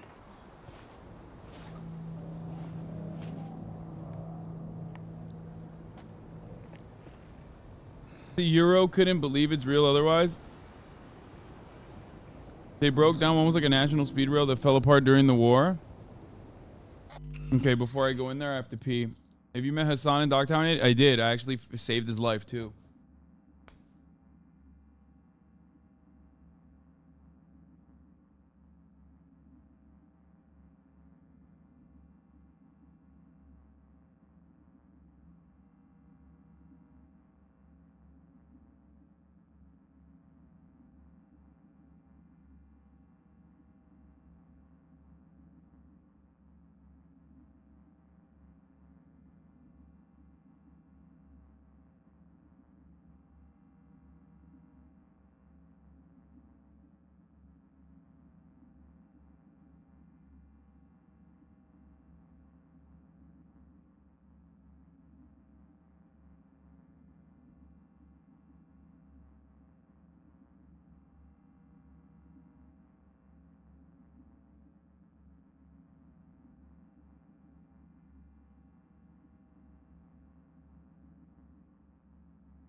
Don't say fuck you, chat. Chat's gone wild, dude. I thought everybody was hugging. I thought we instituted friend, which is like the lamest name for the emote, but the emote is cute, so I'll allow it.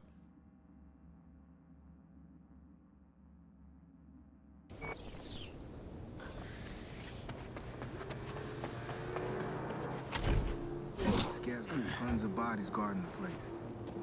Any idea how we get in to see the men? Not yet, but I'll figure something out. Well, I'm just gonna fight. Should we unban Dank Hug? Sure. Oh, I can't disarm this one. What the fuck? Fuck off or die. Your choice. Oh. Wait, that's it? Really? You're not gonna let me fucking talk? Damn, son.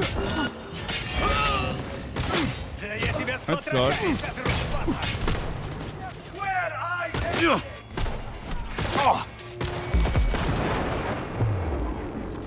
Потому что нельзя подставляться.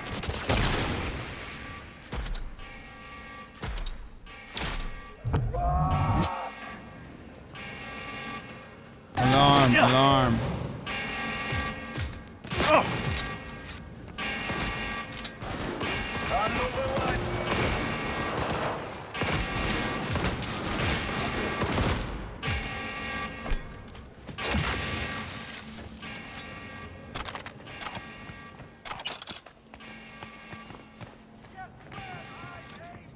Damn, bro. I'm so underleveled on all this shit. I can't even use my technical ability. I just gotta roll dog it. And him.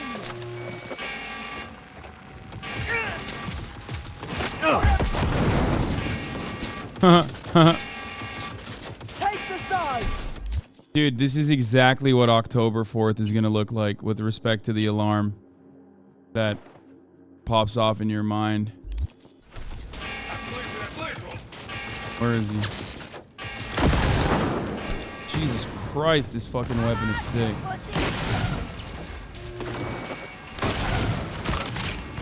Make decisions. Uh-oh. Uh-oh. He's gonna reboot my optics. No, my optics are rebooted. I take you to dump. From behind!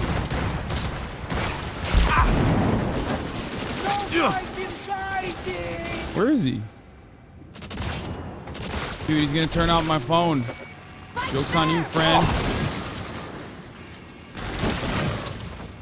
Out of ammo. What the fuck?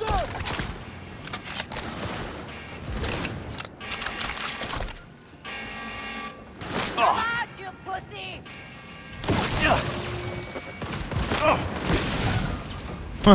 Dude, this gun is so dumb. What the fuck? I wish it had more, Fuck it all! I wish it had more fucking, ammo. So I didn't have to, like, constantly have to fucking... Well, what the fuck? Where are you shooting? Where are you doing that from, huh? Oh, fuck. She got me. Oh, God damn it! Not happening! Ah! I can't see! My optics are fucked!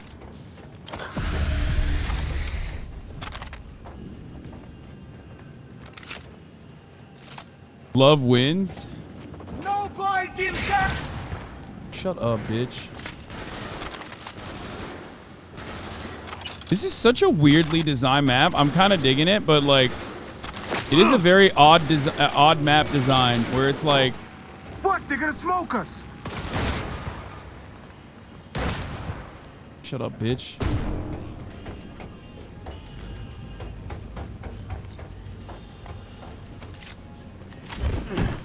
Whoa, what the fuck? What was that? What the fuck was that? Yes, bitch! Show yourself!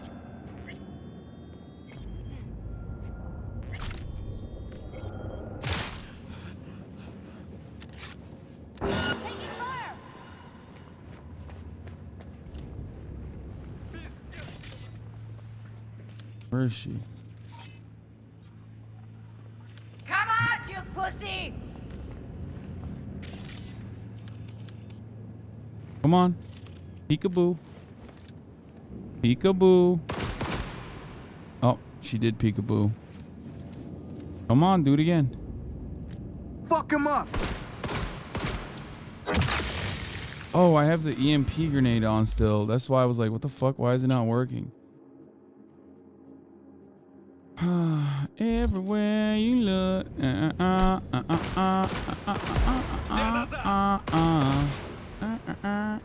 Yeah, get poisoned, bitch. Oh!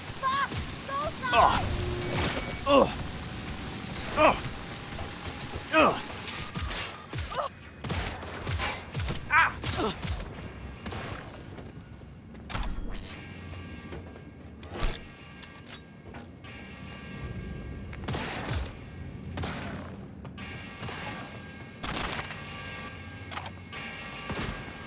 That's what I'm talking about! Alright, where are we going? Come on. I defeated the scavengers, right? I don't think I defeated the scavengers. Oh no. Is this mission annoying like this?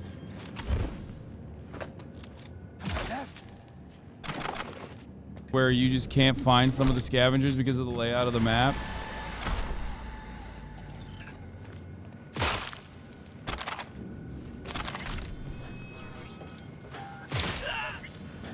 Ready or not, here I come!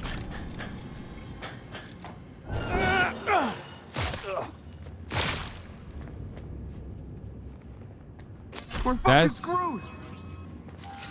Oh my god, cyberware shard capacity increase. Let's go. We are not screwed, brother. What are you talking about? Oh, sick. He's got mantis blades. Pretty fire.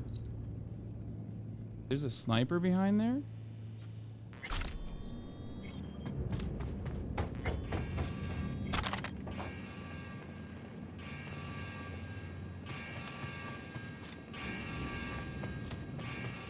Where's the sniper?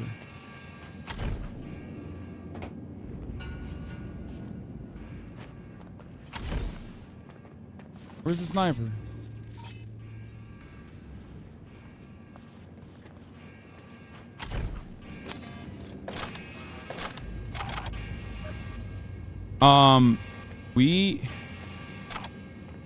I mean, I guess I'm just cooked, right? I gotta wait until they...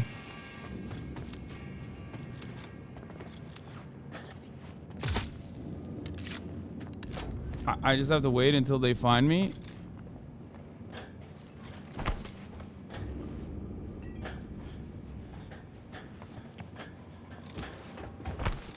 Bro, stop hiding, dog. Let's...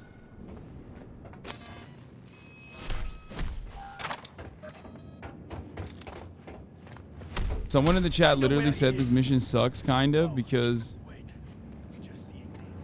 Oh, there's another guy down there. Because they just, like, literally fucking... are hard to find. Oh, now it's done. Cleared it. That wasn't too bad. Top floor. Okay. Bro, when your big ass just fucking secretly hides like that, it's crazy to me, Aaron. Look at how much damage I've done to everybody, and you're over here worried. Like, chill out, brother. I'm a fucking gamer with a capital G. You know what I'm saying? You're rolling with the greatest fucking cyber sicko that has ever graced Dogtown. You know why I'm here. I told you not to come, man. Ever. Yet you do. And with protection? Who the hell is this? Aaron expected trouble. Hired me to keep things, trouble-free. You don't get it. If Angie finds out, I'll end up in the bay. A hole in my face. Cement shoes on hands and feet. Demir, you're the best ripper in this part of Dogtown. Angie won't touch you. Just help me with the chip, please. You gotta. You're no cyber sicko unless you're running on edge. I'm literally on the edge. Fuck! God fucking damn it. Fine. We do it quick. Chair, let's go. Let's go.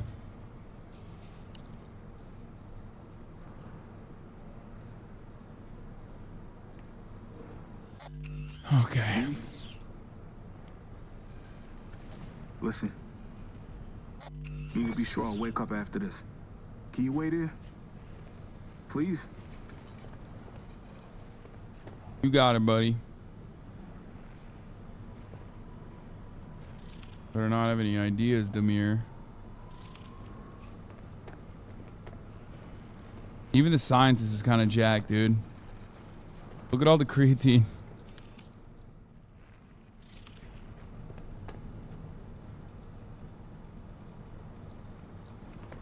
Fuck you looking at, bro? Come on, finish the procedure. We don't got all day. I got missions to complete. Oh, I have to wait. It's my fault. Fuck. Some game lore in Canada. The alliance between Canada and Noosa dissolved at the start of the last war after the Noosa president demanded an hourly tribute of $5 to avoid corpo-sponsored messages. Fucking God.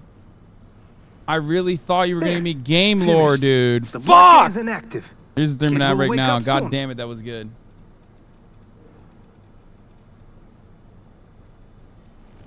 Chip's just inactive. You were gonna remove it. True, but... Chip's buried in the inner ear. You'd have to get invasive. Receptor muting's safer, less risky. Chip's dead. Aaron will recover quickly. Good work, Demir. Fuck. Uh-oh. Look, Angie, you know how it goes. They come in, guns, fists ready. Demir, What was I to do? For now, we'll talk later. There he is, our little Aaron. Wonder what he's dreaming about. Can you sex Apparently Angie? used his brain for once. Didn't come alone. Bad bitch incoming. So, we gonna have a Wait, problem? I could have grabbed her? How'd you find us? Have us followed? We have people here. Matters not at all, though. Let's focus on what does. Now, got any idea who you're protecting? Why are people saying $9.99?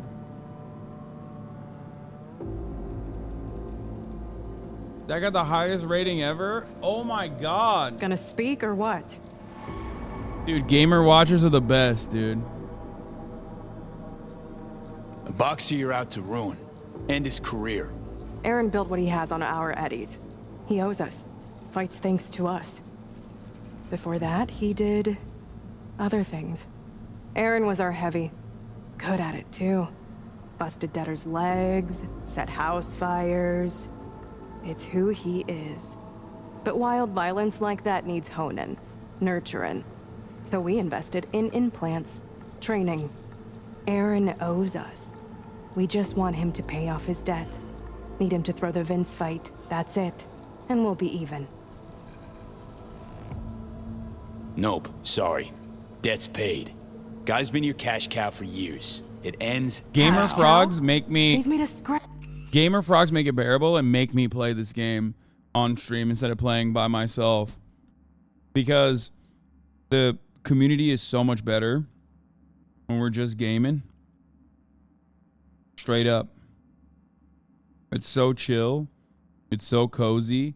There's no like Hasan is a fascist for not defending slavery in Tibet type shit. You know what I mean? The best. Apps so far. Finally lined him up a different fight. A good fight. Involves high rollers. What'll you do? Just flip the switch? Watch him flop? Mean the blocker. Never used it. He always went down on his own. When we asked. It's worked out well for him. Good for you, too. Oh, she's trying to get me in on the Let it action. go. We'll make sure Aaron goes down.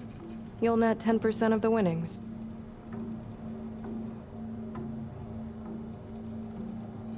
Fuck you and your offer. Sure, kid made mistakes.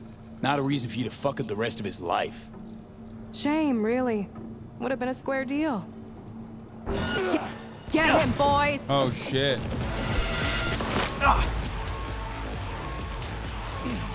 I was literally blinded by her beauty. I'm not even joking. Oh, damn. They just fucking straight died. I mean, look at that. Damn, took his head right off. I don't want to do this to you, ma'am. But I will.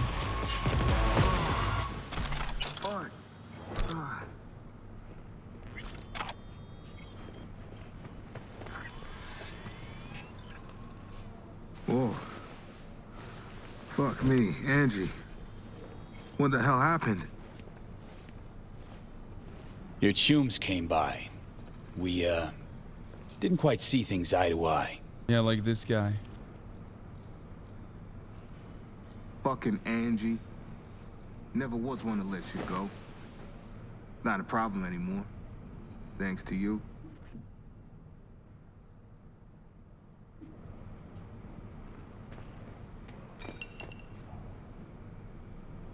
Earned yourself a second chance. Don't blow it.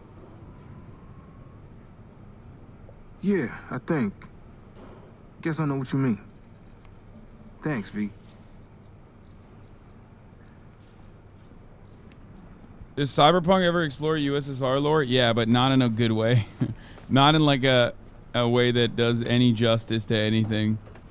It's just that the USSR, like the Moscow... Fucking fuck! What did you do? Get out now! The scavs will let you pass. I have this mess to clean up. I mean, the devs are Polish.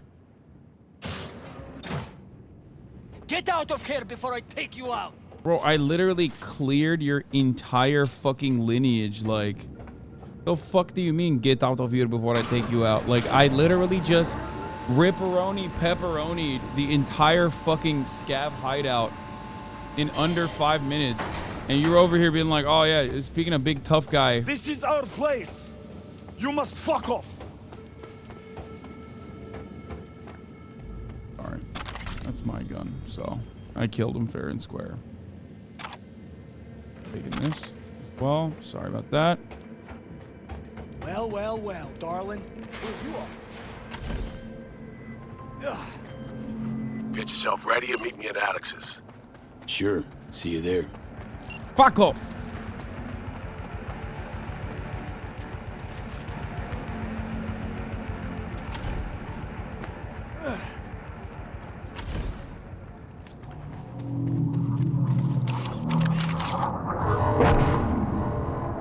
Another drop. I feel like there's definitely a relic here, right? control. Chat. Take a moment.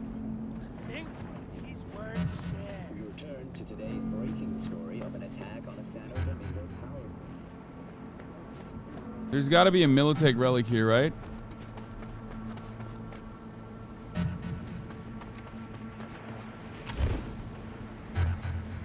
Is that sound a Militech relic, or is that sound simply for the drop point?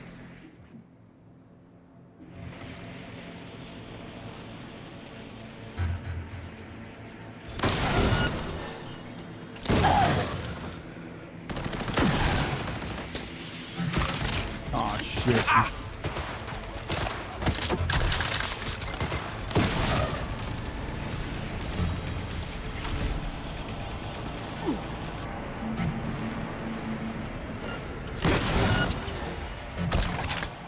Take positions, people!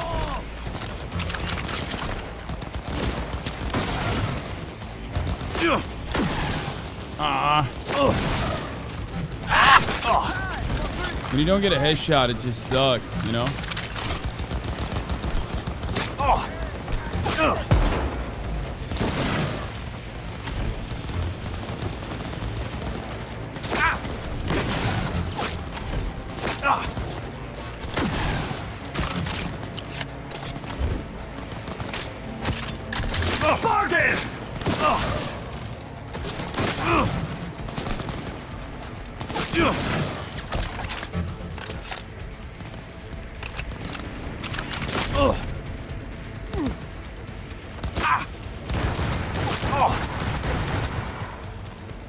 Everything's going in. It's in the car.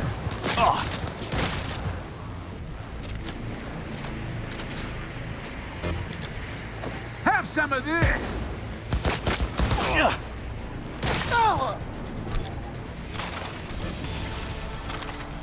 These dudes just kind of did that. That's not my fault, you know?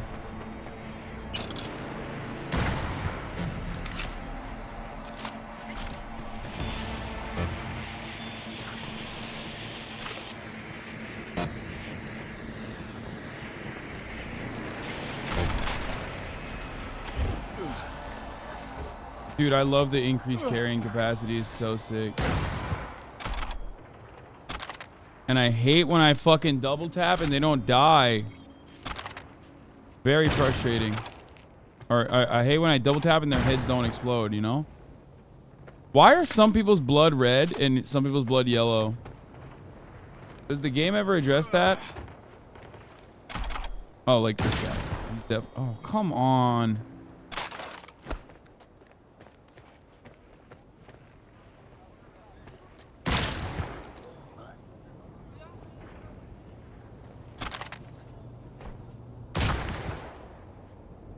That's bile.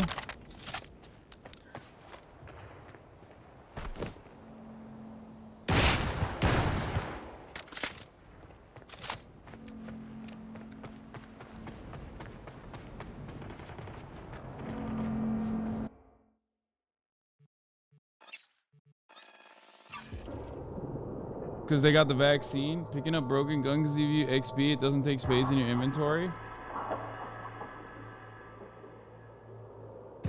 This is Kurt Hansen.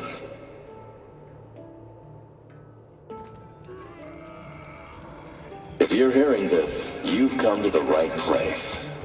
NCPD, gang wars, not in Dogtown.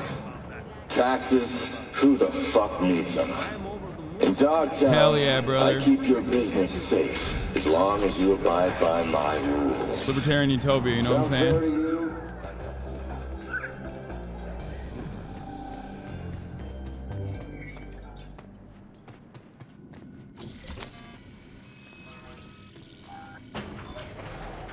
I love it.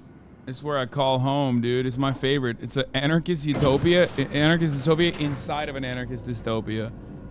I heard you like anarcho-capitalism, so we decided to make one more. It's like a splinter Discord, you know what I mean? I do.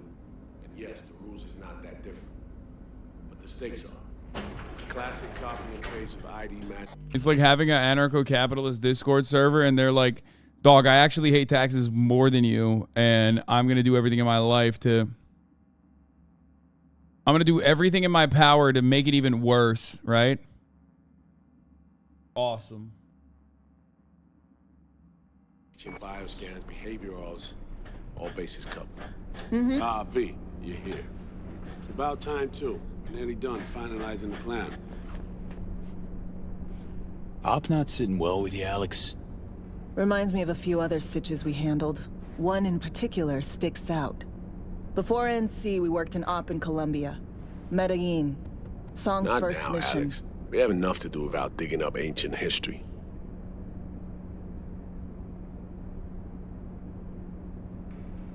Story for another time, maybe. I agree. Come on, let me show you what we have. These two are definitely hooking up. The only people that Idris Elba is not slinging dick towards is me. Like, actually. He is literally slinging his dick across town. Okay?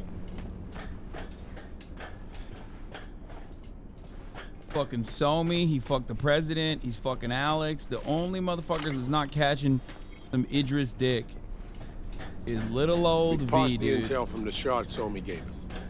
It's a solid foundation for the mission we want to run. Surveillance, recon, data gathering, planning, it's all done.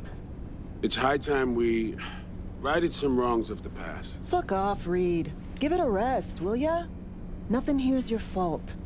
Woman's an adult, made her own decisions. Consequences caught up to No, her. she was manipulated. There was no one around who could have had her back. Here, V. Mission details on this.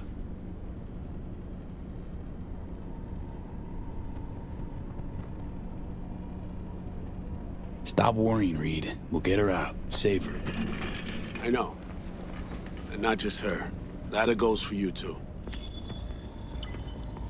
Right. Our objective, to free Somi from under Hans's duress. Unfortunately, this ain't a normal rescue op. Because, well, she's been infected with something from beyond the Black Wall. A consequence of her service to the NUS and President Mines. I'm not about to pretend I understand the tech whys and hows. The important thing is, if she doesn't get treatment, it'll kill her. The cure is an AI that lives on a neural matrix. Hansen possesses said matrix now. We aim to seize it. All right. Plan. Let me hear it. Hansen to meet with the net runners you already know. The meeting itself is our chance to get close to Song and the Matrix. Hansen hired the French duo because they worked for Militech years back. They know its security protocols inside out. Also, they're selling Hansen access codes. Handy when Songbird goes to extract the matrix from the Cynosure mainframe. Hansen's gunning for data from what he knows was a secret Militech NUS research project. He has no idea the neural matrix is in there too. Runners, scans, and behaviorals we have. Now we just need to take those twins out of the equation. Wait, actual Canada lore? The rising global temperatures made southern Canada an agricultural gold mine. So corpos moved in and took over the whole industry and used their military-grade forces to keep American nomads on their side of the border. Corpos eventually took over the government. Okay, that doesn't seem like lore from the game. More so just how the future of Canada looks like. By the way, look alive, Canada, because we are coming for you. Global warming is going to make more parts of Canada way more viable to live in, and we are taking over when that happens. Like, straight up. Climate refugees, people think like people are going to come to America for climate refugees. People are going to be moving to the Midwest and also to Canada. So we kidnap them. How we want to do this? They're driving a rental while in NC, an exploitable opening. We're gonna track their ride and hijack it before they reach Hansen at the stadium. That's where you come in, V. We'll need you to breach the rental firm's tracking system. Alex will fill you in later. Once we have the runners, you'll take their place. The behavioral imprints are tuned already. Brings us to the final stage, right? Meeting with Hansen. Right. Where you'll sell them the access codes to the mainframe. In other words, the key to unlocking your medicine cabinet. One of you will join Somi in the lab to feed in the codes when needed. Hansen's likely to keep the other at his side. Collateral. I'll stay with Hansen, you'll join Songbird. Once the data floodgates are open, you'll signal me. Gonna disarm Hanson, take him and his guards out.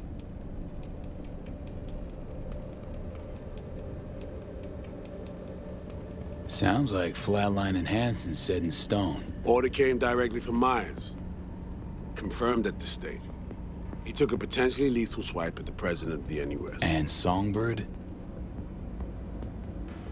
We have to rescue her. Myers told you as much herself. All clear? If you have any questions, now's the time to ask. How much have you told Myers? What's she know? That Somi's fallen into the hands of the man who's organized the downing of Space Force One. Is that all? All for now. Damn, we're hiding the Things truth from couldn't the be president. clearer. That's fucked up. Let's get to work. So, time we talk nabbing the runners? Cover that in a minute.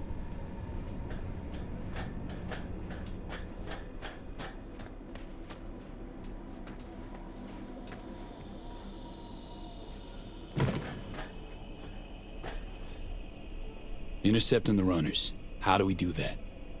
They're driving a rental. Plans to break into the rental service system. Karen Exotics specializes in rare models. Karen has tracking stations around the city. Gain access to those, we find the car easy. There's a station not far, near Pacifica Serenity Bible Church. Someone woke up. Check it out. And needs love immediately. So, breach the station, trace the car. Good. Excuse Karen. What then? Use this little doodad. It'll pop the locks on the doors, let you take complete control from the trunk.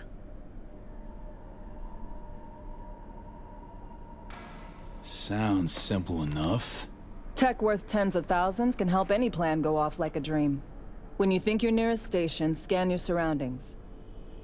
They're not concealed. Shouldn't be tough to spot. Get right on it. All right, Choom. Wait, fuck, I did talk to Alex.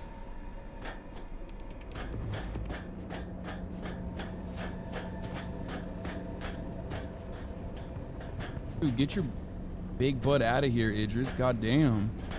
I can't go through here? What the fuck? Man, is a whole bakery, dude. Actually, they kind of did him a disservice with the ass. He doesn't have a whole lot of ass, I'll be honest. Everywhere you look, da da da, bum bum bum bum bum, bum bum bum bum bum bum bum bum, and da da, da da da da da.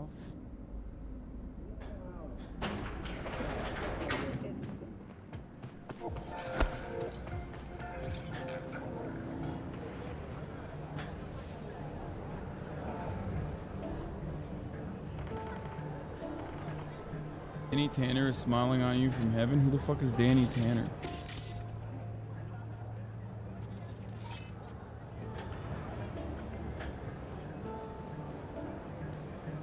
Oh, this will be clipped ever. That was the dad?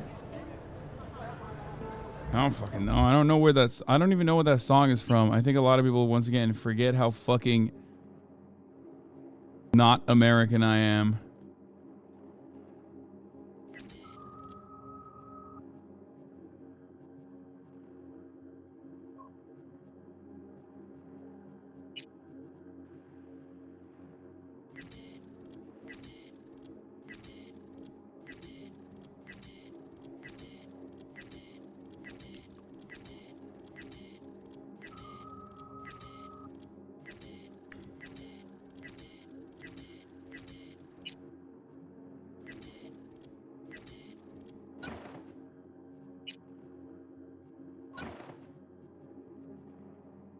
I should upgrade this. But this gun is not that good. I mean, I guess the headshot multiplier is pretty good. They should okay. Here's a little trick. You should be able to upgrade your fucking rifle with ease from here. And not have to do it like on a specific crafting side. Generators! Filters! Injection pump.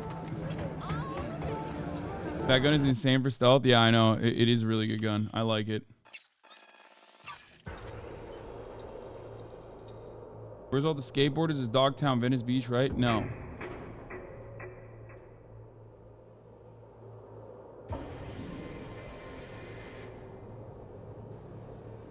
Full House played over The Simpsons sometimes. It really pisses me off.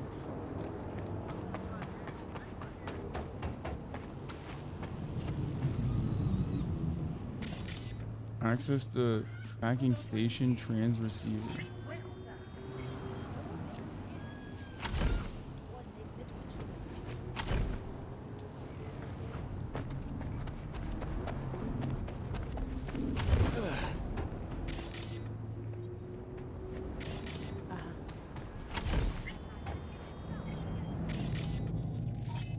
Oh, this is a hostile area? What the fuck? Why? Damn, none of them are even they're all none the wiser.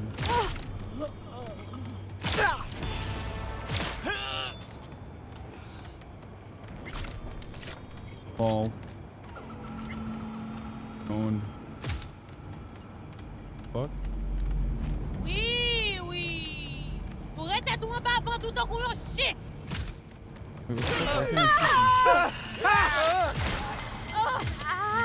Hang on, gotta go.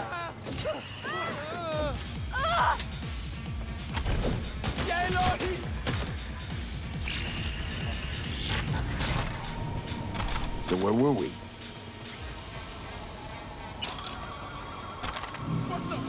First, good news. I managed to upgrade your relic's firmware.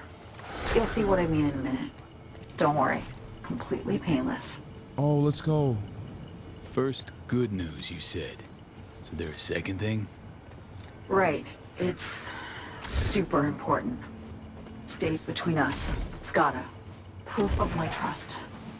I'm sending you coordinates. Come after dark. We should be able to talk freely. Okay, need to Delta, but see you soon.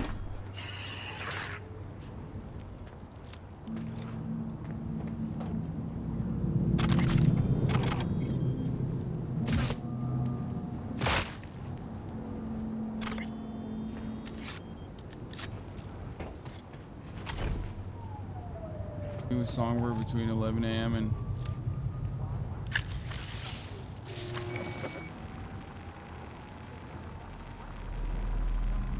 Songbird is kind of sussy. No, she's not. She's my queen. Shut the fuck up.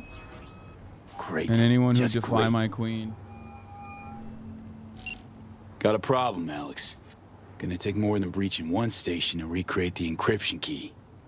Fuck. Give me a sec. Okay, got another station for you to try.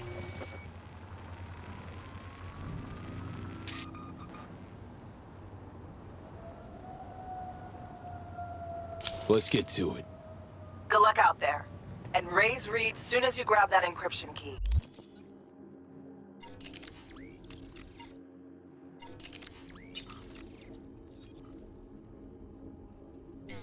Oh, I can't upgrade these here. Fuck, I forget that. Gotta go to a Ripper Dock for that. Finally, dude. Let's freaking go, dude. Shockwave, charge from Gorilla Arms, now knocks everybody down. And then I can get emergency cloaking, and then we're set. You know what I mean? This is really good. Vulnerability analytics. Freaking go, dude. Are you the mayor of Night City? No. Not yet. I should probably improve my cool a little bit. Cool has some sick points that I don't actually use.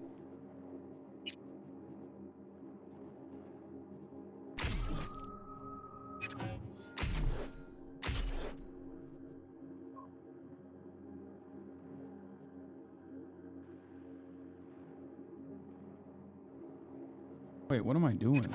Fucking sick, actually. Mantis blades also technically is blades, right?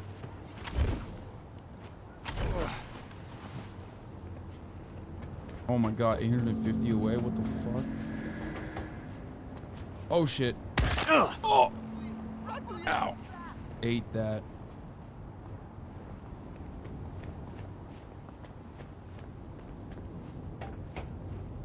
I thought I could double jump on my way down. And I was wrong, okay? Oh, we're leaving Night City? I mean, we're leaving Dogtown? Don't like that. See, that's a metro station, chat.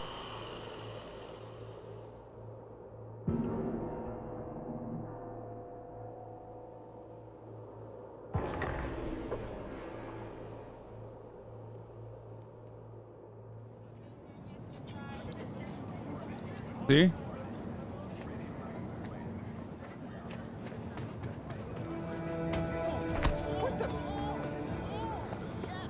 If I remember correctly, there's literally an episode where you can. There's a mission in the metro station, if I'm not mistaken.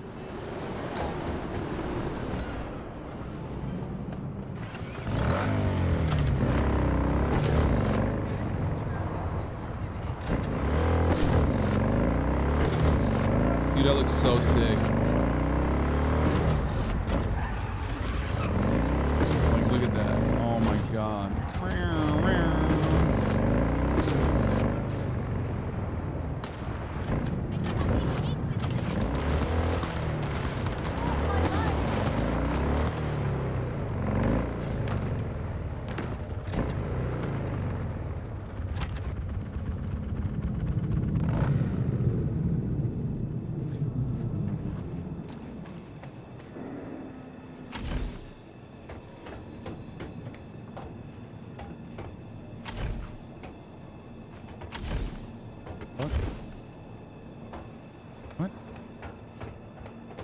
Whoa.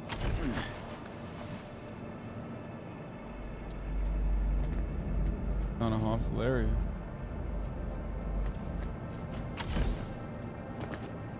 Looking for something? Won't find it here. Nothing to find. Borked. It ain't working? Jesus. You want a hint? I can tell you how to fix it if you really want to fix it. Am I gonna have to Old debate a people child? need help with this stuff sometimes. So, yeah, turn it off first, then turn it back on. That's an IT joke. You know, I can tell you where to look for the on button for 1,000 ads. Interested? Thanks, but no thanks. Be fine on my own. Sure. Yeah, totally. What about 10? I'll help you for 10 ads too. Oh, okay. Okay. Eddies are all yours. Nova. Done deal. Dumbass. I would have So, paid you 1,000. Switch. It's nothing Where to is me. Money's no object to me, you I don't know stupid exactly. child. Around here. Telling you where to look, not where to find it. Just like I said. We'll play hot and cold. If you're close or far, we'll holler hot or cold. Let's start playing. You'll get it. I'm gonna kill this kid. Where's my gun? Warmer! Getting hot! Fucking dumbass child. Here it is. Hot! Red hot! What the fuck? My BD! No! Yo! Don't even think about flatlining here. I'm gonna touch a corpse. Sniper Striker, thank you for the tank of the Gotta be sub. what having a fucking stroke feels like. Perfect, Johnny. Thanks. Wasn't on purpose. Just gotta pick up the pace. Clock's ticking. I'm doing what I can. Shut the fuck up, Johnny.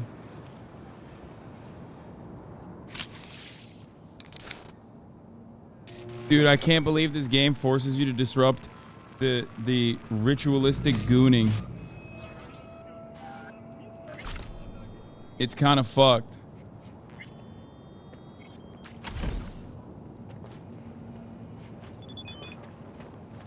Wait, can I kill the kid now or no? Oh, it doesn't let you take your gun out here.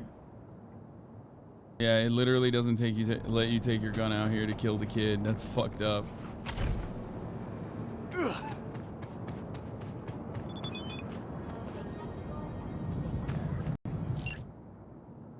Encryption key received. Nice work. Get it started on the tracking Aurora and a metric. As soon as they're near Dogtown, we're in business signal. Don't forget, once you get the green light from S, you contact me immediately. We're at a point now where the delay can sabotage everything.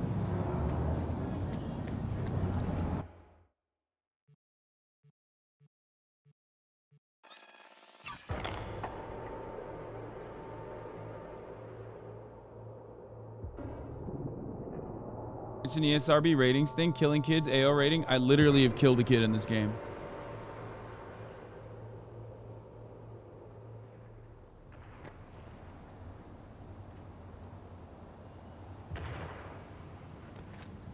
I'm pretty sure I've killed a kid in this game. Like when they're running away. Noodles for dinner. Like not even on purpose.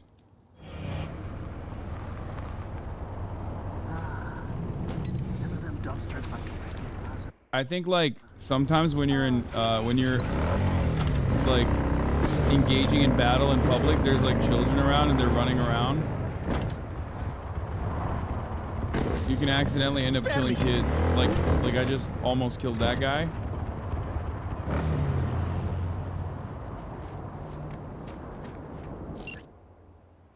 Now they got those pesky transceivers all sorted out. Kick back, take a breather. Sure, we got time for that. Damn, is Alex trying to fuck? Is that the only fuckable character? Of course we do. And don't act like it wasn't the same kind of shit you do at Arasaka, because I don't buy it. Besides, you really got something to do right now?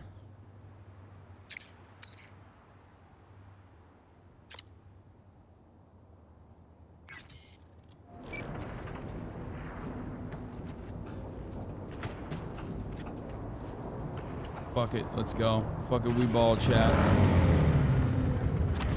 Oh god, it doesn't let you drive in this area.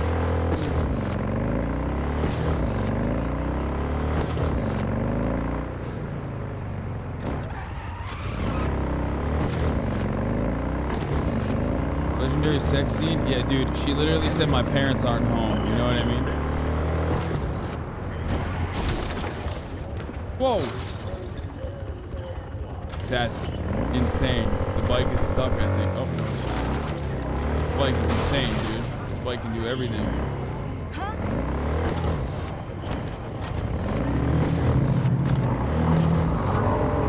I did that on purpose.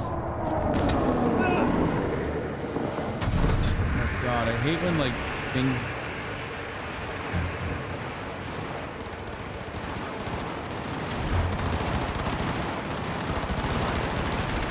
Bro, these guys, how are they... Hard to operate this entire show with no taxes, man. There's always fucking dudes trying to get your guns, man. What's happening there? And then there's me.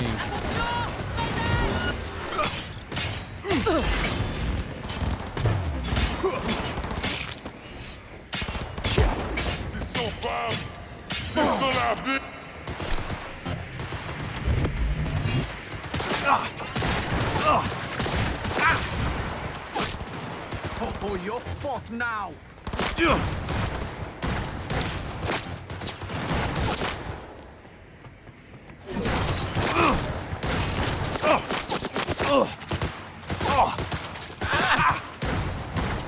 I wish you could swap over to the Mantis blades faster.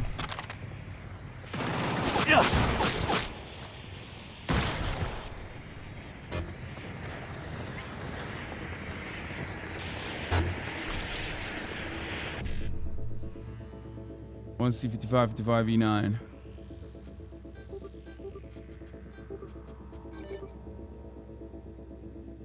I'm jacked in, baby. Press the button for pulling out weapons. Wait, does that work with the Mantis blades too?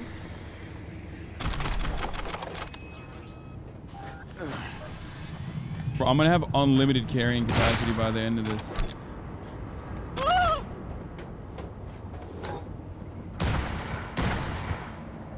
Damn, what happened to your hands, homie? Shit. A lot of heads got lobbed off over here. Oopsie.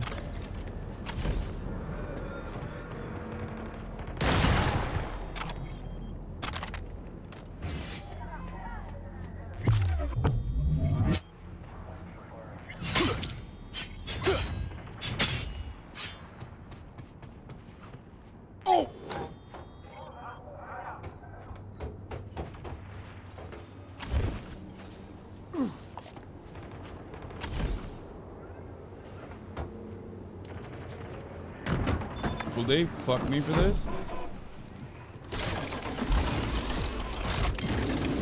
Damn, they just let me steal it like that? That's crazy.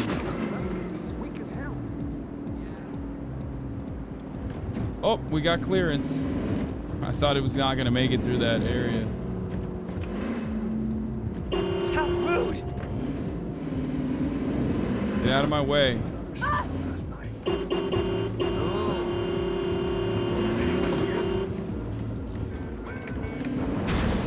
Not like this. Unjustifiable, I can't use. Game review? I've already given this game a fucking... Wait, what? Which way am I going? Am I going the wrong way? Oh, that's Songbird.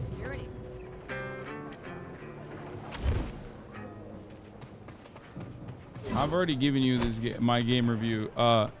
It's actually a... Oh, wow. I would have called it a 10 out of 10, but you can't fuck Idris Elba, so...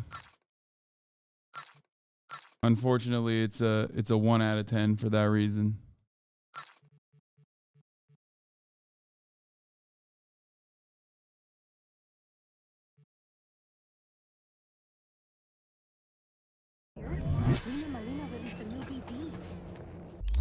I think Baldur's Gate changed gaming in a really good way, and you should be able to fuck every character in every video game.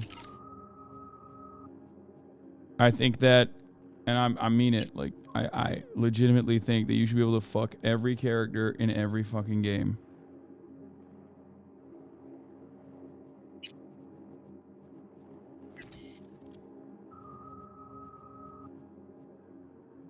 Oh, this revolver is iconic? Oh, I can't, that's why. Fucking awesome. She's still recording it. Generators! Filters! Injection Whoa, what the parts. fuck? All original. He's stupid. I feel about that. Look at what I'm doing right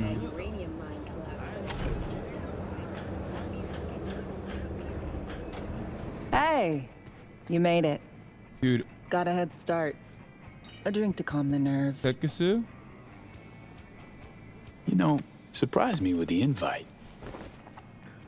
Surprised? Really? Didn't know what to make of it. But yeah, it's nice to press pause once in a while. I think it should be illegal not to have sexable characters in games. Because I needed someone to talk That's to. the ESRB rating Someone I'm working outside with. the firm. And not some total rando. To take my mind off the mission, not worry about being someone else for a millisec. Hope that makes sense. Okay, so, what you want to talk about? I mean, it's not like I have an agenda typed up. I just want to be a normal fucking person for a little bit. Myself, specifically. Just me. Just Alex.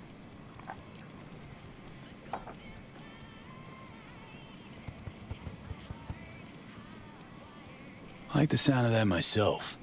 Just shed this skin and leave the Night City murk behind. Hey, yeah. Like, who are you anyway? Huh. Good question. All the shit going on in my life lately? A damn good question. Definitely too soon to know for sure. Say, you ever think about who you'd be now if, you know, life had taken a different turn?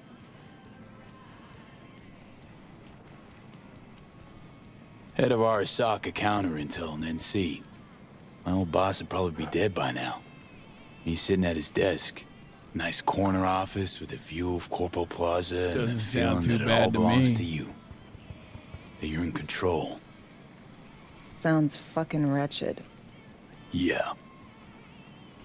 Does it?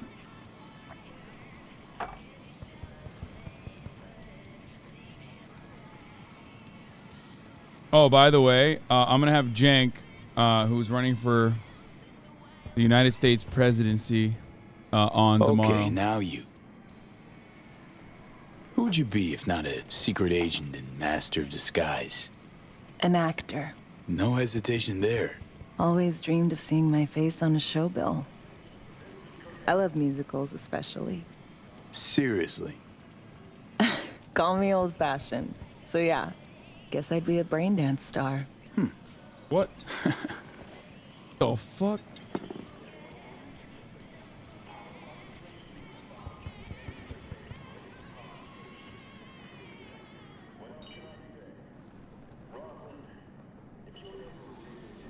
Got any dream rolls?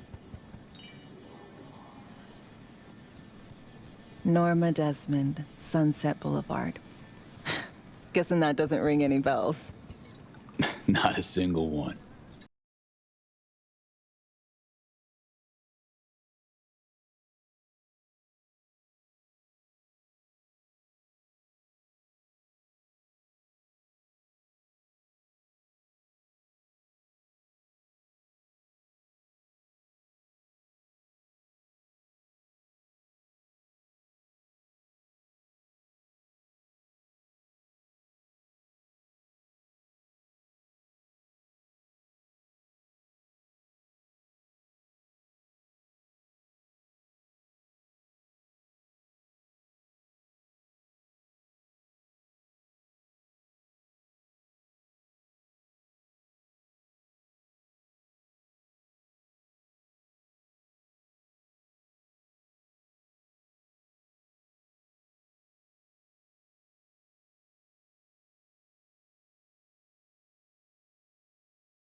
Is it Mexico now?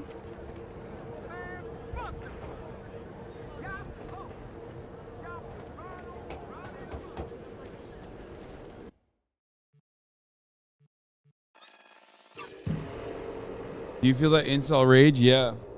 Yeah, exactly. I just got choom zoned. Yeah, dude.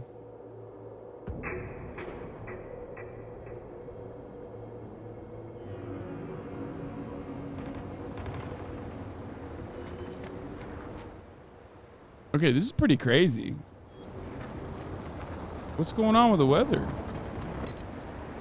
I don't remember this at all in the game. Whoa, fucking chill, homie.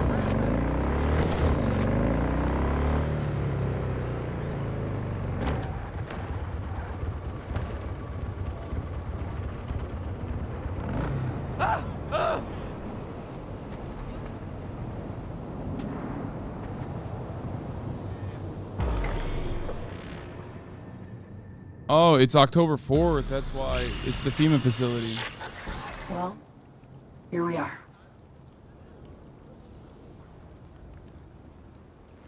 You and me, face to face. This spot. Didn't pick it at random, I guess. Guessed right. Wanted to show you something. Means a lot to me. Could help put some things in perspective. And it means I trust you.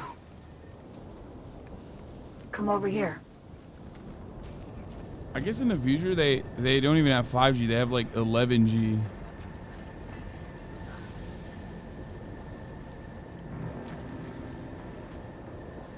What? Are you gonna kiss me? What's happening?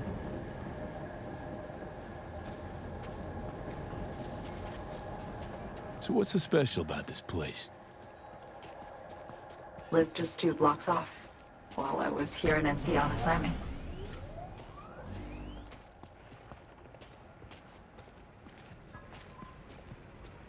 Locals come here after sunset. Fire up grills, crack open beers, talk about nothing in particular. I gotta scan the facility, you know what I mean? Make a targeted assessment. Tactical assessment. I'd swing by here commuting sometimes. All of it, every inch is special. Reminds me of Brooklyn. Actually from there. Brooklyn. Yearning to go back. Can't rewind the clock, V. By the time you realize you missed something, it's usually too late.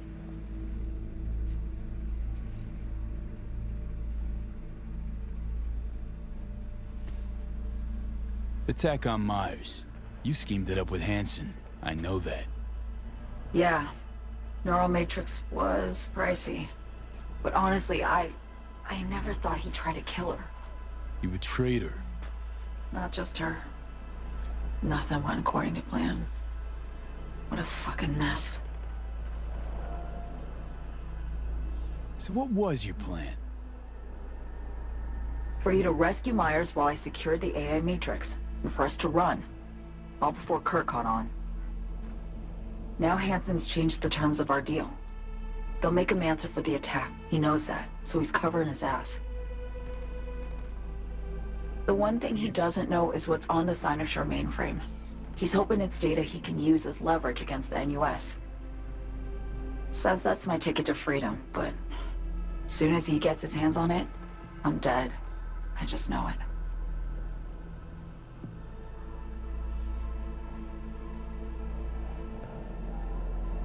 I fucked everything up, I know, V. But I had no choice. Still don't understand why. Wasn't Oh, any V. other way. We're moving in. He's like, When oh, never this is a vulnerable resorted to time. this, if there I'll was. protect you, my queen. For Myers, the NUSA, I'm just another weapon in their arsenal. A tool for reaching beyond the Black Wall. And weapons and tools, they don't get to make decisions or choose to retire. Hollow kiss, my love. My sweet.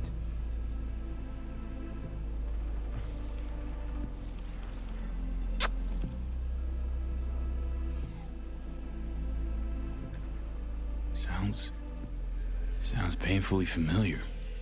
I'm just I know playing how full you simp feel. mode. I doubt anyone understands this feeling as well as you do, V. You're the only one I can trust with this. Only question is, after everything you just heard, you feel the same way about me?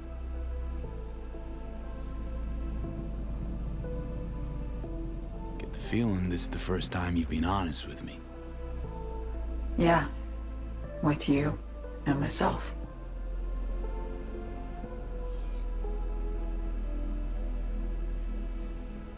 Bro, even if she fucked me over, it's my fault. You know what I mean? Like, she didn't mean it. I need to get away. From Kurt, the NUSA, Reed. She didn't mean from it. everything. She didn't mean to do it. Speaking of, out of Yeah, everybody let's out talk there, shit about Hanson. you saw You know, Hasan as a trusty ally. talk shit about our guy Seriously. friends. I needed someone who could tear me from Myers' grip. I knew him from my time in Night City when I was posted here. Took a steep risk, all right. And a plain gonk one at that. That's why I enlisted you, too. Hanson, he's not even hot. Night City's just a pit stop along your escape route. That was always the plan, wasn't it? Yeah. It's just... He's bald. Things got complicated. Can't even grow hair. He doesn't even have the... Can't even go to Certainly a didn't ripper expect doc my and old grow hair to agency save his teams to life. What a involved, gonk. Or to find myself caged by Kurt. I'm fleeing, V. Gotta get out. And to do that, I need you. 'Cause you know how it is. Okay. Say I believe you. What's the next step? We go through with the mission, grab the neural matrix. While Reed and Alex grapple with Hanson, we make our getaway. And then? Right there looking at us, dude. Fucking piece of shit. You help me skip town. I already cut a deal with the Black Clinic far, far from Night City. There, the Rippers can access the Matrix and use an algorithm to create a prototype of our cure. They'll need me present to run their tests. The moment they're finished, I'll send word.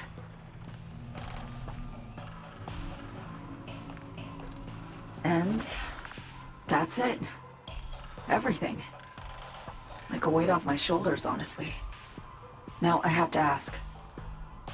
You're in this because you understand me? Or because I promised to save your life?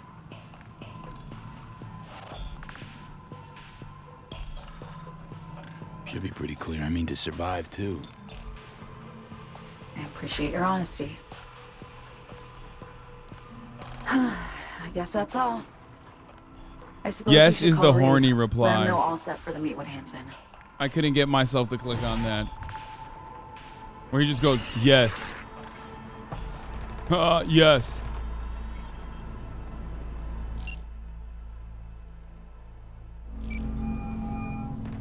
Immediately calling up my other guy. So Me contacted me. Got news. Let me hear it. Well, first off, we've been greenlit. Our VIP's ready to be served. Music to my ears. What else? There was one here that I opened up a unlocked. bit. About her sitch. It's looking bad. Real bad. His tech's her only shot. I hear you. I do. All the more reason to focus on the mission in front of us. Get our hands on that cure. But Reed, it's only spilled.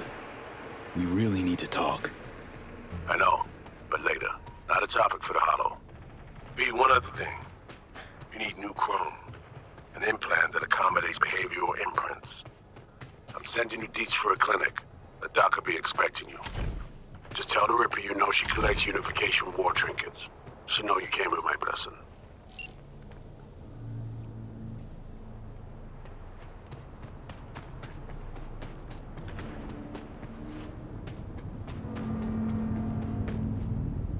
Shoom. Oh my god.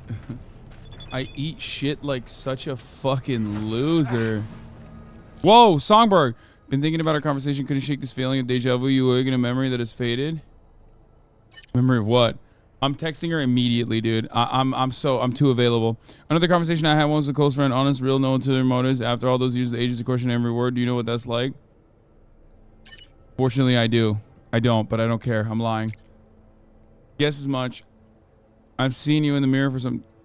I've seen what you see... I've seen in you what I've seen in the mirror for some time. I'm a trapped animal. Oh my god, yes, I am. Here, let's talk. What do you mean by that? It's not weird to call her right after we texted, right? Oh, she must be busy. She must be busy, you know, doing something sweet for me. And she just didn't have access in her chip. Attention, this is Kurt Hanson. Good news, Dogtown. Fine. A certain president has... Stop saying she's busy with another dude. There's no other... No, shut up, chat. She's not having hollow sex with another guy.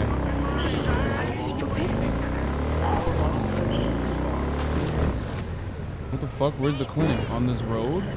What else can I say? Where is this fucking clinic? If you're in Dogtown, we're ready to welcome you with open arms.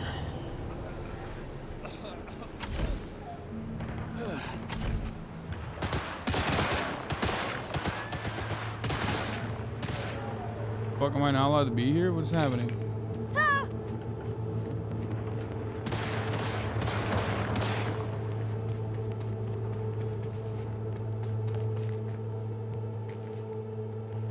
Wow, I actually somehow made it to the gaming portion of this broadcast. You sure did, my friend. Hello? Get ready to be wowed. Hello? You free to? Yes, and we're closed.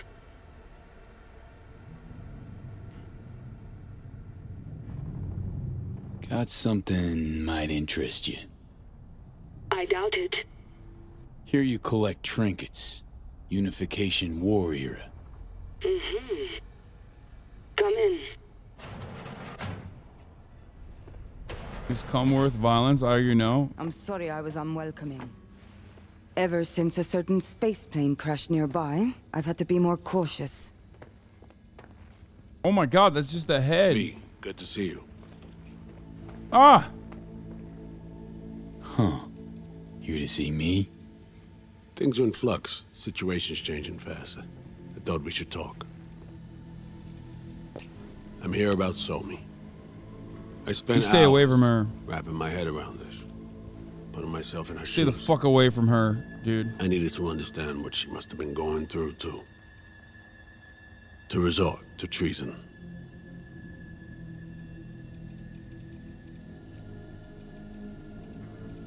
Basing your expectations on the woman you used to know, not on who she is today. Simp option. Common denominators remain in place. She's trapped. Not just here and now, but going months back. Hell. Actually years. I blame Myers, a sore loser. Does her damnedest to avoid it. Songbird, the Blackwall, dirty tricks meant to give her a competitive edge. It's no wonder Somi doesn't trust anyone. Except maybe you. A little. Song should trust you, not me. That is. Bitch, you wish Songbird trusted you I too. can't I'm say I such a really simp. blame her. I can only blame myself. But could you have done anything differently? Something. Anything. Instead of giving in and being exiled in Night City, a couple thousand miles away. There's a prison cell prepped and waiting for her already. Somi knows that full well. She lives to see tomorrow and every day after. That's what matters. Myers needs her alive, sure, but forgive and forget the attempt on her life? Never. Myers might not forgive her, but doesn't mean I can.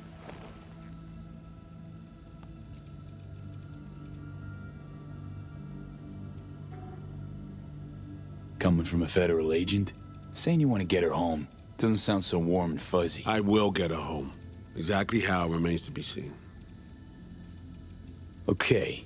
We break the chain Hanson wrapped around her neck. Then what? We stow away somewhere.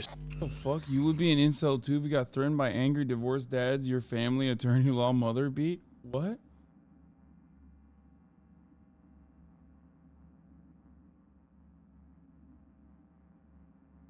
Huh? The fuck?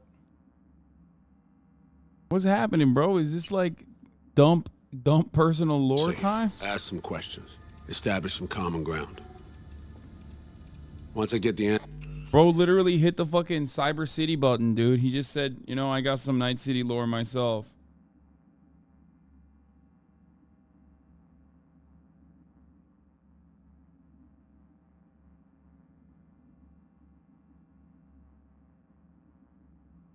Answers I'm looking for, I'll personally help it disappear. From everyone, everywhere, including Myers.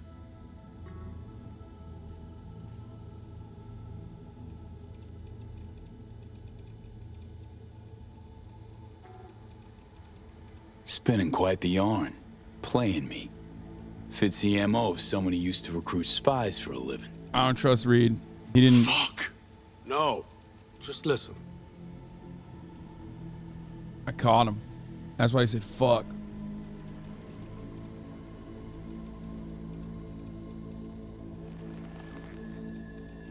I got contacts in Europe. We'll find the best clinic, put you two back together, fix what's broken. Once we have your cure in hand. But I need to help Somi first. She's lost, and I'm concerned she doesn't know what she's doing. You don't trust her? What I don't trust is the shit from beyond the black wall and the attendant paranoia. Both in play here, I'm afraid.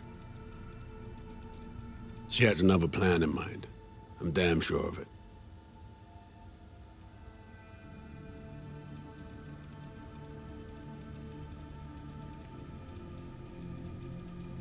What? Suck, bro? Somi, she reached out. Wasn't telling the whole truth before. Once out, off the grid. Has a plan for right after we take down Hasan. Gonna make a run for it. Slip out of Night City. I thank you, V, for your candor. This means a lot to me. I have something for you. Our best minds in DC cooked it up. Icebreaker, silver bullet against any fortified netrunner. Farida will feed it into your system during surgery. Use that, and Somi will drop unconscious within a minute. We can't take any chances, and when she wakes up, she'll wake up at home. Wait, why is everybody saying Noosa snitch?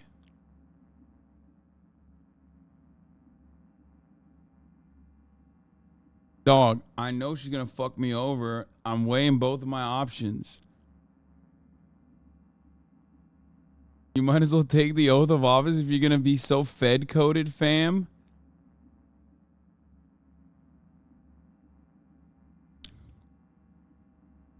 Because you revealed her plan? Yeah, bro. Everybody fucking chill, okay? I'm trying to give me some read ass, you know what I mean? Shut the fuck up.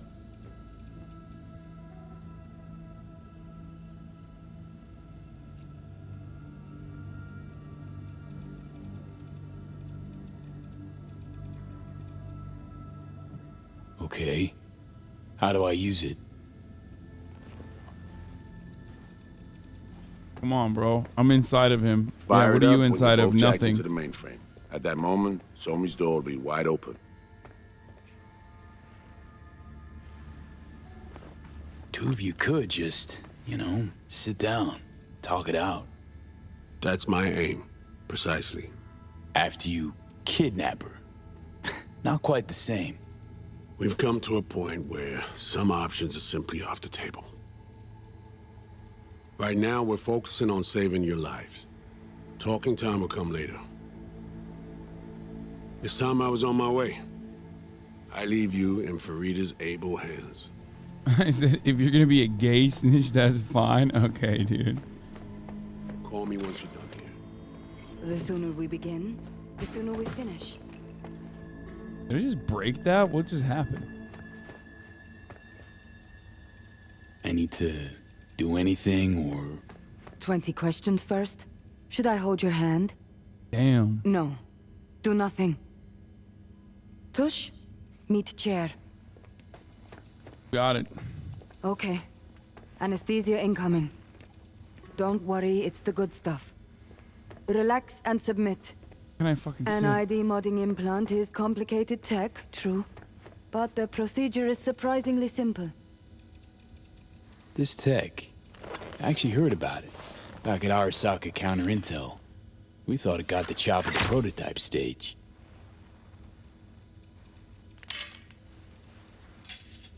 As you can see, it yet lives. Chatterbox. Damn, we got sick ass fucking tech that nobody else has. Okay. Anesthesia is taking hold.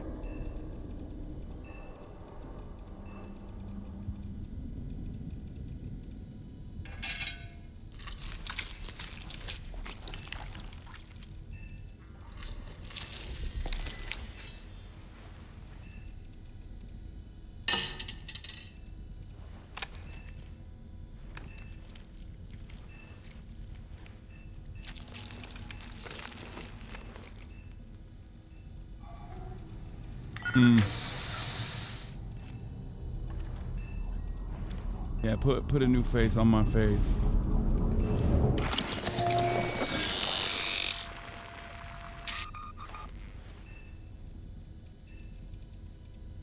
call that face off. Oh. Even with my new face, I know at the top of the hour there's a 3-minute ad break, and you're gonna see it unless you subscribe, chatters.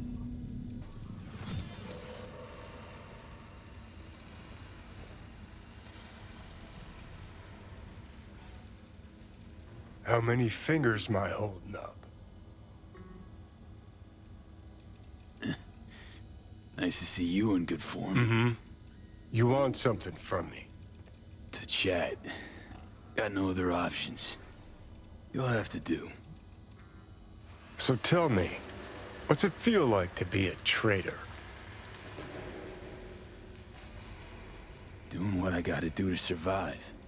Figured you'd understand. Shut up, Axel. Thank you for the 5 gifted. Even talking like they do. Just using different words. Oh, because I That's snitched? the job. No other way. For the greater good. Christ. It's exactly why I ditched the ranks. But seriously, found yourself in a shit-tastic situation. Bro, be more understanding, dog. What the fuck? Come on, got iron in your hand. Gotta put it to someone's head. Pull the trigger. The master spy and the agent unloosed. Tragedy, comedy, or both.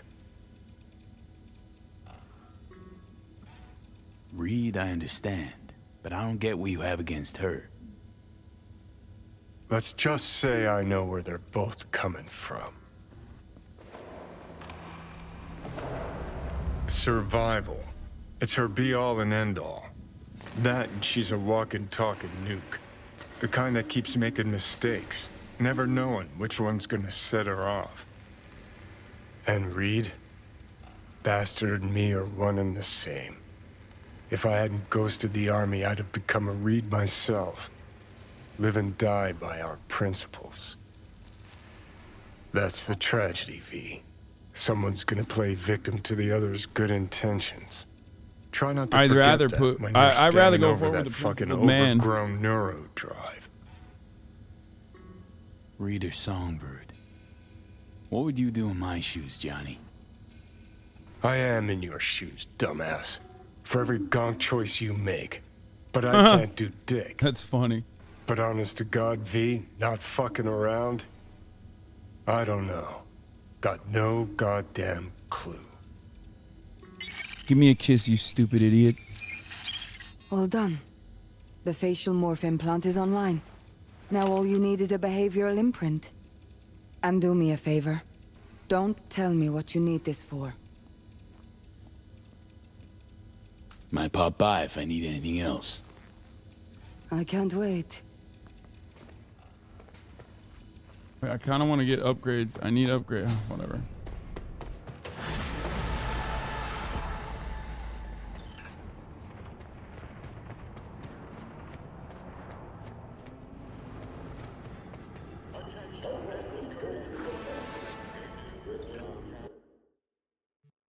Night City, Choom. Gotta do what you gotta do, Choomba.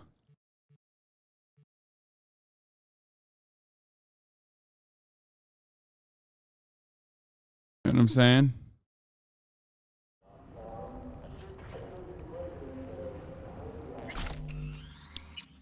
Alright, I'm saving it, and this is our I'm calling it, chat.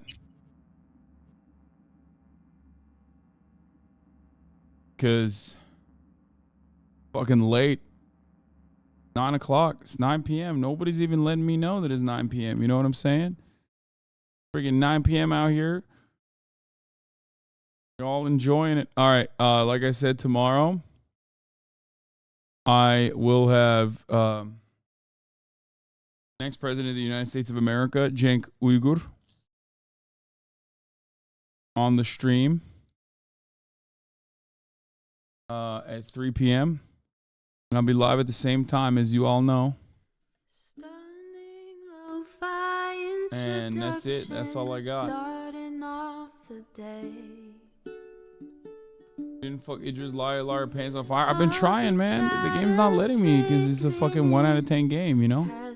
Anyway, love you all. This is a fun, cozy gaming session. Hope you enjoyed it. See you tomorrow. Bye-bye.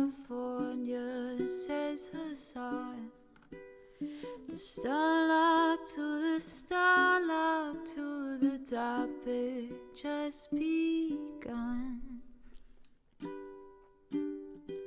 There he is again, Hasan is streaming, Hasan is streaming.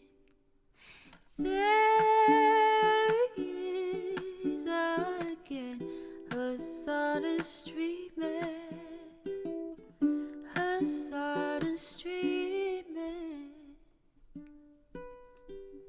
Reviewing the P.O. box, Uncle Uger's face. Sat in Discord at chip prop, great names take embrace. Tiny Bernie Sanders, LGBTQ Air Force. The whole left at your fingertips, Ane at your door. H3 crowded debate, the Young Turks online show. 3 full fucking years of this, plenty more to go. 90-day fiance talks of shit.